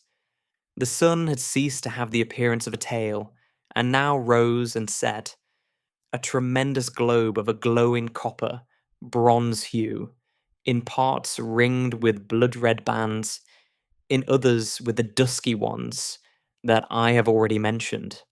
These circles, both red and black, were of varying thicknesses. For a time, I was at a loss to account for their presence. Then it occurred to me that it was scarcely likely that the sun would cool evenly all over, and that these markings were due probably to differences in temperature of the various areas. The red representing those parts where the heat was still fervent, and the black those portions which were already comparatively cool. It struck me as a peculiar thing that the sun should cool in evenly defined rings, until I remembered that possibly they were but isolated patches to which the enormous rotatory speed of the sun had imparted a belt-like appearance. The sun itself was very much greater than the sun I had known in the old world days, and from this I argued that it was considerably nearer. At nights, the moon still showed, but small and remote, and the light she reflected was so dull and weak that she seemed little more than the small dim ghost of the olden moon that I had known. Gradually the days and nights lengthened out until they equaled a space somewhat less than one of the old Earth hours, the sun rising and setting like a great ruddy bronze disk, crossed with ink-black bars. About this time, I found myself able once more to see the gardens with clearness, for the world had now grown very still and changeless. Yet I am not correct in saying gardens, for there were no gardens, nothing that he knew or recognized. In place thereof, I looked out upon a vast plain, stretching away into distance. A little to my left, there was a low range of hills. Everywhere, there was a uniform, white covering of snow, in places rising into hummocks and ridges. It was only now that I recognized how really great had been the snowfall. In places it was vastly deep, as was witnessed by a great, upleaping, wave-shaped hill away to my right, though it is not impossible that this was due in part to some rise in the surface of the ground. Strangely enough, the range of low hills to my left, already mentioned, was not entirely covered with the universal snow. Instead, I could see their bare, dark sides showing in several places. And everywhere and always there reigned an incredible death silence and desolation. The immutable, awful quiet of a dying world. All this time the days and nights were lengthening, perceptibly. Already each day occupied maybe some 2 hours from dawn to dusk. At night, I had been surprised to find that there were very few stars overhead, and these small, though of an extraordinary brightness, which I attributed to the peculiar but clear blackness of the nighttime. Away to the north, I could discern a nebulous sort of mistiness, not unlike, in appearance, a small portion of the Milky Way. It might have been an extremely remote star cluster, or, the thought came to me suddenly, perhaps it was the sidereal universe that I had known, and now left far behind, forever. A small, dimly glowing mist of stars, far in the depths of space. Still, the days and nights lengthened, slowly. Each time, the sun rose duller than it had set, and the dark belts increased in breadth. About this time, there happened a fresh thing. The sun, earth, and sky were suddenly darkened, and apparently blotted out for a brief space. I had a sense, a certain awareness, I could learn little by sight. that the earth was enduring a very great fall of snow. Then, in an instant, the veil that had obscured everything vanished, and I looked out once more. A marvelous sight met my gaze. The hollow in which this house, with its garden stands, was brimmed with snow. But it lipped over the sill of my window. Everywhere it lay, a great level stretch of white, which caught and reflected gloomily the sombre coppery glows of the dying sun. The world had become a shadowless plain, from horizon to horizon. I glanced up at the sun. It shone with an extraordinary dull clearness. I saw it now, as one who, until then, had seen it, only through a partially obscuring medium.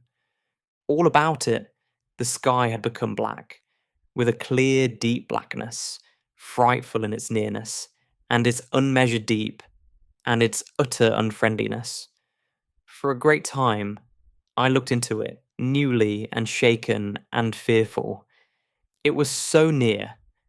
Had I been a child, I might have expressed some of my sensation and distress by saying that the sky had lost its roof. Later I turned and peered about me into the room. Everywhere it was covered with a thin shroud of the all-pervading white. I could see it but dimly, by reason of the sombre light that now lit the world. It appeared to cling to the ruined walls, and the thick soft dust of the years that covered the floor knee-deep was nowhere visible.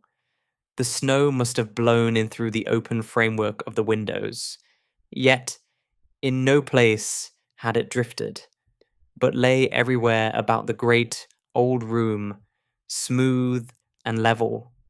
Moreover, there had been no wind these many thousand years, but there was the snow, 8 as I have told, and all the earth was silent, and there was a cold such as no living man can ever have known.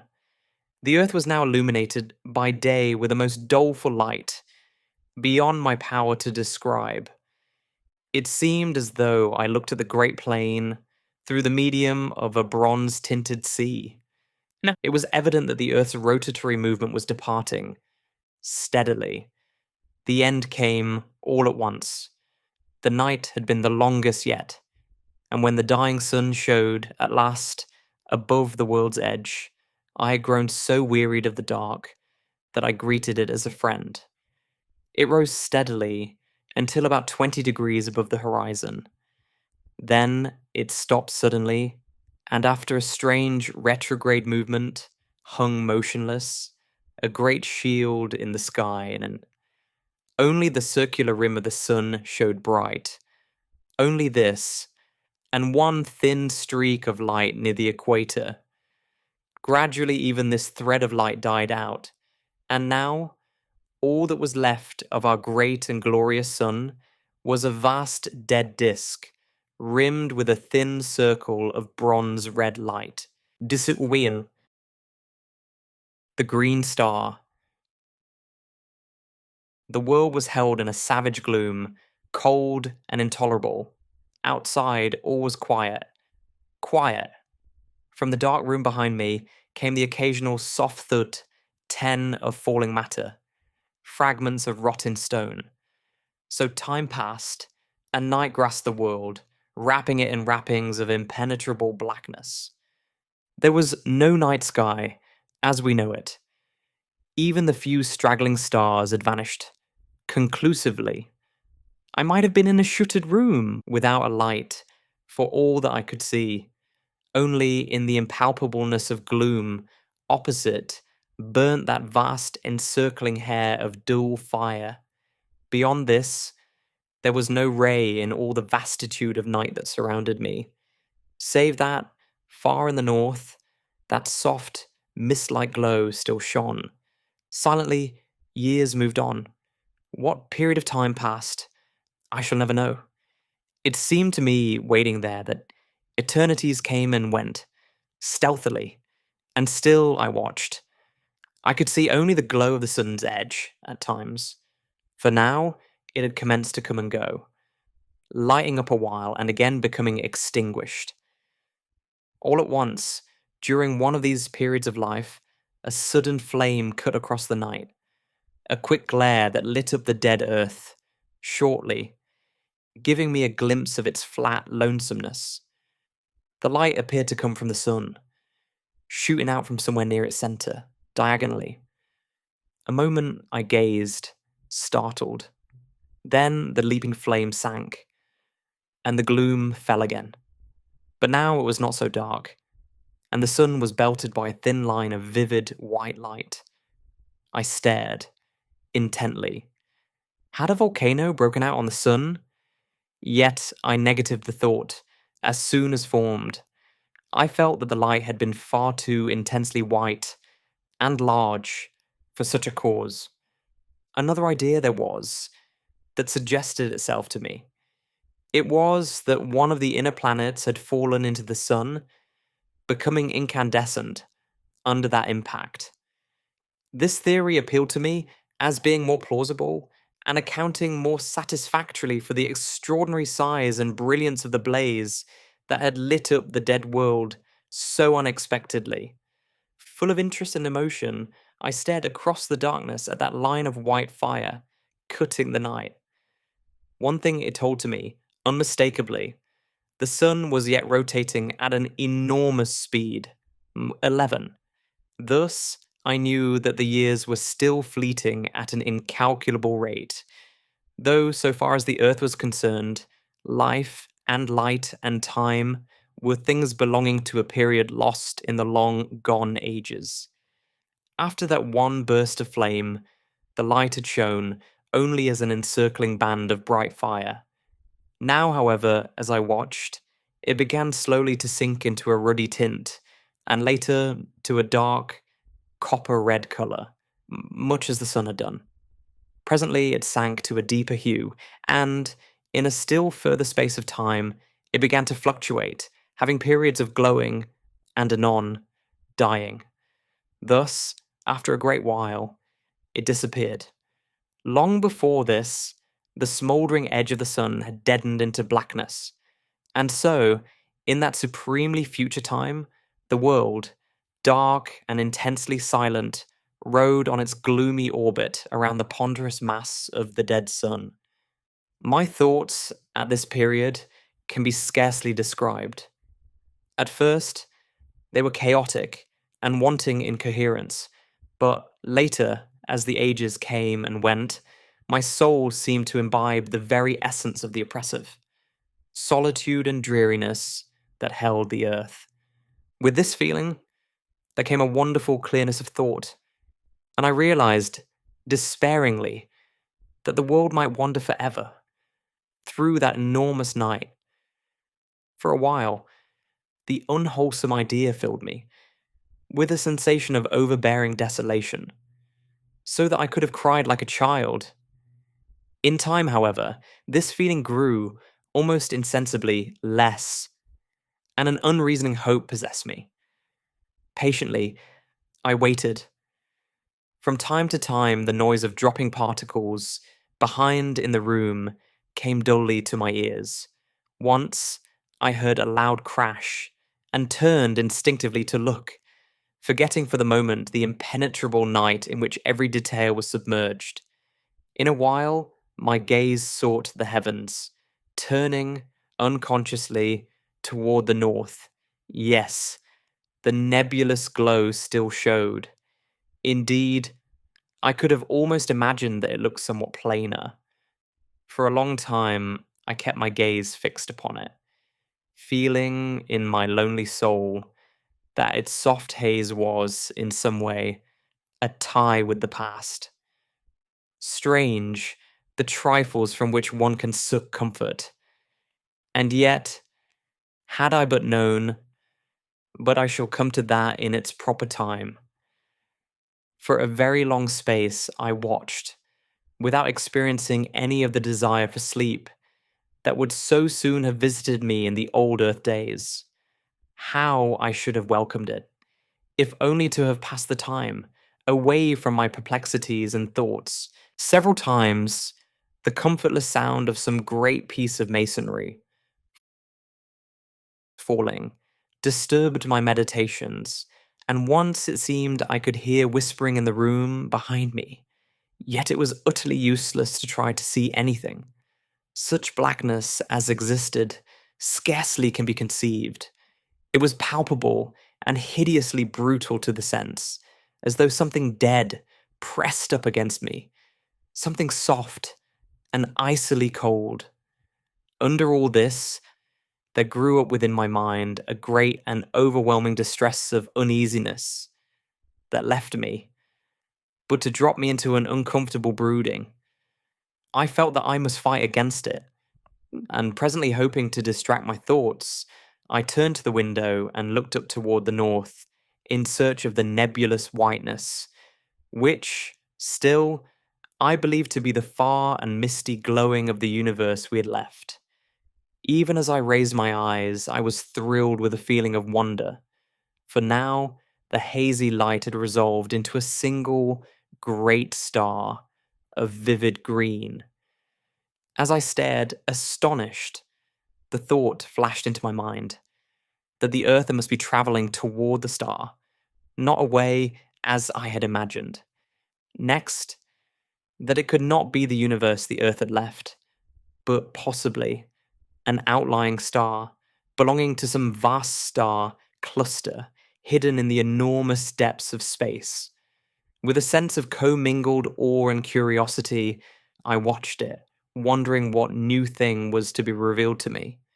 For a while, vague thoughts and speculations occupied me, during which my gaze dwelt insatiably upon that one spot of light. In the otherwise pit-like darkness, hope grew up within me, banishing the oppression of despair that had seemed to stifle me. Wherever the earth was traveling, it was, at least, going once more toward the realms of light. Light! One must spend an eternity wrapped in soundless night to understand the full horror of being without it. Slowly but surely, the star grew upon my vision, until in time it shone as brightly as had the planet Jupiter in the old Earth days. With increased size, its color became more impressive, reminding me of a huge emerald, scintillating rays of fire across the world. Years fled away in silence, and the green star grew into a great splash of flame in the sky. A little later, I saw a thing that filled me with amazement. It was the ghostly outline of a vast crescent in the night. A gigantic new moon, seeming to be growing out of the surrounding gloom. Utterly bemused, I stared at it.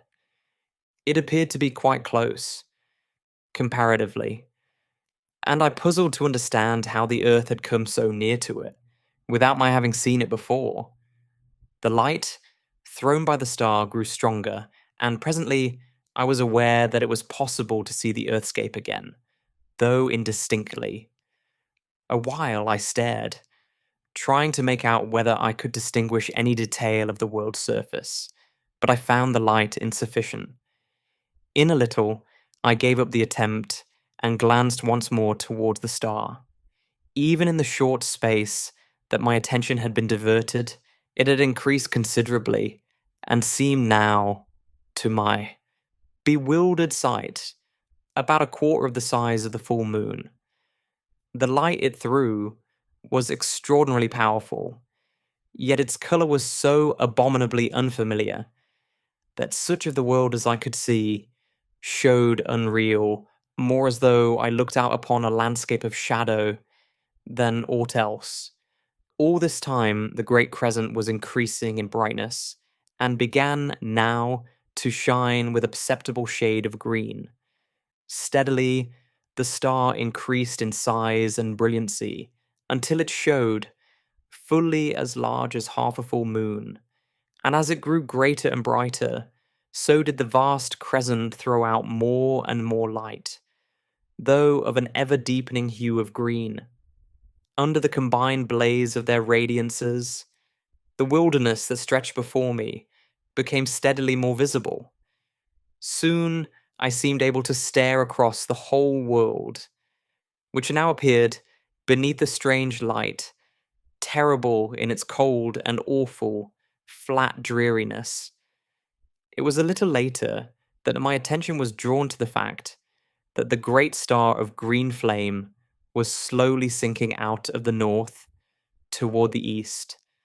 At first, I could scarcely believe that I saw aright, but soon there could be no doubt that it was so. Gradually it sank, and as it fell, the vast crescent of glowing green began to dwindle and dwindle until it became a mere arc of light against the livid coloured sky. Later it vanished, disappearing in the self-same spot from which I had seen it slowly emerge. By this time, the star had come to within some 30 degrees of the hidden horizon.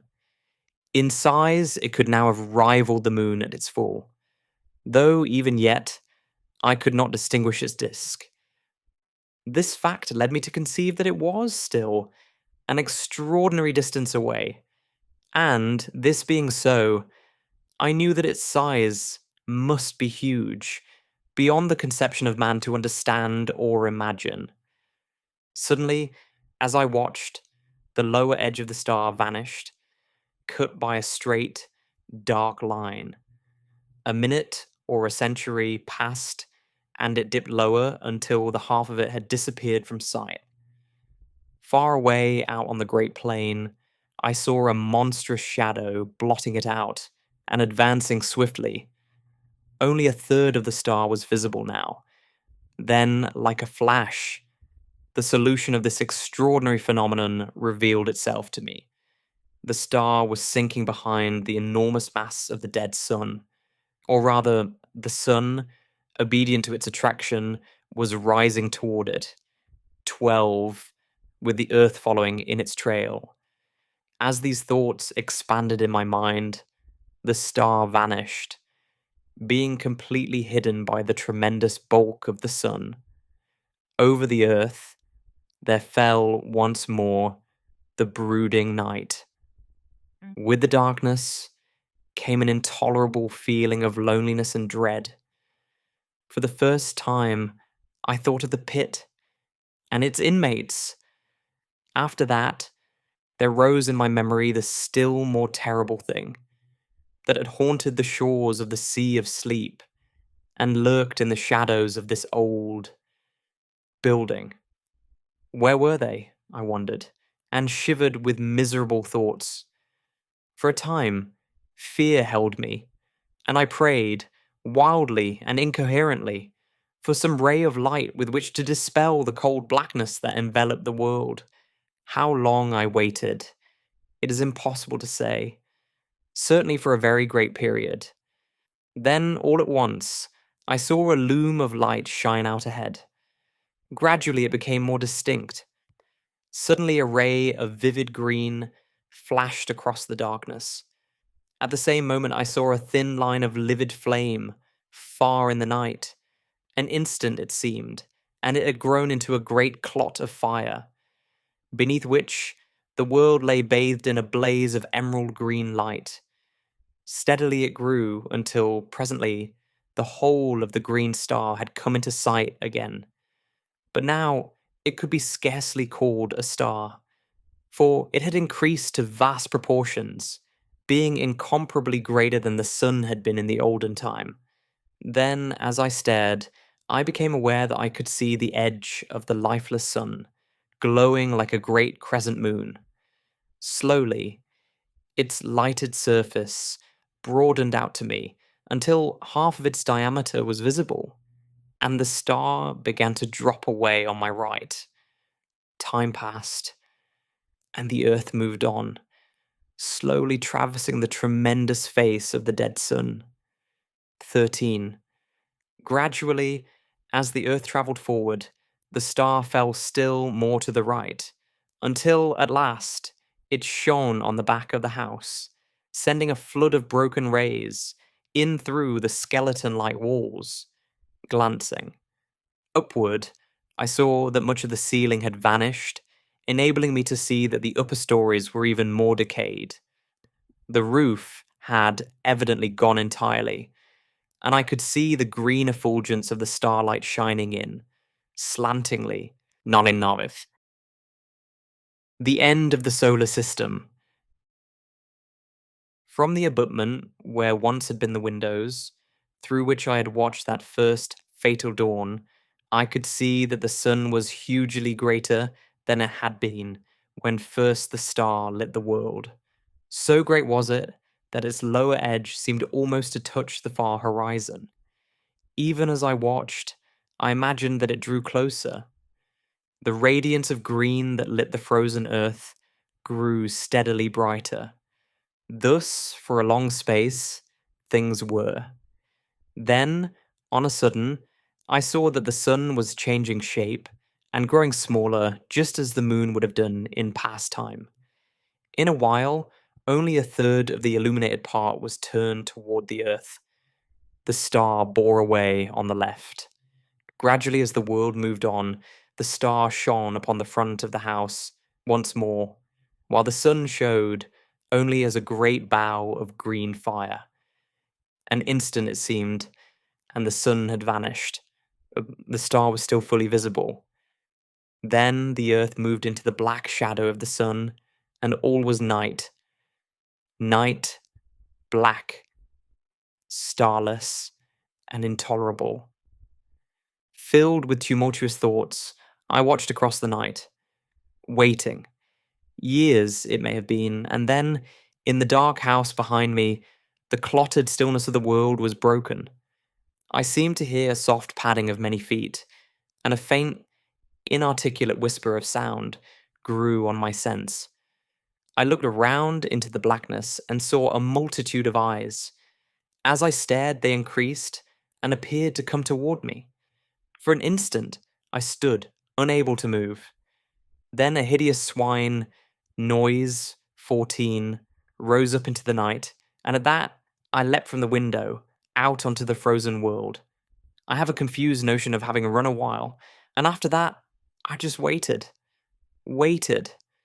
Several times I heard shrieks, but always as though from a distance. Except for these sounds, I had no idea of the whereabouts of the house. Time moved onward. I was conscious of little, save a sensation of cold and hopelessness and fear. An age, it seemed, and there came a glow that told of the coming light. It grew, tardily. Then, with a loom of unearthly glory, the first ray from the green star struck over the edge of the dark sun and lit the world. It fell upon a great ruined structure, some 200 yards away. It was the house. Staring, I saw a fearsome sight. Over its walls crawled a legion of unholy things, almost covering the old building, from tottering towers to base. I could see them plainly. They were the swine creatures. The world moved out into the light of the star, and I saw that now it seemed to stretch across a quarter of the heavens. The glory of its livid light was so tremendous that it appeared to fill the sky with quivering flames. Then I saw the sun.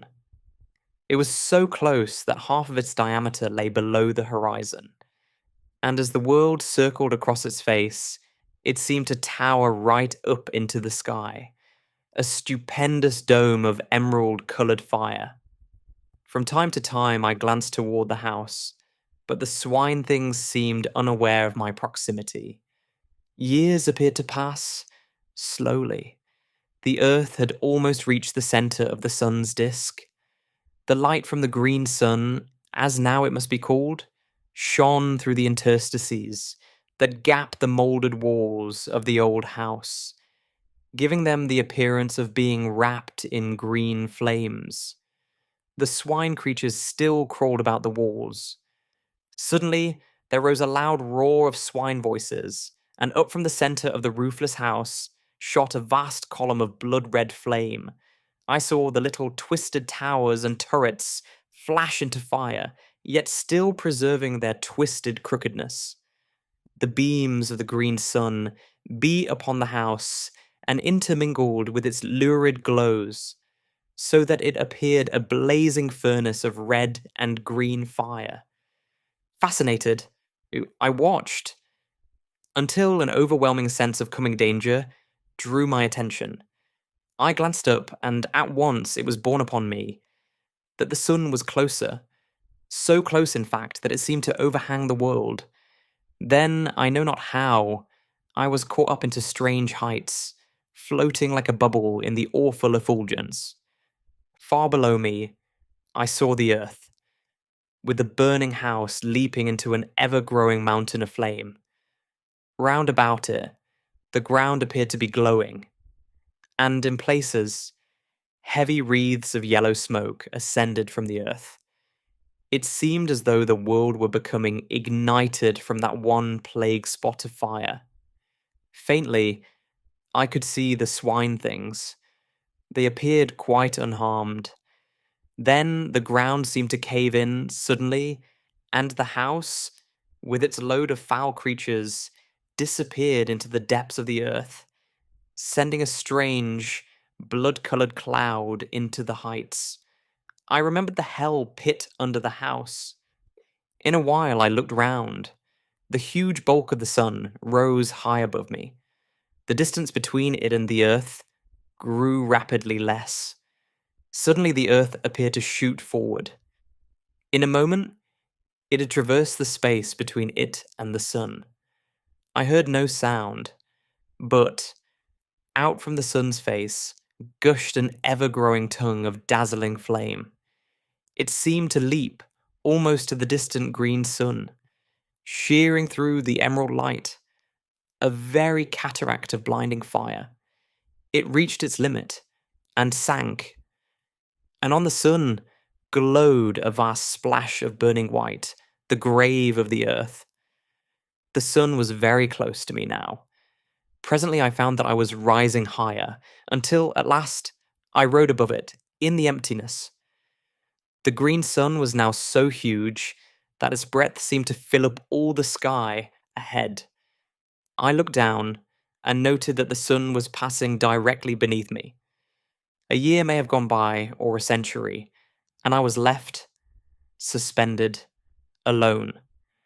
The sun showed far in front, a black, circular mass against the molten splendor of the great green orb. Near one edge, I observed that a lurid glow had appeared, marking the place where the earth had fallen. By this, I knew that the long-dead sun was still revolving, though with great slowness. Afar to my right, I seemed to catch, at times, a faint glow of whitish light. For a great time, I was uncertain whether to put this down to fancy or not. Thus, for a while, I stared, with fresh wonderings, until, at last, I knew that it was no imaginary thing, but a reality.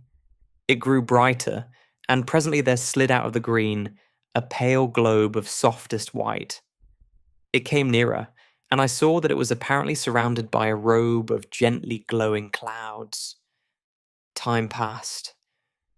I glanced toward the diminishing sun. It showed, only as a dark blot on the face of the green sun. As I watched, I saw it grow smaller, steadily, as though rushing toward the superior orb, at an immense speed. Intently I stared. What would happen? I was conscious of extraordinary emotions as I realized that it would strike the green sun. It grew no bigger than a pea, and I looked, with my whole soul, to witness the final end of our system. That system which had borne the world through so many aeons, with its multitudinous sorrows and joys. And now, suddenly, something crossed my vision, cutting from sight all vestige of the spectacle I watched with such sole interest. What happened to the dead sun, I did not see, but I have no reason, in the light of that which I saw afterward, to disbelieve that it fell into the strange fire of the green sun, and so perished. And then, suddenly, an extraordinary question rose in my mind. whether this stupendous globe of green fire might not be the vast central sun, the great sun, round which our universe and countless others revolve. I felt confused. I thought of the probable end of the dead sun, and another suggestion came dumbly: do the dead stars make the green sun their grave?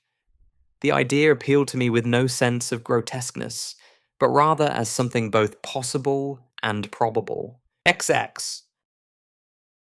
The celestial globes. For a while, many thoughts crowded my mind, so that I was unable to do aught save stare blindly before me.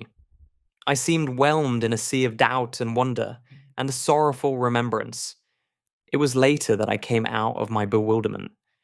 I looked about, dazedly. Thus, I saw so extraordinary a sight that for a while, I could scarcely believe I was not still wrapped in the visionary tumult of my own thoughts. Out of the reigning green had grown a boundless river of softly shimmering globes, each one enfolded in a wondrous fleece of pure cloud. They reached, both above and below me, to an unknown distance, and not only hid the shining of the green sun, but supplied, in place thereof, a tender glow of light that suffused itself around me, like unto nothing I have ever seen, before or since. In a little, I noticed that there was about these spheres a sort of transparency, almost as though they were formed of clouded crystal, within which burned a radiance, gentle and subdued. They moved on, past me continually, floating onward at no great speed, but rather as though they had eternity before them. A great while I watched, and could perceive no end to them. At times, I seemed to distinguish faces, amid the cloudiness, but strangely indistinct, as though partly real, and partly formed of the mistiness through which they showed. For a long time I waited, passively, with a sense of growing content. I had no longer that feeling of unutterable loneliness, but felt rather that I was less alone than I had been for countless of years. This feeling of contentment increased, so that I would have been satisfied to float in company with those celestial globules forever. Ages slipped by, and I saw the shadowy faces with increased frequency, also with greater plainness. Whether this was due to my soul having become more attuned to its surroundings, I cannot tell. Probably it was so. But however this may be, I am assured now only of the fact that I became steadily more conscious of a new mystery about me, telling me that I had, indeed, penetrated within the borderland of some unthought of region, some subtle, intangible place or form of existence. The enormous stream of luminous spheres continued to pass me, at an unvarying rate, countless millions, and still they came, showing no signs of ending, nor even diminishing.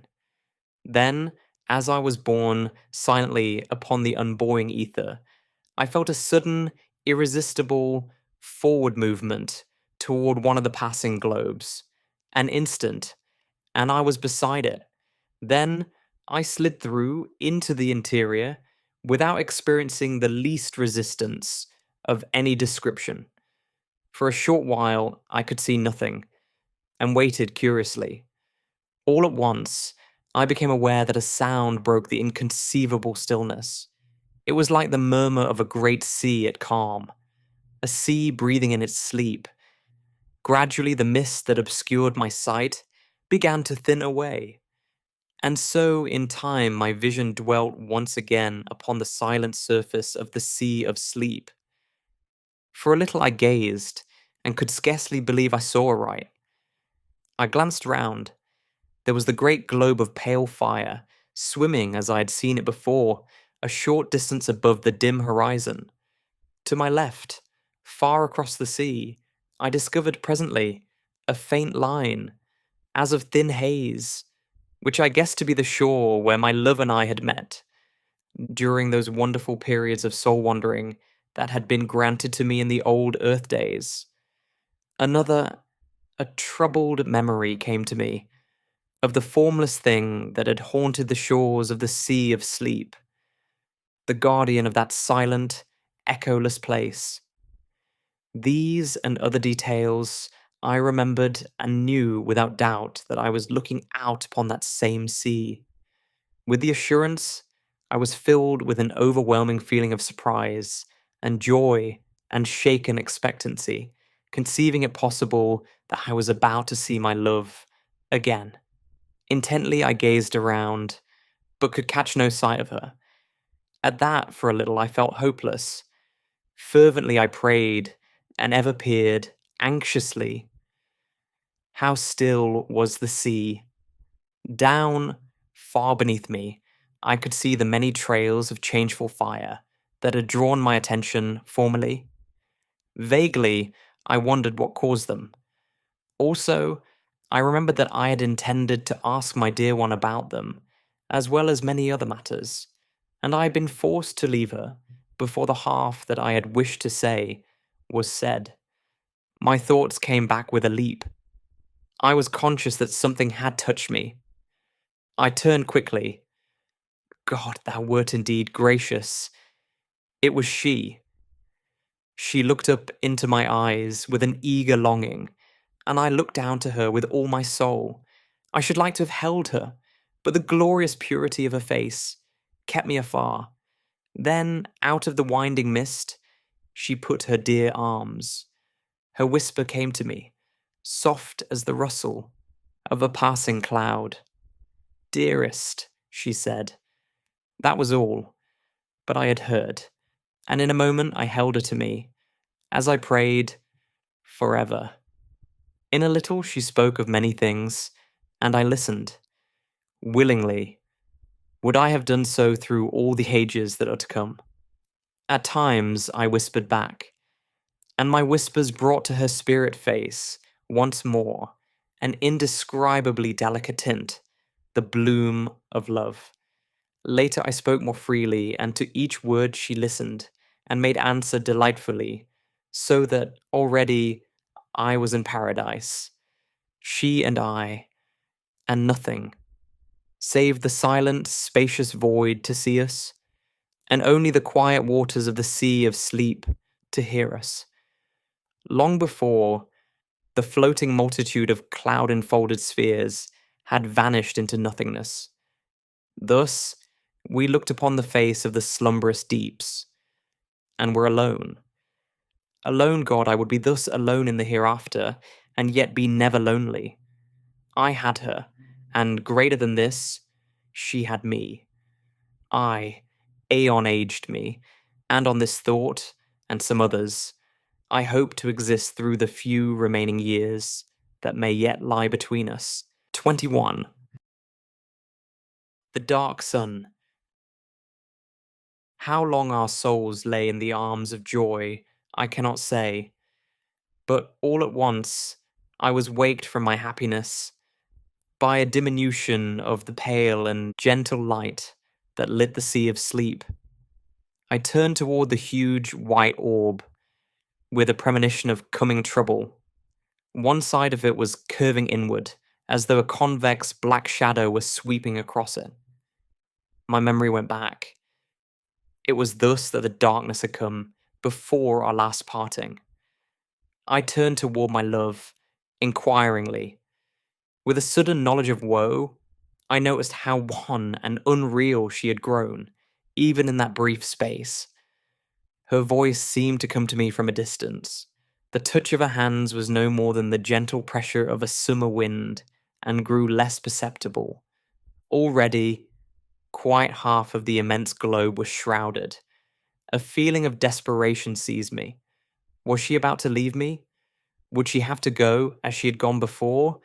I questioned her, anxiously, frightenedly, and she, nestling closer, explained, in that strange, faraway voice, that it was imperative she should leave me before the sun of darkness, as she termed it, blotted out the light.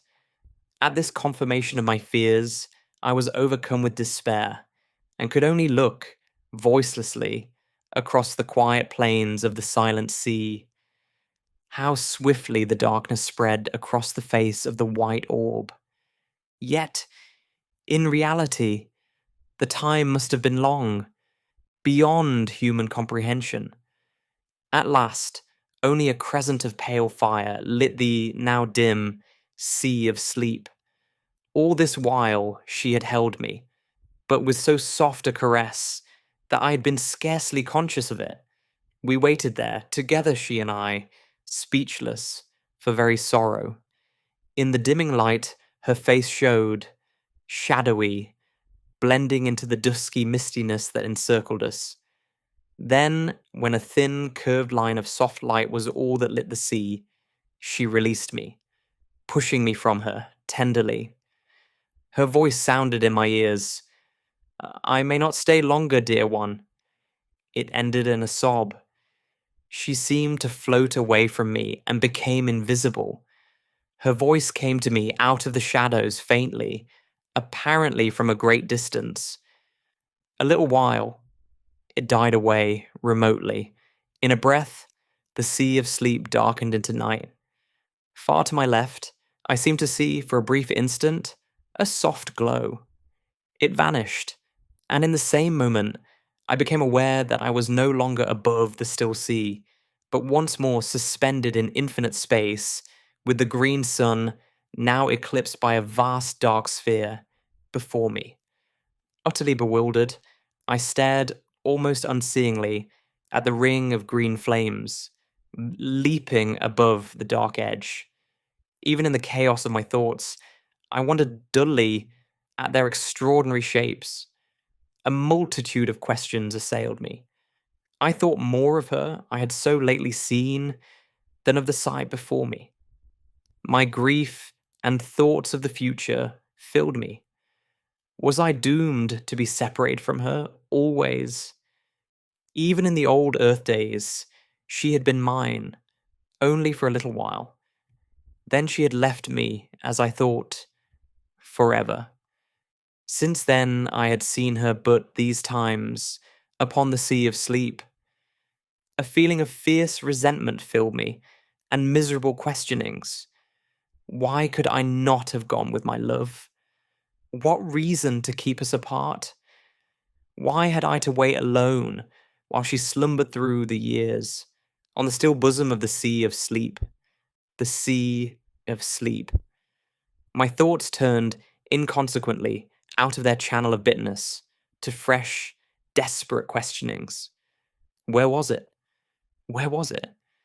I seemed to have but just parted from my love upon its quiet surface, and it had gone utterly. It could not be far away. And the white orb which I had seen hidden in the shadow of the sun of darkness. My sight dwelt upon the green sun, eclipsed. What had eclipsed it? Was there a vast, dead star circling it? Was the central sun, as I had come to regard it, a double star? The thought had come almost unbidden, yet why should it not be so? My thoughts went back to the white orb. Strange that it should have been. I stopped. An idea had come suddenly. The white orb and the green sun. Were they one and the same? My imagination wandered backward, and I remembered the luminous globe to which I had been so unaccountably attracted. It was curious that I should have forgotten it, even momentarily. Where were the others? I reverted again to the globe I had entered. I thought for a time, and matters became clearer. I conceived that by entering that impalpable globule, I had passed at once into some further and, until then, invisible dimension. There, the green sun was still visible, but as a stupendous sphere of pale, white light, almost as though its ghost showed, and not its material part. A long time I mused on the subject.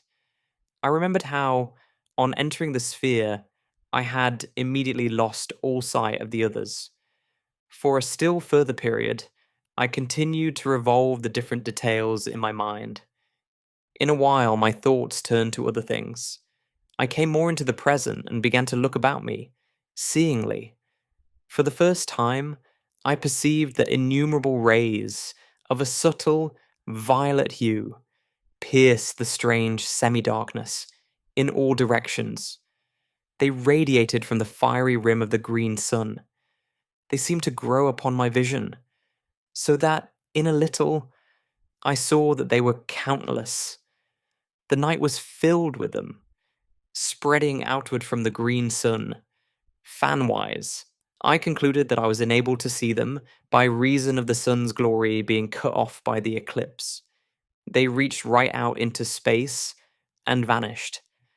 Gradually, as I looked, I became aware that fine points of intensely brilliant light traversed the rays. Many of them seemed to travel from the green sun into distance. Others came out of the void, toward the sun. But one and all, each kept strictly to the ray in which it travelled. Their speed was inconceivably great, and it was only when they neared the green sun, or as they left it, that I could see them as separate specks of light. Further from the sun, they became thin lines of vivid fire within the violet. The discovery of these rays and the moving sparks interested me extraordinarily. To where did they lead, in such countless profusion? I thought of the worlds in space, and those sparks, messengers. Possibly the idea was fantastic, but I was not conscious of its being so. Messengers! Messengers from the central sun. An idea evolved itself, slowly. Was the green sun the abode of some vast intelligence? The thought was bewildering. Visions of the unnameable rose vaguely. Had I indeed come upon the dwelling place of the eternal? For a time, I repelled the thought, dumbly. It was too stupendous. Yet, huge, vague thoughts had birth within me. I felt suddenly terribly naked, and an awful nearness shook me. And heaven? Was that an illusion? My thoughts came and went, erratically. The sea of sleep, and she.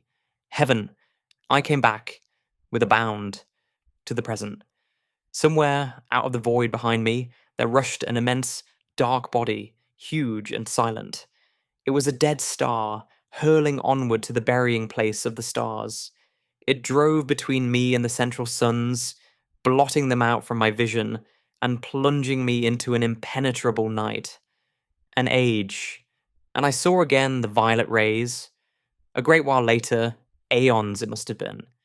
A circular glow grew in the sky, ahead, and I saw the edge of the receding star show darkly against it. Thus, I knew that it was nearing the central suns. Presently, I saw the bright ring of the green sun show plainly against the night. The star had passed into the shadow of the dead sun. After that, I just waited. The strange years went slowly, and ever I watched, intently. The thing I had expected came at last. Suddenly, awfully. A vast flare of dazzling light. A streaming burst of white flame across the dark void. For an indefinite while, it soared outward. A gigantic mushroom of fire. It ceased to grow. Then, as time went by, it began to sink backward slowly. I saw now that it came from a huge glowing spot near the center of the dark sun. Mighty flames still soared outward from this. Yet, spite of its size, the grave of the star was no more than the shining of Jupiter upon the face of an ocean, when compared with the inconceivable mass of the dead sun. I may remark here once more that no words will ever convey to the imagination the enormous bulk of the two central suns. 22. The dark nebula. Years melted into the past, centuries, aeons. The light of the incandescent star sank to a furious red. It was later that I saw the dark nebula, at first an impalpable cloud, away to my right. It grew steadily to a clot of blackness in the night. How long I watched, it is impossible to say, for time, as we count it, was a thing of the past. It came closer, a shapeless monstrosity of darkness, tremendous. It seemed to slip across the night, sleepily, a very hell fog. Slowly, it slid nearer and passed into the void, between me and the central suns. It was as though a curtain had been drawn before my vision. A strange tremor of fear took me, and a fresh sense of wonder. The green twilight that had reigned for so many millions of years had now given place to impenetrable gloom. Motionless, I peered about me. A century fled, and it seemed to me that I detected occasional dull glows of red, passing me at intervals. Earnestly I gazed, and presently seemed to see circular masses that showed muddily red within the clouded blackness. They appeared to be growing out of the nebulous murk. A while, and they became plainer to my accustomed vision. I could see them now with a fair amount of distinctness, ruddy tinged spheres, similar in size to the luminous globes that I had seen so long previously. They floated past me continually. Gradually, a peculiar uneasiness seized me. I became aware of a growing feeling of repugnance and dread. It was directed against those passing orbs, and seemed born of intuitive knowledge rather than of any real cause or reason. Some of the passing globes were brighter than others, and it was from one of these that a face looked suddenly, a face human in its outline, but so tortured with woe that I stared, aghast. I had not thought there was such sorrow as I saw there. I was conscious of an added sense of pain on perceiving that the eyes, which glared so wildly, were sightless. A while longer I saw it. Then it had passed on into the surrounding gloom. After this, I saw others, all wearing that look of hopeless sorrow, and blind. A long time went by, and I became aware that I was nearer to the orbs than I had been. At this, I grew uneasy, though I was less in fear of those strange globules than I had been before seeing their sorrowful inhabitants, for sympathy had tempered my fear. Later there was no doubt but that I was being carried closer to the red spheres, and presently I floated among them. In a while, I perceived one bearing down upon me. I was helpless to move from its path. In a minute, it seemed, it was upon me, and I was submerged in a deep red mist. This cleared, and I stared confusedly across the immense breadth of the plain of silence. It appeared just as I had first seen it. I was moving forward, steadily, across its surface. Away ahead shone the vast blood-red ring, 15 that lit the place. All around was spread the extraordinary desolation of stillness that had so impressed me during my previous wanderings across its starkness. Presently I saw, rising up into the ruddy gloom, the distant peaks of the mighty amphitheatre of mountains, where untold ages before I had been shown my first glimpse of the terrors that underlie many things, and where, vast and silent, watched by 1,000 mute gods, stands the replica of this house of mysteries, this house that I had seen swallowed up in that hellfire, ere the earth had kissed the sun and vanished forever. Though I could see the crests of the mountain amphitheatre, yet it was a great while before their lower portions became visible. Possibly, this was due to the strange, ruddy haze that seemed to cling to the surface of the plain. However, be this as it may, I saw them at last. In a still further space of time, I had come so close to the mountains that they appeared to overhang me. Presently, I saw the great rift open before me, and I drifted into it, without volition on my part. Later, I came out upon the breadth of the enormous arena.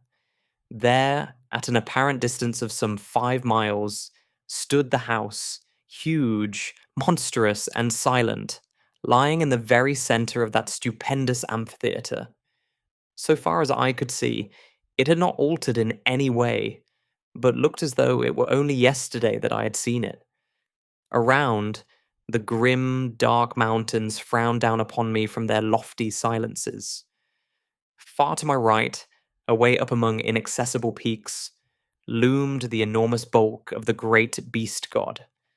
Higher, I saw the hideous form of the dread goddess, rising up through the red gloom, thousands of fathoms above me. To the left, I made out the monstrous eyeless thing, grey and inscrutable. Further off, reclining on its lofty ledge, the livid ghoul shape showed, a splash of sinister colour among the dark mountains. Slowly, I moved out across the great arena, floating.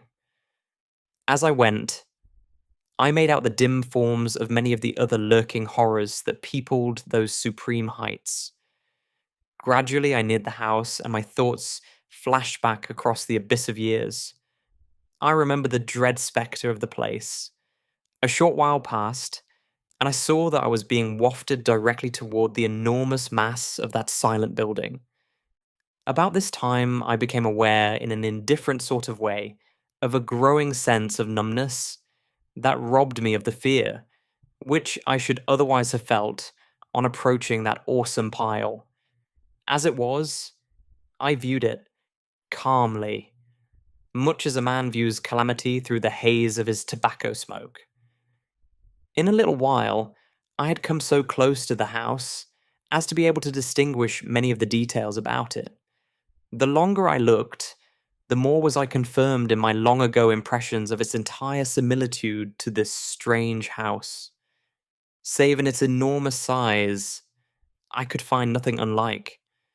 Suddenly, as I stared, a great feeling of amazement filled me. I had come opposite to that part where the outer door leading into the study is situated. There, lying right across the threshold, lay a great length of coping stone, identical, save in size and colour, with the piece I had dislodged in my fight with the pit creatures. I floated nearer, and my astonishment increased as I noted that the door was broken partly from its hinges, precisely in the manner that my study door had been forced inward by the assaults of the swine things.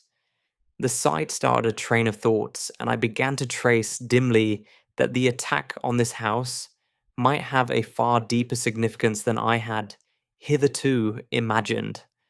I remembered how, long ago in the old Earth days, I had half suspected that in some unexplainable manner this house in which I live was en rapport, to use a recognized term, with that other tremendous structure away in the midst of that incomparable plain. Now, however, it began to be borne upon me that I had but vaguely conceived what the realization of my suspicion meant. I began to understand, with a more than human clearness, that the attack I had repelled was, in some extraordinary manner, connected with an attack upon that strange edifice.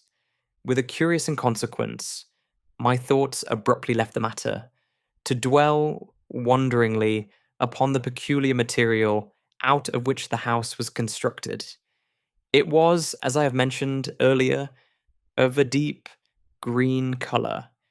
Yet, now that I had come so close to it, I perceived that it fluctuated at times, though slightly, glowing and fading, much as do the fumes of phosphorus when rubbed upon the hand in the dark.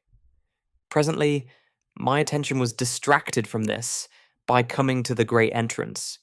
Here, for the first time, I was afraid, for all in a moment the huge doors swung back, and I drifted in between them helplessly. Inside, all was blackness, impalpable. In an instant, I had crossed the threshold, and the great doors closed, silently, shutting me in that lightless place. For a while, I seemed to hang, motionless, suspended amid the darkness. Then I became conscious that I was moving again. Where, I could not tell. Suddenly, far down beneath me, I seemed to hear a murmurous noise of swine laughter. It sank away, and the succeeding silence appeared clogged with horror. Then a door opened somewhere ahead. A white haze of light filtered through, and I floated slowly into a room that seemed strangely familiar. All at once, there came a bewildering screaming noise that deafened me. I saw a blurred vista of visions, flaming before my sight. My senses were dazed through the space of an eternal moment. Then, my power of seeing came back to me. The dizzy, hazy feeling passed, and I saw, clearly, 23. Pepper. I was seated in my chair, back again in this old study. My glance wandered around the room. For a minute, it had a strange, quivery appearance, unreal and unsubstantial. This disappeared, and I saw that nothing was altered in any way. I looked toward the end window. The blind was up. I rose to my feet shakily. As I did so, a slight noise in the direction of the door attracted my attention. I glanced toward it. For a short instant, it appeared to me that it was being closed, gently. I stared, and saw that I must have been mistaken. It seemed closely shut. With a succession of efforts, I trod my way to the window and looked out. The sun was just rising, lighting up the tangled wilderness of gardens. For perhaps a minute, I stood and stared. I passed my hand confusedly across my forehead. Presently, amid the chaos of my senses, a sudden thought came to me. I turned quickly and called to Pepper. There was no answer, and I stumbled across the room in a quick access of fear. As I went, I tried to frame his name, but my lips were numb. I reached the table and stooped down to him, with a catching at my heart. He was lying in the shadow of the table, and I had not been able to see him distinctly from the window. Now, as I stooped, I took my breath shortly. There was no Pepper. Instead, I was reaching toward an elongated little heap of grey, ash-like dust. I must have remained in that half-stoop position for some minutes. I was dazed, stunned. Pepper had really passed into the land of shadows. 24. The footsteps in the garden. Pepper is dead. Even now, at times, I seem scarcely able to realize that this is so. It is many weeks since I came back from that strange and terrible journey through space and time. Sometimes, in my sleep, I dream about it and go through, in imagination, the whole of that fearsome happening. When I wake, my thoughts dwell upon it.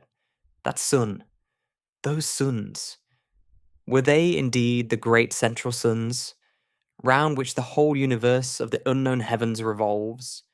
Who shall say? And the bright globules floating forever in the light of the green sun, and the sea of sleep on which they float. How unbelievable it all is. If it were not for Pepper, I should, even after the many extraordinary things that I have witnessed, be inclined to imagine that it was but a gigantic dream. Then there is that dreadful dark nebula, with its multitudes of red spheres, moving always within the shadow of the dark sun, sweeping along on its stupendous orbit, wrapped eternally in gloom. And the faces that peered out at me. God, do they? And does such a thing really exist? There is still that little heap of grey ash on my study floor. I will not have it touched. At times, when I am calmer, I have wondered what became of the outer planets of the solar system. It has occurred to me that they may have broken loose from the sun's attraction and whirled away into space. This is, of course, only a surmise. There are so many things about which I wonder. Now that I am writing, let me record that I am certain there is something horrible about to happen.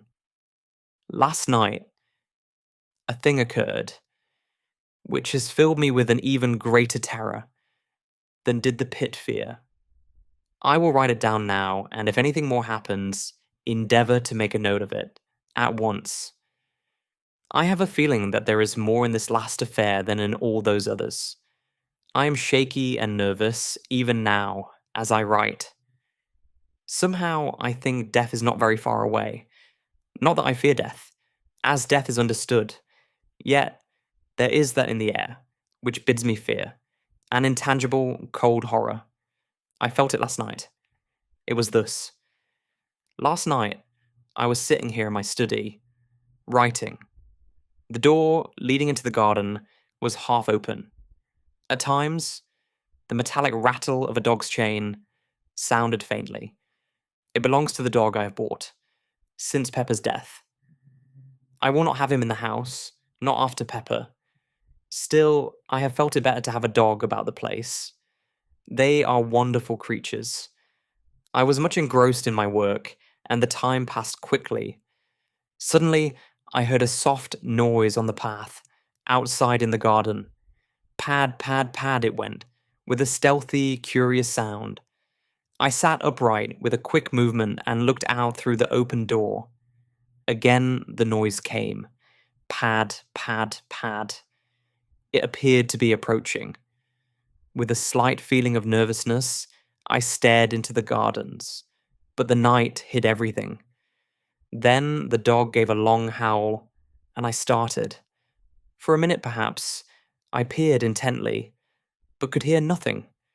After a little, I picked up the pen, which I had laid down, and recommenced my work.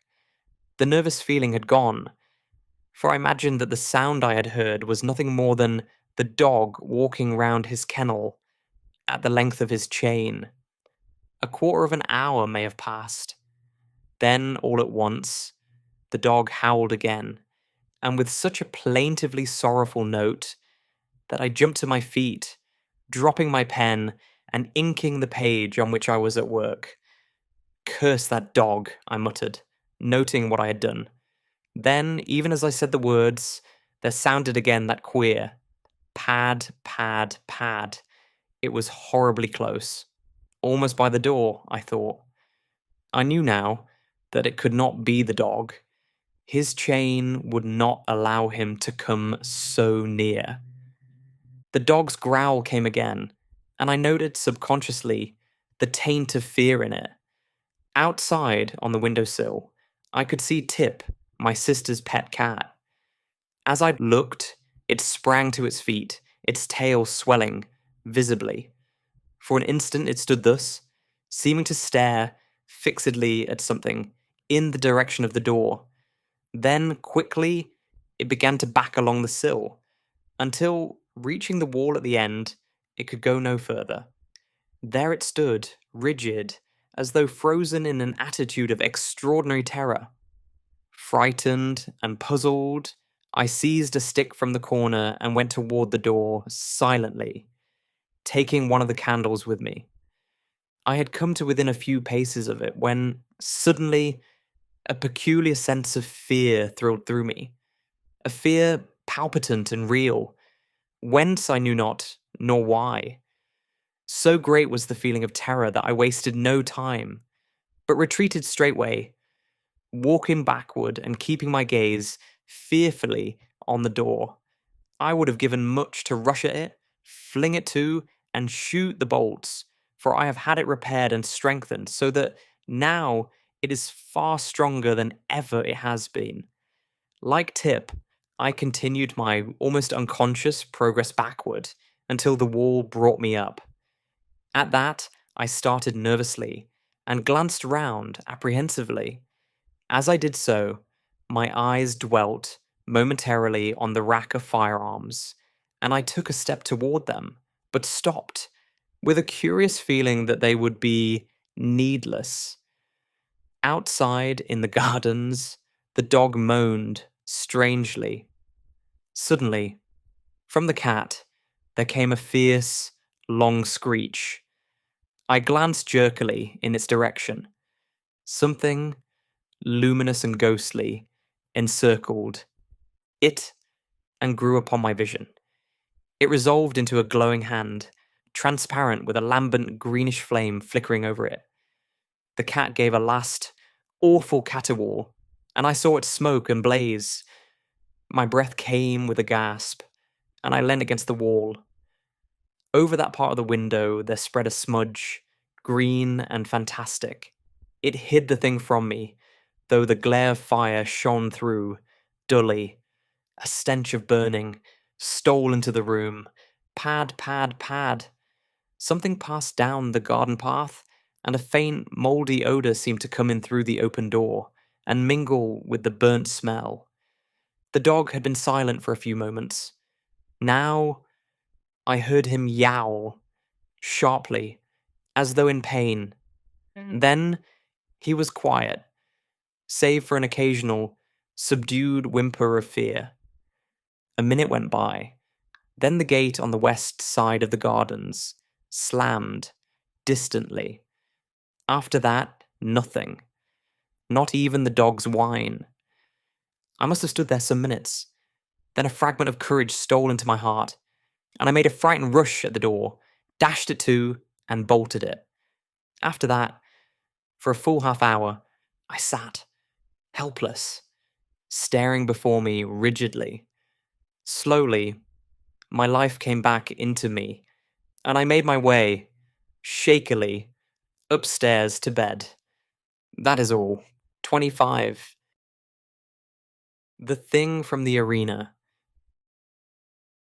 This morning, early, I went through the gardens, but found everything as usual.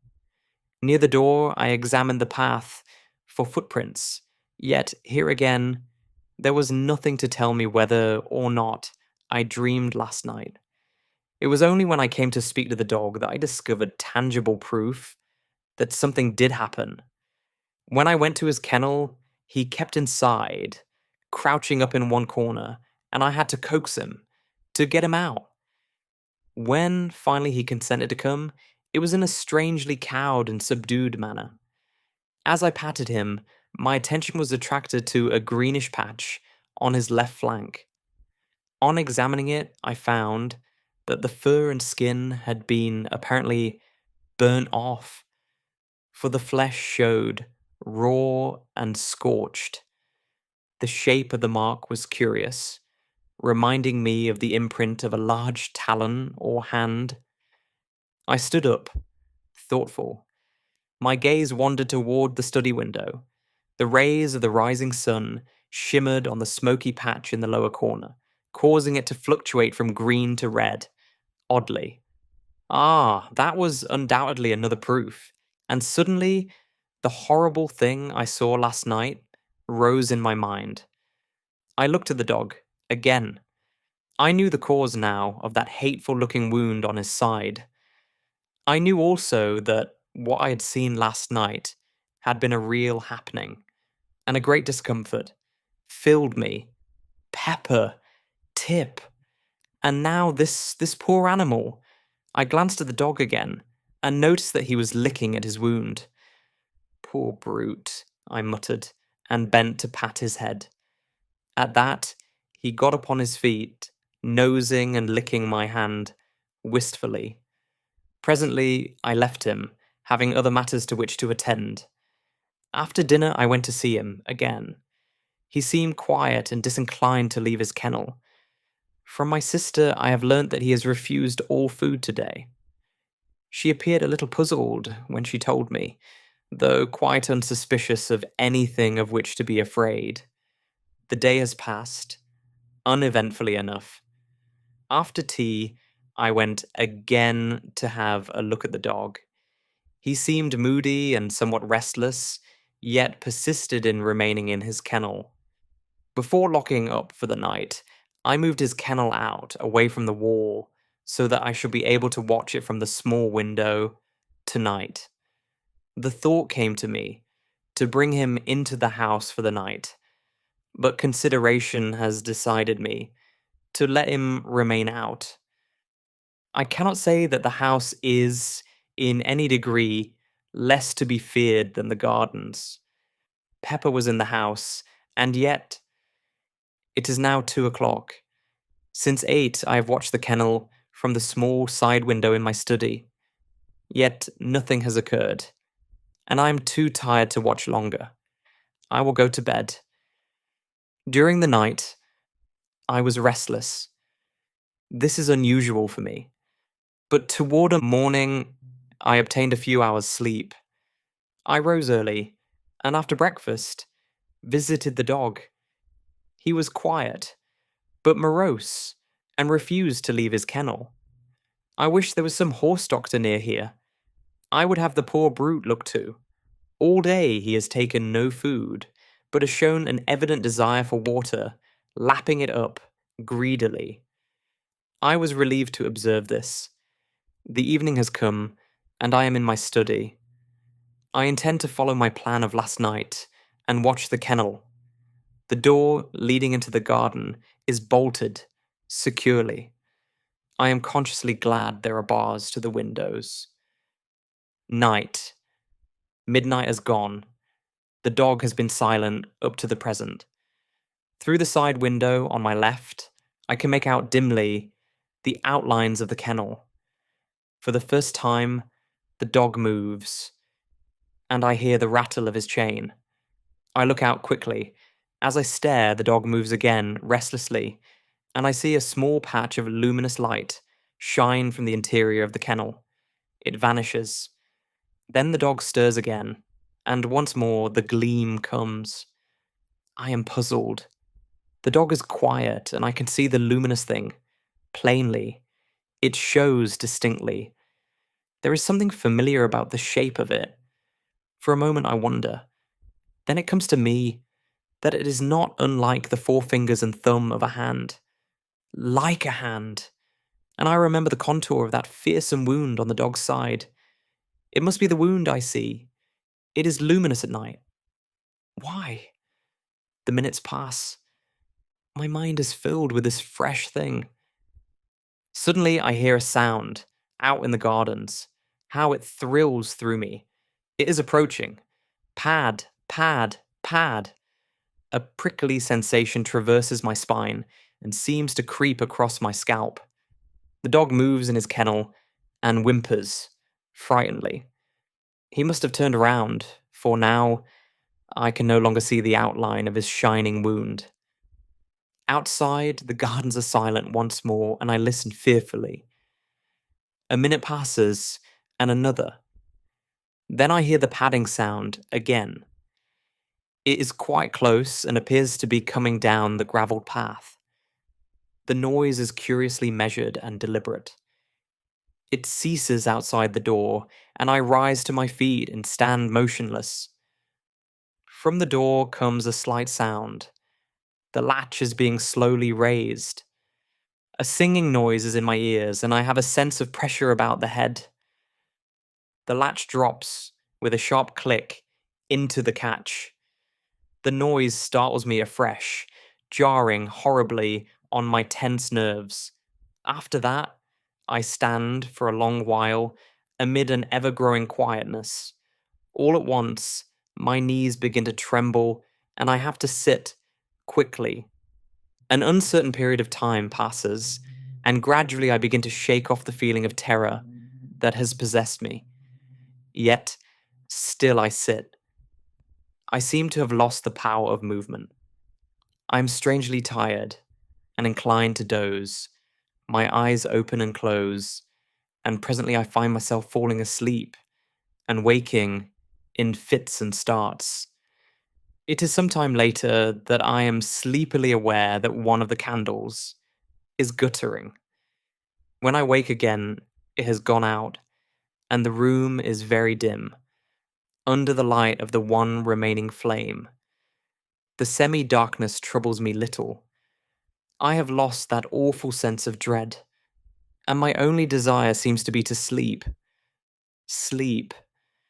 Suddenly, although there is no noise, I am awake, wide awake. I am acutely conscious of the nearness of some mystery, of some overwhelming presence. The very air seems pregnant with terror.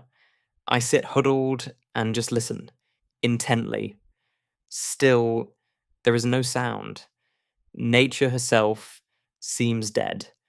Then the oppressive stillness is broken by a little eldritch scream of wind that sweeps round the house and dies away, remotely. I let my gaze wander across the half-lighted room. By the great clock in the far corner is a dark, tall shadow. For a short instant, I stare, frightenedly. Then I see that it is nothing, and am momentarily relieved. In the time that follows, the thought flashes through my brain. Why not leave this house? This house of mystery and terror. Then, as though in answer, there sweeps up, across my sight, a vision of the wondrous sea of sleep. The sea of sleep where she and I have been allowed to meet, after the years of separation and sorrow, and I know that I shall stay on here, whatever happens. Through the side window, I note the somber blackness of the night. My glance wanders away, and round the room, resting on one shadowy object, and another. Suddenly, I turn and look at the window on my right. As I do so, I breathe quickly and bend forward, with a frightened gaze at something outside the window, but close to the bars. I am looking at a vast, misty swine face, over which fluctuates a flamboyant flame of a greenish hue. It is the thing from the arena. The quivering mouth seems to drip with a continual, phosphorescent slaver. The eyes are staring straight into the room with an inscrutable expression. Thus, I sit rigidly, frozen. The thing has begun to move. It is turning slowly in my direction. Its face is coming around toward me. It sees me. Two huge, inhumanly human eyes are looking through the dimness at me. I am cold with fear, yet even now I am keenly conscious and note, in an irrelevant way, that the distant stars are blotted out by the mass of the giant face. A fresh horror has come to me. I am rising from my chair without the least intention. I am on my feet, and something is impelling me towards the door that leads out into the gardens. I wish to stop, but cannot. Some immutable power is opposed to my will, and I go slowly forward, unwilling and resistant. My glance flies around the room helplessly and stops at the window.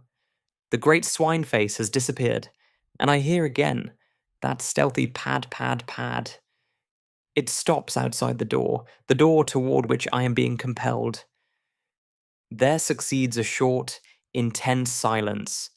Then there comes a sound. It is the rattle of the latch being slowly lifted. At that, I am filled with desperation.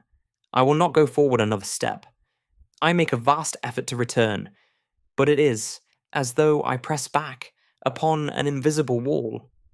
I groan out loud in the agony of my fear, and the sound of my voice is frightening. Again comes that rattle, and I shiver clammily. I fight and struggle to hold back, but it is no use. I am at the door, and in a mechanical way, I watch my hand go forward to undo the topmost bolt. It does so, entirely without my volition.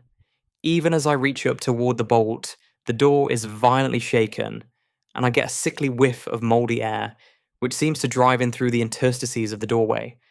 I draw the bolt back, slowly, fighting, dumbly, the while. It comes out of its socket, with a click, and I begin to shake, aguishly. There are two more, one at the bottom of the door. The other, a massive affair, is placed about the middle. For perhaps a minute, I stand, with my arms hanging slackly by my sides. The influence to meddle with the fastenings of the door seems to have gone. All at once, there comes the sudden rattle of iron at my feet. I glance down quickly and realize with an unspeakable terror that my foot is pushing back the lower bolt. An awful sense of helplessness assails me.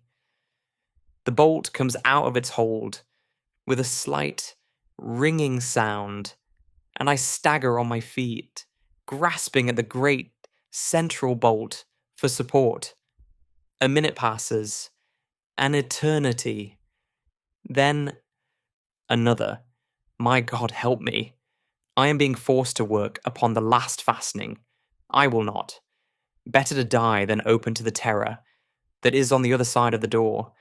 Is there no escape? God help me. I have jerked the bolt half out of its socket. My lips emit a hoarse scream of terror. The bolt is 3 parts drawn now, and still my unconscious hands work toward my doom. Only a fraction of steel, between my soul and that. Twice, I scream out in the supreme agony of my fear. Then, with a mad effort, I tear my hands away. My eyes seem blinded. A great blackness is falling upon me. Nature has come to my rescue. I feel my knees giving. There is a loud, quick thudding upon the door, and I am falling. I must have lain there at least a couple of hours. As I recover, I am aware that the other candle has burnt out, and the room is in an almost total darkness. I cannot rise to my feet, for I am cold, and filled with a terrible cramp. Yet my brain is clear, and there is no longer the strain of that unholy influence. Cautiously, I get upon my knees, and feel for the central bolt. I find it, and push it securely back into its socket. Then the one at the bottom of the door. By this time, I am able to rise to my feet, and so manage to secure the fastening at the top. After that, I go down upon my knees again and creep away amongst the furniture in the direction of the stairs. By doing this, I am safe from observation from the window.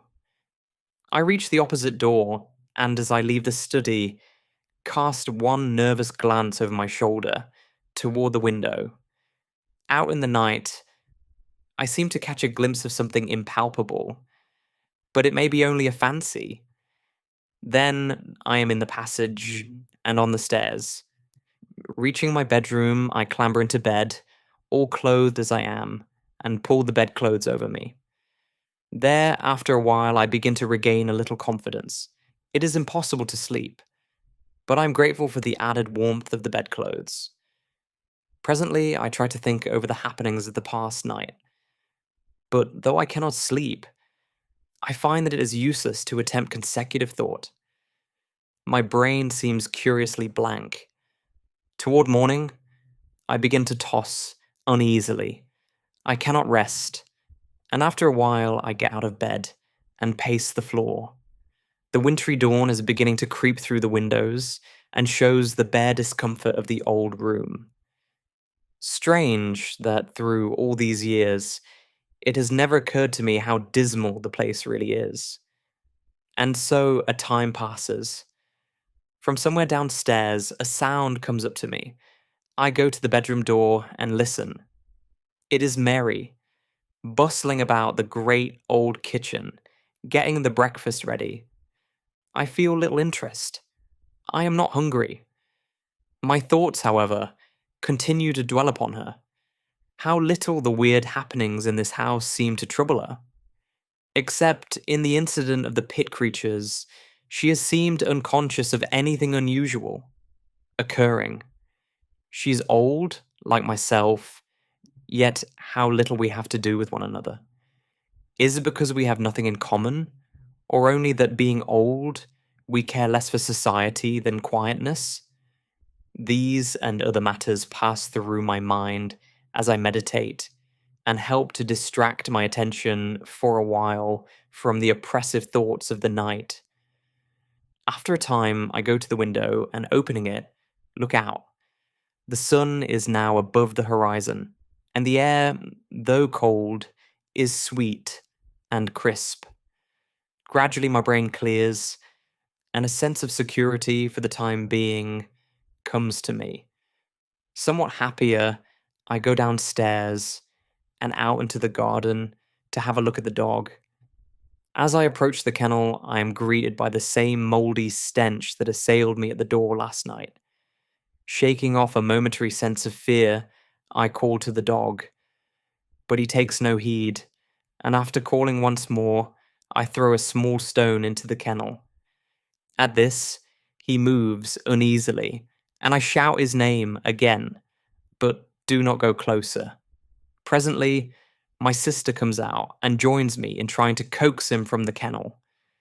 In a little, the poor beast rises and shambles out, lurching queerly. In the daylight, he stands swaying from side to side and blinking stupidly. I look and note that the horrid wound is larger, much larger, and seems to have a whitish, fungoid appearance. My sister moves to fondle him, but I detain her and explain that I think it will be better not to go too near him for a few days, as it is impossible to tell what may be the matter with him, and it is well to be cautious.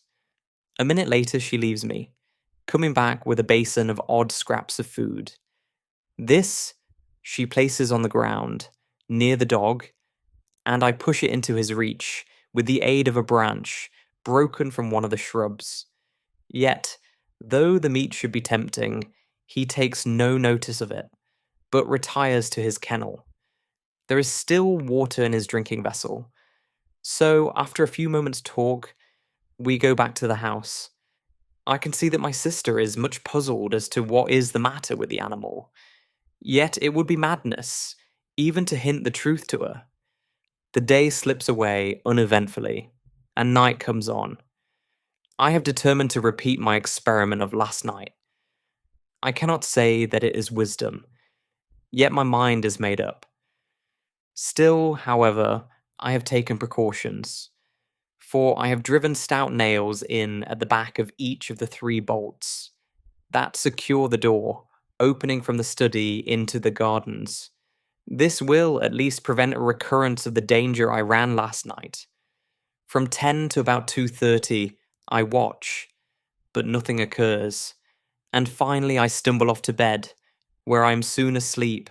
26. The luminous speck. I awake suddenly. It is still dark. I turn over once or twice in my endeavors to sleep again, but I cannot sleep.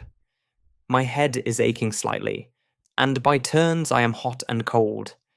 In a little, I give up the attempt and stretch out my hand for the matches. I will light my candle and read a while. Perhaps I shall be able to sleep after a time. For a few moments, I grope. Then my hand touches the box, but as I open it, I am startled to see a phosphorescent speck of fire shining amid the darkness. I put out my other hand and touch it. It is on my wrist. With a feeling of vague alarm, I strike a light hurriedly and look, but can see nothing, save a tiny scratch. Fancy, I mutter with a half sigh of relief. Then the match burns my finger, and I drop it quickly. As I fumble for another, the thing shines out again. I know now that it is no fancy. This time, I light the candle and examine the place more closely. There is a slight greenish discoloration round the scratch. I am puzzled and worried. Then a thought comes to me. I remember the morning after the thing appeared. I remember that the dog licked my hand. It was this one, with a scratch on it, though I have not been even conscious of the abasement. Until now. A horrible fear has come to me. It creeps into my brain. The dog's wound shines at night. With a dazed feeling, I sit down on the side of the bed and try to think, but cannot. My brain seems numbed with the sheer horror of this new fear. Time moves on, unheeded. Once I rouse up and try to persuade myself that I am mistaken, but it is no use. In my heart, I have no doubt. Hour after hour, I sit in the darkness and silence and shiver hopelessly. The day has come and gone, and it is night again. This morning, early, I shot the dog and buried it away among the bushes. My sister is startled and frightened, but I am desperate.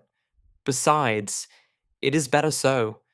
The foul growth had almost hidden its left side, and the place on my wrist has enlarged, perceptibly. Several times I have caught myself muttering prayers, little things learnt as a child. God, Almighty God, help me. I shall go mad. 6 days, and I have eaten nothing. It is night.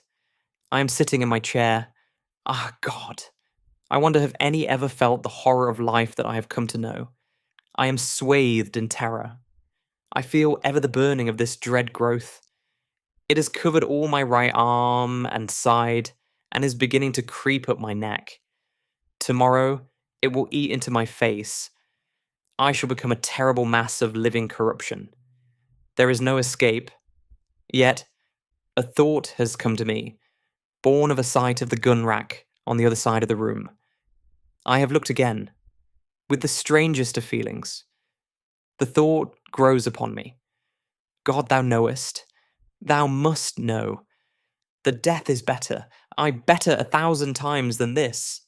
This, Jesus forgive me, but I cannot live. Cannot. I dare not. I am beyond all help. There is nothing else left. It will at least spare me that final horror. I think I must have been dozing.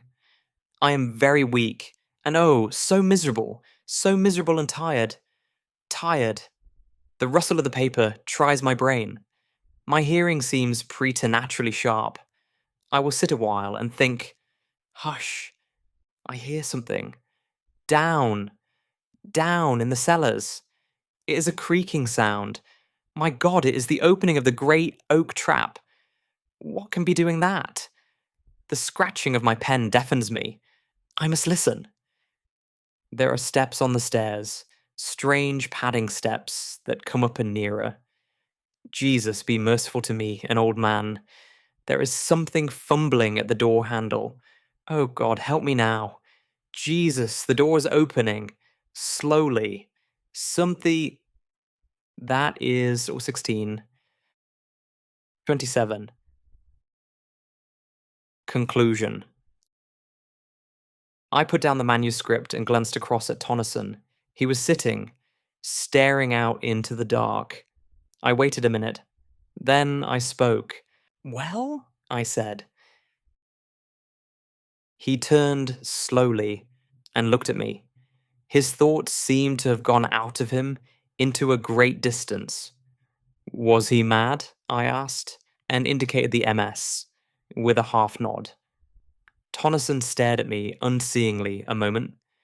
Then his wits came back to him, and suddenly he comprehended my question. No, he said. I opened my lips to offer a contradictory opinion, for my sense of the saneness of things would not allow me to take the story literally. Then I shut them again, without saying anything. Somehow, the certainty in Tonneson's voice affected my doubts. I felt all at once less assured, though I was by no means convinced as yet. After a few moments' silence, Tonneson rose stiffly and began to undress. He seemed disinclined to talk, so I said nothing, but followed his example. I was weary, though still full of the story I had just read. Somehow, as I rolled into my blankets, there crept into my mind a memory of the old gardens, as we had seen them. I remembered the odd fear that the place had conjured up in our hearts, and it grew upon me with conviction that Tonneson was right.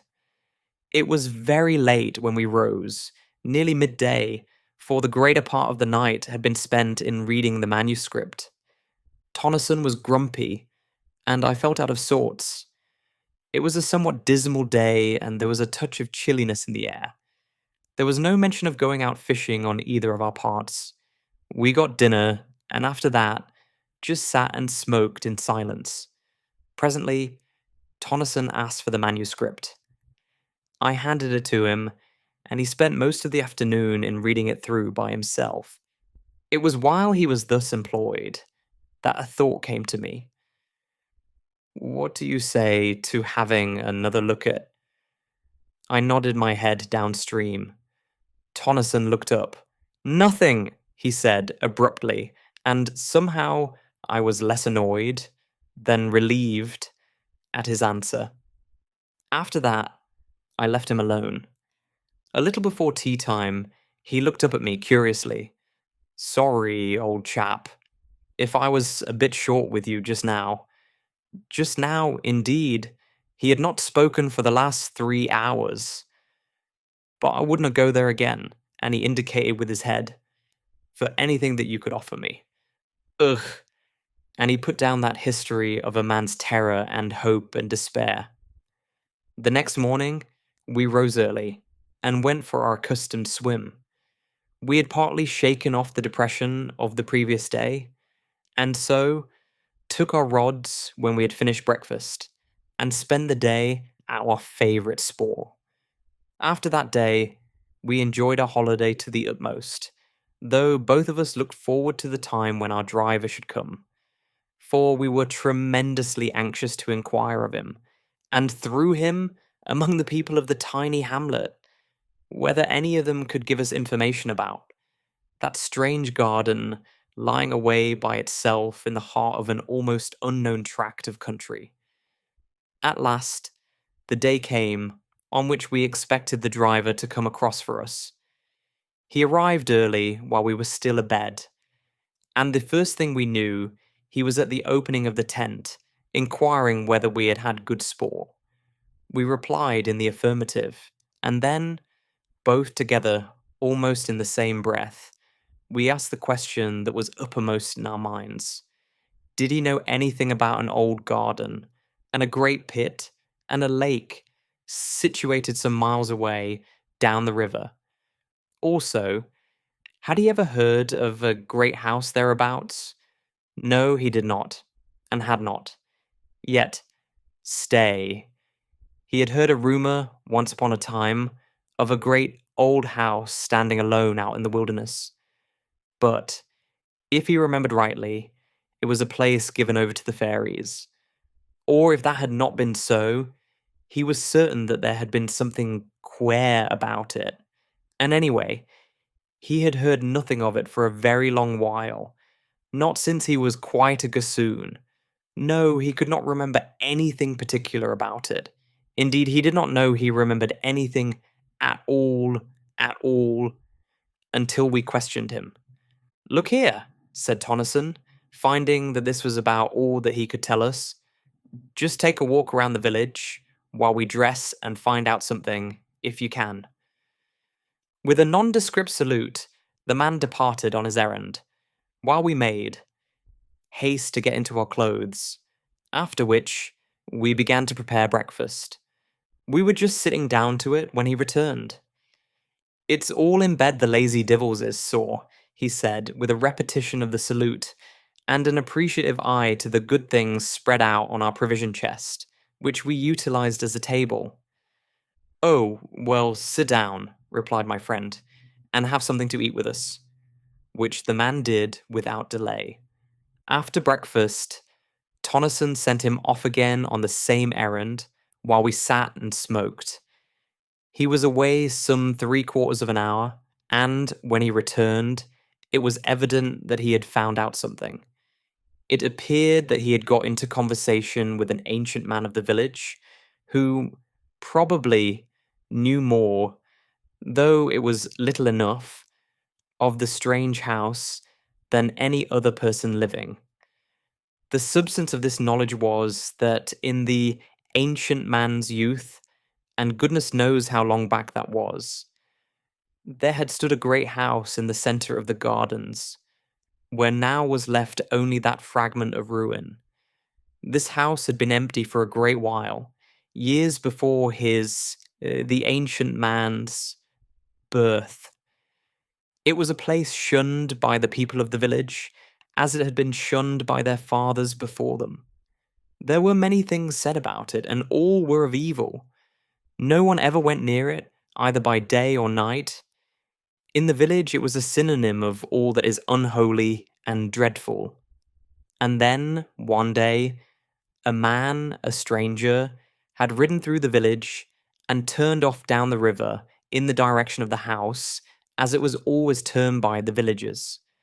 Some hours afterward, he had ridden back, taking the track by which he had come toward Ardrahan. Then, for 3 months or so, nothing was heard. At the end of that time, he reappeared. But now he was accompanied by an elderly woman and a large number of donkeys laden with various articles. They had passed through the village without stopping and gone straight down the bank of the river in the direction of the house. Since that time, no one, save the man whom they had chartered to bring over monthly supplies of necessaries from Ardrahan, had ever seen either of them, and him none had ever induced to talk. Evidently, he had been well paid for his trouble. The years had moved onward, uneventfully enough, in that little hamlet, the man making his monthly journeys regularly. One day he had appeared as usual on his customary errand. He had passed through the village without exchanging more than a surly nod with the inhabitants, and gone on toward the house. Usually it was evening before he made the return journey.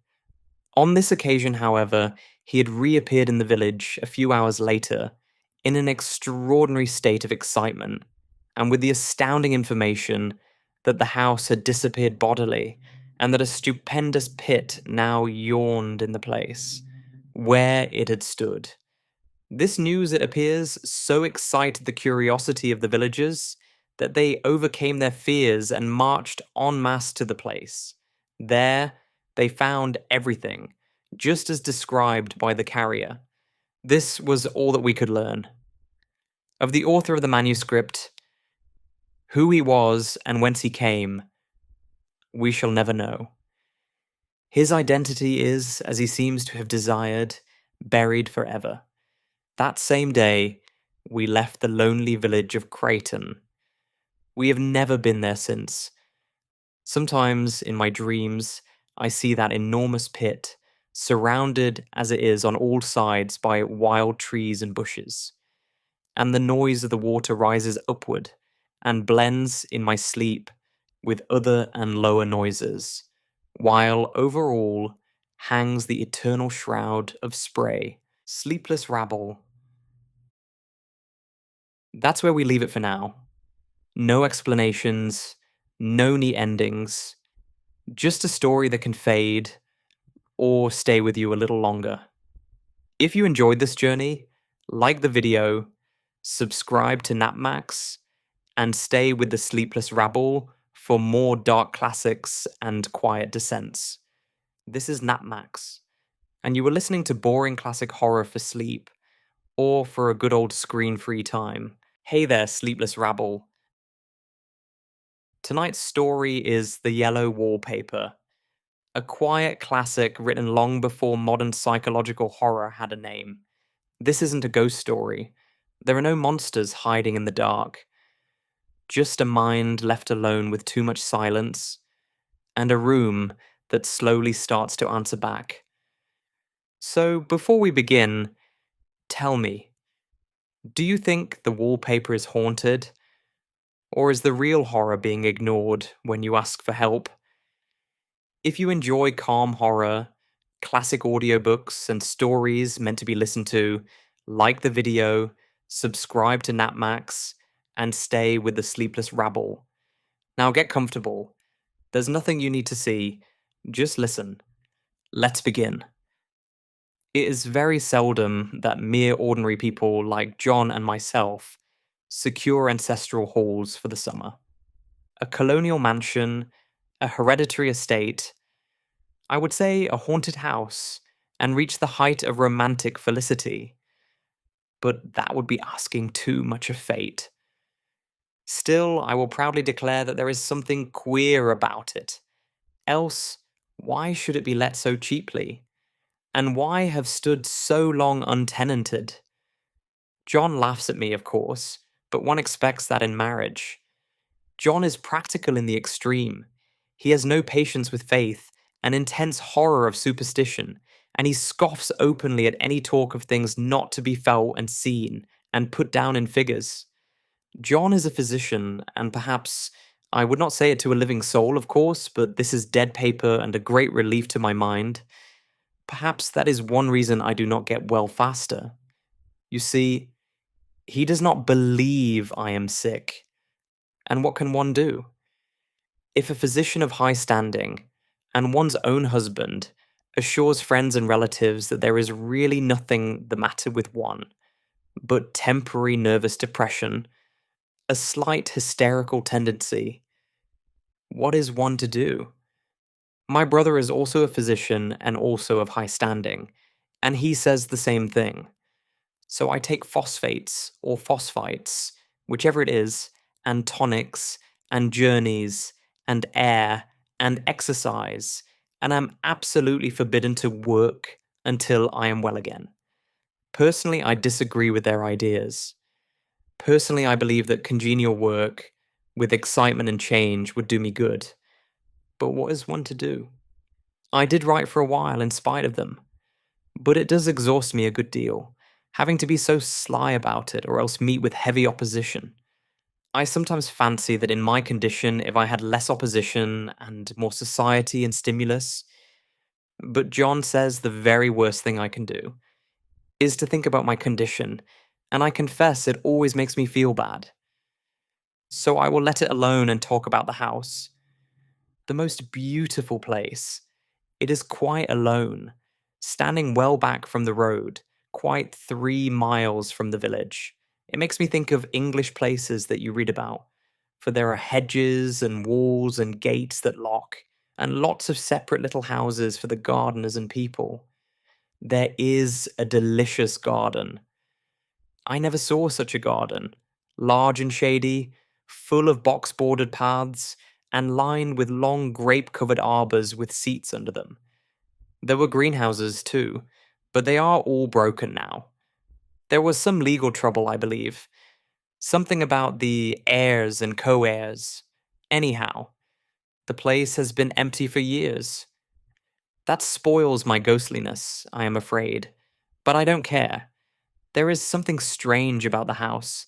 I can feel it. I even said so to John one moonlight evening, but he said what I felt was a draught and shut the window.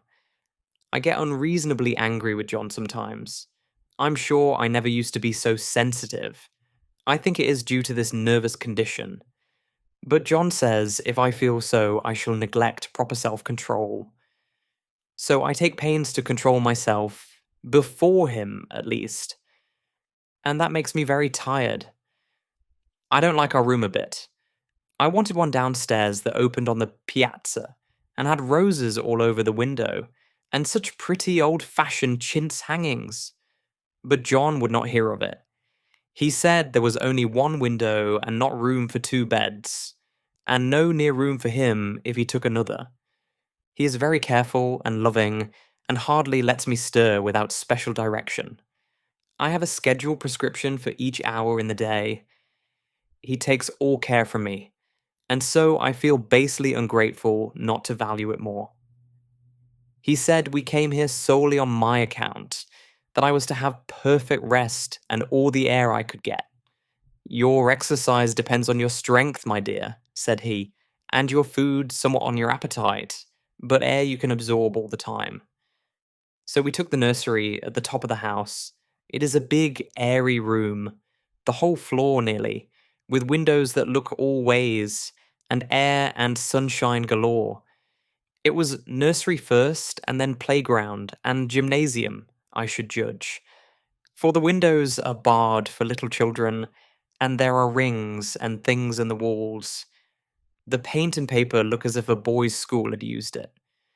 It is stripped off, the paper in great patches all around the head of my bed. about as far as I can reach, and in a great place on the other side of.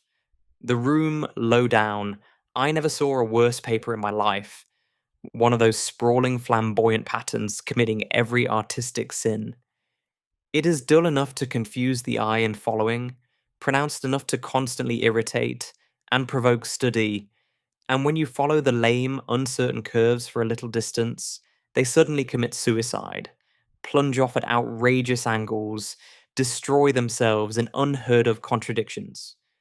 The colour is repellent, almost revolting, a smouldering, unclean yellow, strangely faded by the slow turning sunlight.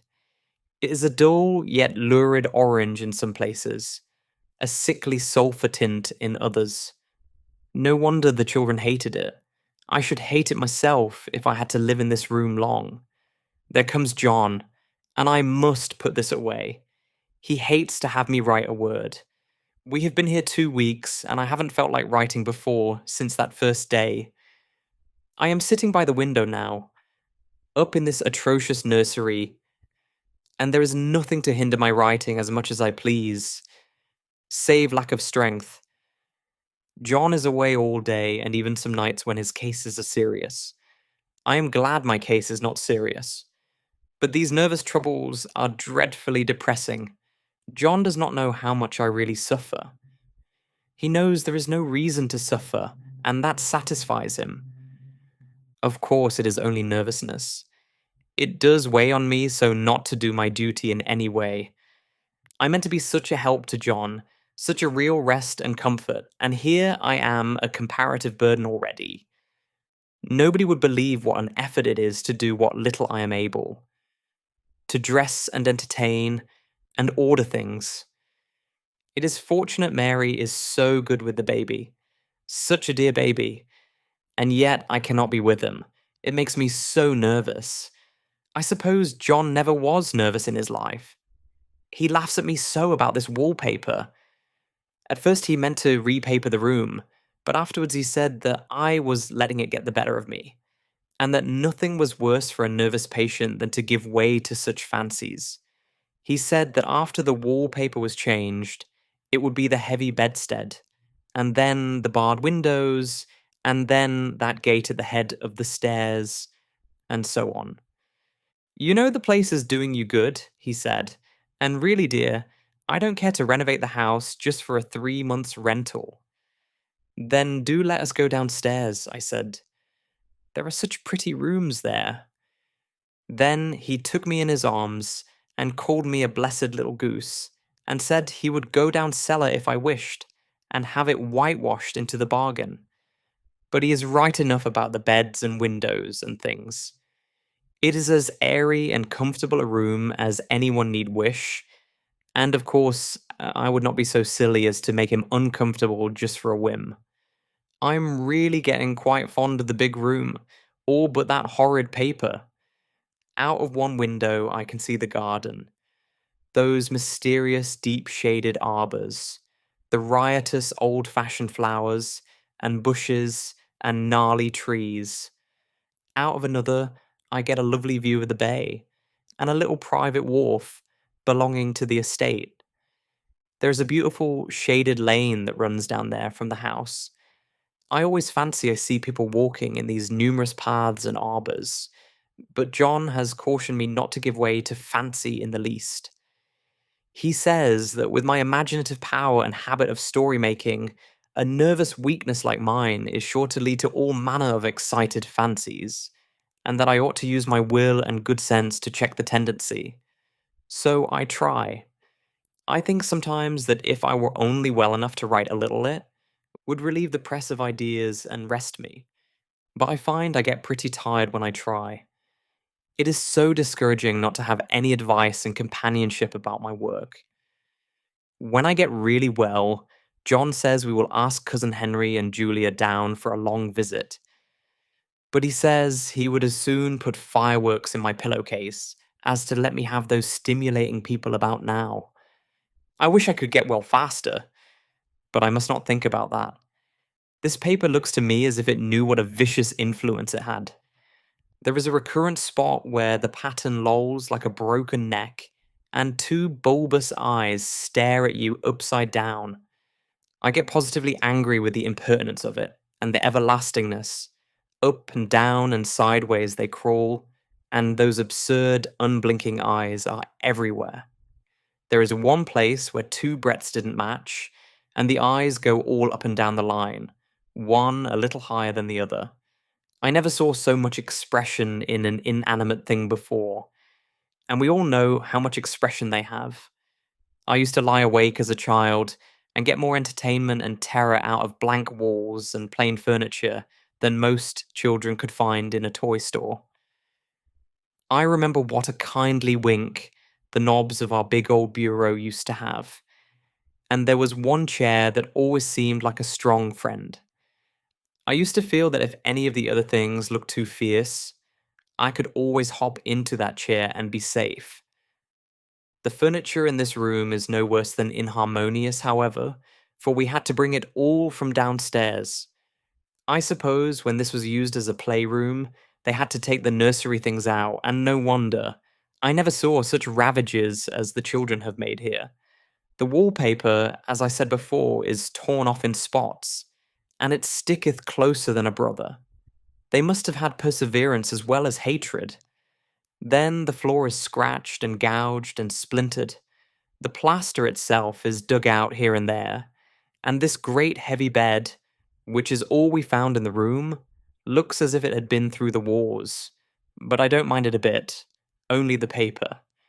There comes John's sister, such a dear girl as she is, and so careful of me. I must not let her find me writing.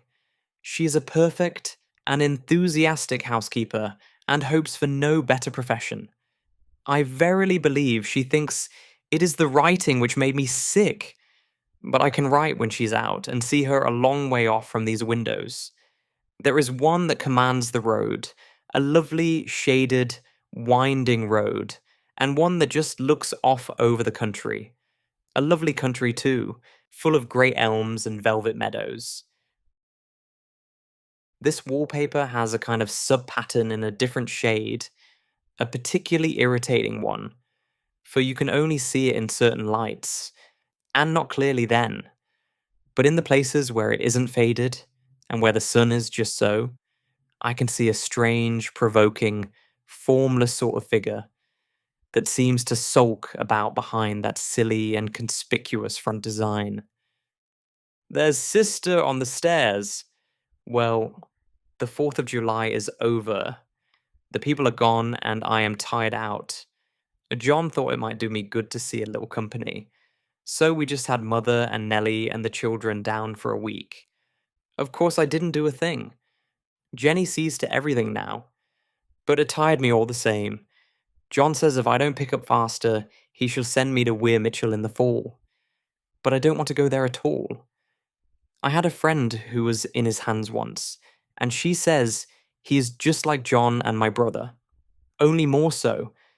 Besides, it is such an undertaking to go so far. I don't feel as if it was worthwhile to turn my hand over for anything, and I'm getting dreadfully fretful and querulous. I cry at nothing, and cry most of the time. Of course I don't when John is here or anybody else, but when I am alone. And I am alone a good deal just now. John is kept in town very often by serious cases, and Jenny is good and lets me alone when I want her to. So I walk a little in the garden or down that lovely lane, sit on the porch under the roses, and lie down up here a good deal. I'm getting really fond of the room in spite of the wallpaper. Perhaps because of the wallpaper. It dwells in my mind so. I lie here on this great immovable bed.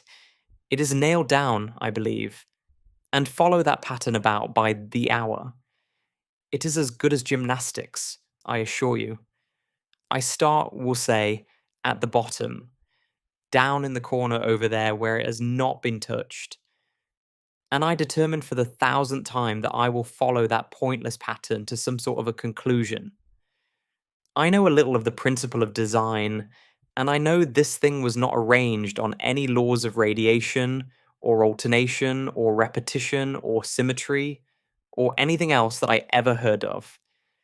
It is repeated, of course, by the breaths, but not otherwise. Looked at in one way, each breath stands alone. The bloated curves and flourishes, a kind of debased Romanesque, with delirium tremens, go waddling up and down in isolated columns of fatuity. But, on the other hand, they connect diagonally, and the sprawling outlines run off in great slanting waves of optic horror, like a lot of wallowing seaweeds in full chase. The whole thing goes horizontally too, at least it seems so, and I exhaust myself in trying to distinguish the order of its going in that direction. They have used a horizontal breadth for a frieze, and that adds wonderfully to the confusion. There is one end of the room where it is almost intact, and there, when the cross lights fade and the low sun shines directly upon it, I can almost fancy radiation after all. The interminable grotesques seem to form around a common center and rush off in headlong plunges of equal distraction. It makes me tired to follow it. I will take a nap, I guess. I don't know why I should write this. I don't want to. I don't feel able. And I know John would think it absurd, but I must say what I feel and think in some way. It is such a relief, but the effort is getting to be greater than the relief. Half the time now I am awfully lazy and lie down ever so much. John says I mustn't lose my strength and has me take cod liver oil and lots of tonics and things, to say nothing of ale and wine and rare meat. Dear John. He loves me very dearly and hates to have me sick. I tried to have a real, earnest, reasonable talk with him the other day, and tell him how I wish he would let me go and make a visit to Cousin Henry and Julia. But he said I wasn't able to go, nor able to stand it after I got there. And I did not make out a very good case for myself, for I was crying before I had finished. It is getting to be a great effort for me to think straight. Just this nervous weakness, I suppose. And dear John gathered me up in his arms, and just carried me upstairs, and laid me on the bed, and sat by me and read to me till it tired my head. He said I was his darling and his comfort and all he had, and that I must take care of myself for his sake, and keep well. He says no one but myself can help me out of it, that I must use my will and self-control, and not let any silly fancies run away with me. There's one comfort. The baby is well and happy, and does not have to occupy this nursery with the horrid wallpaper. If we had not used it, that blessed child would have. What a fortunate escape! Why, I wouldn't have a child of mine, an impressionable little thing, live in such a room for worlds. I never thought of it before, but it is lucky that John kept me here after all. I can stand it so much easier than a baby, you see. Of course, I never mention it to them any more. I am too wise. But I keep watch of it all the same. There are things in that paper that nobody knows but me, or ever will. Behind that outside pattern, the dim shapes get clearer every day. It is always the same shape, only very numerous. And it is like a woman stooping down and creeping about behind that pattern. I don't like it a bit. I begin to think, I wish John would take me away from here. It's so hard to talk with John about my case, because he is so wise, and because he loves me so. But I tried it last night. It was moonlight. The moon shines in all around, just as the sun does. I hate to see it sometimes. It creeps so slowly, and always comes in by one window or another. John was asleep, and I hated to waken him, so I kept still and watched the moonlight on that undulating wallpaper till I felt creepy. The faint figure behind seemed to shake the pattern, just as if she wanted to get out. I got up softly and went to feel and see if the paper did move. And when I came back, John was awake. "What is it, little girl?" he said. "Don't go walking about like that. You'll get cold." I thought it was a good time to talk. So I told him that I really was not gaining here, and that I wished he would take me away. "Why, darling," said he. Our lease will be up in 3 weeks, and I can't see how to leave before. The repairs are not done at home, and I cannot possibly leave town just now. Of course, if you were in any danger, I could and would, but you really are better, dear, whether you can see it or not. I am a doctor, dear, and I know. You are gaining flesh and colour. Your appetite is better. I feel really much easier about you. I don't weigh a bit more, said I, nor as much, and my appetite may be better in the evening, when you're here, but it is worse in the morning, when you're away. Bless her little heart, said he with a big hug. She shall be as sick as she pleases. But now let's improve the shining hours by going to sleep and talk about it in the morning. And you won't go away? I asked gloomily. Why, how can I, dear? It is only 3 weeks more, and then we will take a nice little trip of a few days while Jenny is getting the house ready. Really, dear, you're better. Better in body, perhaps, I began and stopped short, for he sat up straight and looked at me with such a stern, reproachful look that I could not say another word. My darling, said he, I beg of you, for my sake and for our child's sake, as well as for your own, that you will never for one instant let that idea enter your mind.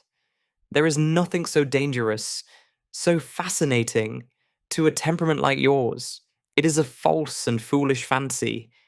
Can you not trust me as a physician when I tell you so? So, of course, I said no more on that score, and we went to sleep before long. He thought I was asleep first, but I wasn't. I lay there for hours trying to decide whether that front pattern and the back pattern really did move together or separately.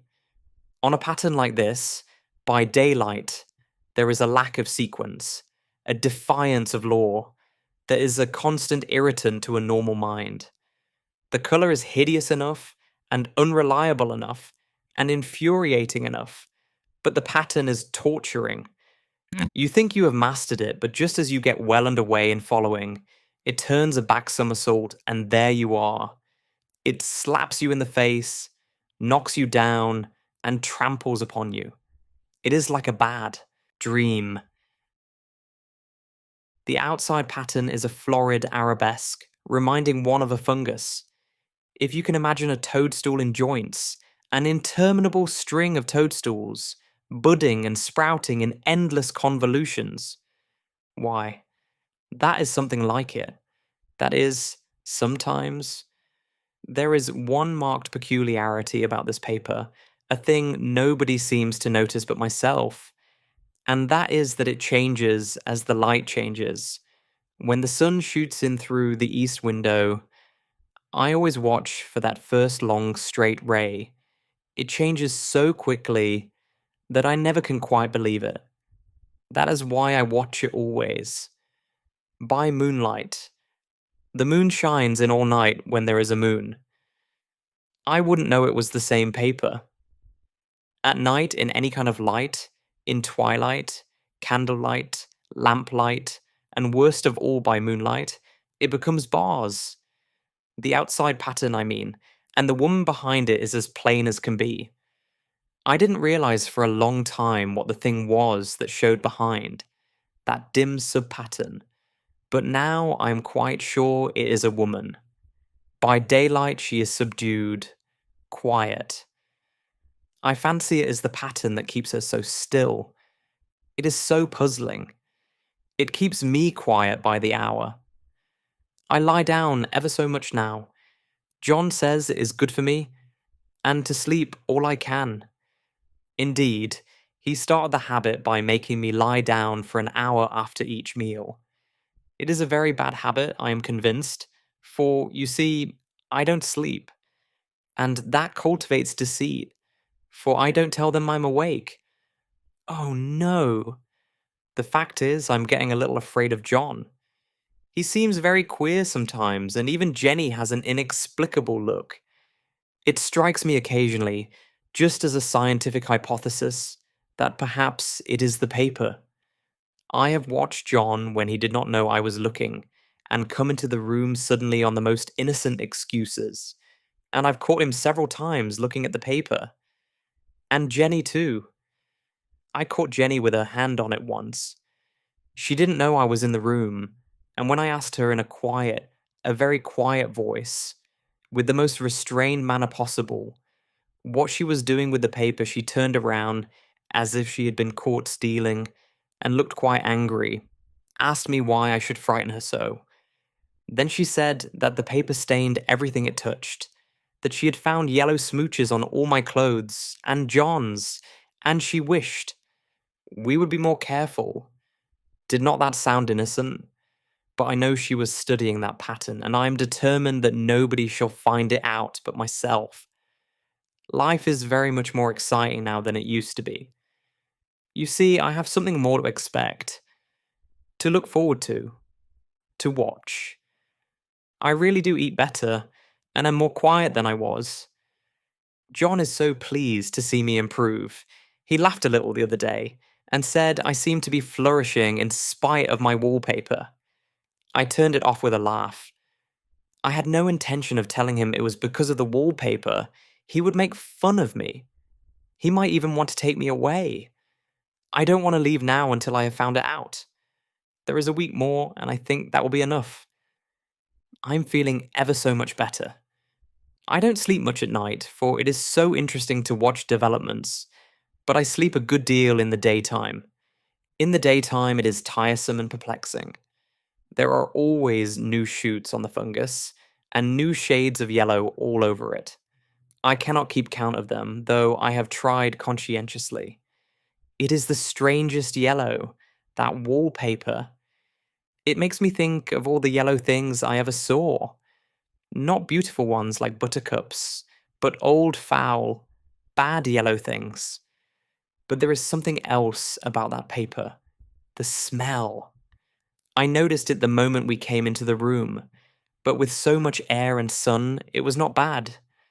Now we have had a week of fog and rain, and whether the windows are open or not, the smell is here. It creeps all over the house. I find it hovering in the dining room, skulking in the parlor, hiding in the hall, lying in wait for me on the stairs. It gets into my hair. Even when I go to ride, if I turn my head suddenly and surprise it, there is that smell. Such a peculiar odor, too. I have spent hours in trying to analyze it, to find what it smelled like. It is not bad, at first, and very gentle, but quite the subtlest, most enduring odor I ever met. In this damp weather, it is awful. I wake up in the night and find it hanging over me. It used to disturb me at first. I thought seriously of burning the house to reach the smell, but now I'm used to it. The only thing I can think of that it is like is the color of the paper. A yellow smell. There is a very funny mark on this wall, low down near the mopboard. A streak that runs around the room. It goes behind every piece of furniture except the bed, a long, straight, even smooch, as if it had been rubbed over and over. I wonder how it was done and who did it, and what they did it for.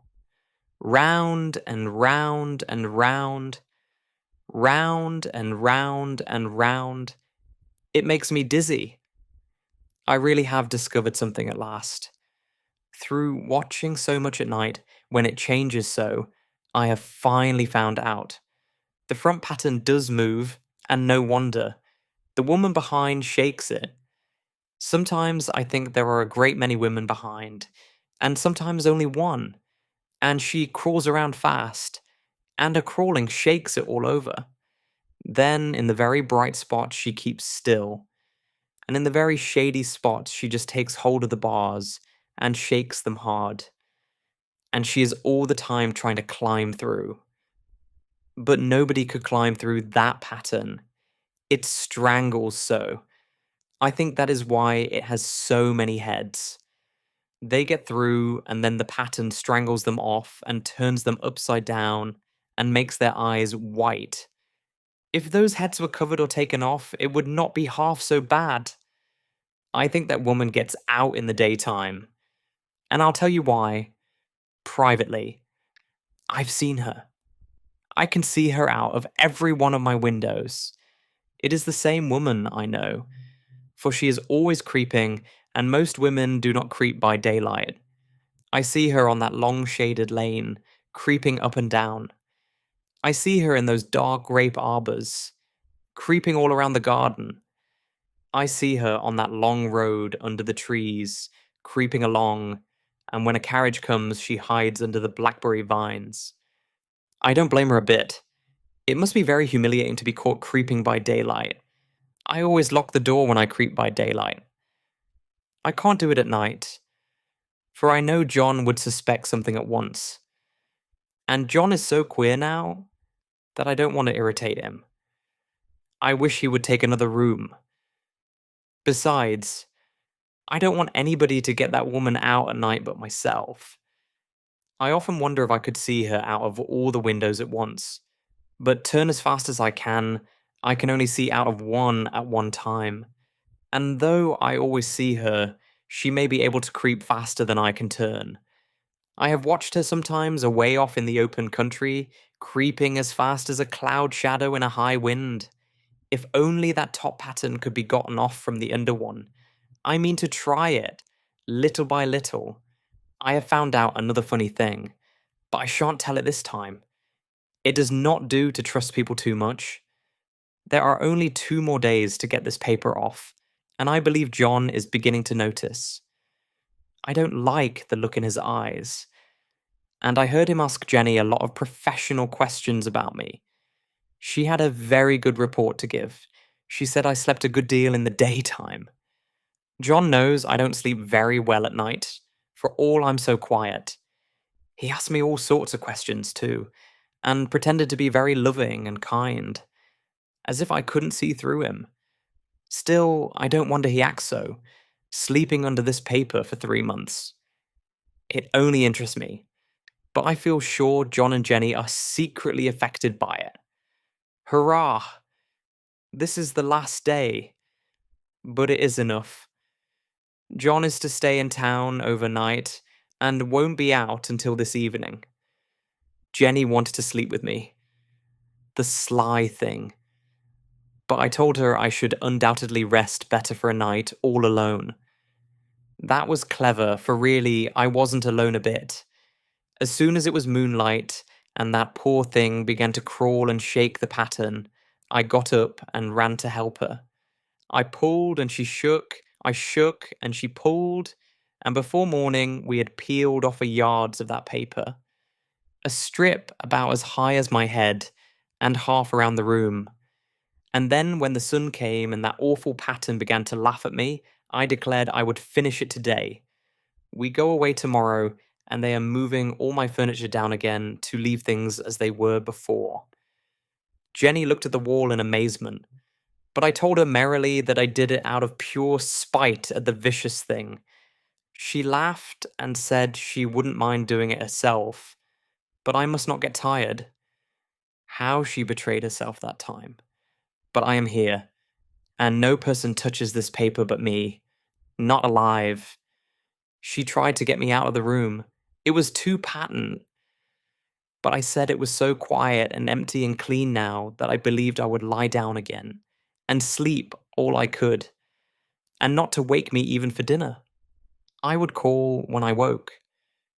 So now she's gone, and the servants are gone, and the things are gone, and there is nothing left but that great bedstead nailed down, with the canvas mattress we found on it. We shall sleep downstairs tonight, and take the boat home tomorrow. I quite enjoy the room, now it is bare again. How those children did tear about here. This bedstead is fairly gnawed. But I must get to work. Now, I have locked the door and thrown the key down into the front path. I don't want to go out, and I don't want to have anybody come in till John comes. I want to astonish him. I've got a rope up here that even Jenny did not find. If that woman does get out and tries to get away, I can tie her. But I forgot I could not reach far without anything to stand on. This bed will not move. I tried to lift and push it until I was lame, And then I got so angry I bit off a little piece at one corner, but it hurt my teeth. Then I peeled off all the paper I could reach standing on the floor. It sticks horribly, and the pattern just enjoys it. All those strangled heads and bulbous eyes and waddling fungus growths just shriek with derision. I am getting angry enough to do something desperate. To jump out of the window would be admirable exercise, but the bars are too strong even to try. Besides, I wouldn't do it. Of course not. I know well enough that a step like that is improper and might be misconstrued. I don't like to look out of the windows, even. There are so many of those creeping women, and they creep so fast. I wonder if they all come out of that wallpaper as I did. But I am securely fastened now by my well-hidden rope. You don't get me out in the road there. I suppose I shall have to get back behind the pattern when it comes night. And that is hard. It is so pleasant to be out in this great room and creep around as I please. I don't want to go outside. I won't, even if Jenny asks me to. For outside, you have to creep on the ground, and everything is green instead of yellow. But here I can creep smoothly on the floor, and my shoulder just fits in that long smooch around the wall. So I cannot lose my way. Why, there's John at the door. It is no use, young man. You can't open it. How he does call and pound. Now he's crying for an axe. It would be a shame to break down that beautiful door. John, dear, said I in the gentlest voice, the key is down by the front steps, under a plantain leaf. That silenced him for a few moments. Then he said, very quietly indeed, open the door, my darling. I can't, said I. The key is down by the front door under a plantain leaf. And then I said it again, several times, very gently and slowly, and said it so often that he had to go and see, and he got it, of course, and came in. He stopped short by the door. What is the matter? He cried. For God's sake, what are you doing? I kept on creeping just the same, but I looked at him over my shoulder. I've got out at last, said I, in spite of you and Jane, and I've pulled off most of the paper, so you can't put me back. Now why should that man have fainted? But he did, and right across my path by the wall, so that I had to creep over him every time. Hey there, sleepless rabble. Tonight's story is an occurrence at Owl Creek Bridge, a calm, quiet classic about time, fear, and the moment just before everything ends. Before we begin, tell me, do you think he escapes, or is the escape the illusion? If you enjoy short, unsettling classics for sleep, like the video, subscribe to Napmax, and stay with the sleepless rabble. Let's begin. A man stood upon a railroad bridge in northern Alabama, looking down into the swift water 20 feet below. The man's hands were behind his back, the wrists bound with a cord. A rope closely encircled his neck. It was attached to a stout cross timber above his head, and the slack fell to the level of his knees. Some loose boards laid upon the ties supporting the rails of the railway supplied a footing for him and his executioners, 2 private soldiers of the Federal Army, directed by a sergeant who in civil life may have been a deputy sheriff. At a short remove upon the same temporary platform was an officer in the uniform of his rank, armed. He was a captain. A sentinel at each end of the bridge stood with his rifle in the position known as support. That is to say, vertical in front of the left shoulder, the hammer resting on the forearm thrown straight across the chest. A formal and unnatural position, enforcing an erect carriage of the body. It did not appear to be the duty of these 2 men to know what was occurring at the center of the bridge. They merely blockaded the 2 ends of the foot planking that traversed it. Beyond one of the sentinels, nobody was in sight. The railroad ran straight away into a forest for 100 yards, then, curving, was lost to view. Doubtless there was an outpost farther along. The other bank of the stream was open ground, a gentle slope topped with a stockade of vertical tree trunks, loopholed for rifles, with a single embrasure through which protruded the muzzle of a brass cannon commanding the bridge.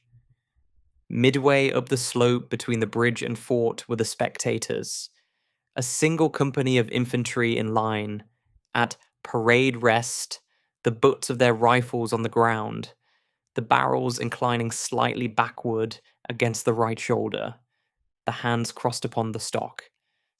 A lieutenant stood at the right of the line, the point of his sword upon the ground, his left hand resting upon his right. Excepting the group of 4 at the center of the bridge, not a man moved. The company faced the bridge, staring stonily, motionless. The sentinels, facing the banks of the stream, might have been statues to adorn the bridge. The captain stood with folded arms, silent, observing the work of his subordinates, but making no sign. Death is a dignitary who, when he comes announced, is to be received with formal manifestations of respect, even by those most familiar with him. In the code of military etiquette, silence and fixity are forms of deference. The man who was engaged in being hanged was apparently about 35 years of age. He was a civilian, if one might judge from his habit, which was that of a planter. His features were good: a straight nose, firm mouth, broad forehead, from which his long dark hair was combed straight back, falling behind his ears to the collar of his well-fitting frock coat. He wore a moustache and pointed beard, but no whiskers. His eyes were large and dark grey, and had a kindly expression which one would hardly have expected in one whose neck was in the hemp. Evidently, this was no vulgar assassin. The liberal military code makes provision for hanging many kinds of persons, and gentlemen are not excluded.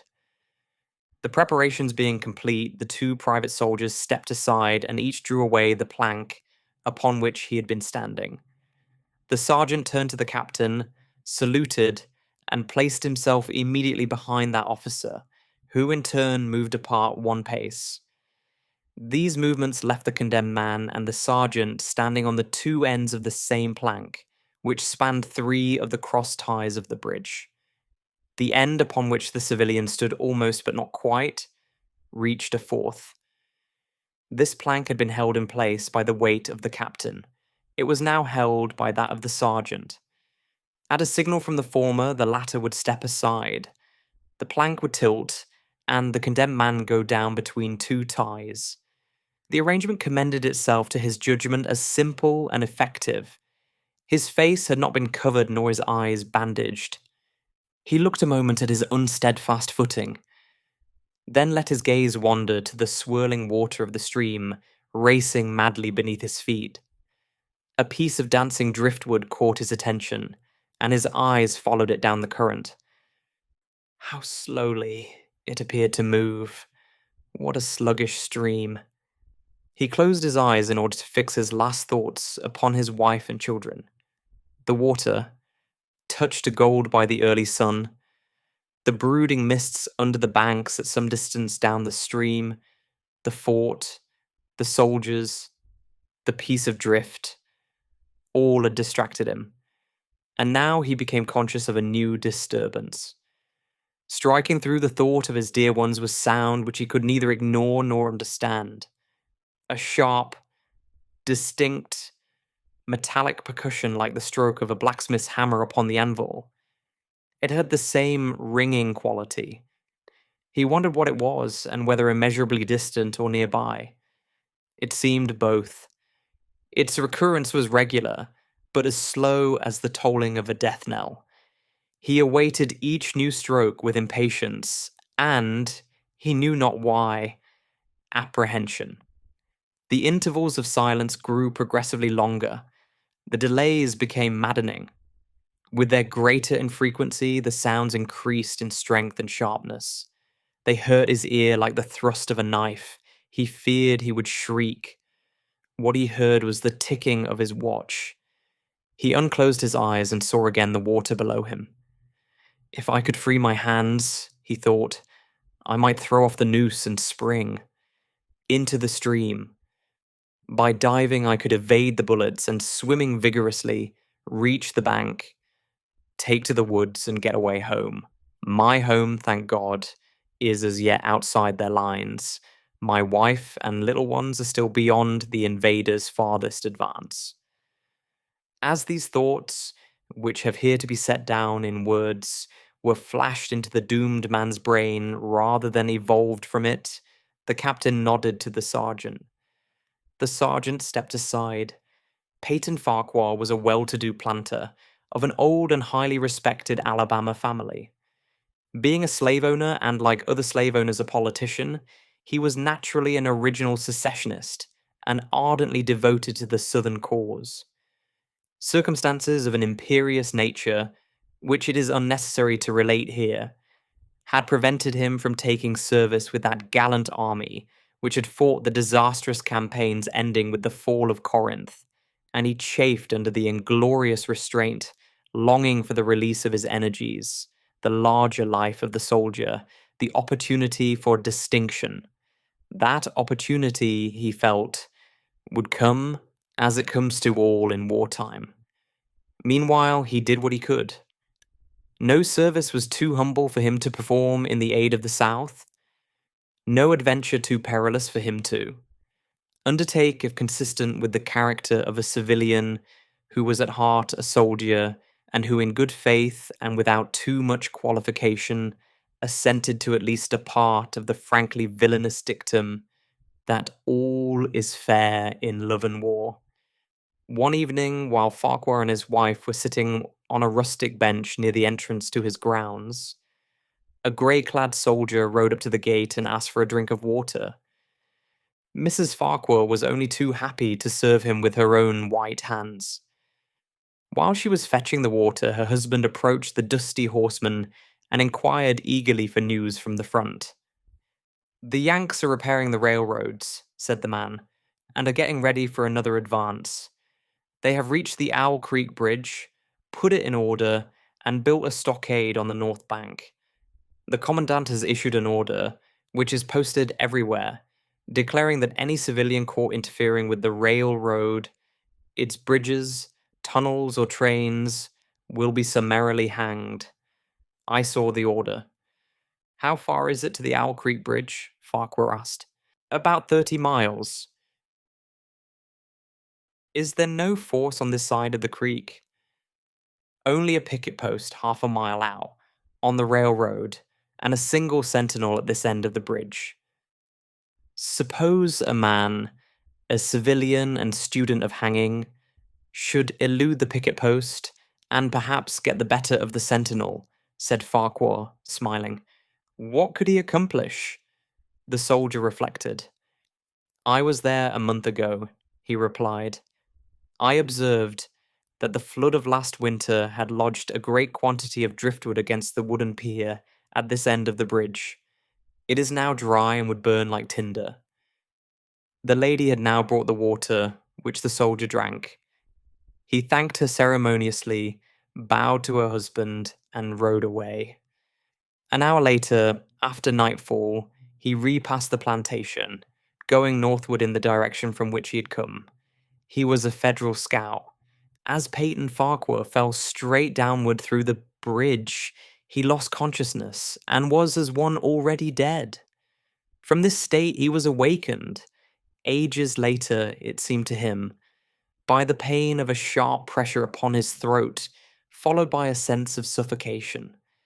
Keen, poignant agonies seemed to shoot from his neck downward through every fibre of his body and limbs. These pains appeared to flash along well-defined lines of ramification, and to beat with an inconceivably rapid periodicity. They seemed like streams of pulsating fire heating him to an intolerable temperature. As to his head, he was conscious of nothing but a feeling of fullness, of congestion. These sensations were unaccompanied by thought. The intellectual part of his nature was already effaced. He had power only to feel, and feeling was torment. He was conscious of motion, encompassed in a luminous cloud of which he was now merely the fiery heart. Without material substance, he swung through unthinkable arcs of oscillation, like a vast pendulum. Then, all at once, with terrible suddenness, the light about him shot upward with the noise of a loud splash. A frightful roaring was in his ears, and all was cold and dark. The power of thought was restored. He knew that the rope had broken and he had fallen into the stream. There was no additional strangulation. The noose about his neck was already suffocating him, and kept the water from his lungs. To die of hanging at the bottom of a river.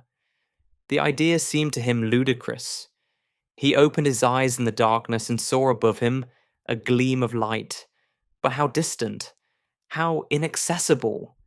He was still sinking, for the light became fainter and fainter until it was a mere glimmer. Then it began to grow and brighten, and he knew that he was rising toward the surface, knew it with reluctance, for he was now very comfortable. To be hanged and drowned, he thought, that is not so bad. But I do not wish to be shot.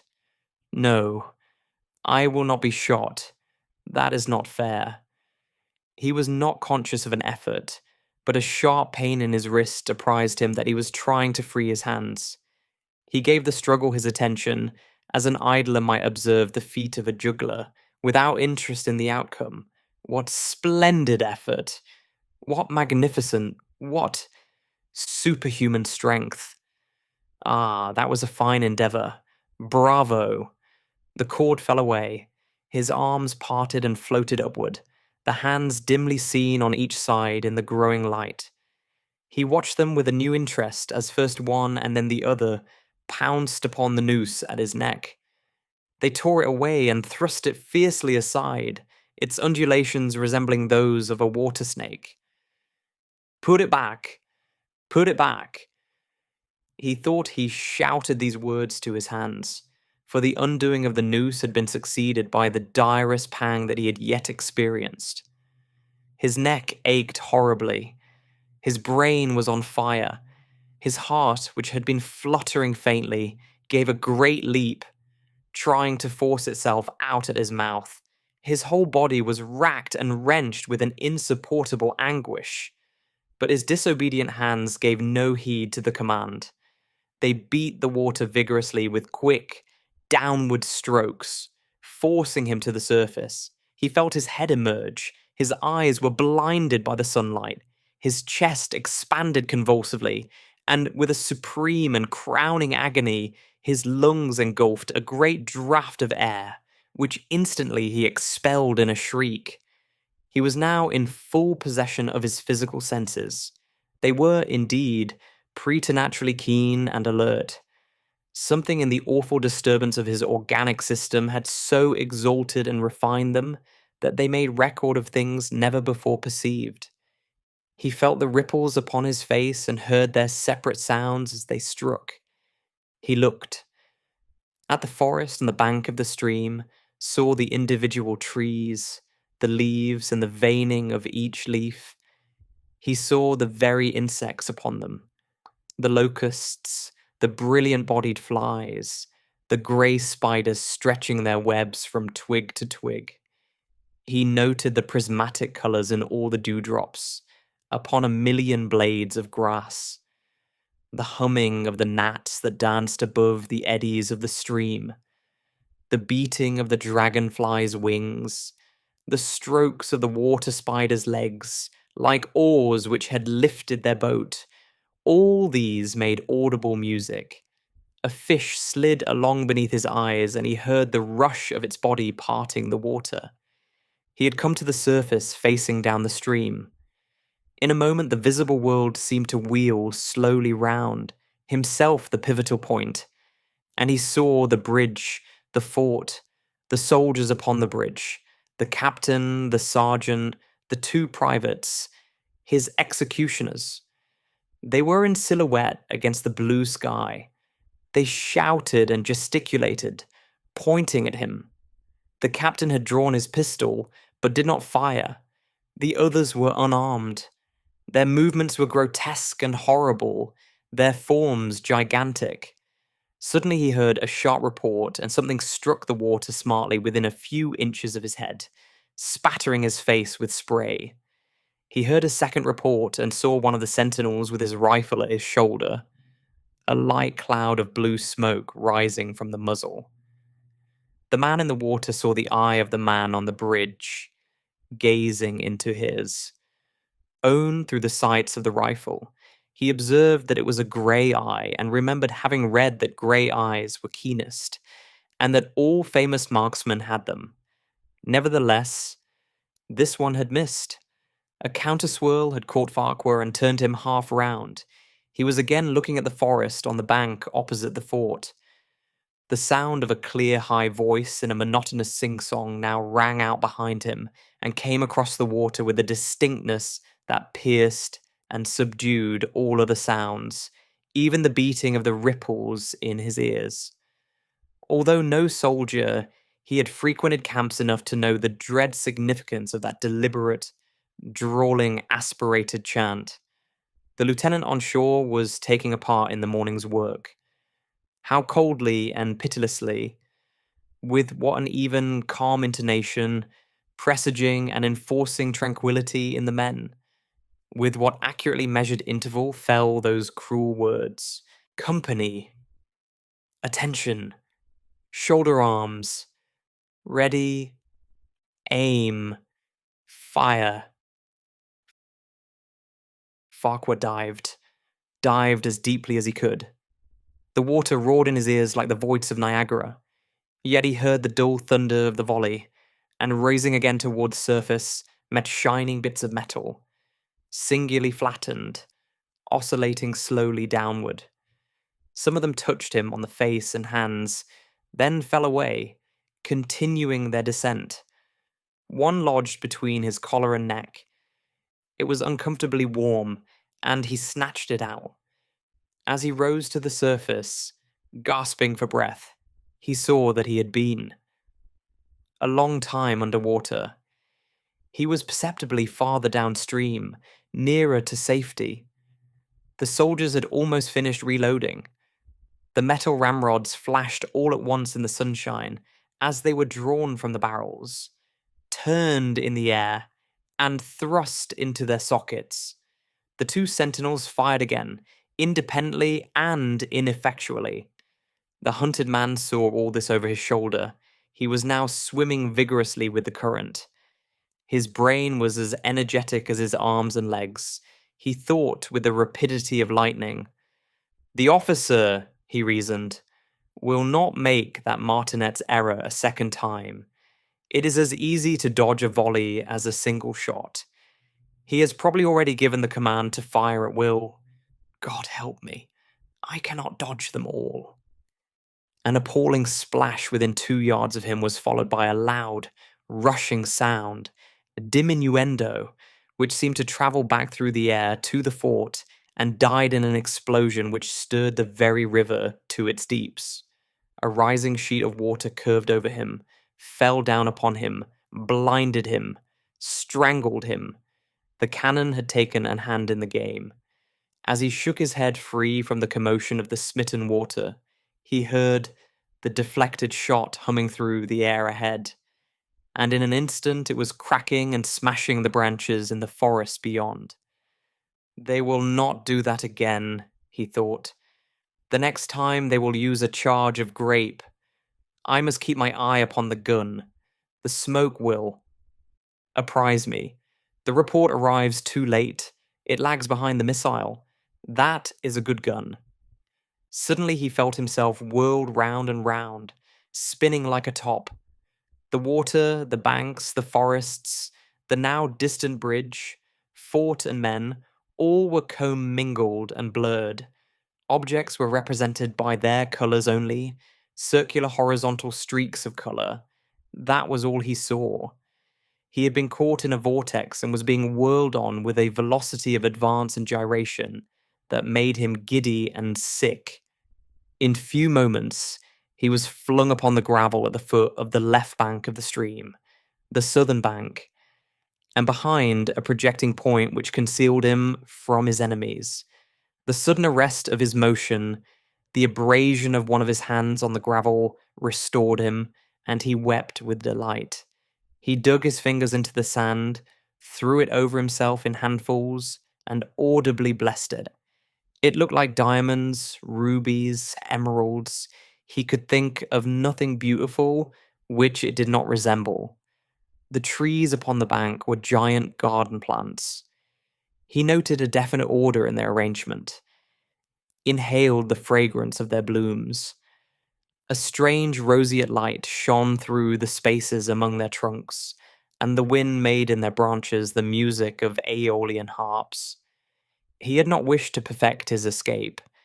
He was content to remain in that enchanting spot until retaken. A whiz and a rattle of grape shot among the branches high above his head roused him from his dream. The baffled cannoneer had fired him a random. Farewell. He sprang to his feet, rushed up the sloping bank, and plunged into the forest. All that day he travelled, laying his course by the rounding sun. The forest seemed interminable. Nowhere did he discover a break in it, not even a woodman's road. He had not known that he lived in so wild a region. There was something uncanny in the revelation. By nightfall, he was fatigued, footsore, famished. The thought of his wife and children urged him on. At last, he found a road which led him in what he knew to be the right direction. It was as wide and straight as a city street, yet it seemed untravelled. No fields bordered it, no dwelling anywhere. Not so much as the barking of a dog suggested human habitation. The black bodies of the trees formed a straight wall on both sides, terminating on the horizon in a point, like a diagram in a lesson in perspective. Overhead, as he looked up through this rift in the wood, shone great golden stars, looking unfamiliar and grouped in strange constellations. He was sure they were arranged in some order which had a secret and malign significance. The wood on either side was full of singular noises, among which, once, twice, and again, he distinctly heard whispers in an unknown tongue. His neck was in pain, and lifting his hand to it, found it horribly swollen. He knew that it had a circle of black where the rope had bruised it. His eyes felt congested. He could no longer close them. His tongue was swollen with thirst.